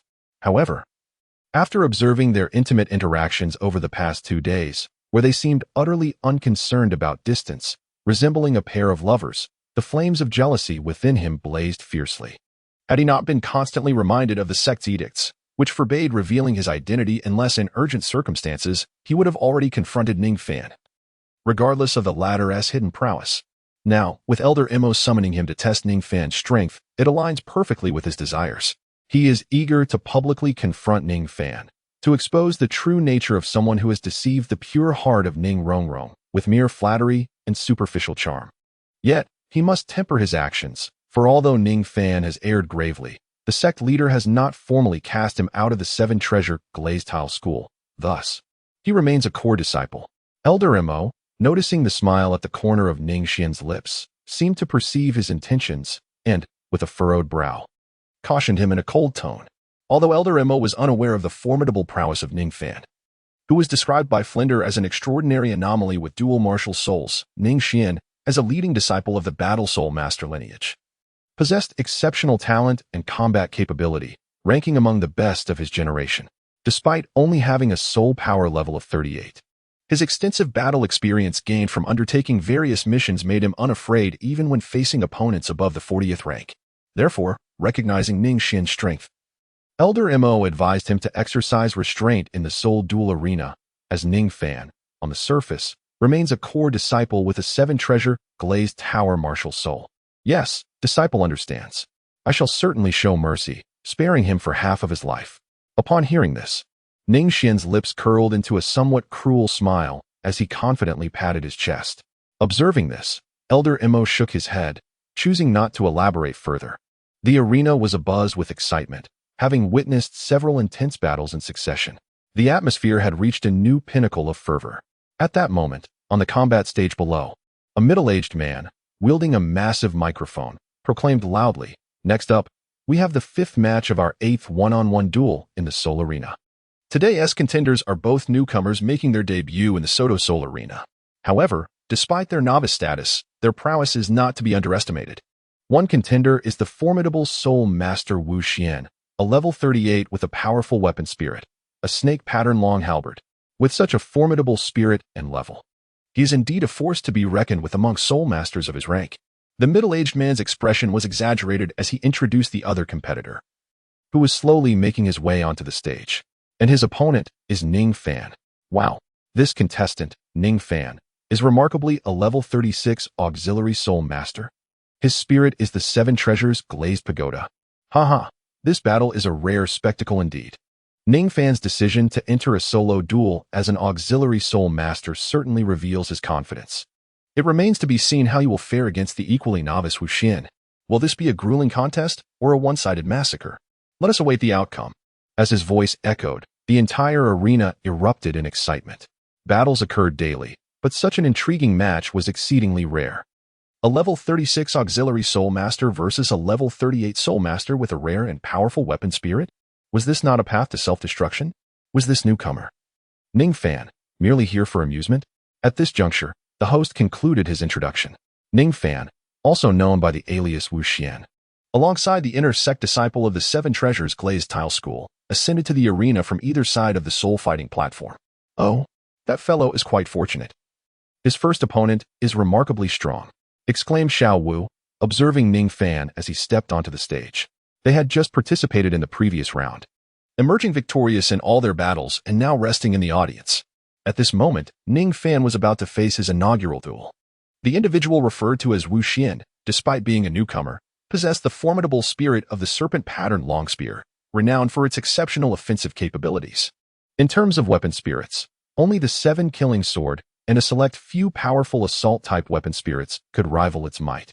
Tang Xin nodded thoughtfully, a contemplative expression gracing his features as he began to elaborate. He had studied under a master who, despite lacking in many areas, had made some progress in the research of martial spirits. Thus, Tang San possessed a comprehensive understanding of numerous spirits. A powerful martial spirit, coupled with a soul power level of 38, would generally render even a soul sect formidable opponent at a disadvantage. As Tang San observed the young man donned in a white mask, obscuring half of his face, he felt a sense of gravity in his gaze. His analysis led him to clearly recognize that the young man in the white attire was an exceptionally terrifying adversary. Is he truly from the soul sect? Surely. Ning Fan is destined to win then. It seems there is little to behold, Xiao Wu remarked nonchalantly, her expression dismissive, contrasting sharply with Tang San's serious demeanor. Upon hearing her words, Tang San paused momentarily.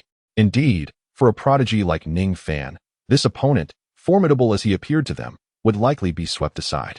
After all, Ning Fan had previously battled Zhao Wuji, causing him considerable distress while managing to preserve himself, enduring for an entire incense stick's duration. He had even retained enough strength to withhold his second martial spirit, a true trump card, from revelation during that confrontation. Tang San's expression grew grave as he contemplated Ning Fan, realizing that although Ning Fan had never acknowledged possessing a second martial spirit, he sensed that, like himself, Ning Fan harbored another exceptionally powerful spirit. He felt a growing anticipation to discover the nature of Ning Fan's enigmatic second martial spirit, though he soon shook his head, tempering his eagerness. Ning Fan's second martial soul was not easily discernible. During his previous encounter with the soul sage Zhao Wujie, Ning Fan had not revealed it. Tang Xin did not believe that Wu Xian could compel Ning Fan to utilize his second martial soul. All eyes were fixed upon the battle arena below. The confrontation was imminent. Within the arena, the circular spectator stands were filled with enthusiastic onlookers, their fervent cheers rising and falling like a mighty tide. In stark contrast to Ning Xian, who concealed his true identity as a disciple of the 7 Treasures Glazed Tile School behind a white mask and the alias Wu Xian, Ning Fan appeared remarkably casual. He chose not to adopt a pseudonym, presenting himself under his true name, and bore no semblance of disguise, revealing a strikingly handsome face adorned with a gentle smile. Clad in a flowing blue robe, he stood tall and proud like a resilient pine, complemented by his rare youthful charm and composed demeanor. Though this was the battle arena, a place where strength and combat were paramount, many spectators could not help but marvel at Ning Fan's appearance, exclaiming inwardly, "What a dashing young man!" Yet, at that moment, Ning Xian, under the alias Wu Xian, cast a disdainful glance at the handsome youth before him, muttering sourly. Despite his contempt for Ning Fan, He could not deny that Ning Fan was indeed quite striking. As both Ning Xian and Ning Fan stepped onto the battle platform, light cascaded from the surrounding lamps, illuminating the entire arena as if it were the height of day. Ning Fan cast a sweeping glance around, his gaze gradually settling on his opponent ahead, a faint smile gracing his lips. Fortune smiled upon him. On his inaugural foray into this rather tedious soul duel, he found himself faced with a challenger who was, at the very least, capable of rousing his spirits. For Ning Fan, without resorting to his second martial soul's abilities, his current soul power level placed him approximately at the rank of a soul king. Should his adversary prove too feeble, the skirmish would be swiftly concluded, leaving Ning Fan bereft of any enjoyment. Although his purpose in participating in this duel was merely to obtain the Silver Soul badge and to indulge in some amusement, he couldn't help but notice the palpable hostility emanating from his opponent. It struck him as peculiar, despite the mask obscuring the latter's features. Ning Fan could distinctly sense the intense animosity in the eyes of his opponent, Wu Xian. It felt as though they shared a deep-seated grudge, as if they were fated to settle an ancient vendetta. This left Ning Fan quite baffled, for he had no acquaintance with this individual. Although Wu Xian hailed from the Seven Treasures glazed tile school, Ning Fan did not associate him with that illustrious sect, given its vast number of disciples. Even if Wu Xian were to forego his mask, Ning Fan would still likely fail to recognize him.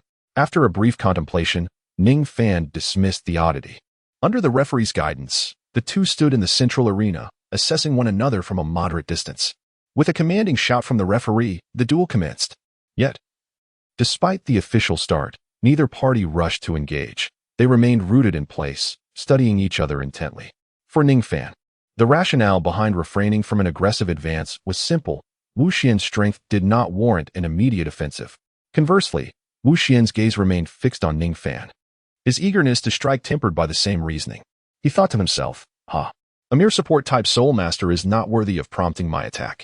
Although the esteemed Elder Mo had mentioned that Ning Fan possessed some peculiarities, including a potential dual martial soul, Wu Xian held an unwavering confidence in his own capabilities and thus regarded Ning Fan with disdain. Neither moved, maintaining a tense stalemate, their mutual scrutiny enduring for quite some time. The audience, initially eager for an exhilarating display of combat, grew increasingly impatient as they witnessed the stalemate unfold, culminating in a cacophony of frustrated shouts. What is happening? Are they going to fight or not? A battle spirit master engages with a support-type spirit master, yet their movements seem hesitant and awkward.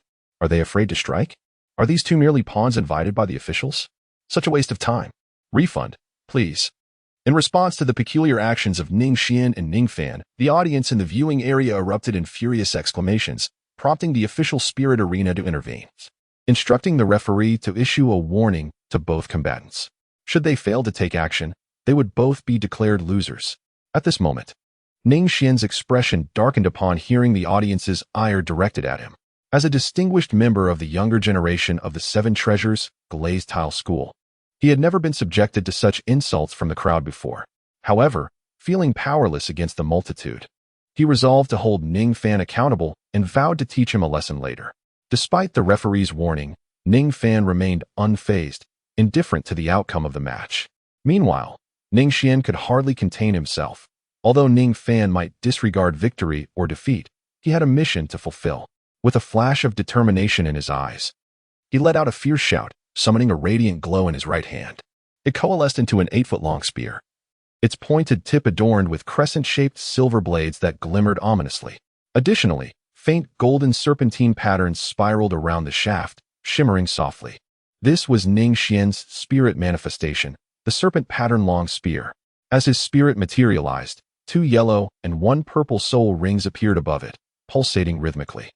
Chapter 63, A Startling Change. Without a doubt, Ning Xian's soul rings represented an optimal configuration.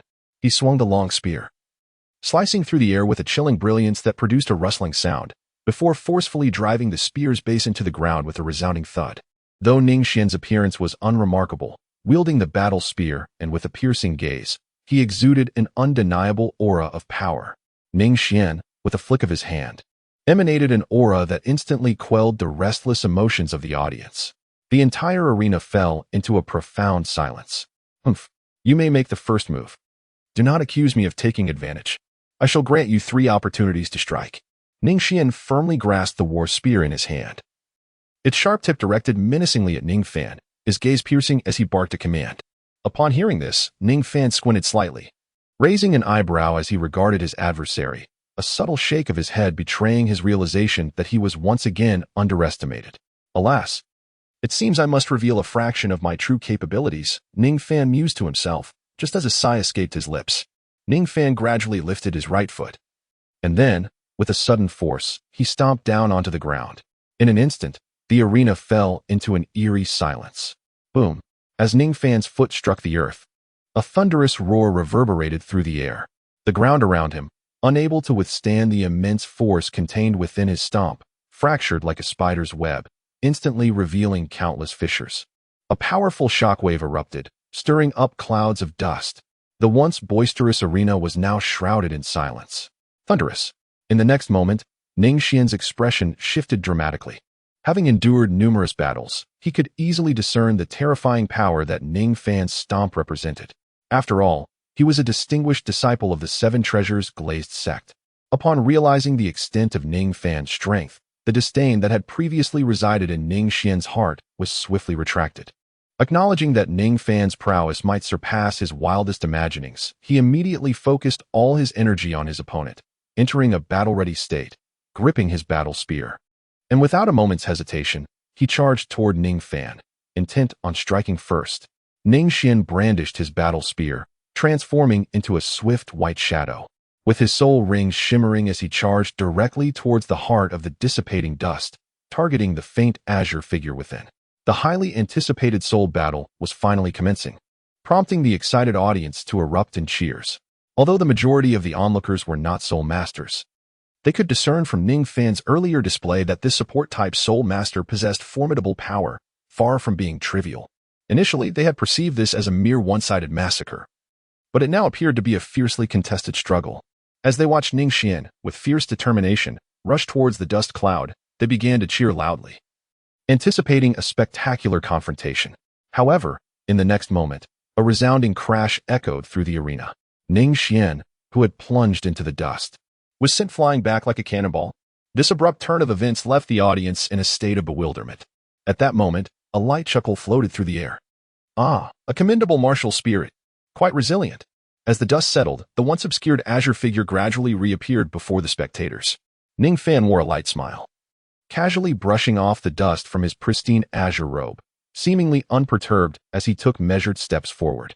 Ning Xian quickly regained his balance midair, executing a graceful flip before landing solidly on the ground. His right hand, gripping the battle spear, trembled slightly as he gazed at the calm and composed figure opposite him, a flicker of astonishment in his eyes.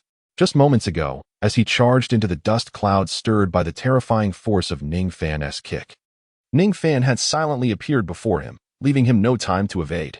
Seeing Ning Fan throw a punch, Ning Xian, drawing from his extensive combat experience, instinctively raised his spear to shield himself. He successfully deflected Ning Fan's unexpected blow with the shaft of his weapon. Although he had managed to avert significant damage, the sheer force contained within that punch, akin to a mighty mountain, transmitted through the spear, rendering him unable to withstand it, resulting in his being knocked back. Now, as he regarded the composed Ning Fan across from him, he swallowed hard, disbelief etched across his face. Wasn't he, this individual, a support-type soul master? How could he be so powerful? This question echoed in the minds of everyone present as they observed Ning Xian, who had adopted the alias Wu Xian. Given his soul power level, soul rings, and martial spirit, it was evident that he was a formidable attack-type soul master. Yet, how could such a warrior find himself at a disadvantage in direct confrontation with a support-type soul master?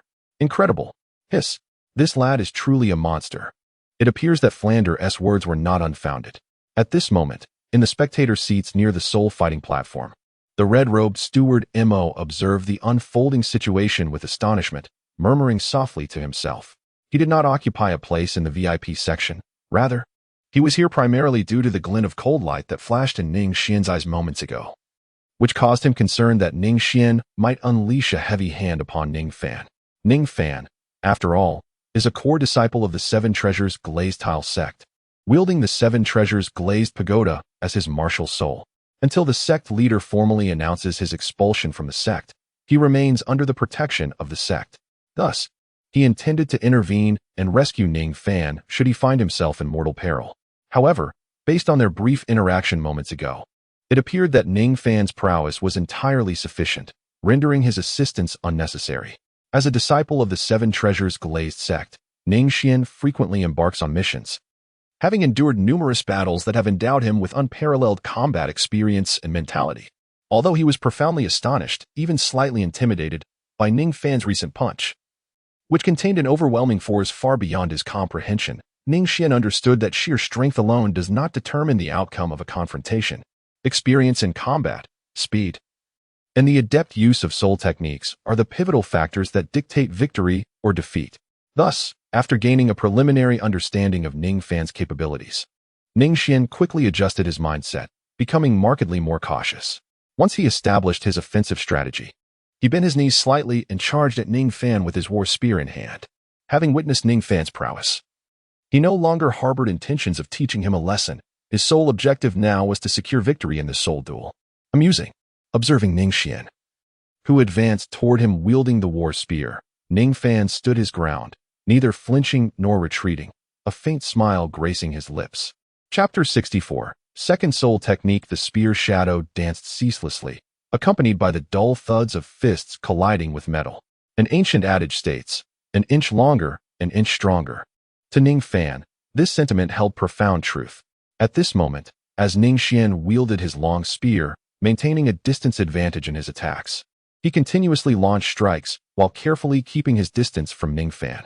The sharp spearhead rendered it nearly impossible for Ning Fan, relying solely on his extraordinary physical strength, to find an opening to effectively counter Ning Xian. Indeed, although Ning Fan's physical prowess far surpassed that of Ning Xian, engaging in close combat would surely lead to Ning Xian's defeat. Yet, with his wealth of combat experience, Ning Xian was acutely aware of the disparity in strength and adeptly avoided close-range confrontations. Leveraging the spear's sharpness, he successfully kept Ning Fan at bay. For Ning Fan, while his might was formidable and his defenses robust, he was not invulnerable. The war spear could inflict some degree of harm. It is worth noting that Ning Xian's ability to withstand such a prolonged engagement was largely due to Ning Fan's intent to playfully explore the capabilities of his opponent. After all, he sensed that his first adversary in this soul duel possessed commendable strength, arguably among the elite in this arena, and he wished to savor the encounter. Otherwise, had he chosen to employ his spatial powers, even Ning Xian's sharp spear would have easily revealed vulnerabilities, allowing Ning Fan to resolve the conflict with a single blow. The long halberd descended upon Ning Fan with fierce intent, yet he remained unperturbed, lightly stepping aside as if dancing upon the air, effortlessly evading the strike. The sharp weapon, akin to a colossal hammer, crashed into the ground, sending shards of stone flying in all directions. Although Ning Xian's strength paled in comparison to Ning Fan's formidable power, he was not without merit as a formidable attacker in his own right. Witnessing Ning Fan's effortless evasion of his assault, a flush crept across Ning Xian's face. Beads of sweat dotting his brow, his breath uneven as exhaustion began to take its toll. Throughout their previous exchanges, despite wielding the advantage of his halberd, Ning Fan's overwhelming might had not inflicted significant harm upon him. However, Ning Fan's ethereal movement and astonishing speed rendered Ning Xian's strikes futile, failing to land any meaningful blows. Yet, it was not entirely accurate to say his attacks had been consistently dodged. As Ning Xian gazed at the halberd in his grasp, his expression turned grim. It became apparent that many of his strikes had not merely missed. Rather, they had been met with Ning Fan's iron fists, which had absorbed the force with remarkable resilience. Now, looking at the once indomitable halberd, capable of cleaving stone asunder with a single blow, Ning Xian was shocked to find numerous dents marring its surface from the fierce counterattacks. How could this be? What manner of creature was he facing? The sight of Ning Fan, tranquil and composed, was almost unbearable for Ning Xian. With a roar, he rekindled his fighting spirit, raising his halberd as the second soul ring shimmered, charging once more towards Ning Fan. The second soul skill, he mused quietly, observing Ning Xian as he advanced again. The reason Ning Fan did not hasten to resolve the battle was twofold. On one hand, he was inclined to indulge in the thrill of the encounter, and on the other, he yearned to observe the soul abilities of his adversary. In the brief skirmish that had just transpired, Ning Xian had already employed the skill granted by his first soul ring. The effect of Ning Xian's first soul skill is to wield the battle spear, unleashing a series of rapid strikes that are nearly impossible to evade, exuding an overwhelming sense of pressure through a relentless barrage of slashes. Ning Xian's inaugural soul skill. The consecutive slashes wields an exceptionally formidable halberd, yielding effects that are far from ordinary. For an average soul master of lesser strength, it is likely they would succumb to Ning Xian's prowess without hesitation. However, for Ning Fan, the scenario is markedly different. Ning Xian's first soul skill poses little threat to him, for he is mostly capable of evading the sweeping strikes of Ning Xian's battle spear. Even when caught off guard by an attack, he can withstand it with his formidable fists. In fact, the numerous dents on Ning Xian's spear were left behind during the recent clash, when Ning Fan braced himself against the onslaught. Ning Xian's first soul skill, Ning Fan, has been witnessed and found to be quite impressive. At this moment, as he unleashed his second soul skill, a flicker of anticipation appeared in his eyes. The audience erupted in cheers upon witnessing the activation of Ning Xian's second soul skill. Although the previous encounter between the two was brief, the battlefield, strewn with cracks and flying debris, bore testament to their formidable prowess, far surpassing that of the Soul Sage level. The deep thud resonating from the clash of halberd and fist, flesh meeting metal, stirred their hearts with excitement. Observing the auxiliary soul master, who had yet to reveal his martial spirit and was relying solely on his formidable strength in battle, the spectators were filled with eager anticipation. They wondered if this enigmatic auxiliary soul master would unveil even more astonishing power beyond their expectations, following his opponent's second soul skill activation. This stood in stark contrast to the intricate dance of halberd shadows and the relentless, sweeping soul skills of Ning Xian. Ning Xian's second soul skill appears deceptively simple. As a formidable assault-type soul master, his second soul skill is a rather common ability that enhances strength for a brief period. While it may seem ordinary, its effects are anything but trivial. Upon activation, it grants a remarkable 100% increase in strength, effectively doubling his power. With the might of his battle halberd, Ning Xian, after unleashing his second soul skill, instills a sense of dread even among soul masters of the soul sovereign rank. Now, empowered by his second soul skill, Ning Xian charges towards Ning Fan with unwavering confidence. Having endured previous humiliation, he revels in the surging power within him, feeling an overwhelming sense of self-assurance. He firmly believes that Ning Fan cannot overpower him in a direct confrontation. However, he remains naively unaware, significantly underestimating Ning Fan's capabilities. Had Ning Xian witnessed the moment when Ning Fan effortlessly sent Zhao Wuji flying with a single punch, he might have reconsidered his stance. Although Zhao Wuji had been somewhat careless and did not exert his full strength, even a soul sage caught off guard would be propelled by Ning Fan's terrifying power. In contrast, Ning Xian is merely a soul master, not yet reaching the ranks of a soul sovereign. No matter how much his strength is amplified, he remains far from the prowess of a soul sage like Zhao Wuji. Ning Xian charged forward with great ferocity, wielding his battle spear. And Ning Fan keenly sensed the transformation occurring within him. Instantly, he felt his body grow heavier, his gaze sharpened, and he took a deep breath. If he has chosen to confront me head-on, then I can hardly be blamed. Chapter 65. Exceptional quality at this moment, under the activation of his second soul skill. Ning Xian's strength had undoubtedly surged significantly. With a powerful push of his feet, he propelled himself forward like an arrow released from its bow, vanishing from his original position. His speed was astonishing. The ground beneath him could barely withstand the force of his leap, resulting in numerous cracks. This alone vividly illustrated the terrifying power that resided within Ning Xian after activating his second soul skill. The audience was filled with excitement and fervor. During the brief yet intense skirmish, they observed that although Ning Xian relentlessly wielded his battle spear with great might, it was evident to all that he was at a disadvantage. Meanwhile, Ning Fan maintained an unwavering composure throughout, his expression remaining serene and unruffled, clearly holding back his strength. Thus, upon witnessing Ning Xian's second soul skill emerge, as if he had consumed a stimulant, his power dramatically increased. The crowd erupted in cheers, eager to witness a genuine battle where both sides exerted their utmost. However, it was destined to leave them disappointed. Ning Xian, moving with astonishing speed, soared through the air, wielding a spear that sliced through the atmosphere, producing a series of peculiar sound waves that exuded an air of grandeur. In the blink of an eye, he stood before Ning Fan, gripping the spear tightly with both hands before striking downwards with great ferocity. in stark contrast to Ning Xian's imposing stance. Ning Fan remained as unperturbed as ever, his demeanor calm. He merely shifted his weight slightly, inhaling deeply as he observed the spear descending towards him. With a subtle movement, he evaded the strike that appeared capable of cleaving mountains, narrowly escaping what seemed to be a perilous blow. Typically, when an opponent temporarily amplifies their strength, the prudent course of action is to retreat strategically, evading while preserving oneself until the enhancement subsides, before engaging in earnest combat. However, for Ning Fan, it mattered little that Ning Xian's power had surged, doubling his strength. Just moments ago, Ning Fan had dispatched him with a single punch. Now, with this newfound might, Ning Xian posed no greater threat. A single blow would still suffice to quell him, albeit this punch would carry a tad more weight than the last. As Ning Xian swung his great halberd, it cleaved through the air, prompting him to raise it once more. With a deft twist of the blade, it was aimed directly at Ning Fan. As the massive weapon sliced through the space between them, even before it reached Ning Fan, he could almost feel its sharpness piercing his skin. Yet, as the halberd approached, Ning Fan's gaze sharpened. He did not flinch or evade.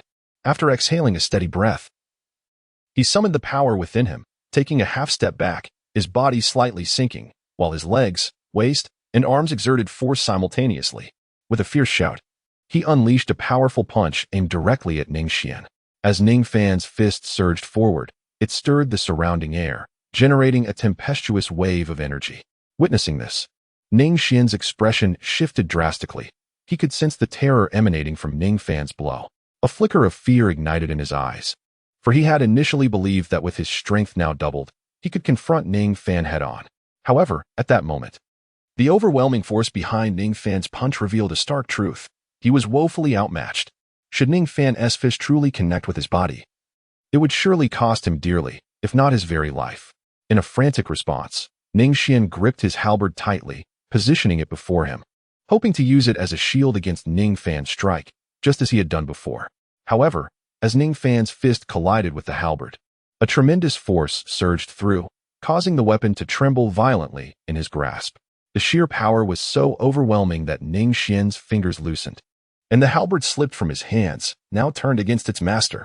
The weapon, once a tool for offense, now hurtled back towards Ning Xian's chest under the might of Ning Fan's blow.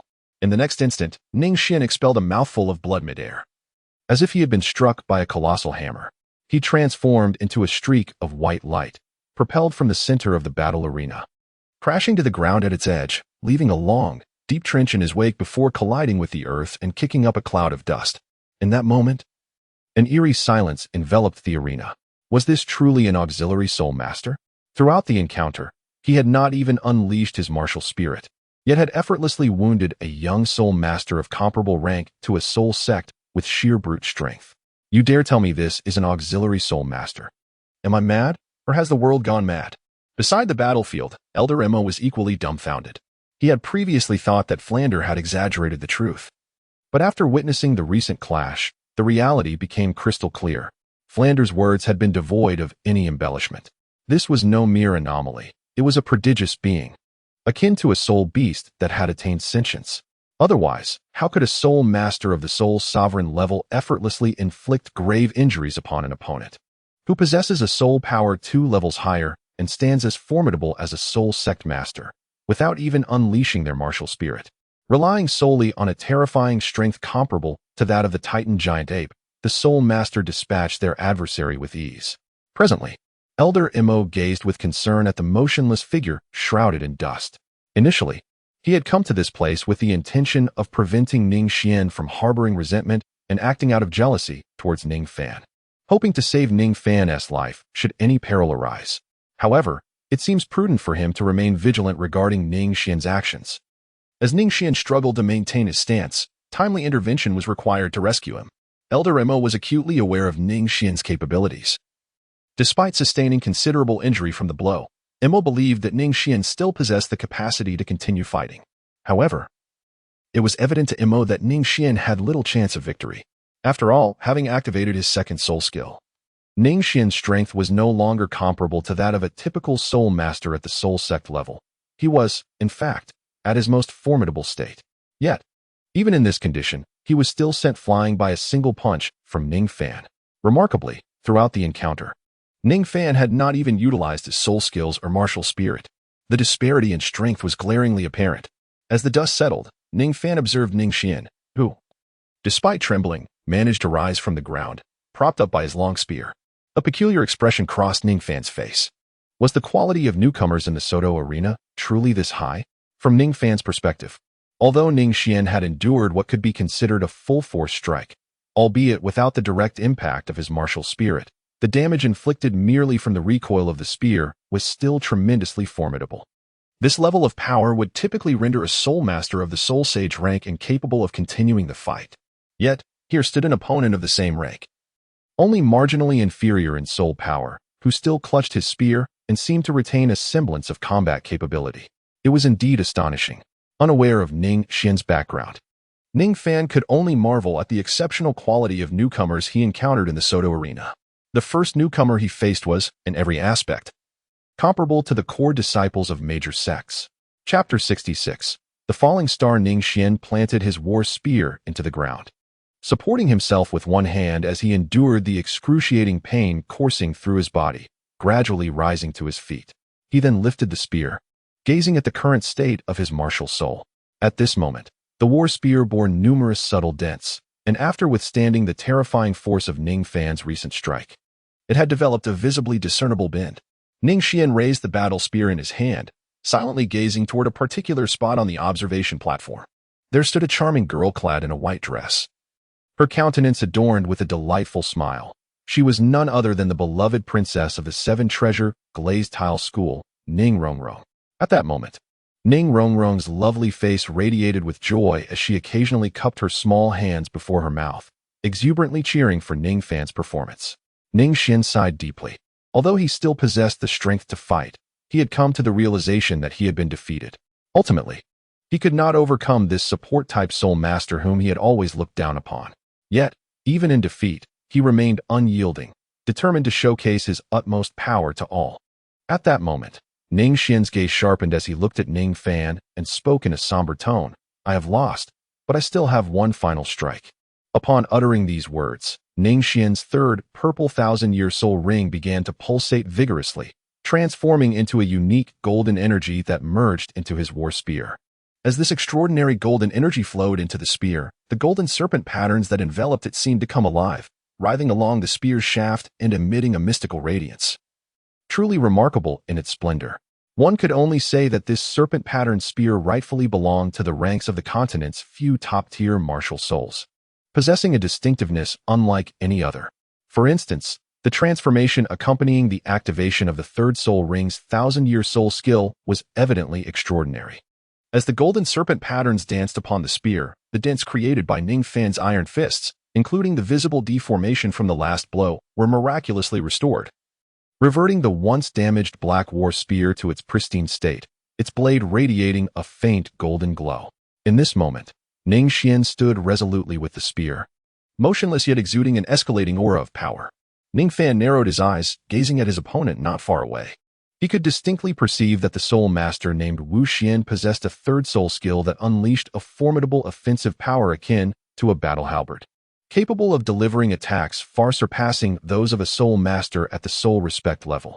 However, this millennium-old soul skill, while undeniably powerful, harbored a conspicuous flaw. It required an extensive charging time. In team battles, this drawback could be mitigated with the assistance of allies to provide cover during the skill's activation. Yet, in a one-on-one confrontation, it became exceedingly vulnerable to interruption.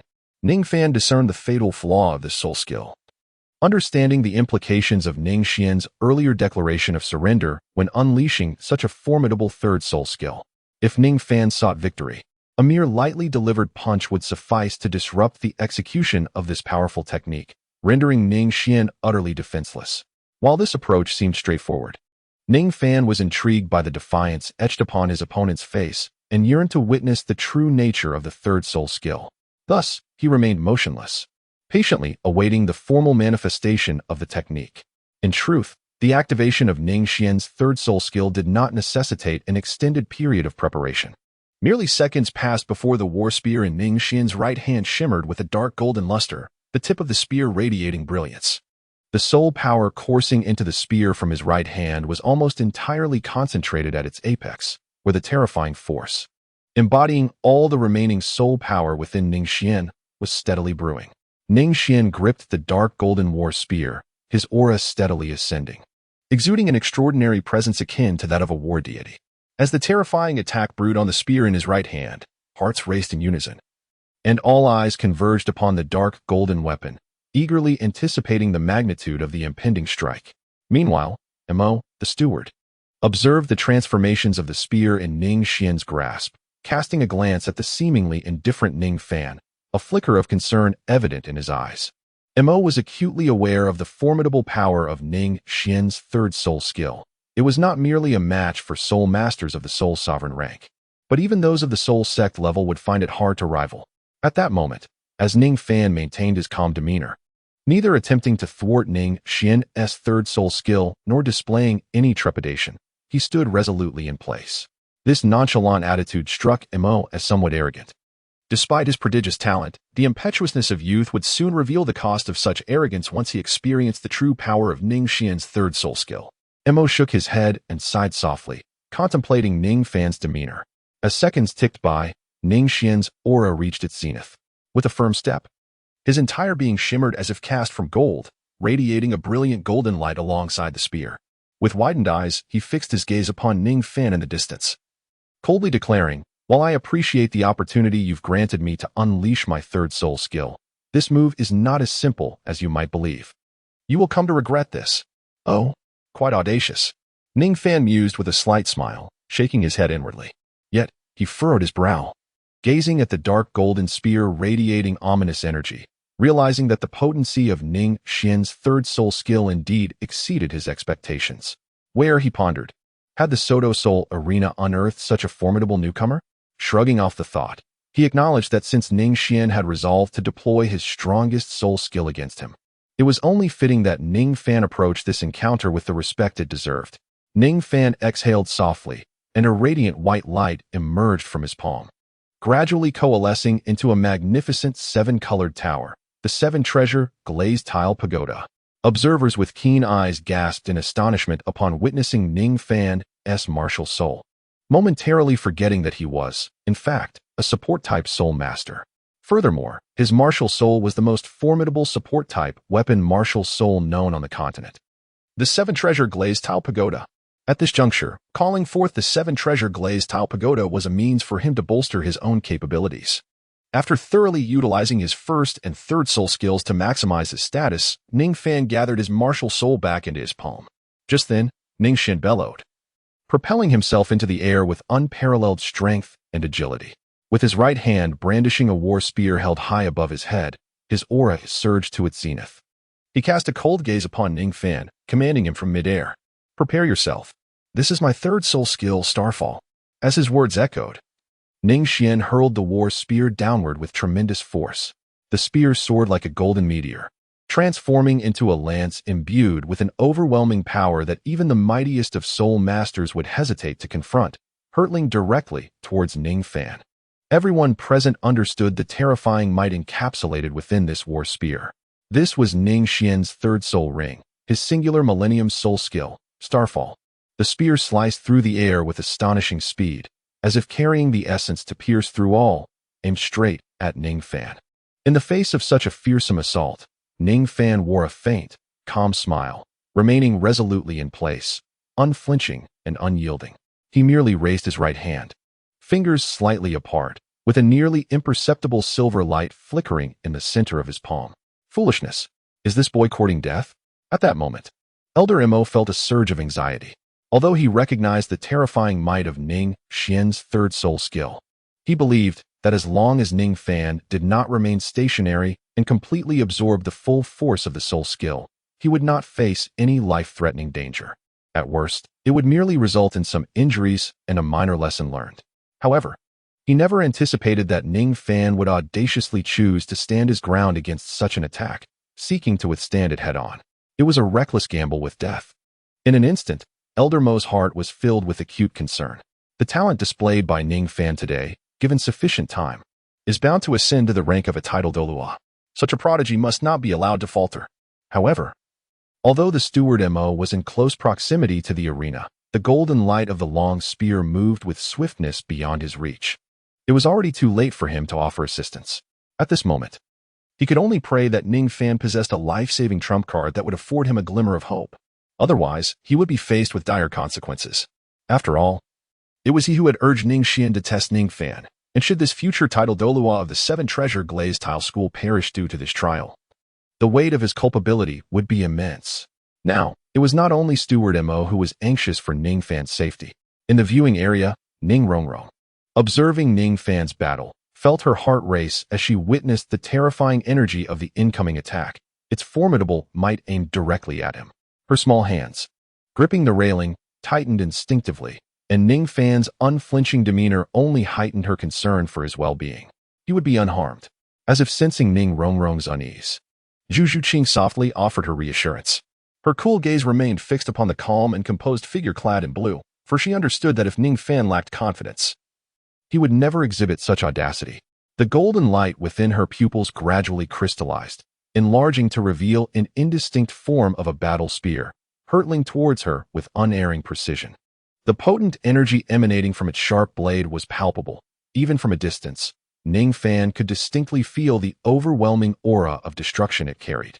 Indeed, a formidable soul skill. Ning Fan exhaled, the light smile upon his face slowly fading, and the calmness in his dark, profound eyes vanished entirely. Ning Xian's third soul skill is indeed remarkable, surpassing his expectations. However, with such a soul skill, to wish for Ning Fan to regret it is rather naive. Ning Fan's lips curled slightly as his right hand extended, a fleeting silver light shimmering from his palm, and an invisible force emanated forth. The surrounding space underwent a subtle transformation in that instant. The golden light, which was hurtling towards Ning Fan at an astonishing speed, suddenly slowed for a brief moment. Given Ning Fan's current level of soul power and his mastery over spatial forces, it was utterly impossible to solidify such an attack. At this moment, he could only manage to slightly decelerate the speed of the war spear that was aimed at him. But even that fleeting moment, an ephemeral instant, was more than sufficient for Ning Fan. In the next heartbeat, Ning Fan's pupils constricted, and he thrust his right hand towards a certain point in the void, then clenched it fiercely. Instantly, he felt an immense force surging through his right hand, causing him to grunt softly. The inertia of the object grasped by his hand propelled him backward, and even with Ning Fan's current physical strength, he was compelled to retreat several steps. His legs carved two long trails in the ground, stirring up a cloud of dust as his form continued to slide back. Just as Ning Fan was about to reach the edge of the arena, he forcefully stomped his right foot down and let out a powerful shout. At last, his rapidly retreating body came to a halt. He then raised his right hand, gazing down at the weighty object resting in his palm, a smile finally gracing his face. At that moment, the entire audience fixated their attention on Ning Fan, specifically on his right hand. A profound silence enveloped the crowd. What had just transpired? Countless spectators felt as if their vision had blurred, a flash of golden light sweeping past. Then, inexplicably, Ning Fan extended his hand, and inexplicably, his figure continued to retreat, raising clouds of dust. When they finally saw Ning Fan come to a stop, they beheld, in his palm, the sudden appearance of a dark golden war spear. Many rubbed their eyes, utterly unable to believe the astonishing events that had just unfolded before them. Ning Fan, astonishingly, managed to intercept this attack with nothing but his bare hands. Moreover, it was not merely an ordinary interception. He directly seized the formidable war spear, infused with terrifying energy, unleashed by Ning Xian's third soul skill, grasping it effortlessly in his hand. How could this be possible? This question lingered in the minds of all present. The fleeting golden flash, so swift that it was nearly imperceptible to the naked eye, was caught by Ning Fan with astonishing ease, and he emerged unscathed. This extraordinary yet seemingly simple maneuver led them to ponder whether Ning Fan might actually be a soul king or even a soul emperor. However, just as this thought began to take root, they were reminded of Ning Fan's youthful visage, which dispelled such notions. At merely 14 years of age, he, due to the level of his martial soul and his breakthroughs, had developed rather precociously. Yet, he appeared to be no older than 15 or 16. To attain a soul power level equivalent to that of a soul king at such a tender age was truly terrifying, a concept too daunting for them to even entertain. But if Ning Fan was neither a soul king nor a soul emperor, How then was this remarkable feat accomplished? Even Mo, the esteemed elder of the Seven Treasures Liuli sect, along with Zhu Zhiqing, Tang San, and all the soul masters present, were utterly perplexed by how Ning Fan had achieved this. After all, intercepting an enemy's swiftly approaching attack is infinitely more challenging than simply withstanding it. Hence, the conundrum left everyone baffled. Ning Fan, how did you manage to achieve this? Is this your soul skill? Indeed, it is quite impressive. However, it appears to be a bit perilous. I shall return it to you. With a measured grip on the war spear in his right hand, Ning Fan gazed at his bewildered opponent and chuckled softly. Immediately after his words fell, he slightly crouched, propelling himself from the ground and leaping into the air. Launching his strike. Chapter 68. A great joy. The long spear pierced through the air, resembling a shard of light that cleaved through space itself.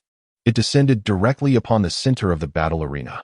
The third soul skill of Ning Xian harbored an immense and terrifying energy. As the spear's tip struck the ground, the energy it had accumulated erupted in a sudden explosion. Accompanied by a blinding golden radiance, a tremendous sound of detonation reverberated throughout the arena, unleashing violent waves of energy that caused the entire battle platform to tremble violently. Deep, black fissures began to extend from the epicenter of the explosion, spreading relentlessly towards the edges of the arena.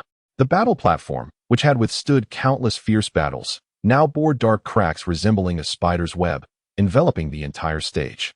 Shortly thereafter, a thunderous roar echoed, followed by a resounding shatter. Nearly half of the arena's surface erupted in jagged stones, clouds of dust billowing forth, transforming the scene into a desolate ruin. Indeed, it was an impressive soul skill. Ning Fan stood atop a protruding stone slab, clapped his hands, and gazed at the disarrayed soul arena, smiling as he spoke. The terrifying energy condensed from Ning Xian's third soul skill, combined with the might of a humanoid behemoth, was unleashed in a singular, direct assault. The magnitude of its effect and destructive power far exceeded that of Ning Xian's own use of the third soul skill. Such a level of devastation was improbable even for soul masters of the Soul Sovereign and Soul Sect ranks. Indeed, even among the Soul King tier, few possessed the capability to unleash such a formidable attack. At that moment, all the spectators were engulfed in disbelief, rendered speechless. They had witnessed numerous battles, yet none had ever seen such an exaggerated display of soul combat, capable of shattering the soul arena, a feat that even Soul Sovereign and Soul King masters would struggle to achieve. Astonishingly, it was executed by a mere Soul Sovereign, and what's more, this Soul Sovereign was typically a support-type soul master, seemingly lacking any offensive prowess. How could this be possible? Meanwhile, in the audience, Elder Mo's eyes widened in astonishment, unable to reconcile the reality before him. After a prolonged silence, as the clouds of dust settled, the battered arena and two figures within became visible. Although Ning Fan's earlier strike was intended for Ning Xian to gauge the power of his soul skill, he had not aimed it directly at Ning Xian, but rather at the center of the arena. After all, Ning Fan was aware that had the strike truly been directed at Ning Xian, there would have been no escape for him, and he could have perished under the enhanced version of Ning Fan's third soul skill. Ning Fan had merely come to enjoy himself. Provoking fatal consequences was entirely unnecessary. Nonetheless, despite his intention to show restraint, the intensity with which Ning Fan had launched the spear was nearly at full force. Ning Xian's martial soul, the battle halberd, was utterly incapable of withstanding Ning Fan's terrifying might. Upon its impact with the ground, it erupted with a resounding blast, shattering into fragments. The martial soul of Ning Xian was obliterated, and he was struck by a backlash, causing him to spit out a mouthful of blood. Staring blankly at Ning Fan, who remained nonchalant and composed, disbelief filled his eyes before he collapsed to the ground, unconscious. Elder Mo, having ascertained that Ning Xian was merely suffering from the backlash and posed no threat to his life, felt a wave of relief wash over him. He then turned his fervent gaze towards the young man standing boldly at the tip of the fractured stone slab, his demeanor both regal and graceful. With this young man in our Seven Treasures glazed tile school, surpassing the Haotian school to become the foremost sect of the continent is not beyond possibility, he thought, his heart ablaze with excitement. He resolved to hasten back to the sect to inform the sect master of this momentous news. In his exhilaration, Elder Mo displayed an uncharacteristic exuberance, dancing about without regard for his status. Fortunately, the majority of the audience were captivated by Ning Xian, thus failing to notice Elder Mo's peculiar behavior. So handsome, Ning Rongrong murmured, her eyes sparkling as she beheld Ning Fan standing gracefully amidst the debris of the battle arena, exuding an air of tranquility and confidence. Beside her, Zhu Xing, upon hearing Ning Rongrong's words, instinctively turned her cool gaze towards Ning Fan and nodded slightly. Ning Fan stood with his hands clasped behind his back, exuding an aura of strength and confidence that was undeniably captivating. It seems that the Seoul Dual platform is in need of a complete renovation. However, I trust one am not liable for the costs, am I? Well, this is somewhat troublesome. Perhaps it would be best to make my discreet exit for now, Ning Fan murmured softly, then shrugged his shoulders as he observed the judges approaching him. With a swift motion, he sprang lightly into the air, his speed astonishingly rapid. Before the Seoul Master judges could even register his movement, Ning Fan had vanished without a trace. Oh, how was that? Did I perform well just now? He remarked with a playful tone, just as the audience realized his disappearance. Finding no trace of him on the arena, Ning Fan inexplicably materialized among the spectators, casting a glance at the Shrek team with a light-hearted smile. Upon his arrival, Ning Rongrong's beautiful eyes sparkled with brilliance, and she dashed into Ning Fan's embrace, nuzzling her small head against his right arm like a kitten. With a playful blink, she lifted her head and sweetly exclaimed, "You've become so powerful. I can hardly believe my eyes." For Ning Rongrong, although she had previously witnessed the battle between Ning Fan and Zhao Wujia, the majority of their confrontation involved Ning Fan primarily evading attacks. Thus, while it was well known that Ning Fan was formidable, the nature of his combat against Zhao Wujia did not provide a clear representation of his true strength. However, today, Ning Fan's performance on the battle stage, with attacks that pierced through space and were formidable enough to devastate a significant portion of the arena, undeniably allowed everyone to witness his true power in a direct manner. Not just impressive, it has truly opened our eyes, Tang San remarked with a light chuckle, turning to Ning Fan, his gaze imbued with special significance as he shook his head. "How is it that your strength is so extraordinary? Are you even human?" Xiao Wu murmured quietly, gazing at Ning Fan. "Whether I am a genuine human is something I am quite uncertain about," Ning Fan replied with a chuckle, his tone light. For him, the Taisu ancient dragon was not merely a martial soul, but rather akin to a bloodline that fused within his body, inducing significant changes and granting him the power of the ancient dragon along with its innate abilities. These powers transcend what a mere human bloodline could achieve in this world. Therefore, Ning Fan found himself pondering if, after merging with the Taisu ancient dragon bloodline, he could still be considered a true human.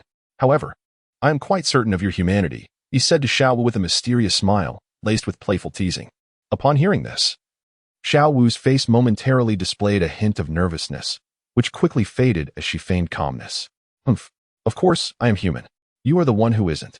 Ning Fan continued to chuckle softly, choosing to ignore Xiao Wu. At this moment, Dai Mubai also regarded Ning Fan with a glimmer of reverence in his eyes. Having witnessed Ning Fan's recent battle, he comprehended fully that despite both being sole sovereigns, their strengths were worlds apart. Previously, he had entertained the notion of engaging in a fierce contest with Ning Fan, but now, after witnessing his formidable prowess, such thoughts had completely dissipated. Ning Fan was unaware that his unintentional actions today inadvertently served to strike fear into the hearts of others. Chapter 69, The Little Rascal. Ever since Ning Fan's inaugural battle in the Soto Arena, he had risen to fame with a single confrontation. After participating in the Soto Seoul Arena once more, Ning Fan felt little inclination to return. Given his formidable strength, competing at the Seoul Master level felt rather unfair to him.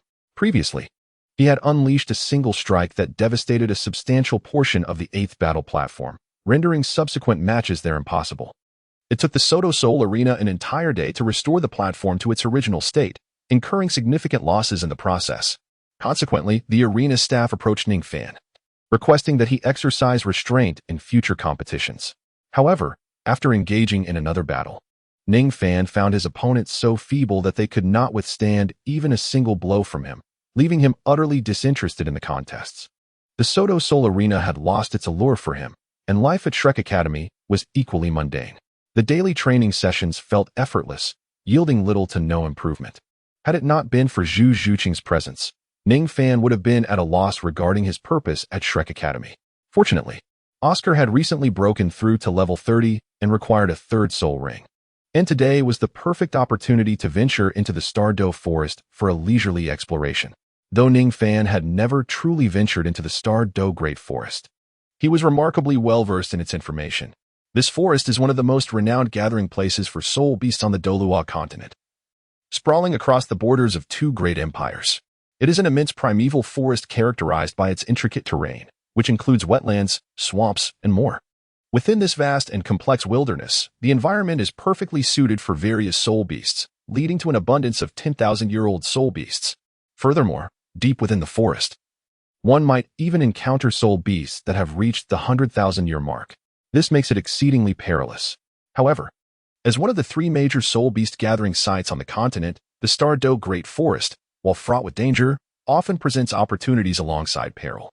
Any soul master, provided they possess sufficient strength and a stroke of good fortune, may discover the most suitable soul ring within its depths. Yet, for Ning Fan, his attraction to the Douluo Great Forest extended beyond the mere allure of soul rings. Following Oscar's ascension to the 30th level, a day passed as everyone prepared for the day ahead. The next morning, after breakfast, all gathered on the playground, where Zhao Wujia awaited them, having arrived early. At that moment, Zhao Wujia bore a battered and bruised visage, appearing exceedingly disheveled, prompting the group to pause in surprise before erupting into laughter. However, Tang San, upon observing the injuries on Zhao Wujia's face, exhibited profound astonishment. He was well aware that the wounds he and Ning Fan had inflicted on Zhao Wujia previously were merely superficial. Such minor injuries should have healed by now. Yet, the severity of Zhao Wujia's current injuries seemed to have intensified significantly compared to before. Tang San's bewilderment did not escape Ning Fan's notice. Naturally, Ning Fan understood the origin of Zhao Wujia's inexplicable injuries. They were merely the result of Tang San's father, the titled Douluo, seeking revenge for his son by giving Zhao Wujia a beating. Why are you all laughing, you little rascals? Are you itching for more? Laugh. Keep laughing.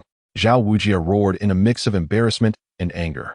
Upon hearing Zhao Wujia's outburst, the group lowered their heads, stifling their laughter.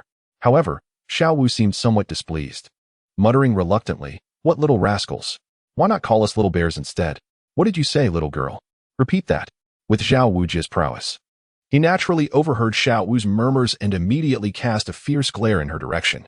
Startled, Xiao Wu quickly sought refuge behind Tang San. Observing this, Ning Fan scrutinized Xiao Wu, as if recalling something, a subtle smirk gracing his lips as he regarded her, reminiscent of a cunning little rabbit. After a brief period of preparation, the group of 9 set forth without pause, heading towards the Douluo Forest. A significant portion of this expansive forest lies within the realm of the Barak Kingdom, with Ning Fan and Ning Rongrong alternating and utilizing the second spirit skill of the 7 treasures glazed tile pagoda to accelerate their pace. The group swiftly advanced towards their destination. By evening, they arrived at a quaint town not far from the outskirts of the Douluo Forest, where they casually secured accommodations for the night. However, their stay at the inn took an unexpected turn upon encountering members of the Zhonghui Academy, leading to a rather trivial yet exasperating incident for Ning Fan. The situation arose when the Zhonghui Academy entered the hotel, and Dai Mubai, unable to tolerate the ostentatious attire of the Zhonghui group, openly expressed his disdain in a voice that bordered on provocation, remarking dismissively that they were merely a small academy, and their flamboyance was utterly unwarranted. Then, 2 groups that initially bore no grievances against each other suddenly erupted into conflict. The students of Zhonghui Academy, naturally, were no match for the formidable team led by Dai Mubai and his companions. Although the students were outmatched, Zhonghui Academy had a formidable tortoise spirit, led by a Soul King level teacher. When the Soul King level instructor intervened, Zhao Wujia was momentarily absent, plunging Dai Mubai, Tang San, and the others into a fierce struggle. Ning Fan, who initially intended to observe the spectacle, soon found himself witnessing Zhu Zhuqing and Ning Rongrong springing into action. The ensuing battle among a dozen soul masters plunged the tavern into chaos, rendering any semblance of tranquility impossible. Consequently, Ning Fan resolved to intervene, delivering a single punch that reverted the tortoise spirit to its original form. Following this, Zhonghui Academy retreated in disgrace, and the matter was finally resolved. Subsequently, Zhao Wujia, upon learning of the incident, remained unconcerned and did not reprimand Dai Mubai for instigating trouble. Instead, he chastised them for their lack of strength, remarking that they were unable to defeat even a tortoise without Ning Fan's intervention. This left Ning Fan utterly speechless, but he quickly understood their perspective. After all, under the guidance of Flander, the philosophy of Shrek Academy was that a soul master who shies away from conflict is not worthy of the title, and those who avoid trouble are deemed mediocre.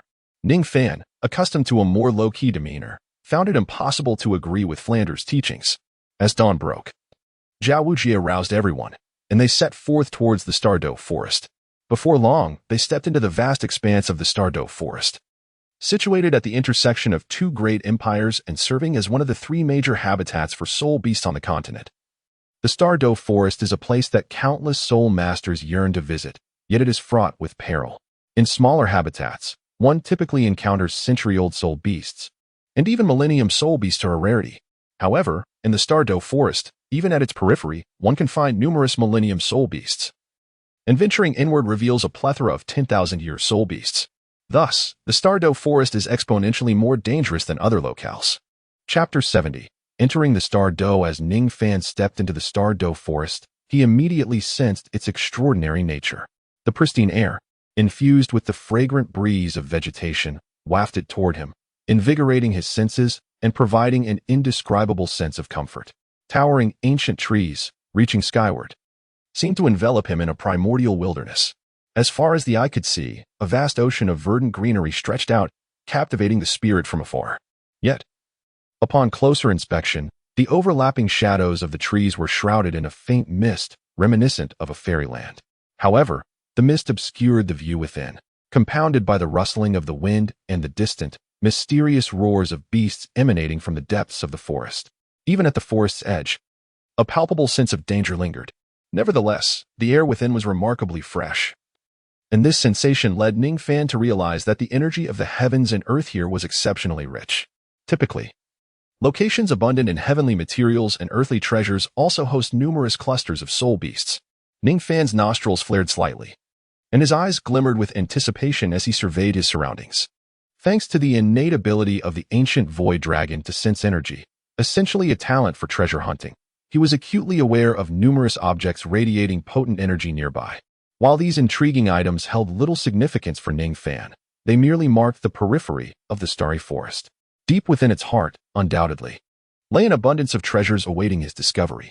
The mere thought of this ignited a spark of excitement within him, igniting a desire to embark on an exhilarating quest for treasure. Yet, he understood that now was not the time to depart. He must patiently await the perfect opportunity. Ning Fan's eyes glimmered as he exhaled deeply, calming the turbulence within his heart. Everyone, halt. At this moment, as the group finally stepped into the Stardow Forest, Zhao Wujie spoke up. He then cast a serious gaze upon the 8 students from the academy, declaring, "Listen closely, the Stardow Forest is unlike any other place. The soul beasts within are exceedingly perilous, and at any moment, you may face the assault of 1,000-year, or even 10,000-year soul beasts. Therefore, once we enter the forest, I shall lead the way while Ning Fan, you will guard the rear. This area is particularly dangerous, especially for you 2 support-type soul masters, Ning Rongrong and Oscar. Remember, do not stray too far from me and Ning Fan."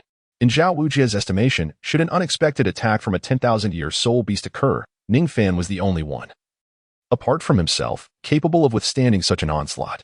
Consequently, he positioned Ning Fan at the back of the formation to safeguard the team's rear flank. Zhao Wujie's grave admonition caused Ning Rongrong's eyes to brighten slightly, and with a lively leap, she pressed her soft form against Ning Fan's right arm, grinning widely as she chirped, "He understood. I won't leave his side for even a moment." Seeing this, Zhao Wujie could only shake his head in resignation before continuing. "By the way, I must clarify that although we are here to hunt for soul rings, this is also a form of training. I will not intervene with soul beasts below 1,000 years or between 1,000 and 10,000 years. If you find yourselves in trouble, call upon Ning Fan for assistance. I will only intervene with soul beasts exceeding 10,000 years. So remember, unless there is a special purpose, do not provoke the soul beasts." Zhao Wujie continued his instructions, seemingly treating Ning Fan not merely as a student, but more as a fellow instructor accompanying them. He entrusted most matters to Ning Fan, confident that as long as no 10,000-year soul beast appeared, he could afford to be hands-off. After all, Zhao Wujie had tested Ning Fan's strength, which was comparable to that of a soul king. With such a formidable student at his side, he found his role as a teacher considerably less burdensome. Ning Fan, understanding Zhao Wujie's intentions, could not help but smirk.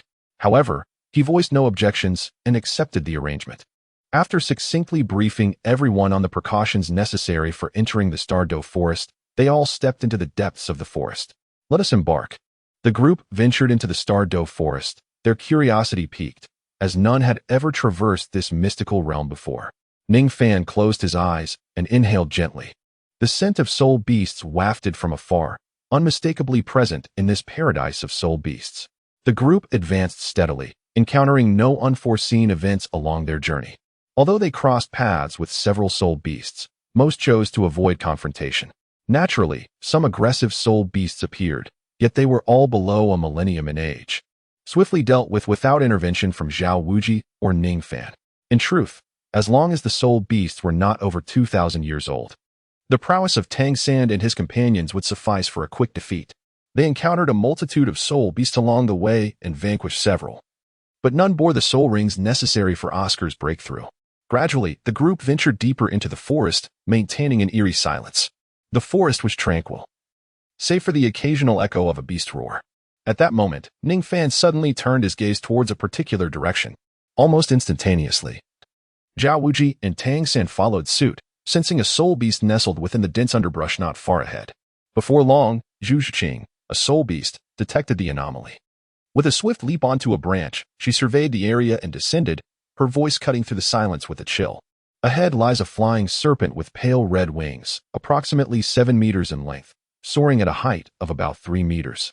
Adorned with a large crimson comb atop its head and a tail resembling that of a peacock.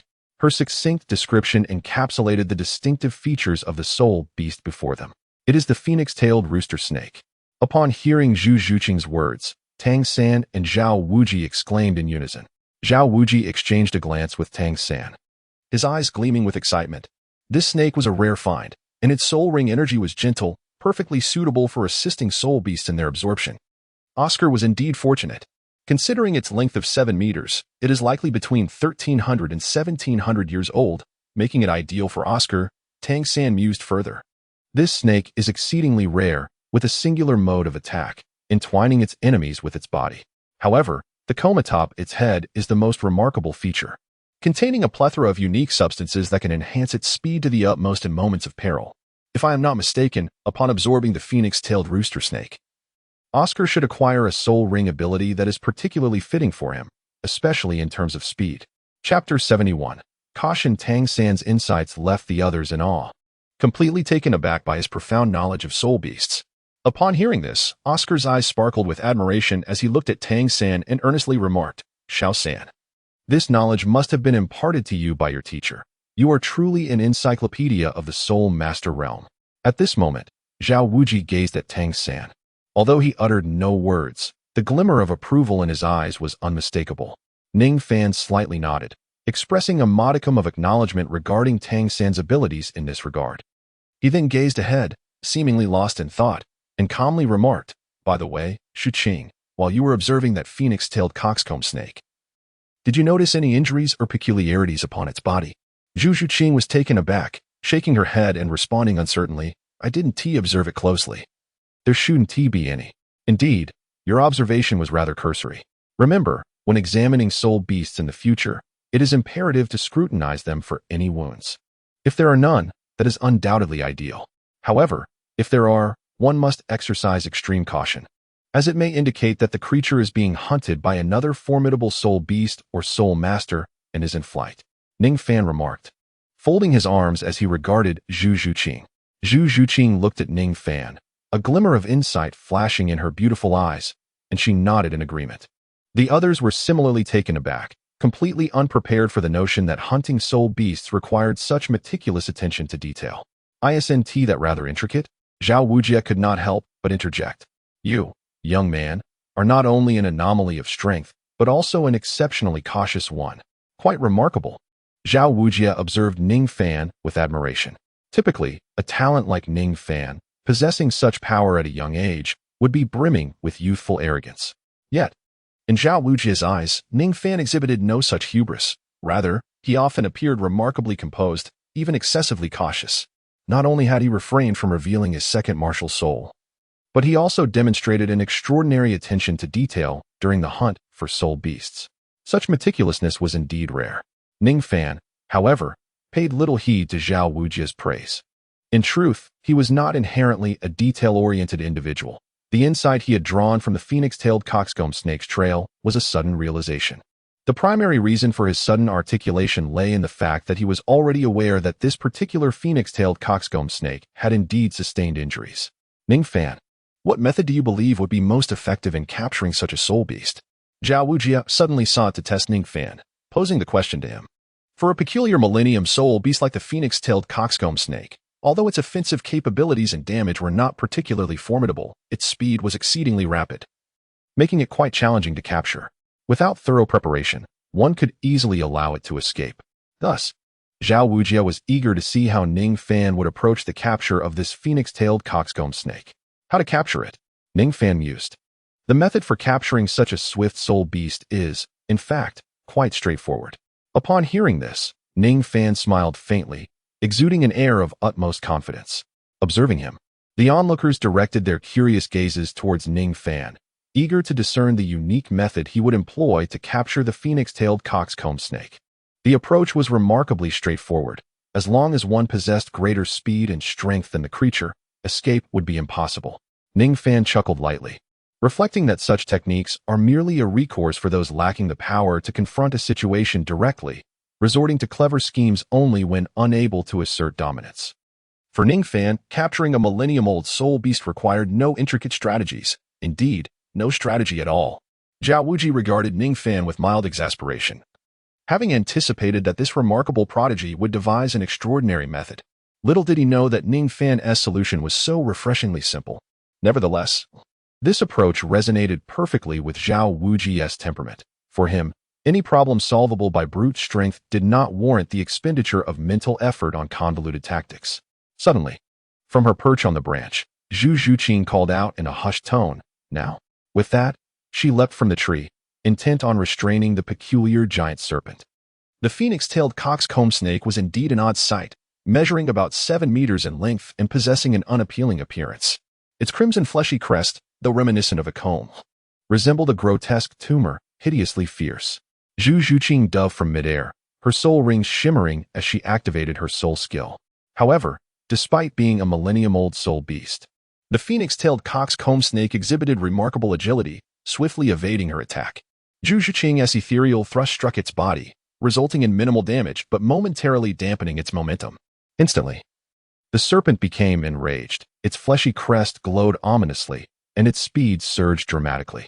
In a fluid motion, it swung its tail, attempting to ensnare Zhu Zhuqing while unleashing a vibrant mist. Though the phoenix-tailed coxcomb snake was devoid of venom, the mist it exhaled induced a sensation of lethargy, rendering Zhu Zhuqing momentarily stunned and unable to react. All of this transpired in the blink of an eye. Suddenly, Zhu Zhuqing found herself in peril, stunning everyone in attendance. Just as Zhao Wuji was gathering his soul energy to rescue her, a flash of white light surged forth. Witnessing Zhu Zhuqing's dire predicament, Ning Fan acted without hesitation, unleashing every ounce of his speed. His movement was so swift that the crowd could scarcely perceive anything more than a fleeting white apparition. In the next moment, Ning Fan stood before the phoenix-tailed chicken crown snake, leaping gracefully with a forceful punch directed straight at its gaping maw. With a resounding crash, the snake's head was obliterated by Ning Fan's strike. The once aerial creature, entwined around Zhu Zhuqing's imposing form, now plummeted helplessly to the ground. Zhu Zhuqing, having extricated herself, cast a wary glance at the defeated serpent before landing securely in front of Ning Fan. Phew, that was a bit excessive. Fortunately, it still has a breath left. Hurry. Let's finish it off, she urged, observing the snake's severed head, barely clinging to life. Ning Fan promptly called out to Oscar.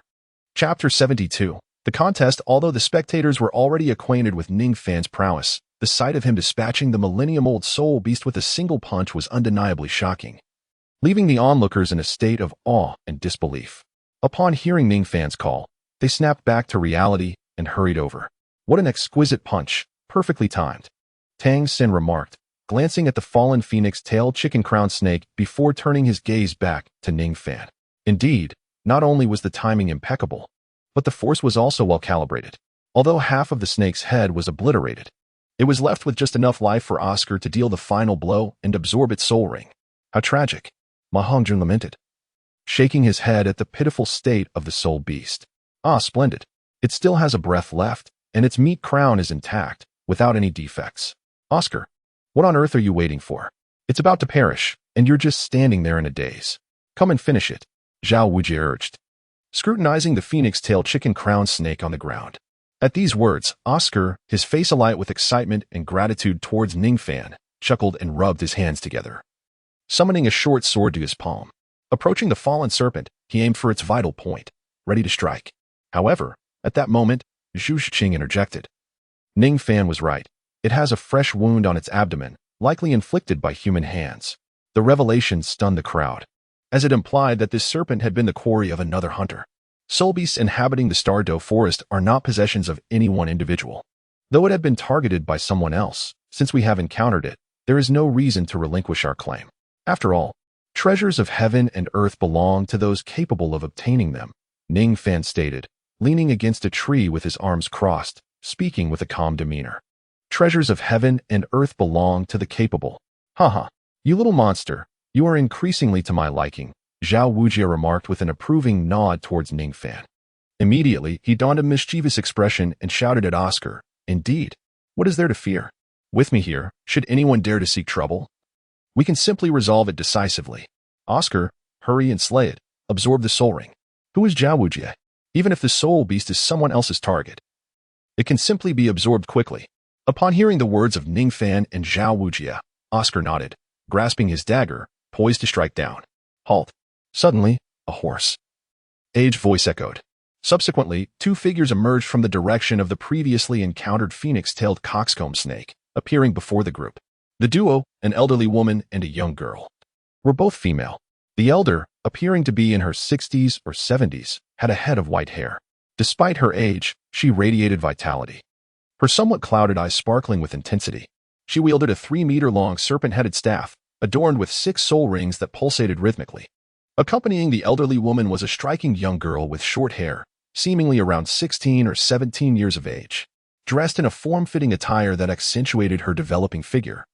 She possessed deep brown eyes that fixated intently on the lethargic phoenix-tailed coxcomb snake lying on the ground.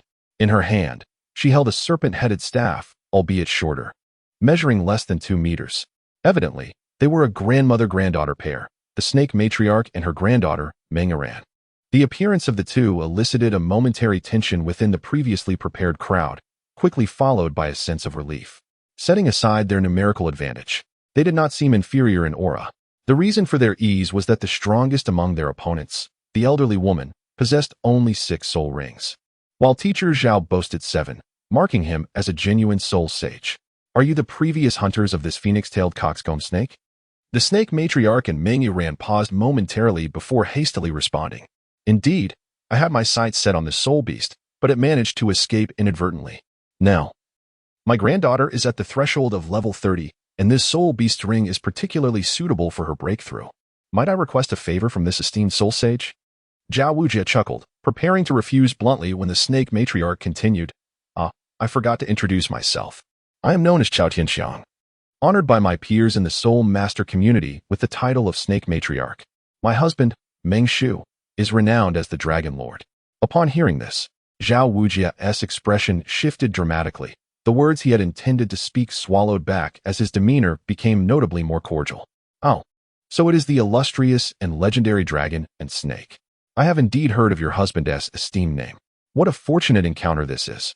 My name is Zhao Wujie. This serpent was defeated with great difficulty by my student, who requires the spirit beast as a soul ring for their breakthrough. Therefore, I must apologize. I cannot relinquish it. Upon hearing this, the serpent matriarch and Meng'eran were momentarily taken aback before the former sneered and spoke. I had wondered when the world of soul masters would witness the emergence of a young soul saint. It turns out to be the illustrious immovable king Zhao Wujie. However, even if the immovable king possesses greater strength than I, there is no need to dismiss me so flippantly. What a deception, Meng'eran exclaimed, her eyes fixed on the now headless phoenix-tailed coxcomb serpent, her voice tinged with anger. The devastating injury inflicted upon the serpent could only have been the work of a soul saint like Zhao Wujie. Does the esteemed serpent matriarch doubt me? Yet, I assure you, I did not intervene. This spirit beast was indeed hunted solely by my student. Zhao Wuji chuckled heartily, then turned his gaze toward Ning Fan. Following Zhao Wuji's line of sight, both the serpent matriarch and Meng Iran directed their attention toward Ning Fan. Oh, such a young lad. Could it truly be he who defeated the phoenix-tailed coxcomb serpent in a single blow? The serpent matriarch questioned softly, observing the youthful Ning Fan, who appeared no older than 16. Humph. Him? Meng Iran was even more direct, her disbelief evident as she pointed at Ning Fan in disdain. This phoenix-tailed coxcomb serpent was able to escape momentarily even in the hands of the sole emperor-level serpent matriarch. I refuse to believe that this youth, who is scarcely older than myself, could hunt such a formidable spirit beast alone and kill it with a single strike. Since neither of you believe in my capabilities, and both parties are unwilling to relinquish this serpent, let us resolve this according to the customs of the Soul Master community. We shall engage in a contest. The victor shall claim the phoenix-tailed coxcomb serpent. At that moment, Ning Fan observed the nearly lifeless serpent, shook his head, and stepped forward to address the serpent matriarch and Meng Iran. In the realm of Soul Masters, there exists a protocol. When two parties lay claim to the same spirit beast in the wild and have both exerted effort, they must determine the outcome through combat, allowing the victor to decide the fate of the soul ring. After hearing Ning Fan's proposal, the serpent matriarch instinctively nodded, then warily inquired, "Young man, what is your soul power level?" Before Ning Fan could respond, Zhao Wuji chimed in with a grin. "This lad possesses a soul power level of 36. 36. Both the serpent matriarch and Meng Iran exclaimed in unison, their expressions filled with disbelief. However, despite his 36 level, he is actually an auxiliary soul master. Zhao Wuji continued with a chuckle, pointing at Ning Fan. An auxiliary soul master. The serpent matriarch gazed at Ning Fan with a mixture of astonishment and suspicion. At that moment, a radiant light flickered within Ning Fan's right palm, gradually coalescing into a magnificent 7-tiered pagoda, adorned with 3 soul rings, 2 golden and 1 purple, rhythmically pulsating. The 7 treasures glazed tower. With her keen perception, the serpent matriarch immediately recognized the martial soul in Ning Fan's grasp. Not only was he an auxiliary soul master, but he also possessed the most formidable auxiliary martial soul on the continent, the 7 treasures glazed tower. Could it be that he truly is an auxiliary soul master? The serpent matriarch cast a glance at Zhao Wujia, then back at Ning Fan, utterly perplexed. She could not fathom why Zhao Wujia would send forth an auxiliary soul master to compete against them, prompting her to cautiously inquire of him. "Is what you said truly the case? If we emerge victorious, will this phoenix-tailed coxcomb snake indeed belong to us?" "Haha, indeed. As long as your granddaughter defeats this young man, the phoenix-tailed coxcomb snake will be yours," Zhao Wujie replied with a hearty laugh, radiating unwavering confidence. Upon hearing this, the serpent matriarch did not immediately acquiesce. Instead, she furrowed her brow in contemplation. Although Ning Fan, as she had witnessed with her own eyes, was indeed an auxiliary soul master, logically speaking, they should be destined for victory. However, observing Zhao Wujie's self-assured demeanor, she sensed that there was undoubtedly something amiss. Thus, as she regarded Ning Fan, she hesitated, refraining from outright accepting what appeared to be an assured contest in their favor. Hee. If the esteemed elder feels that my soul power level is excessively high and may constitute a form of bullying, then let us amend the terms. If I do not defeat your granddaughter within 5 moves, I shall concede the victory, Ning Fan proposed. Ning Fan regarded the hesitant demeanor of the snake matriarch, spreading his hands with a light-hearted smile. The snake matriarch furrowed her brow deeply. It was evident that she perceived this as Ning Fan's attempt to provoke her, and thus remained silent. However, her granddaughter, Meng Iran, a prodigy who had excelled throughout her youth, could hardly endure such indignation. A mere support-type soul master, devoid of combat prowess, dared to boast about defeating her in 5 moves. It was sheer arrogance. Meng Iran felt insulted. She promptly glared at Ning Fan and exclaimed with fury, "Very well. I accept your challenge. If you can defeat me, this phoenix-tailed coxcomb snake shall be yours." With that, she cast a proud glance at Ning Fan.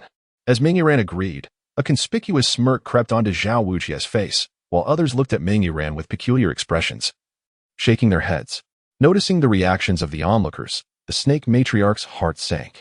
Indeed, the youth from the 7 Treasures glazed tile school was peculiar. "Go on, Ning Fan. Take it easy," Zhao Wujia whispered to Ning Fan. Ning Fan shrugged his shoulders and then stepped forward, positioning himself between the two parties. At that moment, Ming Yuran gazed at the man opposite her. Though she had felt insulted by Ning Fan earlier, as she now beheld his handsome visage and the effortless grace he exuded, her anger began to wane.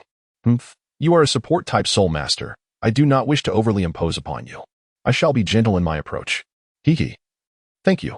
I too shall do my utmost to ensure you remain unscathed, Ning Fan replied with a faint smile directed at Ming Yuran. You are inviting trouble. It seems I must teach you a proper lesson. Ming Yuran's expression shifted as she shouted angrily at Ning Fan. Ning Fan shook his head and glanced at Ming Yuran, remaining silent. At this moment, both parties had assumed their stances. I am Ming Yuran, with the martial soul of the Serpent Staff, a level 32 ring battle soul master. The young girl stated calmly. I am Ning Fan, with the martial soul of the 7 treasure glazed tile pagoda, a level 36 3-ring support soul venerable. Ning Fan replied slowly. You may attack me. I shall remain motionless and allow you 5 strikes. After their introductions, Ming Yuran thrust her serpent staff into the ground and proudly declared this to Ning Fan. It was evident that she was retaliating against Ning Fan's previous dismissal of her. Observing this, the members of Shrek looked at Ming Yuran with increasingly peculiar expressions, while the snake matriarch couldn't help but shake her head with a wry smile, recognizing her granddaughter's naive simplicity and lack of experience. Oh, if that's the case, I shall not hold back, Ning Fan replied, a smile that was neither wholly amused nor entirely serious gracing his face as he addressed Ming Yuran. Come then, Ming Yuran retorted disdainfully. It was clear that she did not believe that a mere support-type soul master like Ning Fan could inflict any harm upon her. As soon as Ming Yuran finished speaking, Ning Fan chose not to engage in further pleasantries. He vanished from his original position in an instant, reappearing before Ming Yuran in the next moment. Then, to her astonishment, he unleashed a powerful punch. Although it was a single strike, Ning Fan did not exert his full strength. Nonetheless, even this restrained force was too much for Ming Yuran, who was hastily attempting to block with her serpent staff. The tremendous recoil from the impact caused her to lose her grip, and the staff slipped from her hands. In that fleeting moment, she instinctively sought to reclaim her serpent staff, but just then, Ning Fan firmly grasped the serpent staff and, with a swift motion, hurled it behind him. The onlookers had not yet comprehended the situation when they beheld several large trees behind Ming Yuran quivering violently, as if struck by some unseen force. Within the trunks of those trees aligned in a single line, a fist-sized hollow emerged instantaneously, piercing through the entire bark. Though Ming Yuran found herself momentarily unable to unleash her soul technique after having her serpent staff seized, her spirit remained unyielding. With her silver teeth clenched, she slightly flicked her long sleeves, conjuring a series of small daggers, each about an inch in length, in her palms. These daggers transformed into streaks of silver light, hurtling directly towards Ning Fan's face. The sound of the daggers slicing through the air echoed sharply. Observing the daggers approach, Ning Fan remained undaunted, his expression tranquil. In the next moment, just as the daggers were about to reach him, they executed an inexplicable 360-degree turn, redirecting their lethal trajectory straight back towards their mistress, Ming Yuran. This sudden shift left the young and inexperienced Ming Yuran utterly bewildered, unable to react or evade the incoming threat. As the daggers hurtled towards her, she gasped in horror, her face paling, and instinctively covered her head, resembling an ostrich in fear. Yuran, Ming shouted in desperation upon witnessing the daggers flying towards her granddaughter. With her hands shielding her head, Ming Yuran trembled uncontrollably. However, as moments passed, the anticipated assault from the daggers failed to strike her.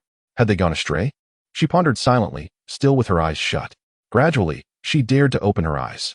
Yet, upon doing so, she was met with the imminent, sharp glint of the daggers mere inches from her face, causing her pupils to constrict in alarm. Hurriedly, she stumbled back, losing her balance and collapsing to the ground. You have lost. Ning Fan stood with his hands clasped behind his back, observing Ming Yuran, who had fallen to the ground. He spoke in a calm tone. Yuran, are you all right? At that moment, the serpent matriarch approached Ming Yuran, supporting her granddaughter and calling out to her. Ming Yuran appeared dazed, only awakening from her stupor upon seeing the serpent matriarch by her side. Fixing her gaze on the flying dagger suspended in midair, she turned her attention to Ning Fan and softly inquired, "What on earth is happening? How did you accomplish this?"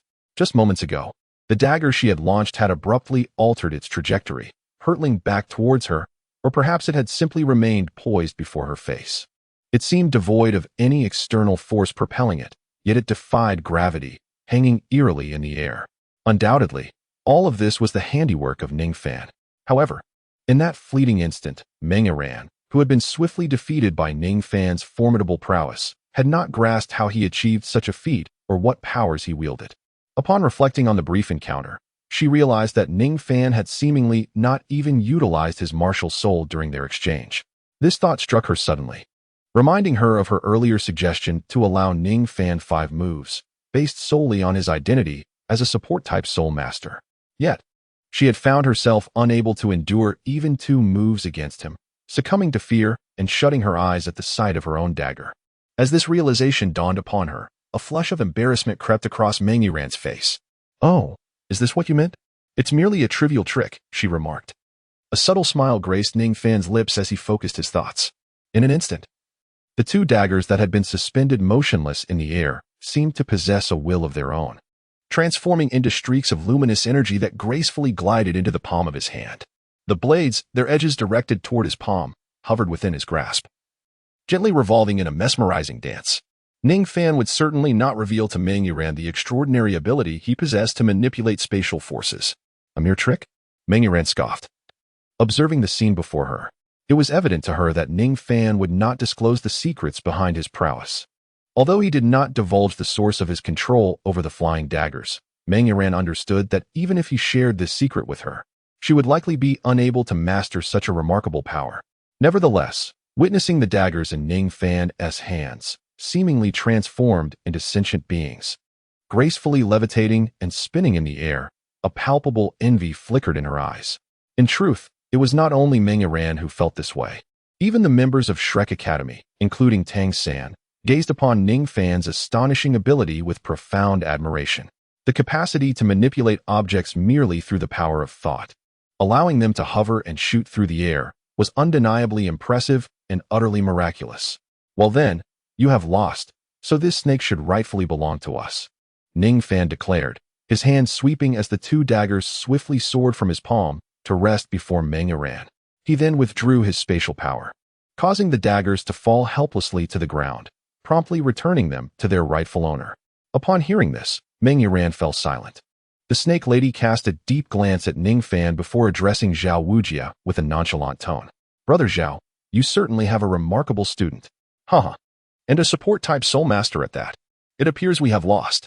However, the mountains remain unchanged, and the waters continue to flow. We shall meet again." After gathering the daggers from the ground, the snake lady turned and departed with Meng Yiran. Once they left, Zhao Wujia exhaled a sigh of relief and promptly urged Oscar to dispose of the gravely wounded phoenix-tailed coxcomb snake. Meanwhile, Zhu Zhuqing gracefully approached Ning Fan, her cool gaze flickering slightly as she delicately rose on her toes and whispered, "Thank you for saving me once again." Previously, during their initial encounter on the journey to the Balak Kingdom, Ning Fan had rescued her at the brink of death, and now, as the crisis emerged, he had come to her side to protect her once more. Although Zhu Zhuqing had always adhered to an independent mindset, never relying on anyone, the feeling of having someone consistently safeguarding her and rescuing her from peril during critical moments was quite gratifying. "Hee, I told you I would always protect you," Ning Fan replied softly, a smile gracing his deep-set eyes as he spoke to Zhu Zhuqing. In response, Zhu Zhuqing silently nodded. Ning Rongrong's adorable little nose crinkled slightly. The exchanges and actions between the 2 were certainly not unnoticed by her, a jealous little vixen who was perpetually attentive to Ning Fan. "Ning Fan, you will always protect me, won't you?" Immediately, Ning Rongrong puffed out her cheeks, shifted her stance, and moved directly to Ning Fan's side. With a flutter of her beautiful large eyes, filled with immense anticipation, she spoke to him. Seeing Ning Rongrong's expression, Ning Fan helplessly patted her small head and replied, "Yes, I will always protect you." Upon hearing Ning Fan's promise, Ning Rongrong smiled contentedly and provocatively glanced at Zhu Zhuqing. Although she did not harbor any dislike for Zhu Zhuqing at present, and even formed a team with her in the spirit arena, their relationship was reasonably amicable. However, whenever it came to Ning Fan, Ning Rongrong unhesitatingly regarded Zhu Zhuqing as a relentless rival, determined not to yield an inch. At that moment, Ning Fan shrugged, glanced around, and then his thoughts grew slightly heavy as he focused inward. Just a moment ago, he had rescued Zhu Zhuqing from the fiery crowned snake, and it seemed that a system notification had echoed in his mind. However, he had been too preoccupied with concern for Zhu Zhuqing's safety to notice. Now that he finally had a moment to spare, he could ascertain what he had gained. After a brief pause, Ning Fan opened his eyes and murmured, "Oh, I have obtained a bestiary?" Chapter 75. A fortuitous opportunity. As the soul ring of the fiery crowned snake gradually manifested, Oscar began to absorb it, while the others encircled him to provide protection.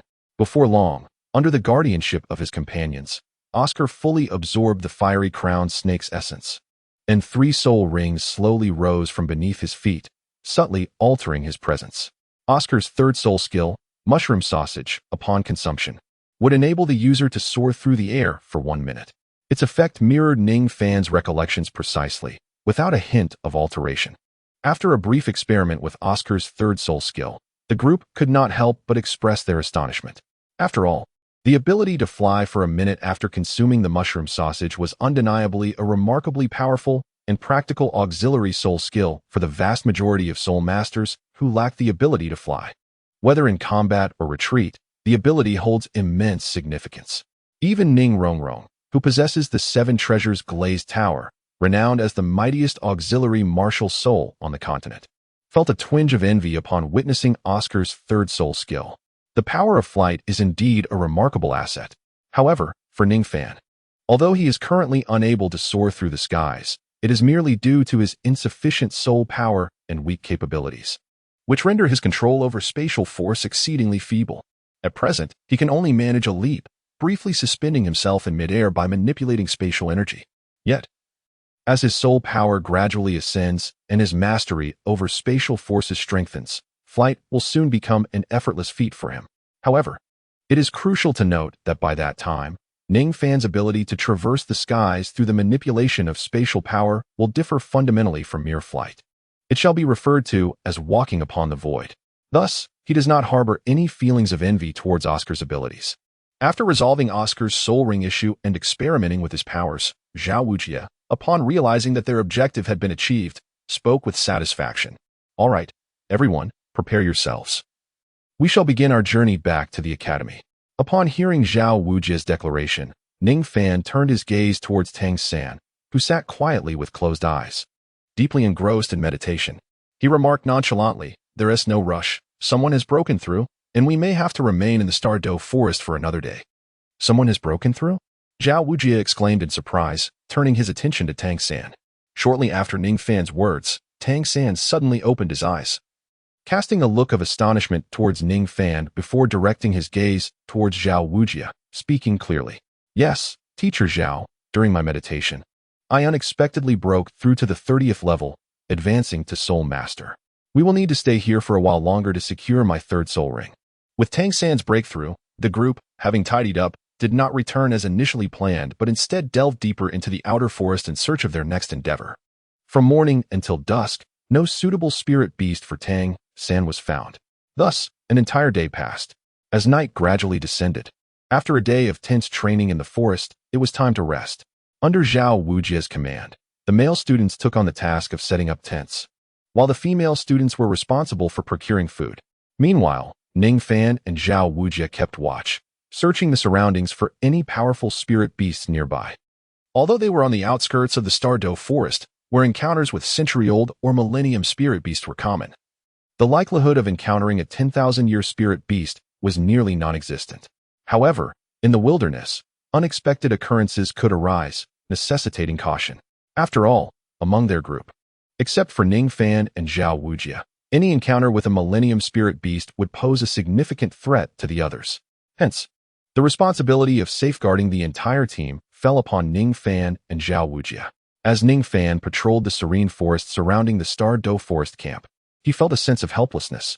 It seemed that his purpose at Shrek Academy was not to be a student, but rather to serve as an instructor or a guardian. With him as a free labor force beside Zhao Wujie, it certainly lightened the burden for them. Ning Fan shrugged, reflecting on his predicament. Continuing his search, he soon spotted a towering tree nearly 100 meters high. With a leap, he lightly tapped the air with his toes a few times, gracefully ascending along the trunk. Indeed, while there were numerous spirit beasts on the outskirts of the Douluo forest, their strength was rather feeble. And he had not detected any signs of a 10,000-year spirit beast, which alleviated the need for excessive vigilance. Perched on a branch of the towering tree, Ning Fan gazed around and quietly declared that he had confirmed there were no spirit beasts within a 5-mile radius that could threaten their group. "Never mind, I'll head back," he said, clapping his hands before leaping down from the branch several dozen meters above. Just as his feet touched the ground, a thought struck him, and he realized, I almost forgot. I can take this opportunity to catch a few rabbits to prepare a sumptuous dinner for everyone." Ning Fan came to a halt, a warm smile gracing his features as he scanned the surrounding thickets in search of any signs of rabbits at play, murmuring softly, little rabbit, where art thou?" At that moment, Zhao Wujie completed his search and returned to the camp. Shortly thereafter, Ning Fan also made his way back, carrying several unconscious rabbits in his hands. "Hey, what on earth do you intend to do with those?" Zhao Wujie inquired, gesturing towards the creatures in Ning Fan's grasp. "Well, of course, I brought them back for a feast. It would be a shame not to indulge in some outdoor barbecuing during our rare outing." Ning Fan replied with a cheerful grin. "Barbecue? Absolutely not. In the Stardow Forest, it is advisable not to light a fire. What if we attract a soul beast?" Zhao Wujie frowned, promptly rejecting the idea. Although most soul beasts fear flames, there are a select few that are drawn to them. Lighting a fire could easily lure them in. Let them come. Did we not spend the entire day searching for suitable soul beasts? Perhaps lighting a fire could attract the very 1,000-year soul beast we seek. Saving us considerable effort in our quest, Ning Fan countered with a light-hearted tone.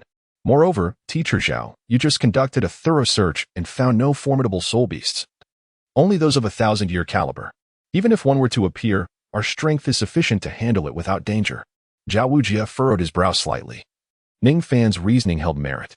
Thus, he found himself wavering. If he were to oversee the entire team alone, he would never permit a fire. However, with Ning Fan, this peculiar yet capable individual by his side, managing the team became more feasible, allowing for a slight relaxation of his restrictions. After all, even if an unforeseen incident were to occur, the two of them could adequately respond and ensure the safety of the entire group.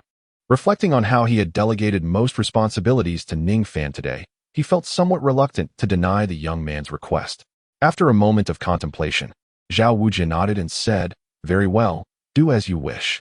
Upon receiving Zhao Wujie's consent, Ning Fan promptly gathered dry twigs and arranged them in the center of the camp before igniting them. In an instant, flames soared into the air, casting a warm glow that transformed the camp into a markedly different scene.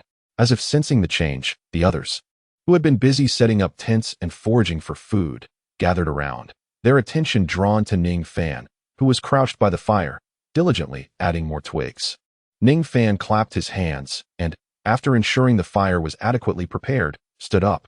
He then lifted several unconscious rabbits in his hands, gesturing towards the crowd. "Tonight, you are in for a treat, as you shall savor my culinary skills." "Your culinary skills?" Ning Rongrong blinked, glancing at the rabbits in Ning Fan's grasp. Her expression tinged with confusion. "Indeed, my barbecue skills. Rongrong, I believe you have yet to experience this. In fact, one of my greatest talents lies in outdoor grilling." Ning Fan waved the dinner in his hand, smiling at the onlookers. "Oh, Ning Fan, you possess such an ability?" Oscar observed him with a curious gaze. He could hardly fathom that someone so young and powerful, a prodigious disciple of the esteemed Seven Treasures glazed tile school, could also be adept at outdoor grilling, displaying such confidence in his culinary prowess. Were it not for Ning Fan's own declaration, Oscar would never have associated barbecue with a genius disciple from a prominent sect. "Of course, if you have doubts, you may inquire with Zhu Qing. She has previously tasted my barbecued creations," Ning Fan asserted. Upon hearing him, everyone turned their eyes towards Zhu Qing. At that moment, Zhu Qing gazed at the rabbits in Ning Fan's hands, reminiscing about the delectable flavor of the rabbit he had once cooked. Instinctively, she extended her delicate tongue and lightly licked her ruby lips. This uncharacteristic gesture, so different from her usual aloof demeanor, appeared particularly alluring and captivating, drawing the attention of everyone present. Realizing the gazes upon her, Zhu Qing's pale face flushed slightly as she averted her eyes. Though she said nothing, her earlier action left no doubt in the minds of the onlookers that Ning Fan's grilling skills were indeed commendable.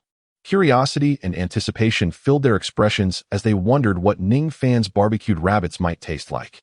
However, one individual stood apart from the rest. emerging from the tent. Having just finished tidying up, Xiao Wu's eyes widened in shock at the sight of the 6 or 7 rabbits Ning Fan had brought back, along with the flames rising before him. Trembling, she pointed a finger at Ning Fan. "You, what are you doing?" "Oh, I am merely preparing a hearty meal for everyone," Ning Fan replied cheerfully, waving the rabbits in his hand. You can't eat such adorable rabbits," Xiao Wu exclaimed. Her face flushed as she spoke emphatically. "Ah, aren't rabbits meant to be eaten? Or do you, Xiao Wu, think that because your martial spirit is a rabbit, you are one as well, hence you cannot bear to harm your kin?" Ning Fan gazed at Xiao Wu, scratching his head in apparent confusion. Indeed, Xiao Wu, no matter how adorable a rabbit may be, isn't it ultimately destined for consumption?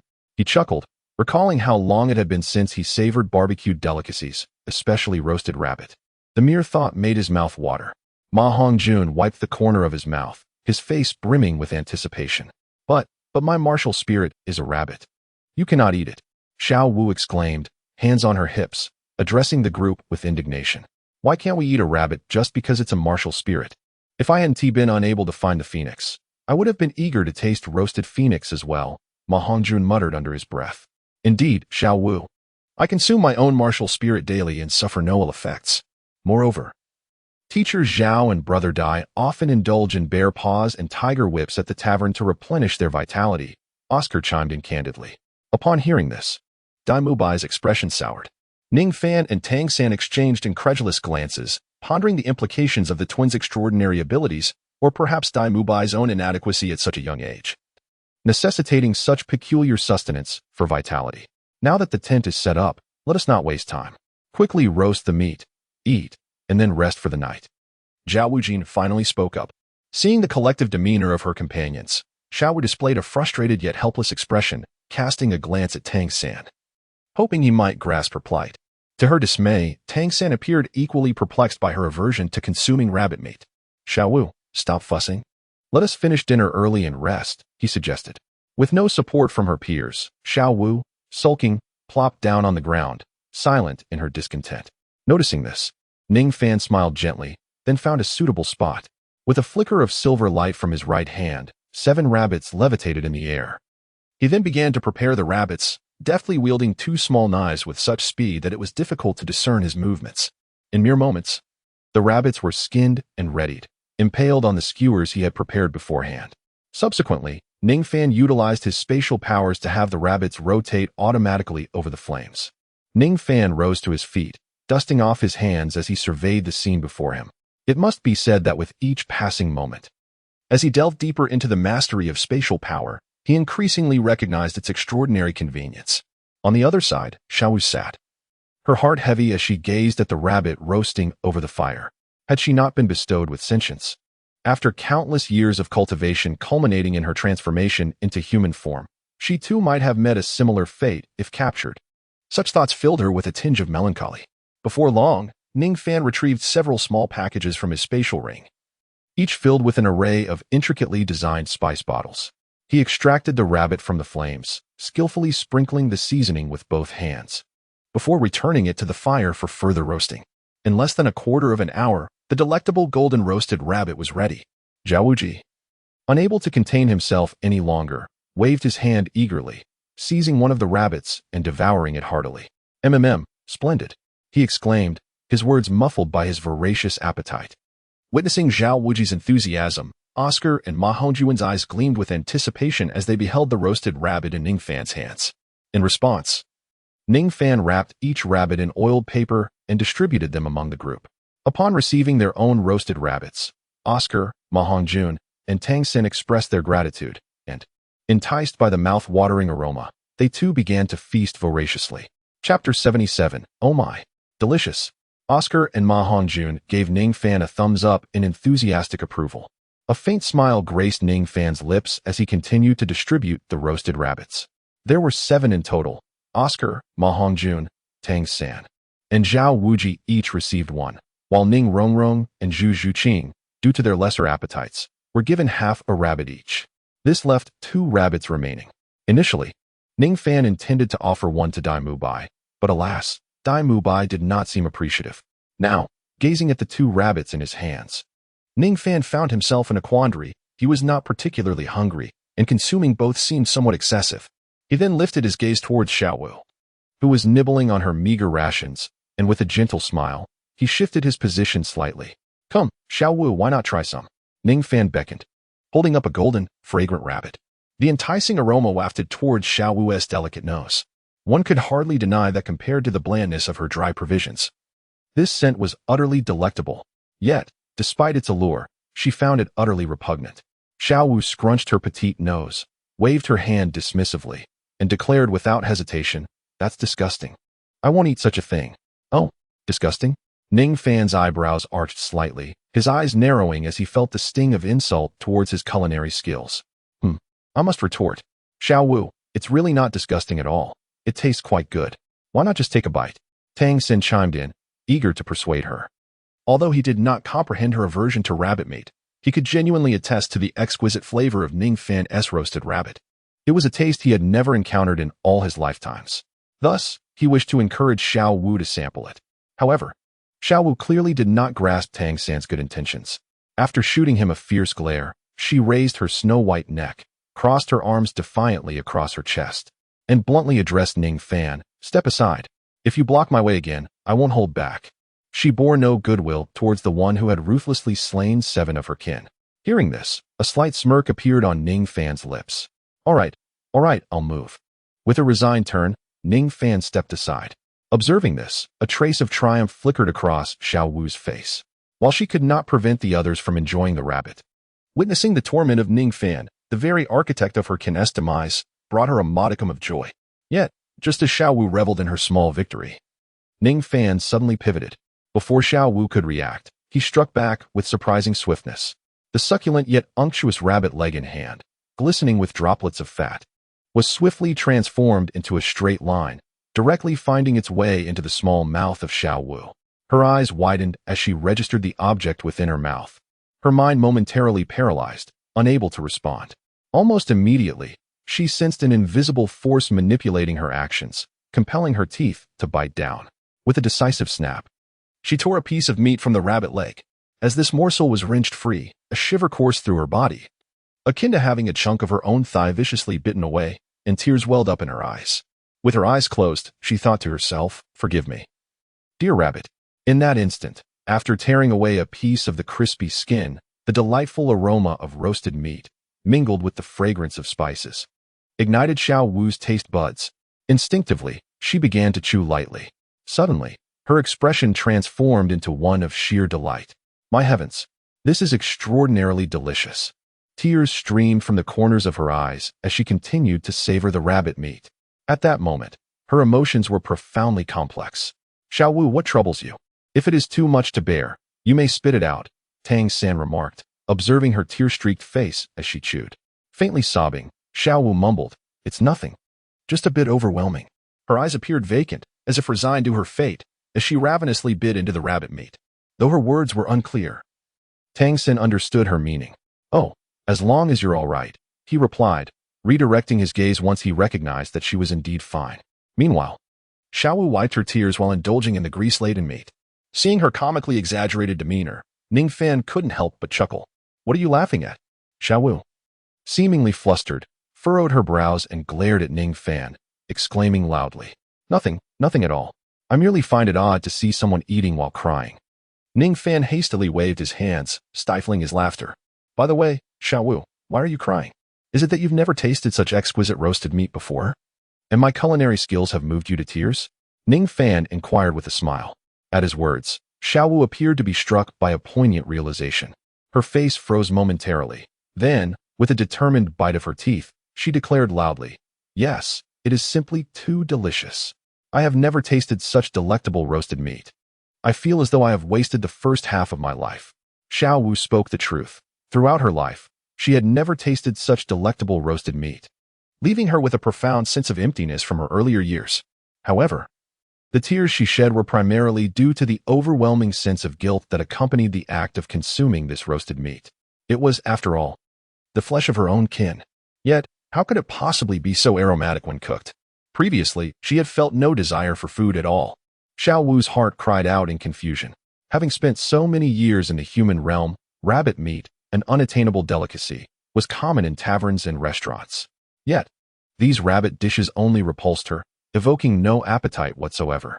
In stark contrast, Ning Fan's roasted rabbit was utterly irresistible.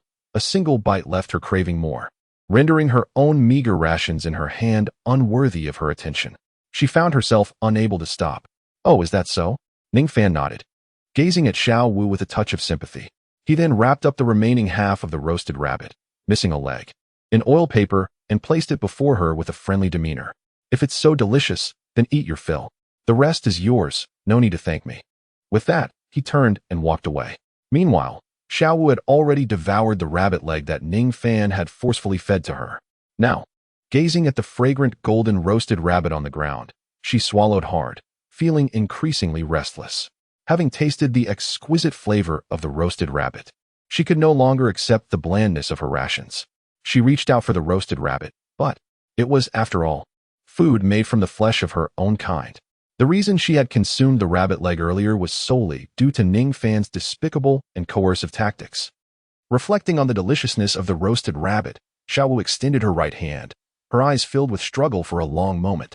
Finally, she let out a long sigh and withdrew her hand, though a hint of regret lingered in her eyes for not being able to savor such a delicacy again. She also felt a sense of relief for resisting temptation and upholding her moral principles. She was, after all, a righteous rabbit with a commendable moral compass. Having lived for 100,000 years, Xiao Wu sat upright, her demeanor resolute.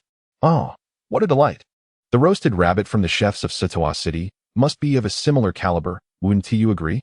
At that moment, Ma Hongjun patted his belly, having already consumed an entire roasted rabbit. Yet, even with his hunger sated, the exquisite flavor still lingered on his face. A look of lingering satisfaction evident as he glanced around before settling his gaze on the roasted rabbit beside Xiao Wu, grinning mischievously. Xiao Wu, since you don't wish to partake in this delicacy, allow me to indulge instead." After speaking, he reached out his hand toward the roasted rabbit beside Xiao Wu. Observing Ma Hongjun's plump hand extending toward the rabbit, Xiao Wu swiftly scooped the roasted delicacy into her embrace. Inhaling the delectable aroma, she closed her eyes and exclaimed loudly, "Who says I won't eat it?" Chapter 78, Given for Free. Though she verbally declined, her body was quite obedient. Witnessing the roasted rabbit slip away from his grasp, Ma Hongjun gazed at Xiao Wu, muttering with a hint of resentment. Xiao Wu could not muster a rebuttal and shot him a fierce glare instead. Subsequently, she channeled her pent-up indignation into the succulent rabbit in her hands. "Oh, it smells so divine," she whimpered, stuffing her mouth with meat, her face radiating satisfaction. Yet she continued to emit soft lamentations, as if her sorrowful sounds could alleviate the guilt of succumbing to such exquisite flavors. Seeing Xiao Wu in such an adorable state, everyone could not help but smile. Before long, apart from Xiao Wu, the rest of the group finished their dinner entirely. At that moment, Ning Fan sat on the ground.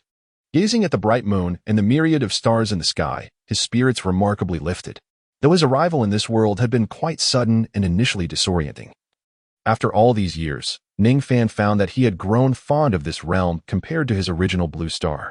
Despite the absence of the former world's splendor, at least here, he could witness a pristine night sky adorned with twinkling stars every day.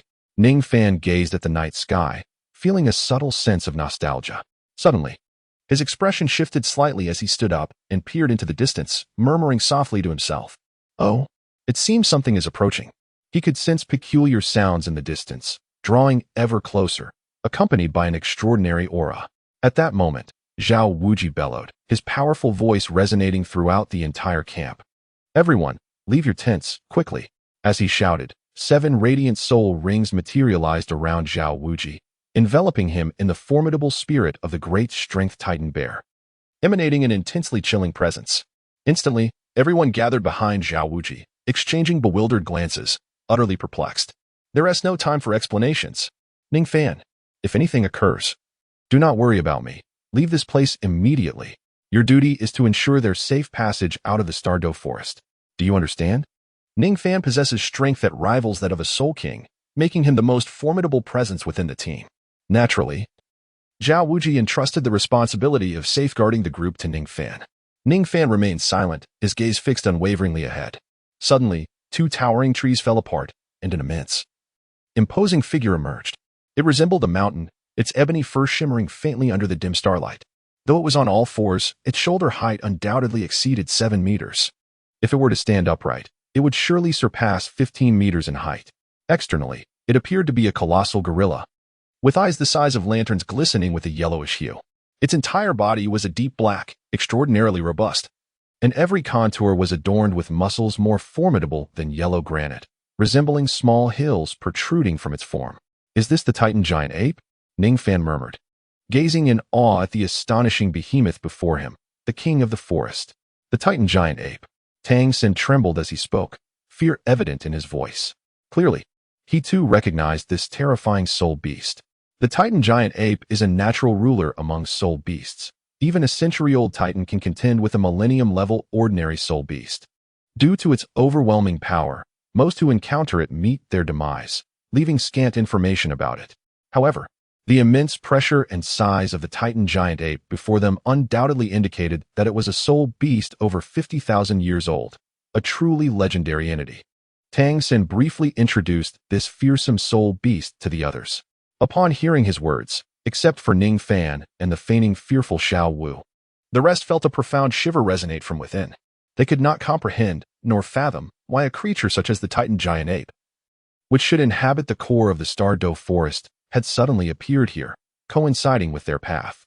Truly, they had encountered a stroke of ill fortune. Except for Ning Fan, the others were oblivious to the reason for the Titan great ape's presence. At that moment, the Titan great ape, with its colossal frame resembling a mountain, stood merely 10 meters away from the group. Although it appeared calm, the invisible yet formidable aura it emanated instilled a paralyzing fear in everyone, making them too terrified to move. They feared that any slight motion might provoke this terrifying soul beast. "Esteemed king of the forest, we harbor no intentions of offense. If this is your territory, we shall depart immediately." Zhao Wujie spoke solemnly, beads of cold sweat forming on his forehead as he gazed at the Titan great ape. A creature of such ancient lineage should possess an intellect comparable to that of humans, capable of comprehending human speech. However, the Titan great ape paid no heed to Zhao Wujie's words and simply took a step forward, a motion that sent the hearts of the onlookers into their throats. As Zhao Wujie observed the Titan great ape drawing closer, the tension in his mind culminated in a breaking point. Gritting his teeth, he declared, "I will stand my ground. You all must flee immediately and consume Oscar-S mushroom sausages. I can't hold it off for long. Move quickly."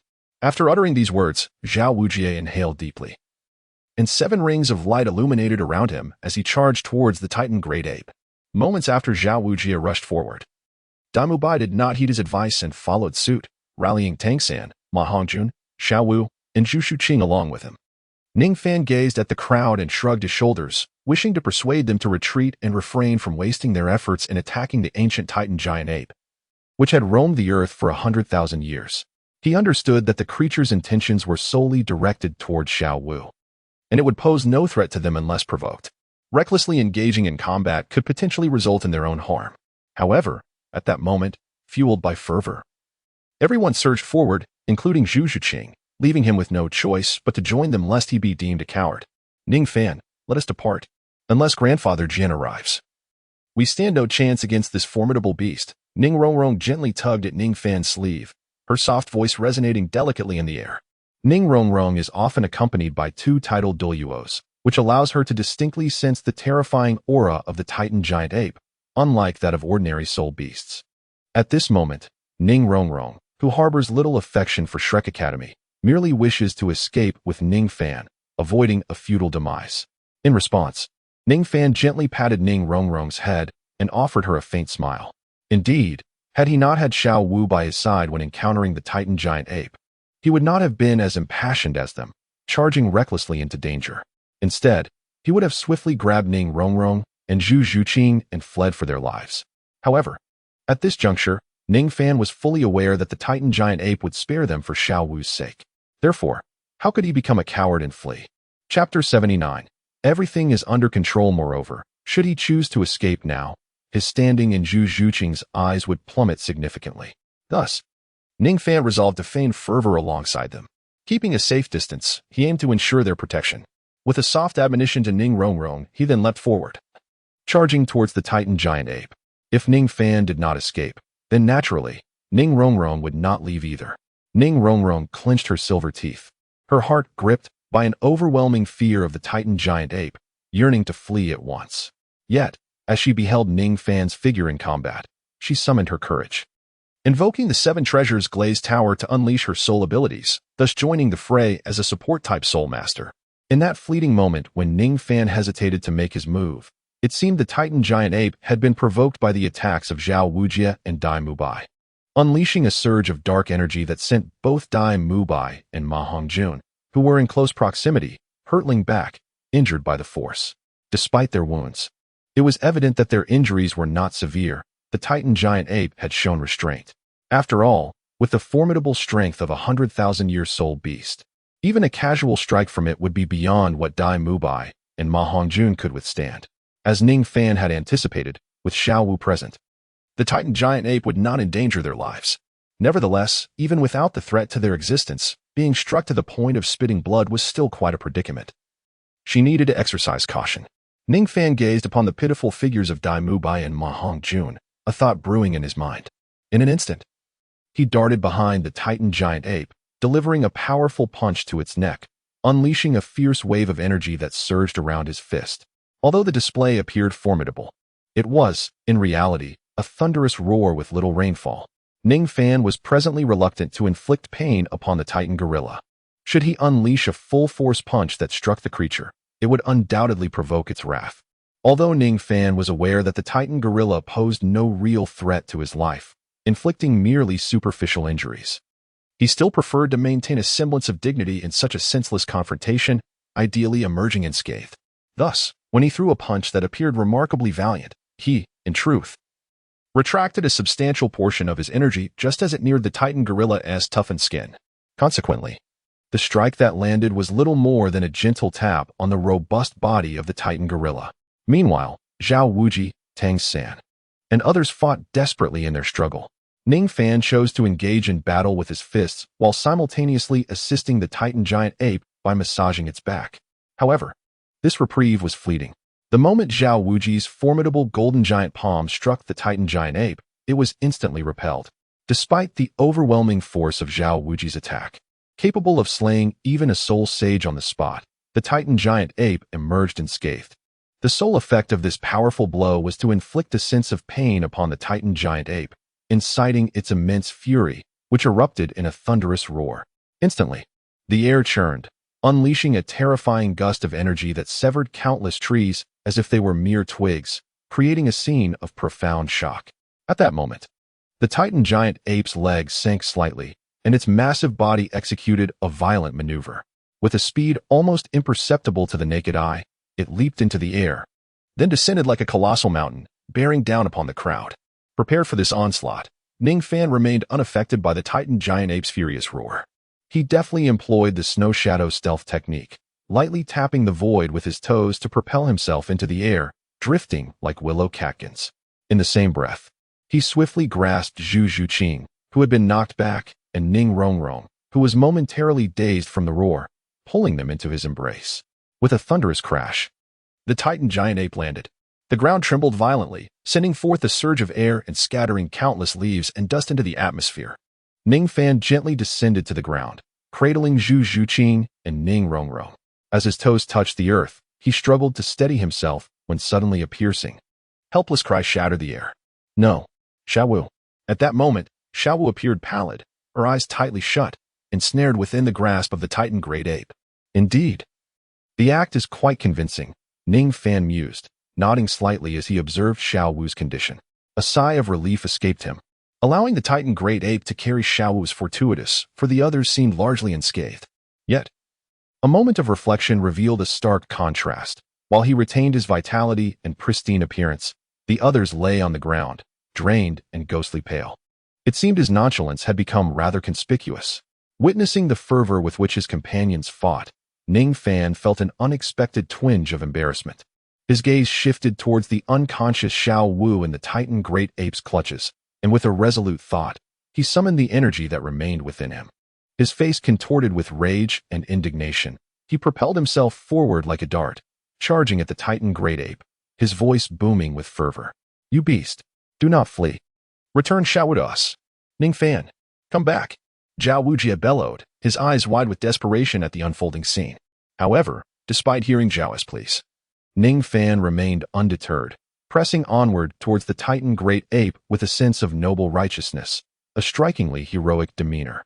Of course, this entire display was merely an elaborate faade. He had no intention of risking his life for Xiaowu, whom he considered little more than a hapless rabbit. In truth, Xiaowu was simply reuniting with her little brother, posing no real danger. His motivation for such theatrics stemmed from the deep bonds of camaraderie displayed by his friends, who fought valiantly for one another. To avoid appearing excessively aloof, Ning Fan resolved to put on a performance at the last moment.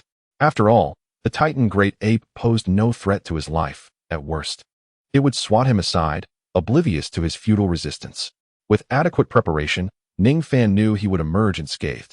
A subtle smile curled at the corners of Ning Fan's lips, revealing a hint of amusement. His gaze then sharpened, and in a mere instant, he darted forward to stand before the Titan giant ape. As he had anticipated, the colossal hand of the ape came crashing toward him. Indeed, it unfolded precisely as I had foreseen. A knowing expression emerged on Ning Fan's face. The ensuing scene was one where he, prepared to wager his life, found himself utterly unable to thwart the Titan giant ape, which sent him sprawling with a single swipe, leading to his dismal defeat. As the saying goes, life is but a play, reliant on one's acting skills. Everything was within his grasp. Yet, at that moment, a sudden change overcame Ning Fan's expression. As the giant hand approached, it diverged from his expectations. The Titan giant ape's posture appeared not to be one of a strike, but rather a subtle curling of its fingers, seemingly intent on grasping him. However, by the time Ning Fan realized this, it was far too late. What? Ning Fan was taken aback. At that moment, the Titan giant ape's hand seized him firmly, with his left hand clutching Xiaowu and his right hand grasping a bewildered Ning Fan. The creature let out a roar toward Zhao Wujin and the others before turning to flee. In a few mighty leaps, it vanished without a trace. Instantly, two piercing screams echoed. No. Xiaowu. No. Ning Fan. Chapter 80. The reason at this moment, Ning Fan was utterly bewildered. Wasn't the Titan giant ape here to seek out Xiaowu? Why capture him instead? At this time, the Titan giant ape, having seized both Ning Fan and Xiaowu, embarked on a frenzied dash. Ning Fan found himself ensnared within the colossal grasp of the Titan giant ape, pondering the perplexing question of why he had been captured. Could it be that the earlier incident involving the roasted meat had incited a lingering resentment in Xiaowu, prompting her to clandestinely communicate with the Titan giant ape to orchestrate his abduction to a desolate locale for a thorough reprisal? A sudden realization struck Ning Fan as he directed his gaze towards Xiaowu, who was ensconced within the other hand of the Titan giant ape. Through his keen observation, he noticed that although Xiaowu appeared to be in a state of unconsciousness, the corners of her mouth twitched slightly, suggesting she was conveying some form of message to the Titan giant ape, albeit inaudibly. Upon witnessing this, Ning Fan's countenance darkened considerably. It was indeed as he feared.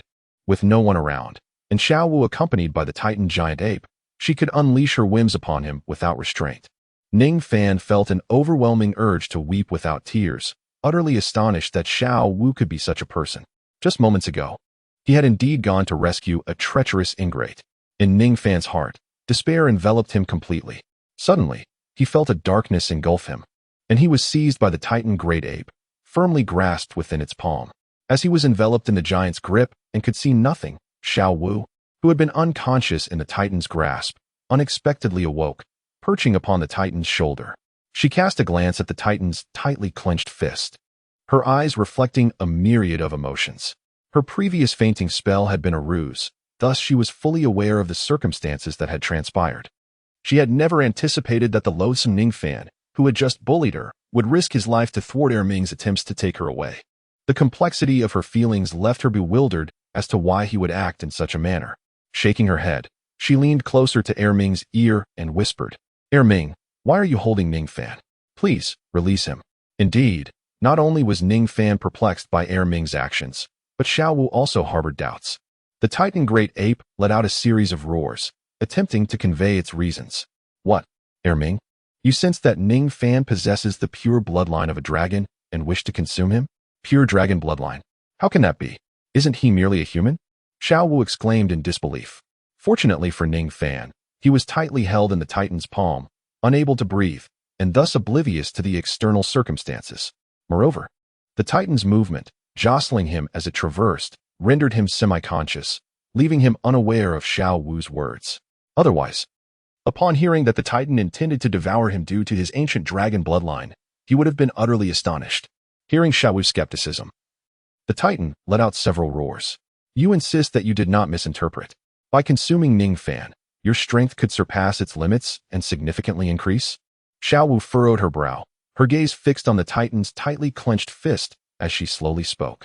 In response, the Titan nodded its head.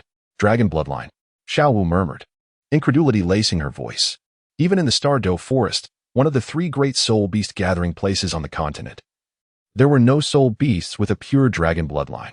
According to her legends, only in the far northern glaciers existed a singular being with a true dragon bloodline, the Ice Dragon King. And yet, Ning Fan was merely a human. How could he possibly possess such a pure dragon bloodline? Xiao Wu found herself utterly perplexed, although she could not comprehend the origins of Ning Fan's dragon bloodline. Upon realizing that he possessed such a lineage, she began to grasp the astonishing extent of his power. After all, this was the bloodline of dragons, an apex race revered across all realms.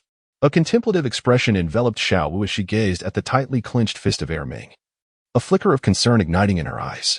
Even if Ning Fan possesses a dragon bloodline, you cannot act in this manner. Release him at once. He is my friend, and you harbor no enmity towards him. How can you consider devouring him merely to enhance your own strength? Xiao Wu admonished Ming with indignation. Ming emitted a few more roars, his tone tinged with a hint of grievance. You claim this is for my benefit? With his dragon bloodline. He may have already discerned my true identity, Xiao Wu replied, blinking uncertainly. Ming nodded in affirmation. This prompted a flicker of inner turmoil within Xiao Wu. 100,000-year soul beast is both a source of dread and desire for humanity. People fear the immense power possessed by such a beast. Yet they covet the soul rings and soul bones that can be obtained from slaying one. Xiao Wu's true identity was that of a 100,000-year soul beast transformed into human form. However, in her current state, she lacked the strength of such a formidable being. For someone as weak as she was now, if her true identity were to be discovered within human society, she would undoubtedly face peril at the hands of humanity's avarice. Thus, a fleeting thought of silencing Ning Fan crossed her mind. Yet, recalling how he had risked his safety to rescue her from Ming moments ago, Xiao Wu's gaze turned complex, and she shook her head in remorse. Ning Fan had just risked his life to rescue her, so how could she entertain such thoughts? In an instant, she called out anxiously to Ming, quickly, release Ning Fan. You have stated that this is merely your speculation, and even if he were to discover my true identity, he would not harm me. Upon hearing this, the Titan giant ape shook its head, clearly unwilling to let Ning Fan go. The primary reason was not that the Titan giant ape sought to consume Ning Fan to enhance its own power, but rather that it feared Ning Fan's existence might pose a threat to Xiao Wu's safety. It was evident that it harbored distrust toward Ning Fan, a human, fearing that upon realizing Xiao Wu's identity as a 100,000-year soul beast, he might develop greedy intentions. Meanwhile, Xiao Wu wore an expression of exasperation, and upon seeing the Titan giant ape's stubbornness, she began to pat its head vigorously with her small hands. Nevertheless, she understood that Ming's concerns were rooted in her safety and thus refrained from reprimanding him. Yet, how could she convince Ming that Ning Fan would not harm her? A hint of difficulty crossed her face. Suddenly, as if struck by inspiration, her cheeks flushed, and she leaned in to whisper directly into the Titan giant ape's ear. Instantly, the Titan giant ape halted, and a human-like sorrow appeared on its furry face. Roar. Chapter 81. A major undertaking. Ming, why are you so angry? Xiao Wu observed the Titan giant ape's demeanor, feeling its sorrowful emotions, and addressed it gently. At that moment, Ming felt an overwhelming sense of despair as it looked at Xiao Wu on its shoulder. The goddess it had secretly adored had been courted by a mere human. How could it not feel heartbroken and furious? An impulse surged within it to tear the human apart. However, Ming managed to restrain itself. If it acted on such impulses, Xiao Wu would never forgive it. With a mighty roar, the Titan giant ape then casually flung Ning Fan, who was in a semi-conscious state, away. Ning Fan's body collided with several tree trunks before finally coming to rest, suspended in the branches of a tree. Ming, what are you doing? Be gentle. Xiao Wu scolded as she smacked the Titan giant ape on the head. At this moment, the Titan giant ape roared a few times in response. conveying the idea that this human-possessed dragon blood had a robust physique and would come to no harm. Upon hearing this, Xiao Wu felt relieved, though her brows soon furrowed again. Ming, we are deep in the forest. If he loses consciousness here, could he be in danger? Upon hearing Xiao Wu's words, Ming's bulbous eyes regarded her with a hint of resentment. Why should it concern itself with the life or death of a human? It had already restrained its murderous intent and spared this human's life. That was the extent of its tolerance. Whatever dangers this human might face thereafter was of no consequence to it. At this moment, the entity was resolutely unwilling to revert its course in order to continue safeguarding Ning Fan's safety. After letting out a couple of formidable roars, the Titan ape disregarded Xiao Wu's startled exclamations and proceeded to sprint deeper into the woods with her in tow. Ouch! The pain is excruciating. What is happening now? At this juncture, Ning Fan found himself hanging precariously from a robust branch of a towering tree. Having been flung away by the Titan ape, he had managed to escape the grasp of its massive hand, and, though not completely unconscious, was not in a state of full awareness. Shortly after the Titan ape departed, he began to regain consciousness. His eyes scanned the surroundings, and he shook his head, gradually clearing his mind. With one hand gripping the trunk for support, he rose to his feet. Currently, Ning Fan was acutely aware of a searing pain coursing through his body. Upon lifting his shirt, he discovered his skin was marred with swelling and bruises. He gazed at the colossal trees shattered in two around him, while recollecting the hazy sensations he experienced as he slipped into a semi-conscious state. Ning Fan has come to a general understanding of his recent experiences. It seems that Xiao Wu is not an ungrateful person, nor does she harbor the intention to reprimand me. The Titan giant ape that seized me earlier must have done so merely by chance. Ning Fan nodded slightly, then grimaced as he drew a sharp breath. Moments ago, he had been ensnared in the clutches of the Titan great ape, a creature utterly oblivious to the gravity of its actions. After a prolonged chase, he had been flung away, crashing through several towering trees before becoming entangled in their branches. His current state was nothing short of disheveled. Fortunately, thanks to his formidable physique, he had not sustained any serious injuries, only superficial wounds. However, the multitude of bruises covering his body made every movement a painful endeavor, as any engagement of his muscles elicited considerable discomfort. Hiss! That wretched gorilla! I shall remember this grievance. Once I grow stronger, I will ensure you are left hanging for a beating. No, wait. I shall treat you to a barbecue, specifically a braised gorilla feast. Ning Fan grumbled, surveying the bruises adorning his skin. After venting his frustrations, he closed his eyes, his nostrils flaring slightly as he inhaled deeply, breathing in the fresher air. He felt the richer energy that permeated this area compared to the outskirts of the Douluo forest, and a subtle smile crept onto his lips. Though his plans had been somewhat disrupted by the Titan great ape's unexpected abduction, the ultimate outcome remained unchanged. His intended scheme was to leverage his unique treasure-hunting talent, bestowed by the ancient void dragon, to explore the renowned Douluo forest and perhaps stumble upon some delightful surprises. Thus, he had anticipated the Titan great ape's appearance and its subsequent capture of Xiao Wu. He had already devised a plan to discreetly slip away, much like Tang San, under the pretext of caring for his teammates and risking life and limb to track down Xiao Wu. This would then pave the way for a joyful treasure-hunting adventure within the inner confines of the Douluo forest. Now, despite the unexpected detour caused by the Titan great ape, he had fortuitously found himself within the very heart of the Douluo forest. Indeed, the inner region of the Douluo forest was abundant with treasures. Ning Fan's nostrils flared slightly, and he soon detected a peculiar essence in the air, causing his eyes to gleam with excitement. In contrast to the periphery of the Douluo forest, the energies in the inner realm are far more concentrated, resulting in soul beasts of generally greater prowess and a more abundant and precious array of rare herbs and treasures. Approximately 1 kilometer away, there appeared to be a promising medicinal herb, seemingly guarded by a millennium-old soul beast. Ah, this herb exudes a gentle fragrance. Perhaps it holds the potential to alleviate the bruises upon my body. Ning Fan's eyes gleamed subtly. The bruises on his body would completely dissipate within a day, rendering any herbal remedies unnecessary. However, amidst the treasure-laden expanse of the starry forest, herbs of lesser rarity held little significance for him. With a resolute determination in his heart, he leaped gracefully, transforming into a swift shadow that darted between the trees, vanishing from sight. Thus began his quest for treasures. The inner regions of the starry forest were markedly different from its outskirts. brimming with peril. While the Millennium Soul Beasts were not ubiquitous, they were certainly present. For Ning Fan, these ancient beasts posed little threat. He could easily fend them off with sheer brute strength. The true challenges lay with the soul beasts that had existed for over 10,000 years. During Ning Fan's treasure-seeking journey, spanning more than a day, he encountered such formidable foes. Ning Fan, relying on his keen perception of treasures, has discerned the locations of numerous heavenly materials and earthly treasures. However, each of these precious resources is guarded by soul beasts that have existed for millennia, and some even for tens of millennia. While dealing with a 1,000-year soul beast may be manageable, a 10,000-year soul beast is not an adversary that can be overcome merely through brute strength. Although Ning Fan considers himself capable of battling a 10,000-year soul beast, the reality of such a confrontation would undoubtedly leave him with considerable injuries. Even if he were to emerge victorious, the Douluo forest is fraught with peril, necessitating the preservation of one's strength. Consequently, during his treasure-seeking endeavors, he often encounters rare treasures that are guarded by 10,000-year soul beasts. Ning Fan typically seeks opportunities to employ the most resource-efficient methods, often taking advantage of the unguarded moments of 10,000-year soul beasts to stealthily gather the medicinal herbs they protect.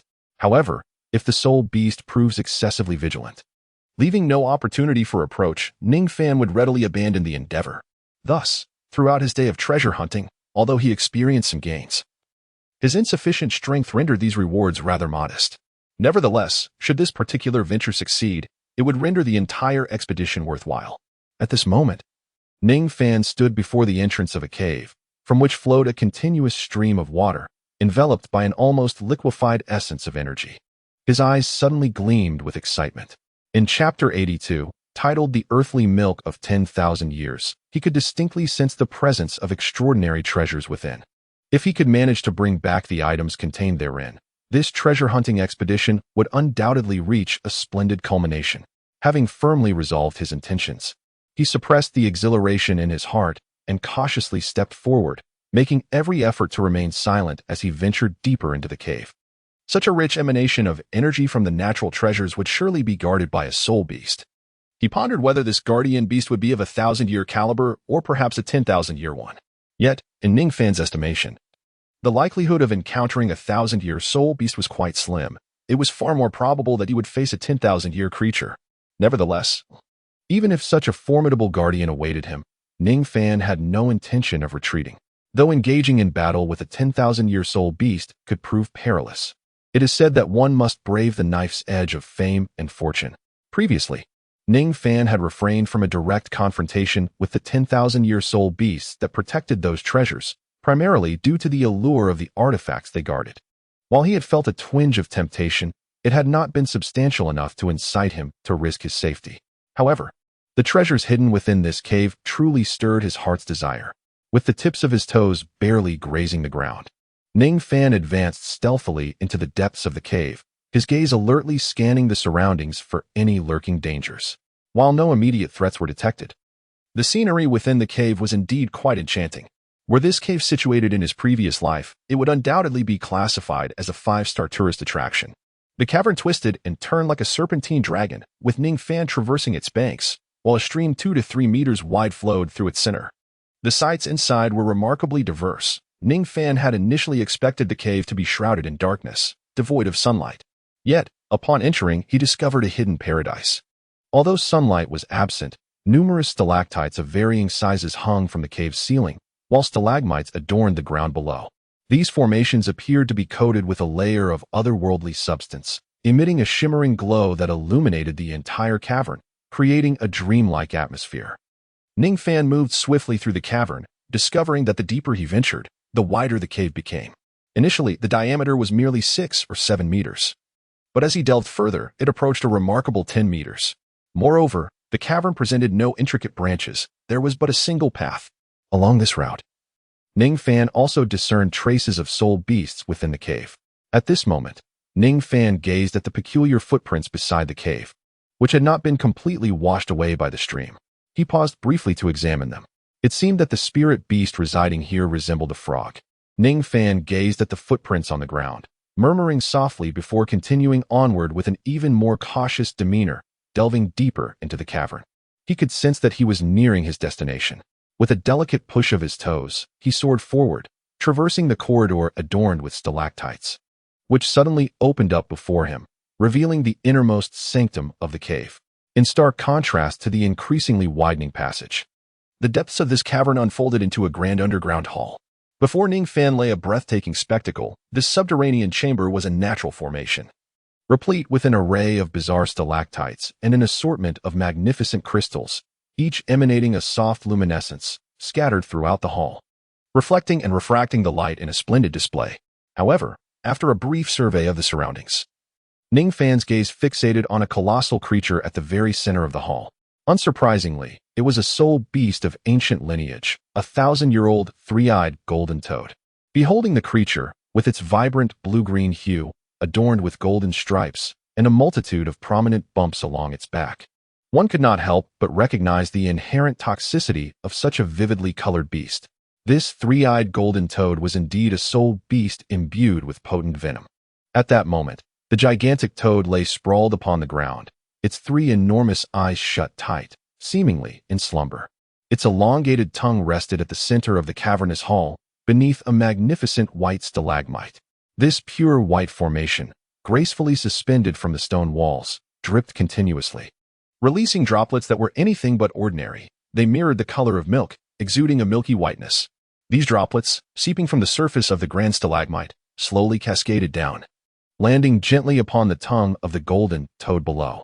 It was unclear how long the toad had been in repose, but a considerable pool of milky droplets had gathered upon its tongue, radiating a potent aura of energy. Ning Fan gazed upon the milky white colossal stone, his eyes shimmering with fervent anticipation.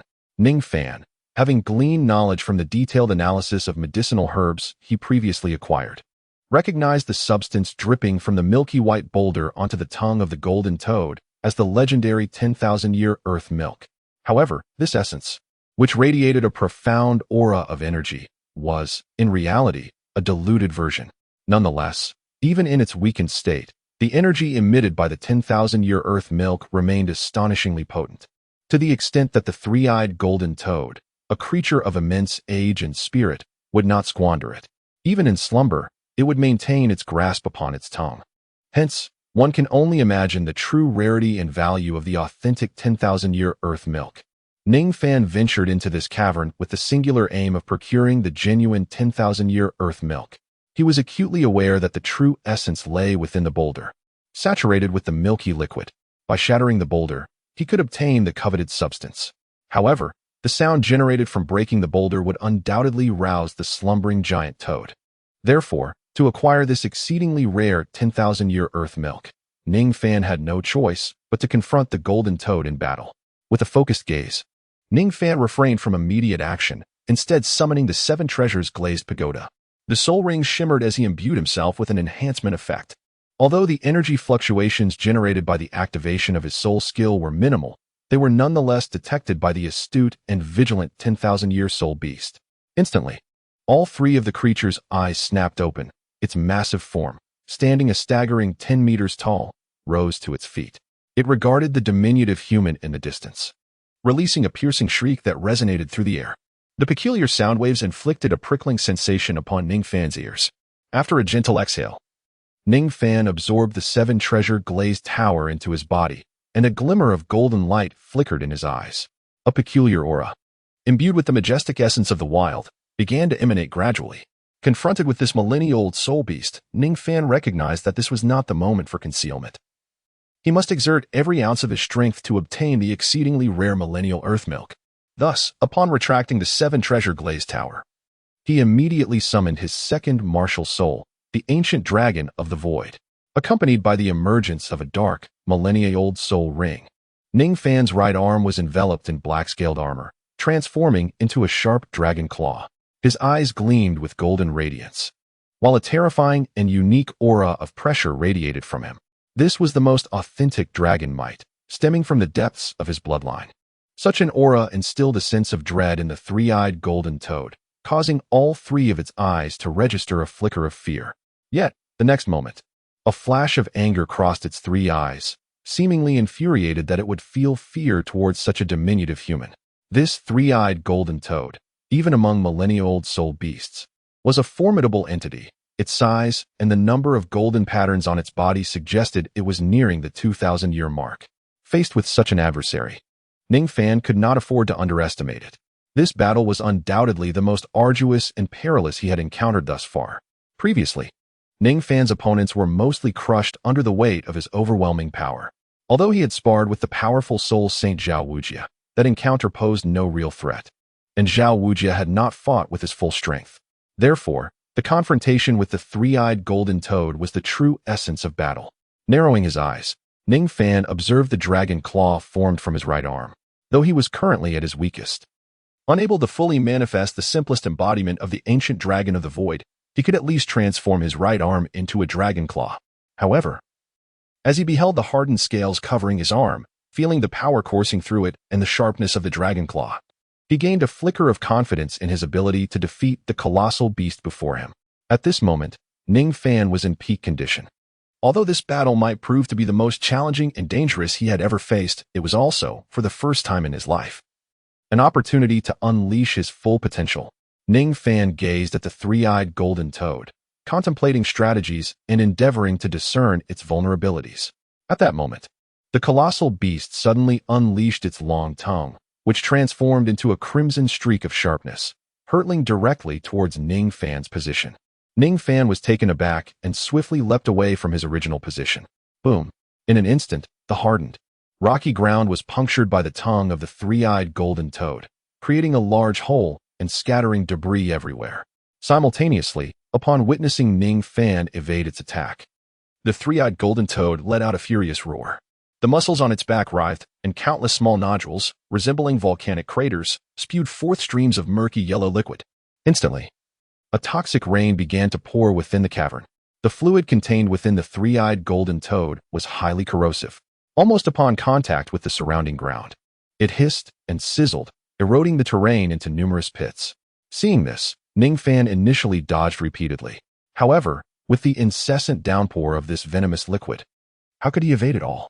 The three-eyed golden toad, a 10,000-year soul beast, demonstrated its formidable capabilities. Faced with such an assault, it was likely that most soul masters would find it exceedingly challenging to cope. After all, a corrosive liquid of such potency could effortlessly create large pits in solid rock, and when sprayed upon stalactites, they would be obliterated in an instant. The sheer power of this venom would easily corrode the defenses conjured by the soul power of many soul masters. In the face of such concentrated attacks, the primary strategy for most soul masters would be to escape the area in a split second. Yet, within the confines of this cavern, where could one possibly flee? For the majority, the toxic liquid attack of the three-eyed golden toad represented an insurmountable challenge. However, for Ning Fan, it was trivial to manage. Although this venom could corrode the defenses of soul masters, it could not affect spatial power. For Ning Fan, as long as he manipulated this spatial force, he could insulate himself from the otherwise formidable, corrosive liquid. Moreover, he discovered that while the venom was exceedingly corrosive, it could not inflict any damage upon the dragon claw formed from his right arm. The highly corrosive liquid, cascading down onto the hardened, darkly gleaming scales of his dragon form, left no trace whatsoever. Extending his dragon claw and observing the venom sliding off as if it were inconsequential, Ning Fan's gaze suddenly sharpened. Confronted with such a venomous toad, his primary means of attack, the dragon claw, remained unscathed by the toxic onslaught. This was indeed excellent news for Ning Fan, and he could seize this opportunity to counterattack. Ning Fan gazed at the three-eyed giant toad, seemingly paralyzed by its own venomous spray. With a determined stride, he braved the toxic rain, extending his dragon claw to launch an attack.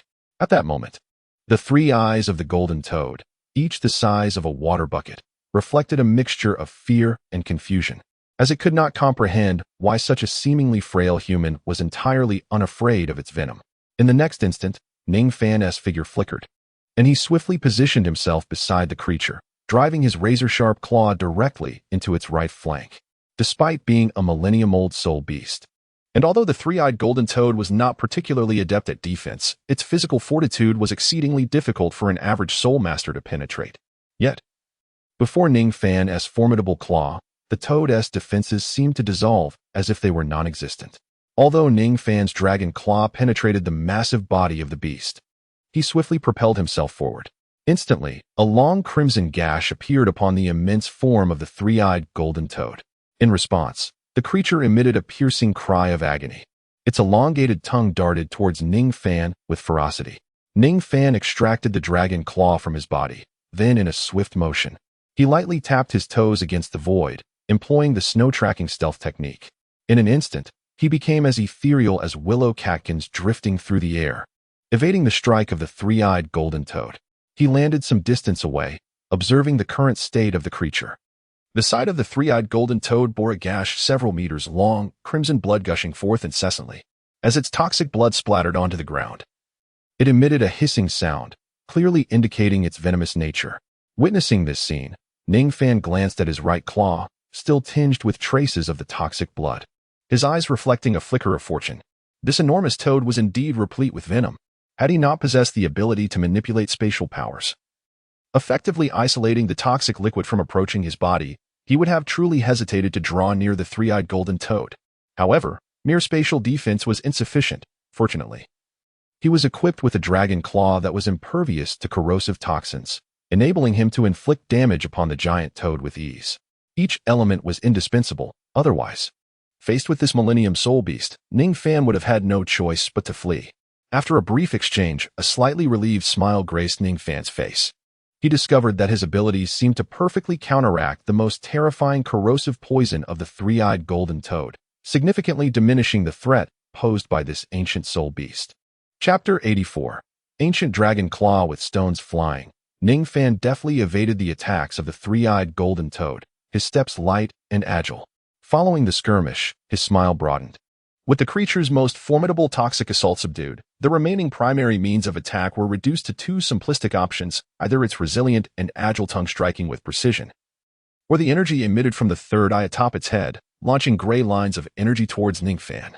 However, for Ning Fan, who was fully committed at this moment, evading these two forms of attack was exceedingly simple.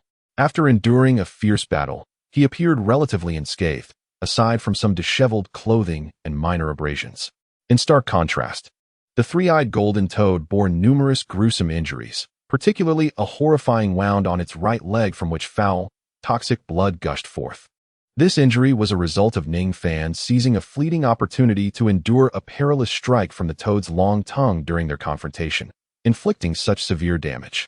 Once agile and nimble, the three-eyed golden toad's mobility was now gravely impaired due to the horrific wound inflicted by Ning Fan. As Ning Fan narrowed his eyes, a glint of cold light flashed within them. He had previously aimed for a more vulnerable area, the toad's soft underbelly, but instead targeted its rear right leg. Braving the danger, he had absorbed the toad's attack with his dragon claw, an extension of his right arm, leaving a terrifying injury on the toad's leg. At this moment, sensing the waning soul power within him, Ning Fan exhaled softly. Although he had gained the upper hand in the recent skirmish, he realized that, despite the toad's dire state, he had expended considerable stamina and soul energy. The vitality and endurance of a 10,000-year soul beast were formidable, and if he continued to prolong the battle under such conditions, it would not be long before the tables turned against him. Aware of this, Ning Fan had no intention of dragging out the conflict with the three-eyed golden toad. Instead, he sought to conclude the battle swiftly. Despite the toad's dreadful toxins being effectively countered by his abilities, its robust vitality and massive form were not to be underestimated. Relying solely on the damage inflicted by the dragon claws manifested from his Taishu ancient dragon martial soul would not suffice to swiftly eliminate such a colossal creature. Fortunately, Ning Fan possessed a trump card he had rarely employed, the first soul skill of his Taishu ancient dragon martial soul, a technique of immense power. Since Ning Fan acquired this ancient soul technique, he has only conducted a brief experiment to gauge its power and has refrained from unleashing it fully until now. Faced with this formidable beast, which, despite its numerous wounds, still exudes a tenacious vitality, he finds no recourse but to deploy the ancient soul technique to swiftly conclude this battle. Taking a deep breath, the deep black soul ring adorning Ning Fan's body suddenly erupted with resplendent brilliance. The ancient soul technique, the dragon claw of the primordial dragon, was activated. As the black soul ring transformed into a peculiar energy that surged into Ning Fan's body, his right arm, morphing into a dragon's claw, underwent a remarkable transformation. His arm elongated, becoming more robust, with muscles swelling like granite, forming distinct, angular shapes that shimmered with an extraordinary luster. In an instant, his dragon claw had nearly expanded to the size of his entire body. Not only did the claw grow in size, but its appearance also became increasingly menacing. Observing his right arm, resembling that of a qilin, Ning Fan's eyes glimmered with a hint of astonishment. Although his right arm had swelled to nearly the same dimensions as his entire form, he retained the agility to maneuver it with the same finesse as before, seemingly unaffected by its newfound bulk. Moreover, despite the considerable increase in size and the significant alteration of the dragon claw's visage, he could sense that this form was the true manifestation of the claw of the primordial dragon, harnessing the energy of the ancient soul ring. Ning Fan had effectively evolved his arm into the genuine claw of the primordial dragon, albeit temporarily.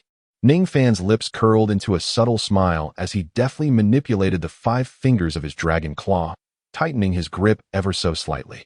Instantly, a torrent of immense, oceanic malevolence enveloped him, swirling around his arms in a manner reminiscent of a tempest. A terrifying force emanated from the colossal dragon claw, manifesting as a palpable substance that radiated outward. A visible column of energy erupted from Ning Fan, exuding an overwhelming aura of power. This was the true might bestowed by the ancient dragon claw. Sensing the fluctuating intensity of Ning Fan's aura, the three-eyed golden toad appeared somewhat agitated. It let out a furious roar, its agile tongue transforming into a whip that lashed out repeatedly at Ning Fan. Simultaneously, its third eye opened and closed, unleashing beams of gray light imbued with destructive energy, aimed directly at Ning Fan. In the face of this onslaught, Ning Fan displayed no hint of alarm. Instead, he gently closed his eyes, channeling his soul power into his right arm, where the dragon claw waited. Instantly, a colossal silver dragon claw phantom, forged from energy, enveloped Ning Fan's own claw, solidifying with each passing moment.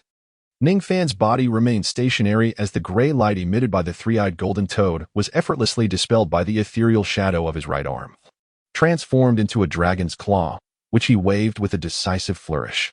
Subsequently, Ning Fan opened his eyes. With a thunderous roar, an overwhelming and primitive aura radiated from his being. As he observed the long tongue lunging toward him, the golden glimmer in his eyes remained unchanged, reflecting an extraordinary calmness. At that very moment, just as the long tongue of the three-eyed golden toad was about to strike Ning Fan, with a flash of movement, Ning Fan lightly tapped his toes upon the elongated tongue of the three-eyed golden toad, and with that forceful thrust, his figure instantaneously soared into the air, reaching a height of 20 meters. Suspended in the air, Ning Fan cast his gaze upon the colossal beast beneath him, a subtle smile curling at the corners of his mouth. Swiftly, he directed his right arm, shaped like a dragon's claw, towards the three-eyed golden toad, unleashing a fierce grasp through the void. Simultaneously, a colossal silver dragon claw, manifested from energy, lunged towards the three-eyed golden toad. As Ning Fan continued his descent, he resembled a gigantic claw plummeting from the heavens, delivering divine retribution upon the three-eyed golden toad. At that moment, the three-eyed golden toad gazed up at the dragon claw. Imbued with the oppressive force of bloodline, an instinctual fear flickered in its 3 eyes. Its immediate response was to flee. However, the immense wound on its hind leg evidently hindered its escape at this critical juncture. Boom! The gigantic silver dragon claw, composed of energy, lunged towards the toad's head. After a brief moment of standoff, it erupted violently. A terrifying wave of energy surged forth, causing stones to plummet and shaking the entire cavern. At this moment, Ning Fan's garments began to tear inch by inch, revealing his robust physique, with countless blood vessels swelling vividly, as if on the verge of bursting. His muscles mirrored this intensity. At that instant, every muscle in his body pulsated with a life of its own, as if ready to explode at any moment. From a distance, he appeared as though streams of blood coursed through his body, an exceedingly terrifying sight. Is this the might of the ancient dragon claw? Although this final strike has completely drained me, the power it wields is undeniably worth the sacrifice. Ning Fan let out a bitter laugh as he stood before the colossal figure of the three-eyed golden toad. At this moment, his right arm, which had transformed into a dragon's claw, reverted to its original form due to the depletion of his soul power. Furthermore, his physical strength was nearly exhausted. Should another soul beast appear now, regardless of whether it was a millennium beast or merely a century-old one, it would pose a significant threat to him.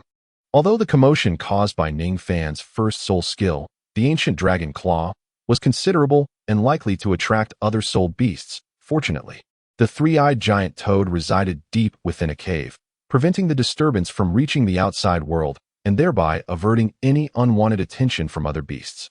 Despite Ning Fan's current inability to continue fighting, he had nonetheless succeeded in overcoming this 10,000-year soul beast with his formidable strike of the ancient dragon claw. Ning Fan raised his head, directing his gaze towards the three-eyed golden toad. The creature's head was charred and grotesquely mangled, with one of its three eyes reduced to a gaping black void. These injuries were inflicted by the explosion of the silver dragon claw phantom during Ning Fan's earlier execution of the ancient dragon claw technique. However, these wounds were not fatal. The true lethal injury was a deep crimson pit at the center of its skull, a wound that had shattered the bone beneath. This grievous damage was undoubtedly caused by Ning Fan's own ancient dragon claw. At this moment, the remaining two eyes of the three-eyed golden toad stared at Ning Fan, seemingly in disbelief that this diminutive human had vanquished it with a single strike. Yet, despite its incredulity, the creeping sense of weakness throughout its massive body and the encroaching darkness in its vision compelled the once mighty creature to collapse heavily to the ground. Ning Fan observed the three-eyed golden toad as its vitality slowly dissipated, shaking his head in indifference. Instead, his attention shifted to the stalactite at the center of the cavern's hall, suspended from the stone wall and radiating an ethereal energy. His eyes gleamed with fervor. The coveted 10,000-year earth milk. After defeating the three-eyed golden toad, there was no doubt that this exceedingly rare treasure was now firmly within his grasp. Ning Fan's palm shimmered with silver light as he retrieved a spiritual herb he had recently discovered in the starry forest. After consuming it and taking a moment to breathe deeply, he soon felt a restoration of some of his soul power within. With a swift flick of his toes, he vanished from his previous location and appeared beside the stalactite. He greedily inhaled the air surrounding him, savoring the rich and abundant essence of energy that permeated the atmosphere. Ning Fan relentlessly struck the base of the stalactite with powerful punches. With each blow, cracks began to form at the base, and the outer layer shattered, sending fragments cascading downward. The stalactite, originally standing 3 meters tall and measuring 2 feet in diameter, swiftly diminished in size, shrinking to less than 1.5 meters in height and under 1 foot in diameter. However, as the debris fell away and the outer layer continued to crack and peel, the energy emanating from the stalactite grew increasingly potent. It was evident that the superficial stone was merely ordinary rock, devoid of value, while the true treasure, the millennia-old earth milk, lay concealed within its core. As Ning Fan sensed the intensifying energy, the stalactite's size continued to dwindle, revealing a more pronounced milky silver sheen on its surface. Soon, under his relentless assault, the outer layer of the stalactite crumbled away, leaving a small cone approximately 30 centimeters tall. It was hard to believe that this diminutive form was once part of a 3-meter-tall stalactite, reduced to its core through relentless strikes. Gazing at the small cone, Ning Fan deftly flicked his finger, causing a delicate crack to appear along its surface. As more fragments fell away, a viscous liquid, exuding a palpable energy essence, began to seep from the fissure, coalescing into a droplet that descended below. This was none other than the core of the extraordinary stalactite, the earth milk that had been cultivated over countless millennia. Upon witnessing this, Ning Fan's eyes suddenly brightened. He promptly retrieved a small jade vial from his spatial ring and began to collect the substance drop by drop. The rhythmic sound of dripping echoed throughout the cavern. After a considerable time, as the ancient earth milk ceased to flow, Ning Fan contentedly gathered the 3 jade vials in his palm. However, despite the fact that the milky white stone spike had stopped yielding the ancient earth milk, Ning Fan did not depart. His gaze remained fixed upon the milky stone spike, an unusual glimmer flickering in his eyes. Although he had successfully collected 3 large vials of the ancient earth milk, and its flow had ceased, it was evident that the stone spike still harbored a significant amount of residual ancient earth milk, approximately half a vial. Collecting the ancient earth milk is no simple task. It necessitates the use of the most exquisite and pure jade implements to gently scrape the stone spike, lest impurities taint the precious substance and result in failure. To completely gather the remaining ancient earth milk, there exists but one method for Ning Fan at present: to directly lick it. Ning Fan's tongue delicately brushed against the corner of his lips as he gazed at the small stone cone. Although he was a grown man, The notion of embracing such a diminutive 20-centimeter stone and licking the lotion off its surface felt somewhat embarrassing and out of place. Nonetheless, adhering to the principle that spoils of war should not go to waste, he proceeded. Ning Fan ultimately resolved to consume the last vestige of the millennia-old earth milk directly. Although he was aware that no one was present, he instinctively surveyed his surroundings. Upon confirming the absence of any figures nearby, he proceeded to collect the spoils of his form. After a considerable time, Ning Fan licked the corner of his mouth and swallowed the final remnants of the milky liquid. As he felt the ancient earth milk transform within him into pure energy, it swiftly replenished his previously depleted soul force, leaving him with an expression of profound satisfaction. However, as an increasing amount of the millennia-old earth milk converted into refined energy within him, Ning Fan could not help but change his expression, promptly settling into a cross-legged position to refine the immense energy within his body. As the energy was continuously transformed into soul power, he felt the surging vitality escalate within him.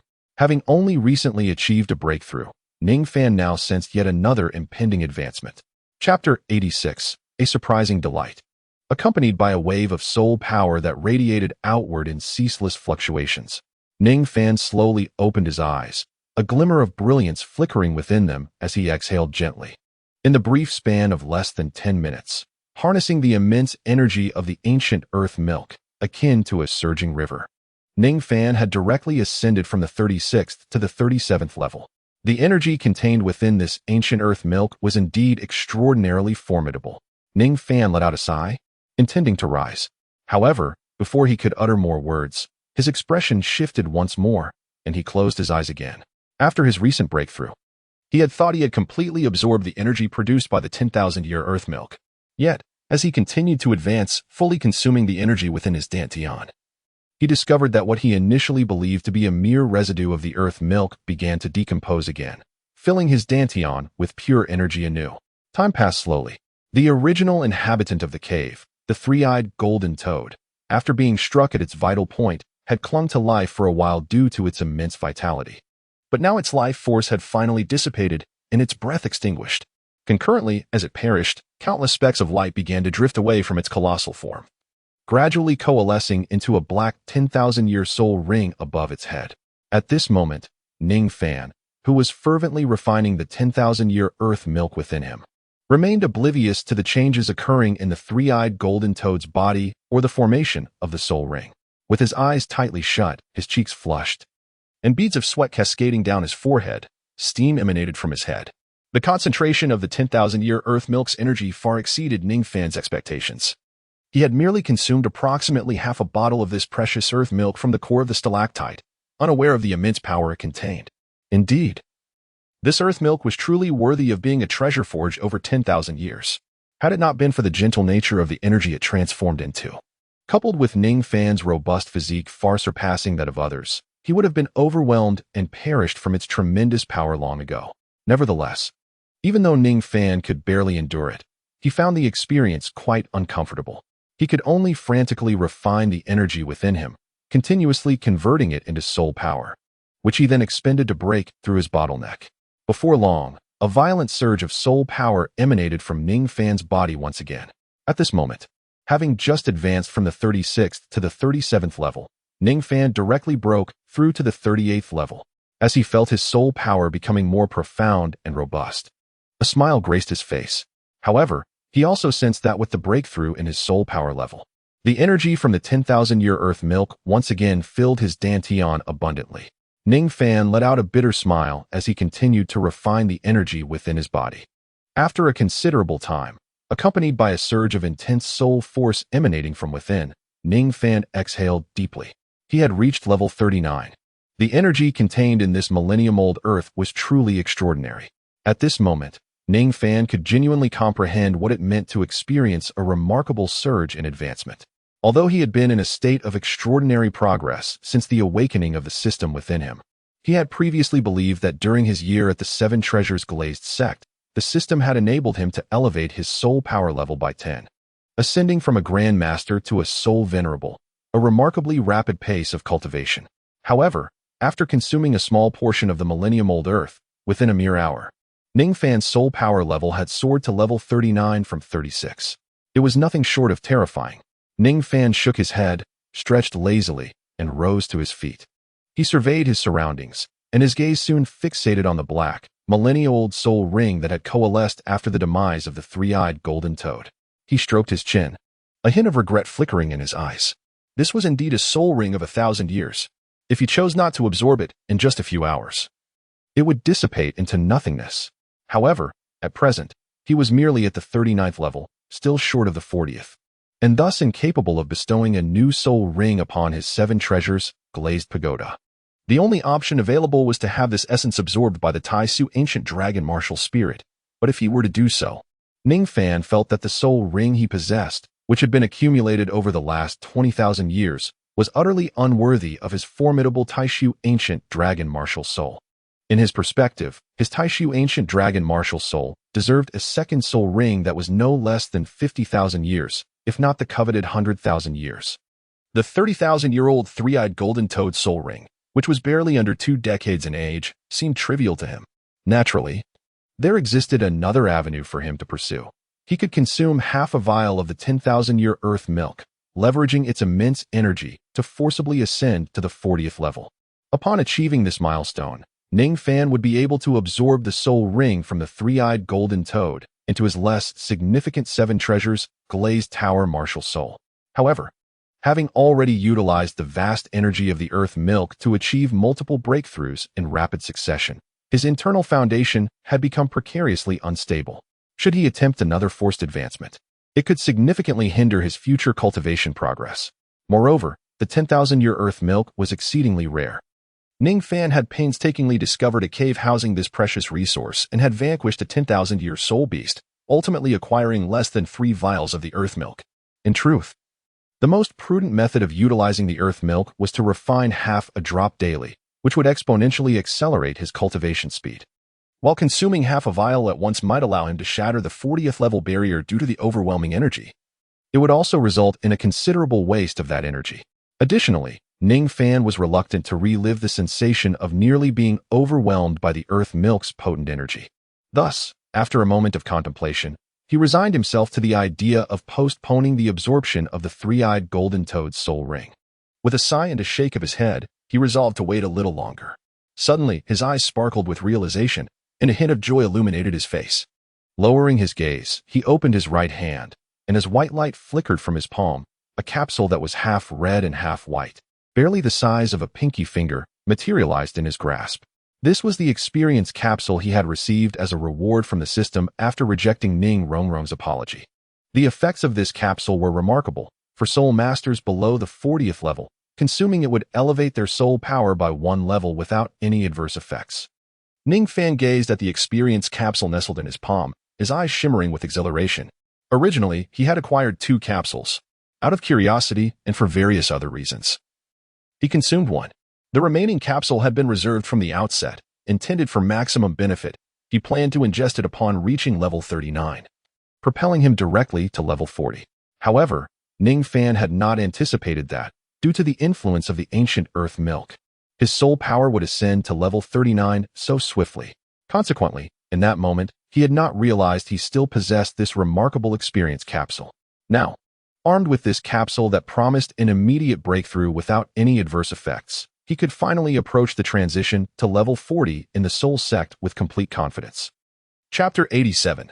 A rapid advancement. After consuming the experience capsule, Ning Fan settled into a meditative posture, closing his eyes to regulate his breathing for a while.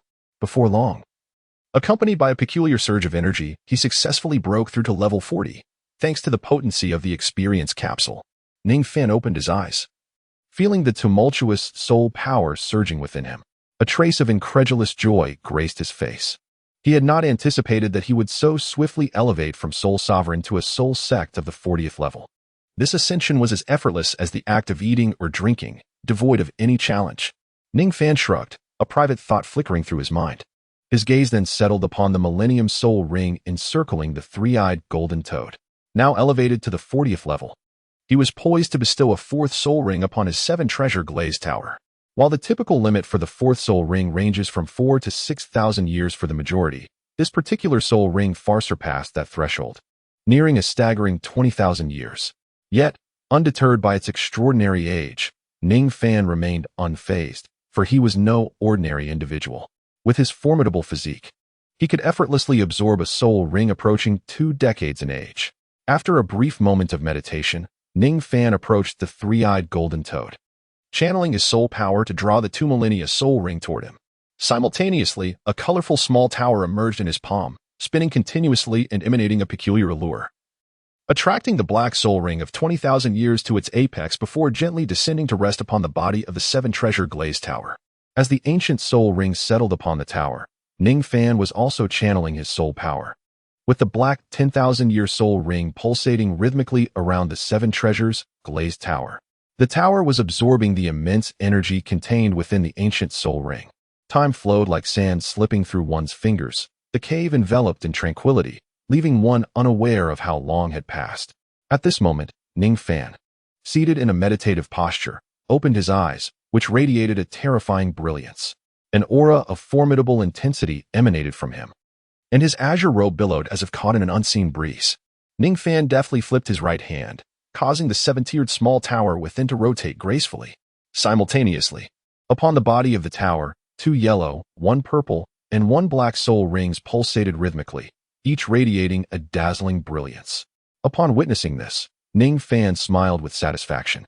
The entire process of absorbing the 10,000-year soul ring had unfolded with an unexpected ease, as he had anticipated, given the current strength of his physique. Absorbing a 20,000-year soul ring was still an effortlessly achievable feat. Gazing at the martial soul cradled in his palm, particularly the 4th soul ring adorned in profound black, the corners of Ning Fan's mouth curled upward. He then issued a sharp command, and in an instant, an invisible pressure surged forth, enveloping the surroundings.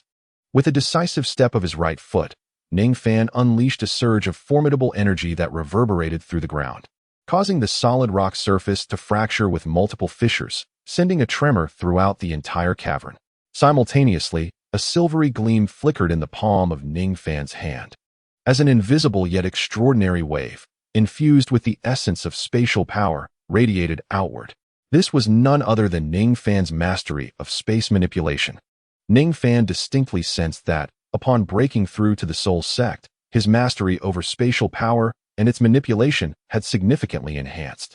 However, despite the remarkable improvement in his control over spatial force accompanying his elevation in soul power, he still found himself unable to achieve the coveted ability of aerial flight. Nevertheless, he felt that he could now, through the manipulation of spatial energy, genuinely suspend his body in the air for a brief period. With a mere thought, Ning Fan's body stirred slightly, and he began to slowly float off the ground, ascending to a height of 2 or 3 meters. Soon, he felt his strength waning and relinquished the spatial force, gently descending back to the earth. At that moment, he gazed at the faint silver radiance flickering in the palm of his hand, his eyes shimmering with an uncontrollable thrill. He was ever closer to realizing his dream of aerial flight, while he was currently only able to achieve a fleeting levitation through spatial energy. He anticipated that with his continuous growth in power and upon reaching the Soul King rank, both his soul power and spatial manipulation would further ascend. At that time, aerial flight would no longer be a mere fantasy. Ning Fan's lips curled slightly as he clenched his fists, momentarily suppressing the fervor within. Soon after, he could feel the surging soul power coursing through his body, along with the omnipresent, terrifying force surrounding him. After absorbing the soul ring formed by the 2,000-year soul beast, the 3-eyed golden toad, Ning Fan drew upon its immense energy. After Ning Fan transcended the boundary of level 40 and ascended to level 41, he subsequently achieved another breakthrough, reaching level 42. Now, in less than half a day, he soared from the 36th level Soul Master to the 42nd level Soul Sovereign. The most significant transformation within Ning Fan at this moment, aside from the vastly augmented and formidable soul power that surged through his entire being, was the realization that his already terrifying strength had now become even more formidable. Ning Fan clenched his fist tightly and struck the rocky wall before him with tremendous force. With a resounding boom, fragments of stone erupted, and in an instant, his diminutive fist had created a crater over a meter in diameter, surrounding the pit. As Ning Fan's energy surged and spread across the rock face, spiderweb-like cracks began to fissure outward, while conical stalactites incessantly fell from above, prompting Ning Fan to hastily evade. Observing the chaos wrought within the cavern by his single punch, he glanced at his fist, feeling a profound satisfaction. Following his breakthrough to the Soul Master rank, his strength had undergone a remarkable transformation. Now, in terms of sheer power, he was entirely capable of matching Zhao Wuji, who had yet to unleash his martial soul's true form after the soul manifestation. If time were to rewind to the day of the entrance examination, had Ning Fan possessed such formidable strength, he would have faced Zhao Wuji's assaults head-on, engaging in a genuine brawl without the need for retreat. For the current Ning Fan, relying on his astonishing power, he could seamlessly compete with Soul Emperor-level Battle Soul Masters, despite being merely a Soul Master himself.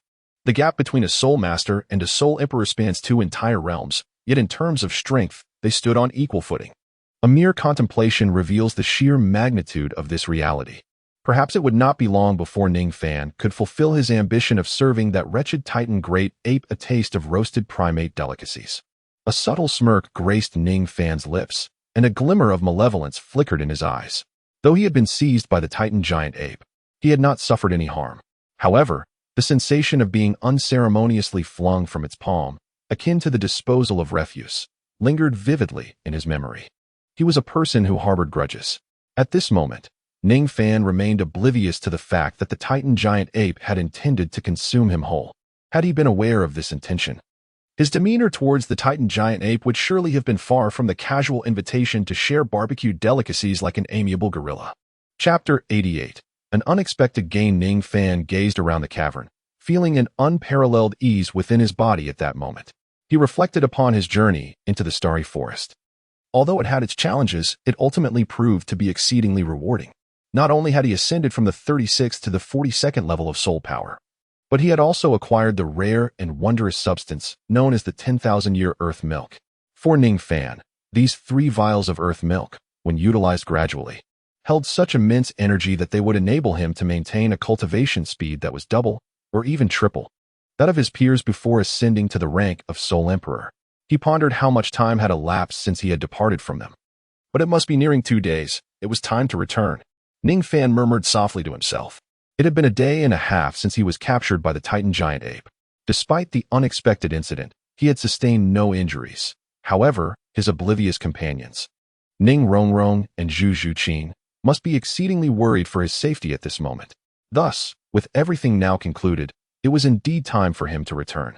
Reflecting on this, Ning Fan cast a glance around the cavern before taking steps to depart, intending to return to the vicinity of the campsite. At that moment, however, Ning Fan's nostrils twitched as he gazed upon the immense corpse of the 3-eyed golden toad, a flicker of subtle perplexity crossing his eyes. After his ascension to level 40, his sensitivity to treasures had notably heightened.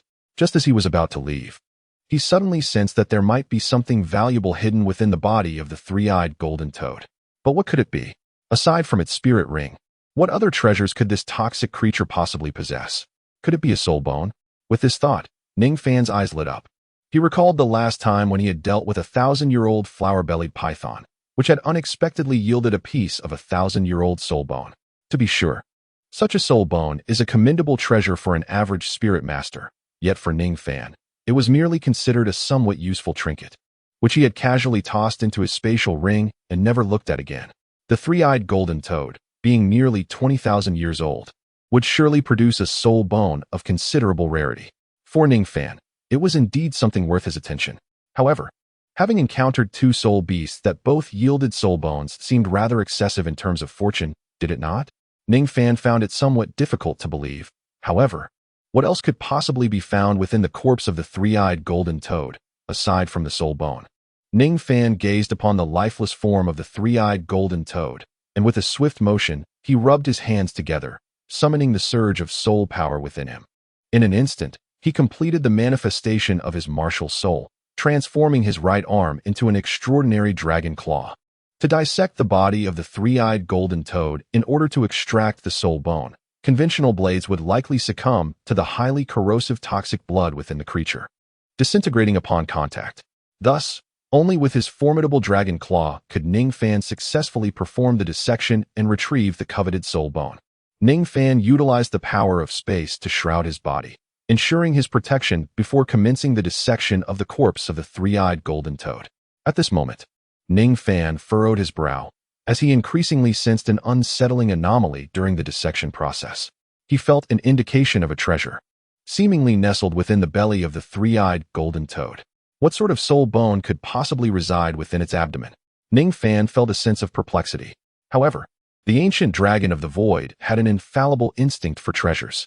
As the sharp claws of the dragon continually grazed the body of the three-eyed golden toad, it was not long before Ning Fan beheld the treasure he had sensed. Gazing upon the yellow orb, Ning Fan furrowed his brow slightly. He had initially thought he had fortuitously stumbled upon a soul bone, only to discover that the yellow sphere was tainted with the corrosive slime from within the belly of the three-eyed golden toad. Although Ning Fan was uncertain about what this object was, he initially speculated that it might be a soul bone. It seemed to resemble something devoured by the three-eyed golden toad. Ning Fan gently stroked his chin with his left hand, gazing at the yellow orb before him, reminiscent of a large basketball and tinged with a hint of blood. A contemplative expression washed over his face as he pondered its significance. Nevertheless, having discovered this treasure, he had no wish to linger amidst the remains of the three-eyed golden toad, which he had previously dissected, leaving a scene of carnage in his wake. With a swift motion, he used his right claw to extract the yellow orb from the toad's corpse and placed it aside. Fixating on the orb, he murmured to himself, "Could this possibly be a spawn of the three-eyed golden toad? Yet, aren't toad spawn typically tadpoles? How could it manifest as an egg?" Confusion clouded his thoughts, leaving him baffled about the true nature of this peculiar object. However, rather than dwell on his uncertainty, he resolved to unveil its contents by slicing it open. With curiosity gleaming in his eyes, he deftly slashed the surface of the orb, which appeared akin to a fleshy ball. In an instant, a substantial gash opened, releasing a foul-smelling yellow liquid. Ning Fan recognized this liquid as the highly corrosive gastric fluid of the three-eyed golden toad. Observing this scene, his expression grew solemn. Though the outer shell of the yellow orb seemed to serve as a protective barrier against the toad's digestive secretions, a portion of the gastric fluid had nonetheless seeped inside. "I hope this does not ruin my treasure," he sighed softly, then proceeded to manipulate his claw to peel away the orb's outer layer, eager to discover what lay within. His eyes widened in disbelief as he stammered in astonishment, "Inside this thing. Is it a dog?" Ning Fan gazed at the creature within, blinking in disbelief. He had never anticipated that what he had presumed to be a treasure would turn out to be a dog. Yet, upon closer inspection, it seemed that this was not a mere dog at all. Ning Fan scrutinized the peculiar creature before him, in comparison to a dog. Its head shape suggested that it resembled a fox even more closely. Ning Fan stood before an enigmatic creature, uncertainty clouding his mind regarding its true nature. This peculiar being was marred by a multitude of wounds, ravaged by corrosive gastric fluids, leaving its fur in a state of disarray. Thus, Ning Fan found himself at a loss to identify this entity. It bore a resemblance to both a dog and a fox. Yet there was something distinctly peculiar about it. An unusual horn protruded from its back. However, such details were trivial in comparison to the pressing question: how long had this extraordinary creature endured within the belly of the three-eyed golden toad? It appeared to be clinging to life. Ning Fan gently lifted the peculiar creature he had discovered within the belly of the three-eyed golden toad, and an incredulous hue flickered in his eyes as he sensed its faint life force. Chapter 89, Riding the Yellow. Could it truly still be alive? However, despite its vitality, its breath was exceedingly faint, rendering it unable to open its eyes. Although Ning Fan had rescued it from the toad's stomach without immediate treatment, it would likely succumb to death in a short while. Ning Fan blinked, and upon sensing the faint breath emanating from the diminutive creature in his palm, he exhibited a moment of contemplation. He then retrieved a soft blanket and gently placed the fragile being upon the ground. With a deft motion of his right hand, he conjured a plant adorned with silver veins and 3 lustrous leaves. This was the very herb he had stealthily acquired from a sacred site guarded by a millennia-old soul beast during his wanderings within the starry forest. Ning Fan delicately plucked a droplet from the foliage, grinding it into a fine powder with a gentle motion of his palm. He then cautiously poured this powder into the mouth of the peculiar creature, followed by a small amount of clear water, allowing the mixture to flow directly into its abdomen. The creature's instinct for survival was remarkably robust. At first, it lay motionless, akin to a lifeless entity. However, after Ning Fan introduced the water, it seemed to awaken to its plight. Its eyelids fluttered slightly, as if summoning all remaining strength to inch closer to Ning Fan's fingers. Witnessing this little being's desperate struggle for life stirred something within Ning Fan. After a brief moment of contemplation, he flipped his palm, revealing a small silver vial, which contained the ancient earth milk he had previously gathered. Ning Fan delicately probed the beastly mouth of the peculiar creature before him, and soon, a drop of milky liquid, exuding a swirling energy, poured from the tilted jade vial. The liquid cascaded from the bottle's opening, trickling into the creature's mouth. Alongside the clear water that Ning Fan had poured, it seamlessly entered the little beast's belly. As the elixir and earthly essence flowed within, the once lifeless and feeble creature, on the brink of death, suddenly found strength. It opened its eyes, resembling pure gemstones, although the creature appeared rather unsightly. Curled up with a flesh-toned body marred by scars and wounds, and nearly devoid of any intact fur, the sight of those innocent, crystalline eyes gazing up at him stirred a sense of affection within Ning Fan. "Ah, little one, your fortune is quite remarkable to encounter me here," he mused softly, gently stroking its head.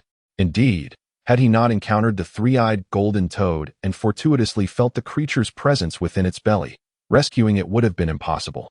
Otherwise, for this feeble little beast, life would have been utterly extinguished. Yet, what is it about you, dear creature, that I sensed as a treasure? What peculiar qualities do you possess? Ning Fan pondered, furrowing his brow as he regarded the little beast, having saved it from its perilous plight. Ning Fan was also pondering what exceptional qualities the creature before him possessed, that it could elicit a response from the innate abilities of the ancient dragon of the void. Ning Fan lowered his head slightly, a contemplative expression crossing his face. In his perception, this diminutive creature possessed little strength, roughly equivalent to that of a 3,000-year soul beast. The reason for this small beast's presence within the belly of the three-eyed golden toad was rather simple. As Ning Fan gazed upon the cavernous hall, he observed numerous remnants of soul beasts expelled by the three-eyed golden toad, coupled with the rich energy emanating from the myriad-year earth milk he had sensed earlier in the cave. He effortlessly deduced that this diminutive creature possessed a commendable sense of perception. It had detected treasures deep within the cave, yet failed to recognize the imminent danger, thus venturing inside. Despite its feeble strength, it ventured deeper into the cavern, ultimately being swallowed whole by the three-eyed golden toad, which vigilantly guarded the myriad-year earth milk. Though this creature was undeniably weak, its minuscule form rendered it incapable of fleeing before the formidable three-eyed golden toad. Upon further reflection, however, it became apparent that this small beast possessed a unique quality distinct from other soul beasts. Had it been any other 1,000-year soul beast, it would likely have been reduced to mere bones by the corrosive gastric juices of the three-eyed golden toad. Yet, this particular creature seemed to have survived within the toad's belly for an extended duration, clinging to life through its extraordinary protective abilities. From this perspective, it was evident that this creature was indeed remarkable. Moreover, upon closer inspection, Ning Fan noticed a faintly yellow horn protruding from the back of its head. Initially, he had mistaken the protrusion for a dislocated vertebra. Contemplating this, he reached out and gently touched the glossy horn with his index and middle fingers. The moment his fingers made contact with the horn on the creature's back, it seemed to respond to some unseen stimulus. Its ears, still adorned with a few remnants of white fur, drooped down, and its body shivered slightly. Observing this, a knowing smile spread across Ning Fan's face as he withdrew his hand, stroking his chin while gazing at the small creature cradled in his arms. He began to grasp the essence of its uniqueness. It was evident that this somewhat fox-like, dog-like creature, with its subtly protruding horn, was its defining characteristic. After extricating the blood-stained, filthy small beast from the belly of the three-eyed golden toad, Ning Fan nodded slightly. He then produced a small amount of clean water and gently poured it over the creature's body, tenderly washing it while meticulously sensing its anatomical structure. Before long, Ning Fan had completed the cleansing process. As he beheld the now-washed creature, its scarred, hairless form radiating an endearing oddity, a smile graced his lips. At last, he had discerned the identity of this remarkable soul beast. The immortal beast, riding the yellow dragon, white in color, resembling a fox, adorned with a horn on its back, and living for 2 millennia. Ning Fan gazed at the small creature, peacefully slumbering with its eyes closed. With each gentle breath, its physical condition improved at a remarkable pace, thanks to the dual effects of the ancient earth milk and spiritual herbs. He murmured softly, reflecting on the information within the beast codex in his mind and his repeated confirmations. At last, he discerned the identity of the unexpectedly encountered creature. Observing the remnants of its white fur and the small horn emanating a silvery sheen from its back, Ning Fan's eyes betrayed a hint of disbelief. Could his luck truly be this extraordinary? Instead of merely acquiring a soul bone, had he directly stumbled upon a celestial beast? Chapter 90, A Cho. No, wait. Ning Fan gently shook his head. In truth, the small fox nestled in his arms, adorned with horns, cannot be regarded as a true celestial beast, the Qing Huang. It can at most be classified as a soul beast possessing the bloodline of the Qing Huang. Although its appearance closely resembles that of the genuine celestial beast, it is, in essence, worlds apart from the authentic Qing Huang. For instance, according to the records of extraordinary creatures, a true celestial beast Qing Huang, once mounted, can directly augment one's lifespan by 2,000 years. However, this horned little fox, which had just been effortlessly devoured by the three-eyed golden toad, lacks such miraculous capabilities. Yet, for this small fox, possessing a trace of the mutated Qing Huang bloodline, its horns, situated on its back as a crucial feature, do indeed play a unique role in enhancing longevity. It is precisely due to the distinctive little horn on the back of this fox, serving as a rare treasure, that Ning Fan was able to sense its existence. The horn, encapsulating a fragment of celestial beast bloodline. Although it does not bestow the ability to extend one's lifespan upon riding it, can, if severed and utilized as a special medicinal ingredient, yield elixirs capable of prolonging life by several decades. Ning Fan gently caressed the small beast nestled in his arms. Its body marred by scars and devoid of any flawless fur, presenting a rather unappealing appearance, yet he smiled softly. Initially, he had presumed that the greatest treasure of this journey would be the 3 vials of ancient earth milk. However, in terms of true value, the little fox he extracted from the belly of the three-eyed golden toad proved to be the most precious find. Despite its feeble strength, this small fox possessed the bloodline of a celestial beast, and the unique protrusions on its back could extend lifespan. An extraordinary gift indeed. In this world, devoid of transcendence from mortal form and the divine power bestowed by deities, even the pinnacle of mortals, the 99th ranked title Douluo, would only enjoy a mere 200 years of life at most. Hence, it is evident that a treasure capable of prolonging life by several decades is of immense rarity. Should this news circulate, it would undoubtedly drive the majority of title Douluo, whose lifespans were nearing their end, into a frenzy. Nevertheless, for Ning Fan, who had only recently celebrated his 14th birthday, the life-extending capability of this little fox elicited only a fleeting moment of surprise before he dismissed it from his thoughts. After all, he believed that given his current pace of strength development, there was no need to fret over lifespan. While it bore a trace of celestial beast lineage, its appearance was undeniably unattractive. Henceforth, it shall be named ugly. Ning Fan gently stroked the head of the small beast nestled in his arms as it peacefully slumbered. Regardless of whether the little fox was in agreement, he nonchalantly settled on a name for it. He had resolved to care for this petite fox. Despite its feeble combat prowess and the fact that its singular bloodline talent held little utility for him, nonetheless, it possessed a trace of celestial beast lineage. And with proper nurturing, it might one day transform into a true steed of grandeur. A genuine powerhouse often requires an impressive mount. Imagining himself riding the ethereal steed with an air of authority, Ning Fan could not suppress a smile of excitement. Little one, since I have rescued you, you shall henceforth serve as my loyal steed, repaying my kindness. If you have any objections, feel free to express them, he mused. Although Ning Fan had already mentally designated this creature as his steed, he still chose to seek the little fox's opinion out of a sense of humanitarianism. Naturally, this small fox had just escaped from the belly of a three-eyed golden toad, its body adorned with healing scars, and was blissfully unaware of Ning Fan's feigned inquiry as it slept soundly, unguarded, and at ease. Observing this, Ning Fan smiled contentedly. He was no tyrant. After all, he had bestowed upon the little fox the opportunity to choose. The fox's silence and protest clearly implied its acceptance of its role as his mount. With this realization, Ning Fan's gaze softened as he regarded the little fox in his arms. Now that it was indeed his steed, he was determined to treat it well. With that thought, he retrieved the ancient earth milk and gently pried open the fox's mouth, allowing 2 drops of the ethereal elixir to flow within. The immense energy contained in the ancient earth milk was not only capable of aiding soul masters in elevating their soul power, but also in enhancing the age and strength of spirit beasts. Though this little fox had been chosen as a steed, it was evident that its current strength, age, and size did not meet the fundamental criteria for a mount. Presently, this small fox was merely a spirit beast of 2,000 to 3,000 years of age. To truly possess the capabilities of a steed, it would require at least 10,000 years of development. Even with its celestial beast bloodline, a normal growth trajectory would demand a millennium or more. Ning Fan cannot possibly wait for such an extended period. Thus, in order to swiftly mount this little fox possessing the bloodline of a celestial beast, Ning Fan could only utilize treasures such as the 10,000-year earth milk to hasten the maturation of this little fox.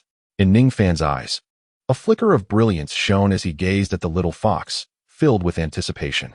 At that moment, the small fox, awakened by Ning Fan's movements, seemed to sense the abundant energy emanating from the ancient earth milk that had been infused into its body. Having regained a considerable amount of vitality during the brief respite, the little fox lifted its gem-like, luminous eyes to glance at the human who held it. Then, summoning all its strength, it affectionately nuzzled its head against Ning Fan's chest before once again closing its eyes, peacefully falling asleep in his embrace. Drawing upon the energy of the ancient earth milk to mend its injuries and restore its condition. Observing this, Ning Fan chose not to disturb the little fox any further. With a swift motion, he placed the jade vial containing the ancient earth milk back into his spatial ring, cradling the little fox securely in his arms. He did not linger any longer, taking a decisive step to swiftly exit the cavern. The unexpected discovery of the little fox with the bloodline of the celestial steed had already consumed a significant amount of his time. He could not afford to waste any more, as Zhu Zhuqing and Ning Rongrong were undoubtedly anxious for his return. Chapter 91. Confession. Ning Fan cradled his little fox, Acho, as he moved with a ghostly grace through the dense thicket. Despite being cast into the depths of the starry forest by the Titan giant ape, fortune smiled upon him, for he found himself at the very edge of its vastness. Once he had ascertained his direction, Ning Fan pressed onward with determination, making his way towards the location of their previous campsite, intent on reuniting with Zhu Zhuqing, Ning Rongrong, and the others. However, just as he was hastening towards the forest periphery, in search of his companions and on the brink of discovering Zhu Zhuqing and Ning Rongrong, a sudden interruption occurred. Ning Fan came to a halt, his brow furrowed as he gazed at the jungle to his right, the rustling of leaves brushing against fabric, accompanied by the sound of light footsteps, drew his attention to a nimble figure. Oh, has she returned after meeting with her two brothers? Observing the delicate form of Xiao Wu, a flicker of intrigue danced in Ning Fan's eyes as he murmured softly to himself. At that moment, Xiao Wu appeared somewhat disheveled. Her attire bore numerous tears, and her once neat scorpion braid had become unkempt. Despite her somewhat disarrayed appearance, she bore no injuries, and her complexion was remarkably flushed, her breath stronger and steadier than before, suggesting a newfound maturity. It was evident that after being captured by the Titan great ape, she not only emerged unscathed but had also achieved a significant breakthrough in strength, ascending from level 29 to level 31, stepping into the realm of soul respect. As Ning Fan's gaze appraised Xiao Wu, she, too, quickly turned her attention to him. Their eyes met briefly in the air, and then Ning Fan's face lit up with a look of incredulous delight. Xiao Wu, you're alive. Seeing this, Xiao Wu, who had been watching Ning Fan with a hint of worry, her mind racing with thoughts of whether he had discovered her true identity, placed her hands on her hips and retorted playfully, "What? Are you wishing for my demise? Haha, how could that be? I am simply overwhelmed with joy. When I regained consciousness after being tossed by the Titan great ape, I did not see you and feared you had been swallowed whole." Ning Fan chuckled, scratching his head. Swallowed by Erming? If it weren't for me, Erming would have devoured you long ago. Xiao Wu thought to herself, had she not intervened. It was likely that Ning Fan, with his pure dragon bloodline, would have already been consumed by Erming, perhaps even digested by now. Xiao Wu pouted slightly, her brows furrowing as her concerns resurfaced. Does Ning Fan truly comprehend her true identity? This lingering doubt hangs over Xiao Wu's heart like an indelible cloud, casting a shadow that refuses to dissipate. After all, the answer to this uncertainty is pivotal to her ability to continue living peacefully within human society. Xiao Wu gazes at Ning Fan, her eyes shimmering with a hint of profound significance. Ning Fan, oblivious to Xiao Wu's peculiar demeanor, approached her and softly spoke. Let us depart. As long as we both survive the Titan great ape, I have already located the whereabouts of Teacher Zhao and the others. Hurry and share this wonderful news with them. Upon hearing this, Xiaowu nodded and swiftly followed Ning Fan's side, her form leaping gracefully as they continued toward Zhu Zhuqing, Ning Rongrong, and Zhao Wujie. Soon, Xiaowu accompanied him back to the group, where everyone was safe and sound. It seemed that this fruitful expedition into the Star Doe forest was drawing to a close. Ning Fan cast a glance back at the depths of the starry forest, pondering silently. In his current state of elevated spirits, he remained blissfully unaware of the deepening concern etched upon the countenance of the petite figure beside him, Xiaowu. As Ning Fan journeyed onward, he meticulously observed the traces left in his surroundings, relying on the remarkable perceptive abilities of the ancient dragon of void to sense everything around him. Soon, gazing into the distance, a relaxed smile graced his face as he turned to his companion Xiaowu and said, "They are just ahead. Let us hasten our pace." Just as he prepared to exert himself and dart forward, Xiaowu grasped his right arm, halting him in his tracks. Xiaowu, what are you doing?" Ning Fan furrowed his brow, perplexed by her intervention.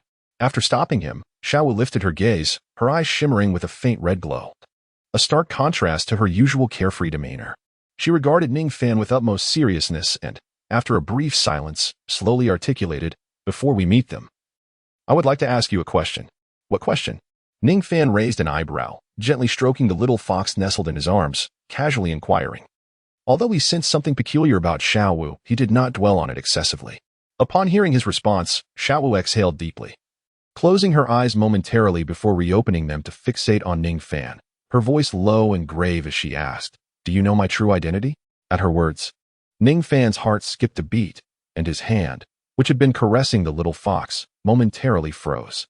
He undoubtedly knew Xiaowu's true identity. Yet, how did she come to know that he was aware? Although Ning Fan felt a jolt of surprise in his heart, his expression shifted slightly before he quickly regained his composure. He feigned ignorance with a hint of curiosity, saying, "Oh, true identity? What true identity?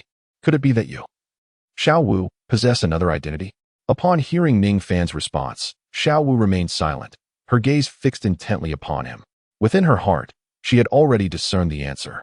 Despite Ning Fan's efforts to maintain a calm demeanor moments ago, the instant her words fell, his expression altered subtly, and she, unwavering in her observation, took note of this change.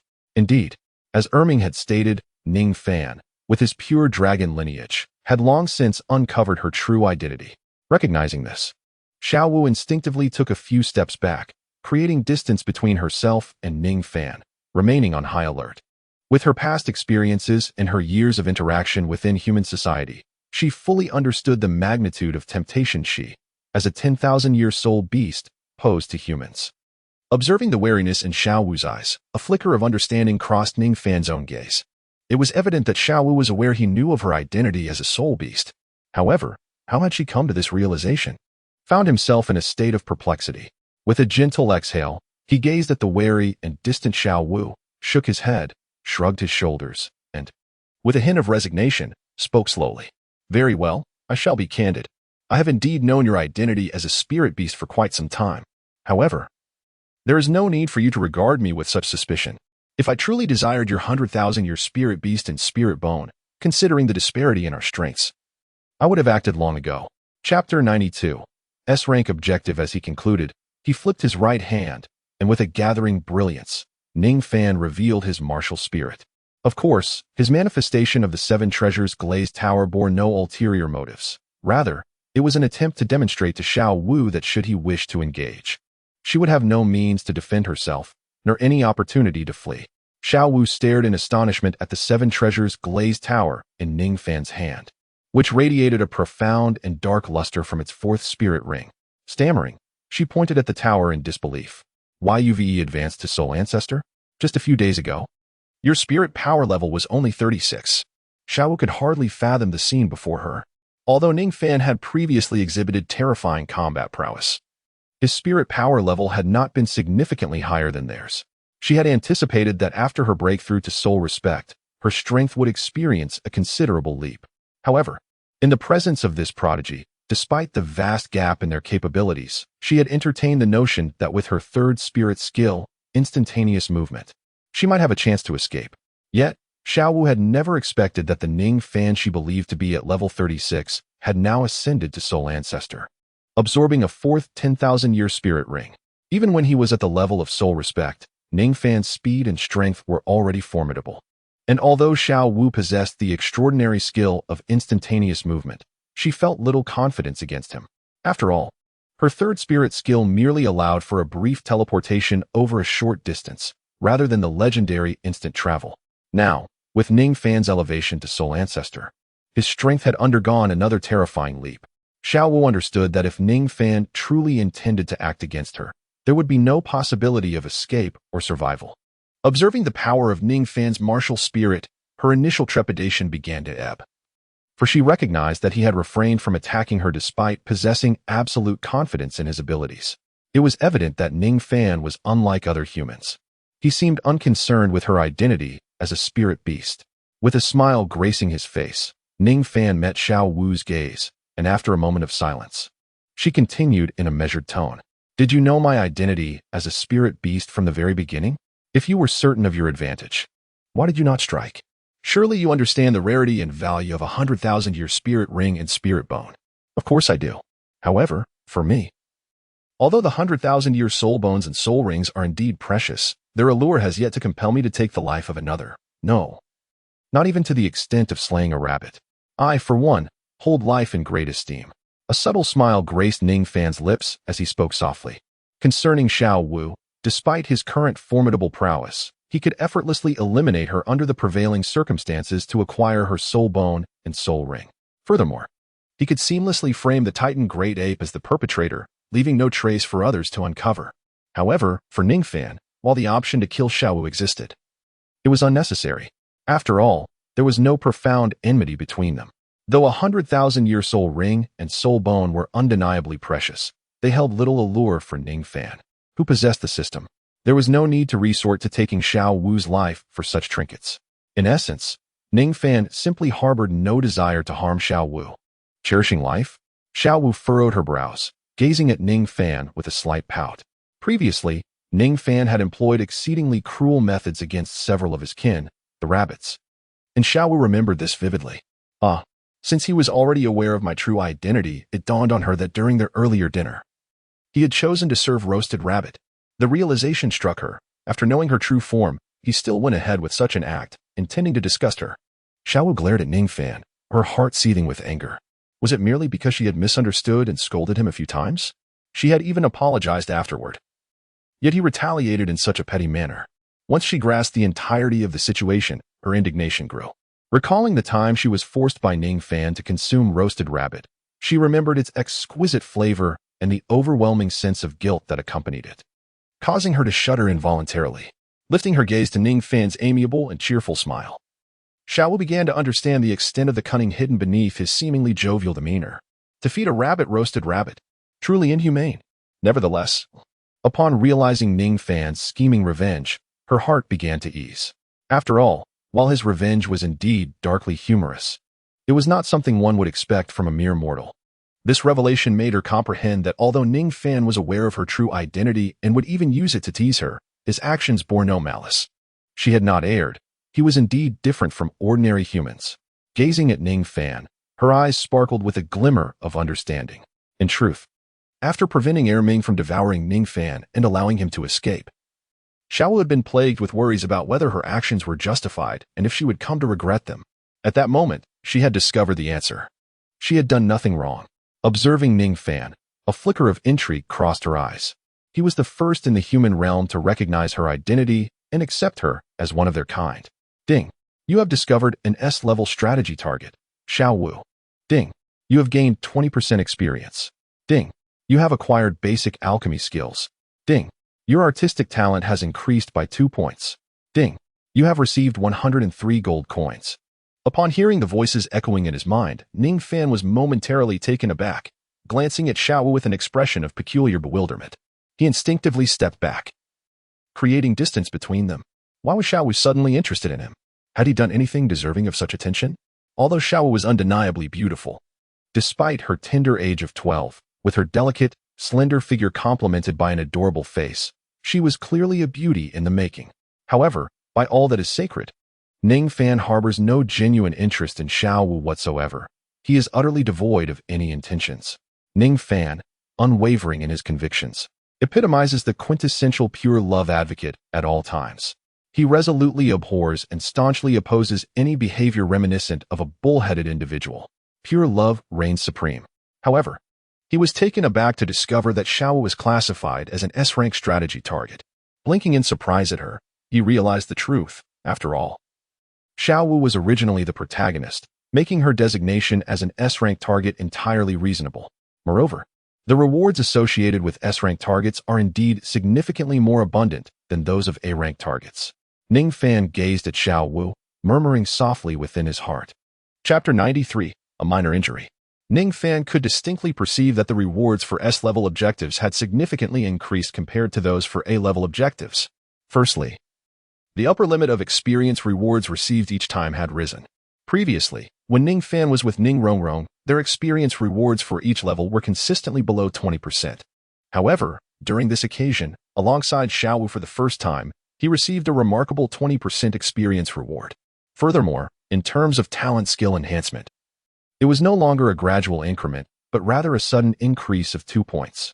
Of course, the most immediate impression was the substantial amount of gold coins awarded. Whereas previously they received only a handful, now he was bestowed with over 100 coins at once. Although this aspect exhibited the most considerable change, it was undeniably the least useful.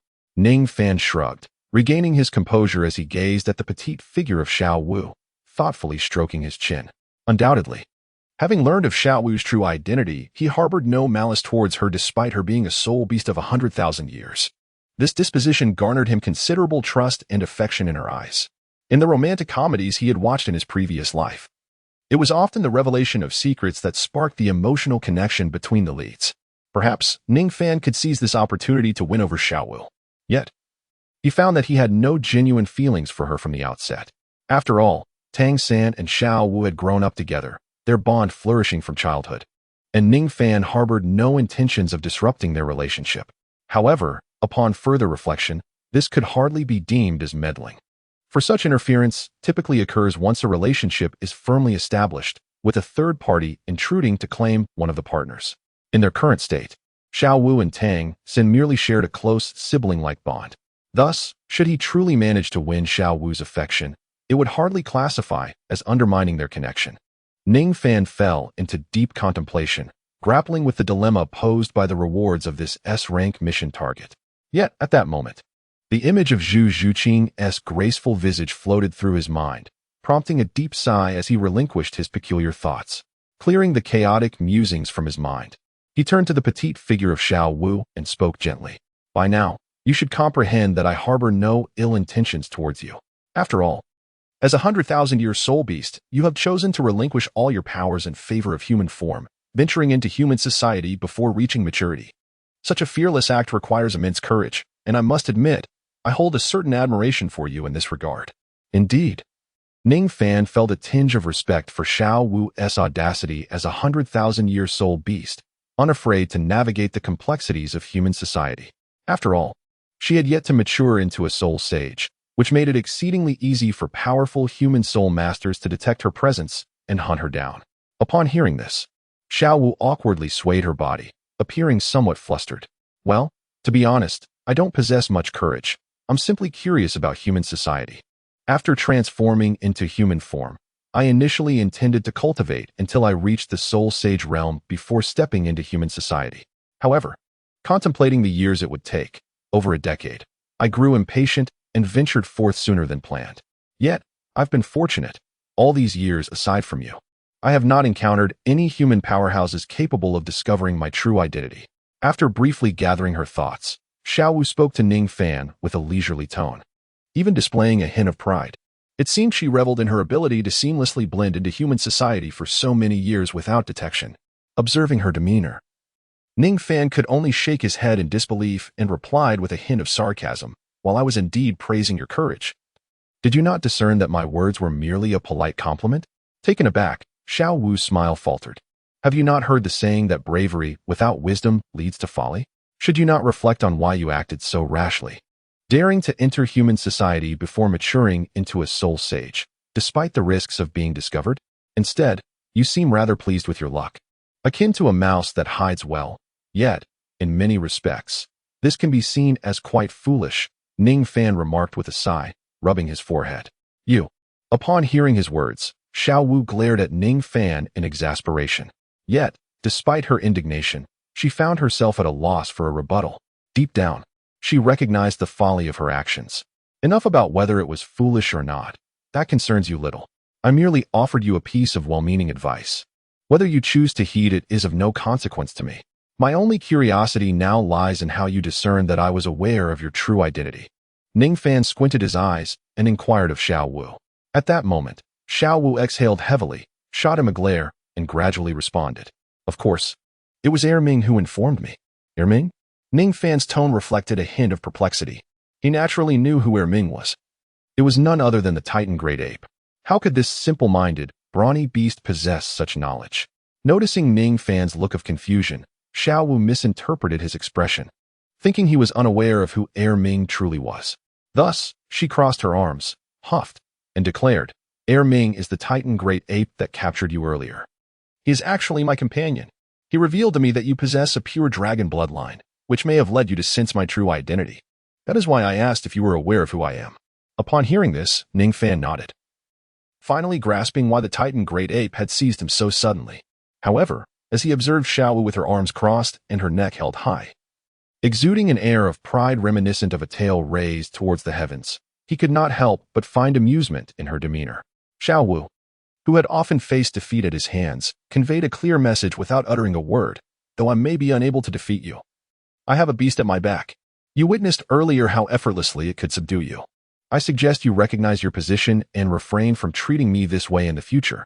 Ning Fan easily discerned the underlying threat in Xiao Wu's expression. His eyes narrowed slightly. He had always preferred a softer approach. You truly fail to comprehend your own standing, Sai. As we return, consider this. Being captured by the Titan Great Ape undoubtedly left you with some injuries. Returning unscathed would raise suspicions. For your own sake, I believe you must bear at least a few superficial wounds. Wouldn't you agree, Xiao Wu?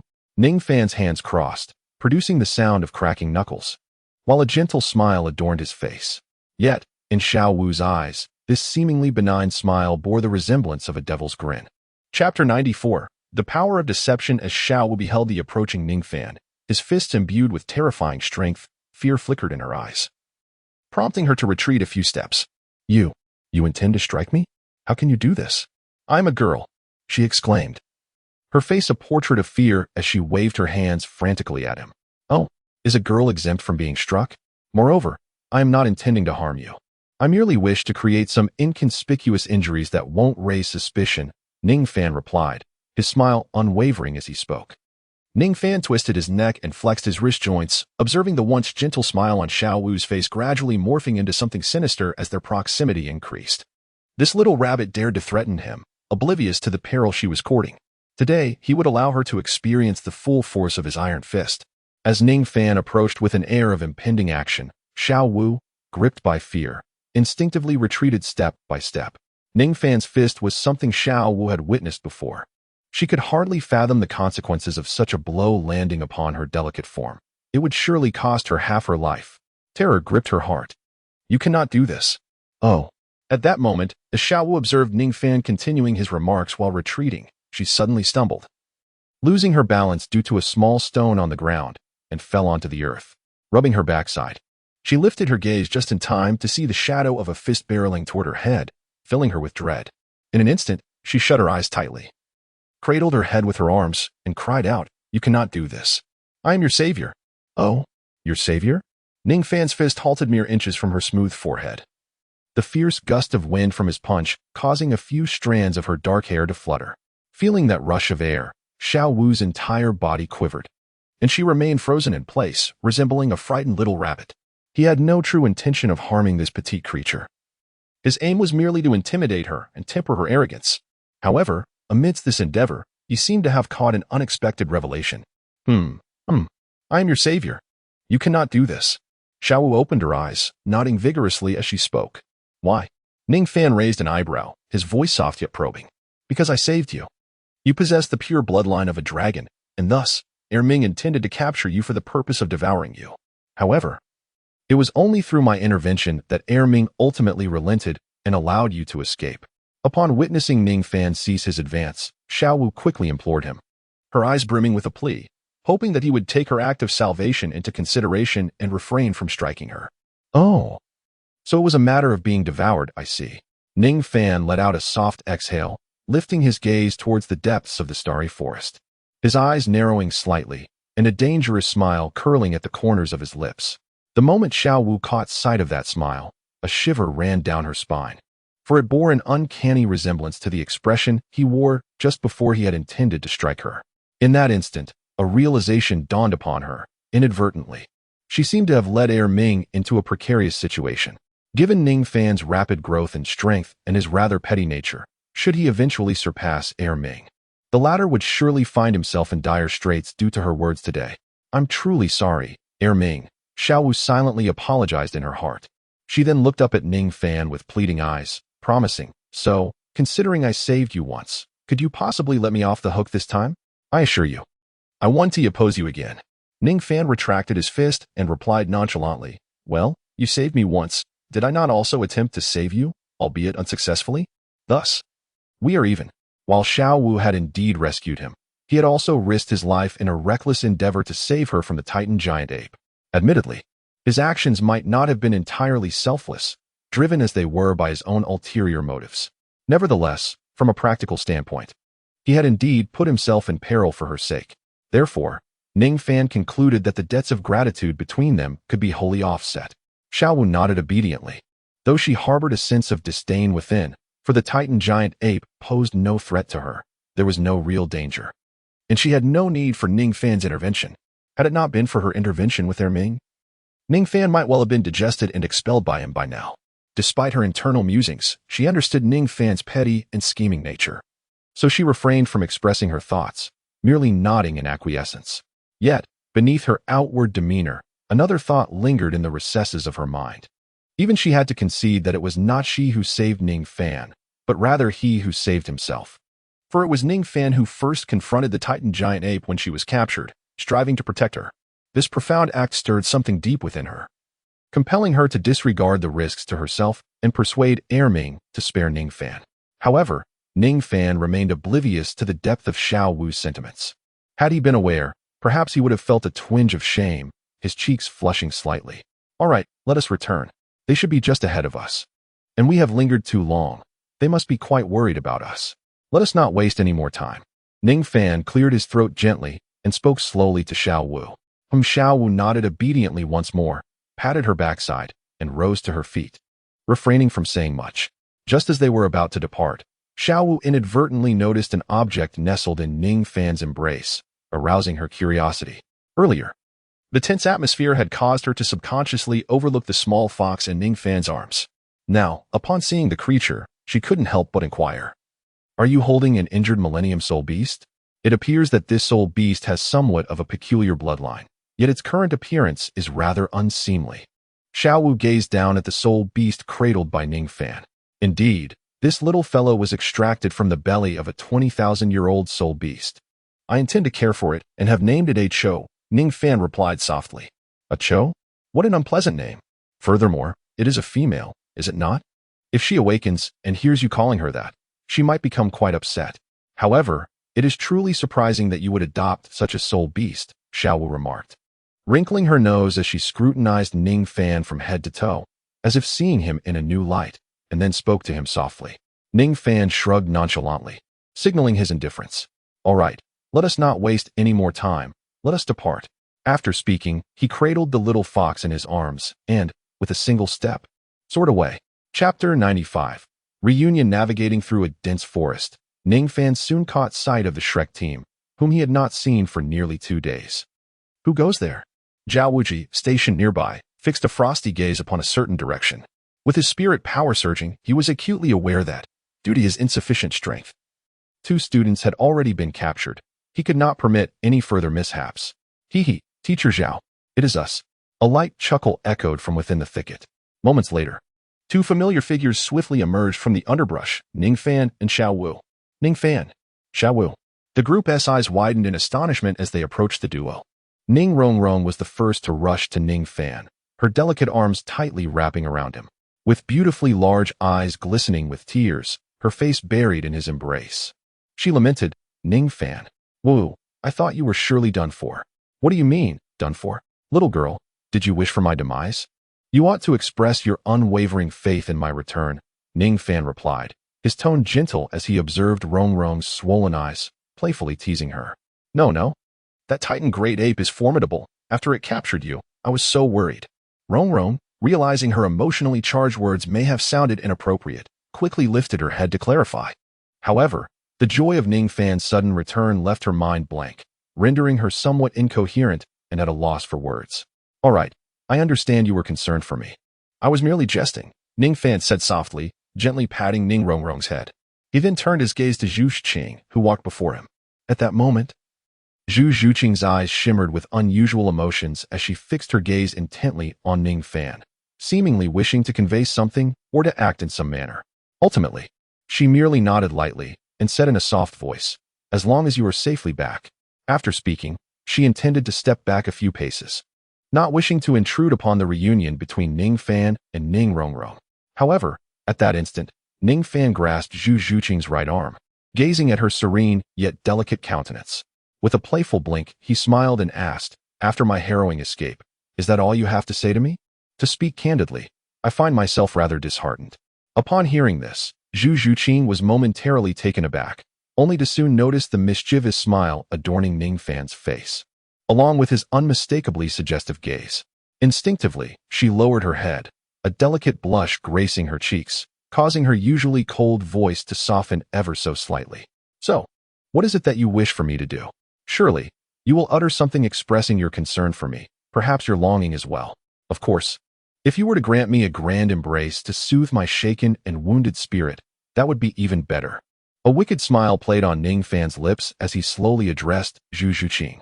Upon hearing this, the flush on Zhu Zhuqing's face deepened rapidly, her cool demeanor making her appear extraordinarily alluring, capturing the attention of all around. Observing this, Ning Rongrong, who had been nestled in Ning Fan's embrace, instantly frowned. Nevertheless, Ning Rongrong had resolved to transform herself and reclaim Ning Fan from Zhu Zhuqing's grasp. At this moment, with Ning Fan having narrowly escaped peril from the Titan giant ape, it was not an opportune time to sulk. Thus, Ning Rongrong merely huffed softly, choosing to remain silent. Her delicate arms tightened around Ning Fan, as if to assert her claim. This scene elicited gasps of admiration from the onlookers, their eyes filled with envy as they gazed at Ning Fan. Alas, how is it that a handsome support-type soul master like myself has not attracted a single female admirer? I must seek Ning Fan for guidance on this matter one day," Oscar remarked, enviously observing the two girls encircling Ning Fan. Similarly, Ma Hongjun, standing nearby, shared Oscar's admiration for Ning Fan's prowess. Only Xiao Wu, witnessing this spectacle,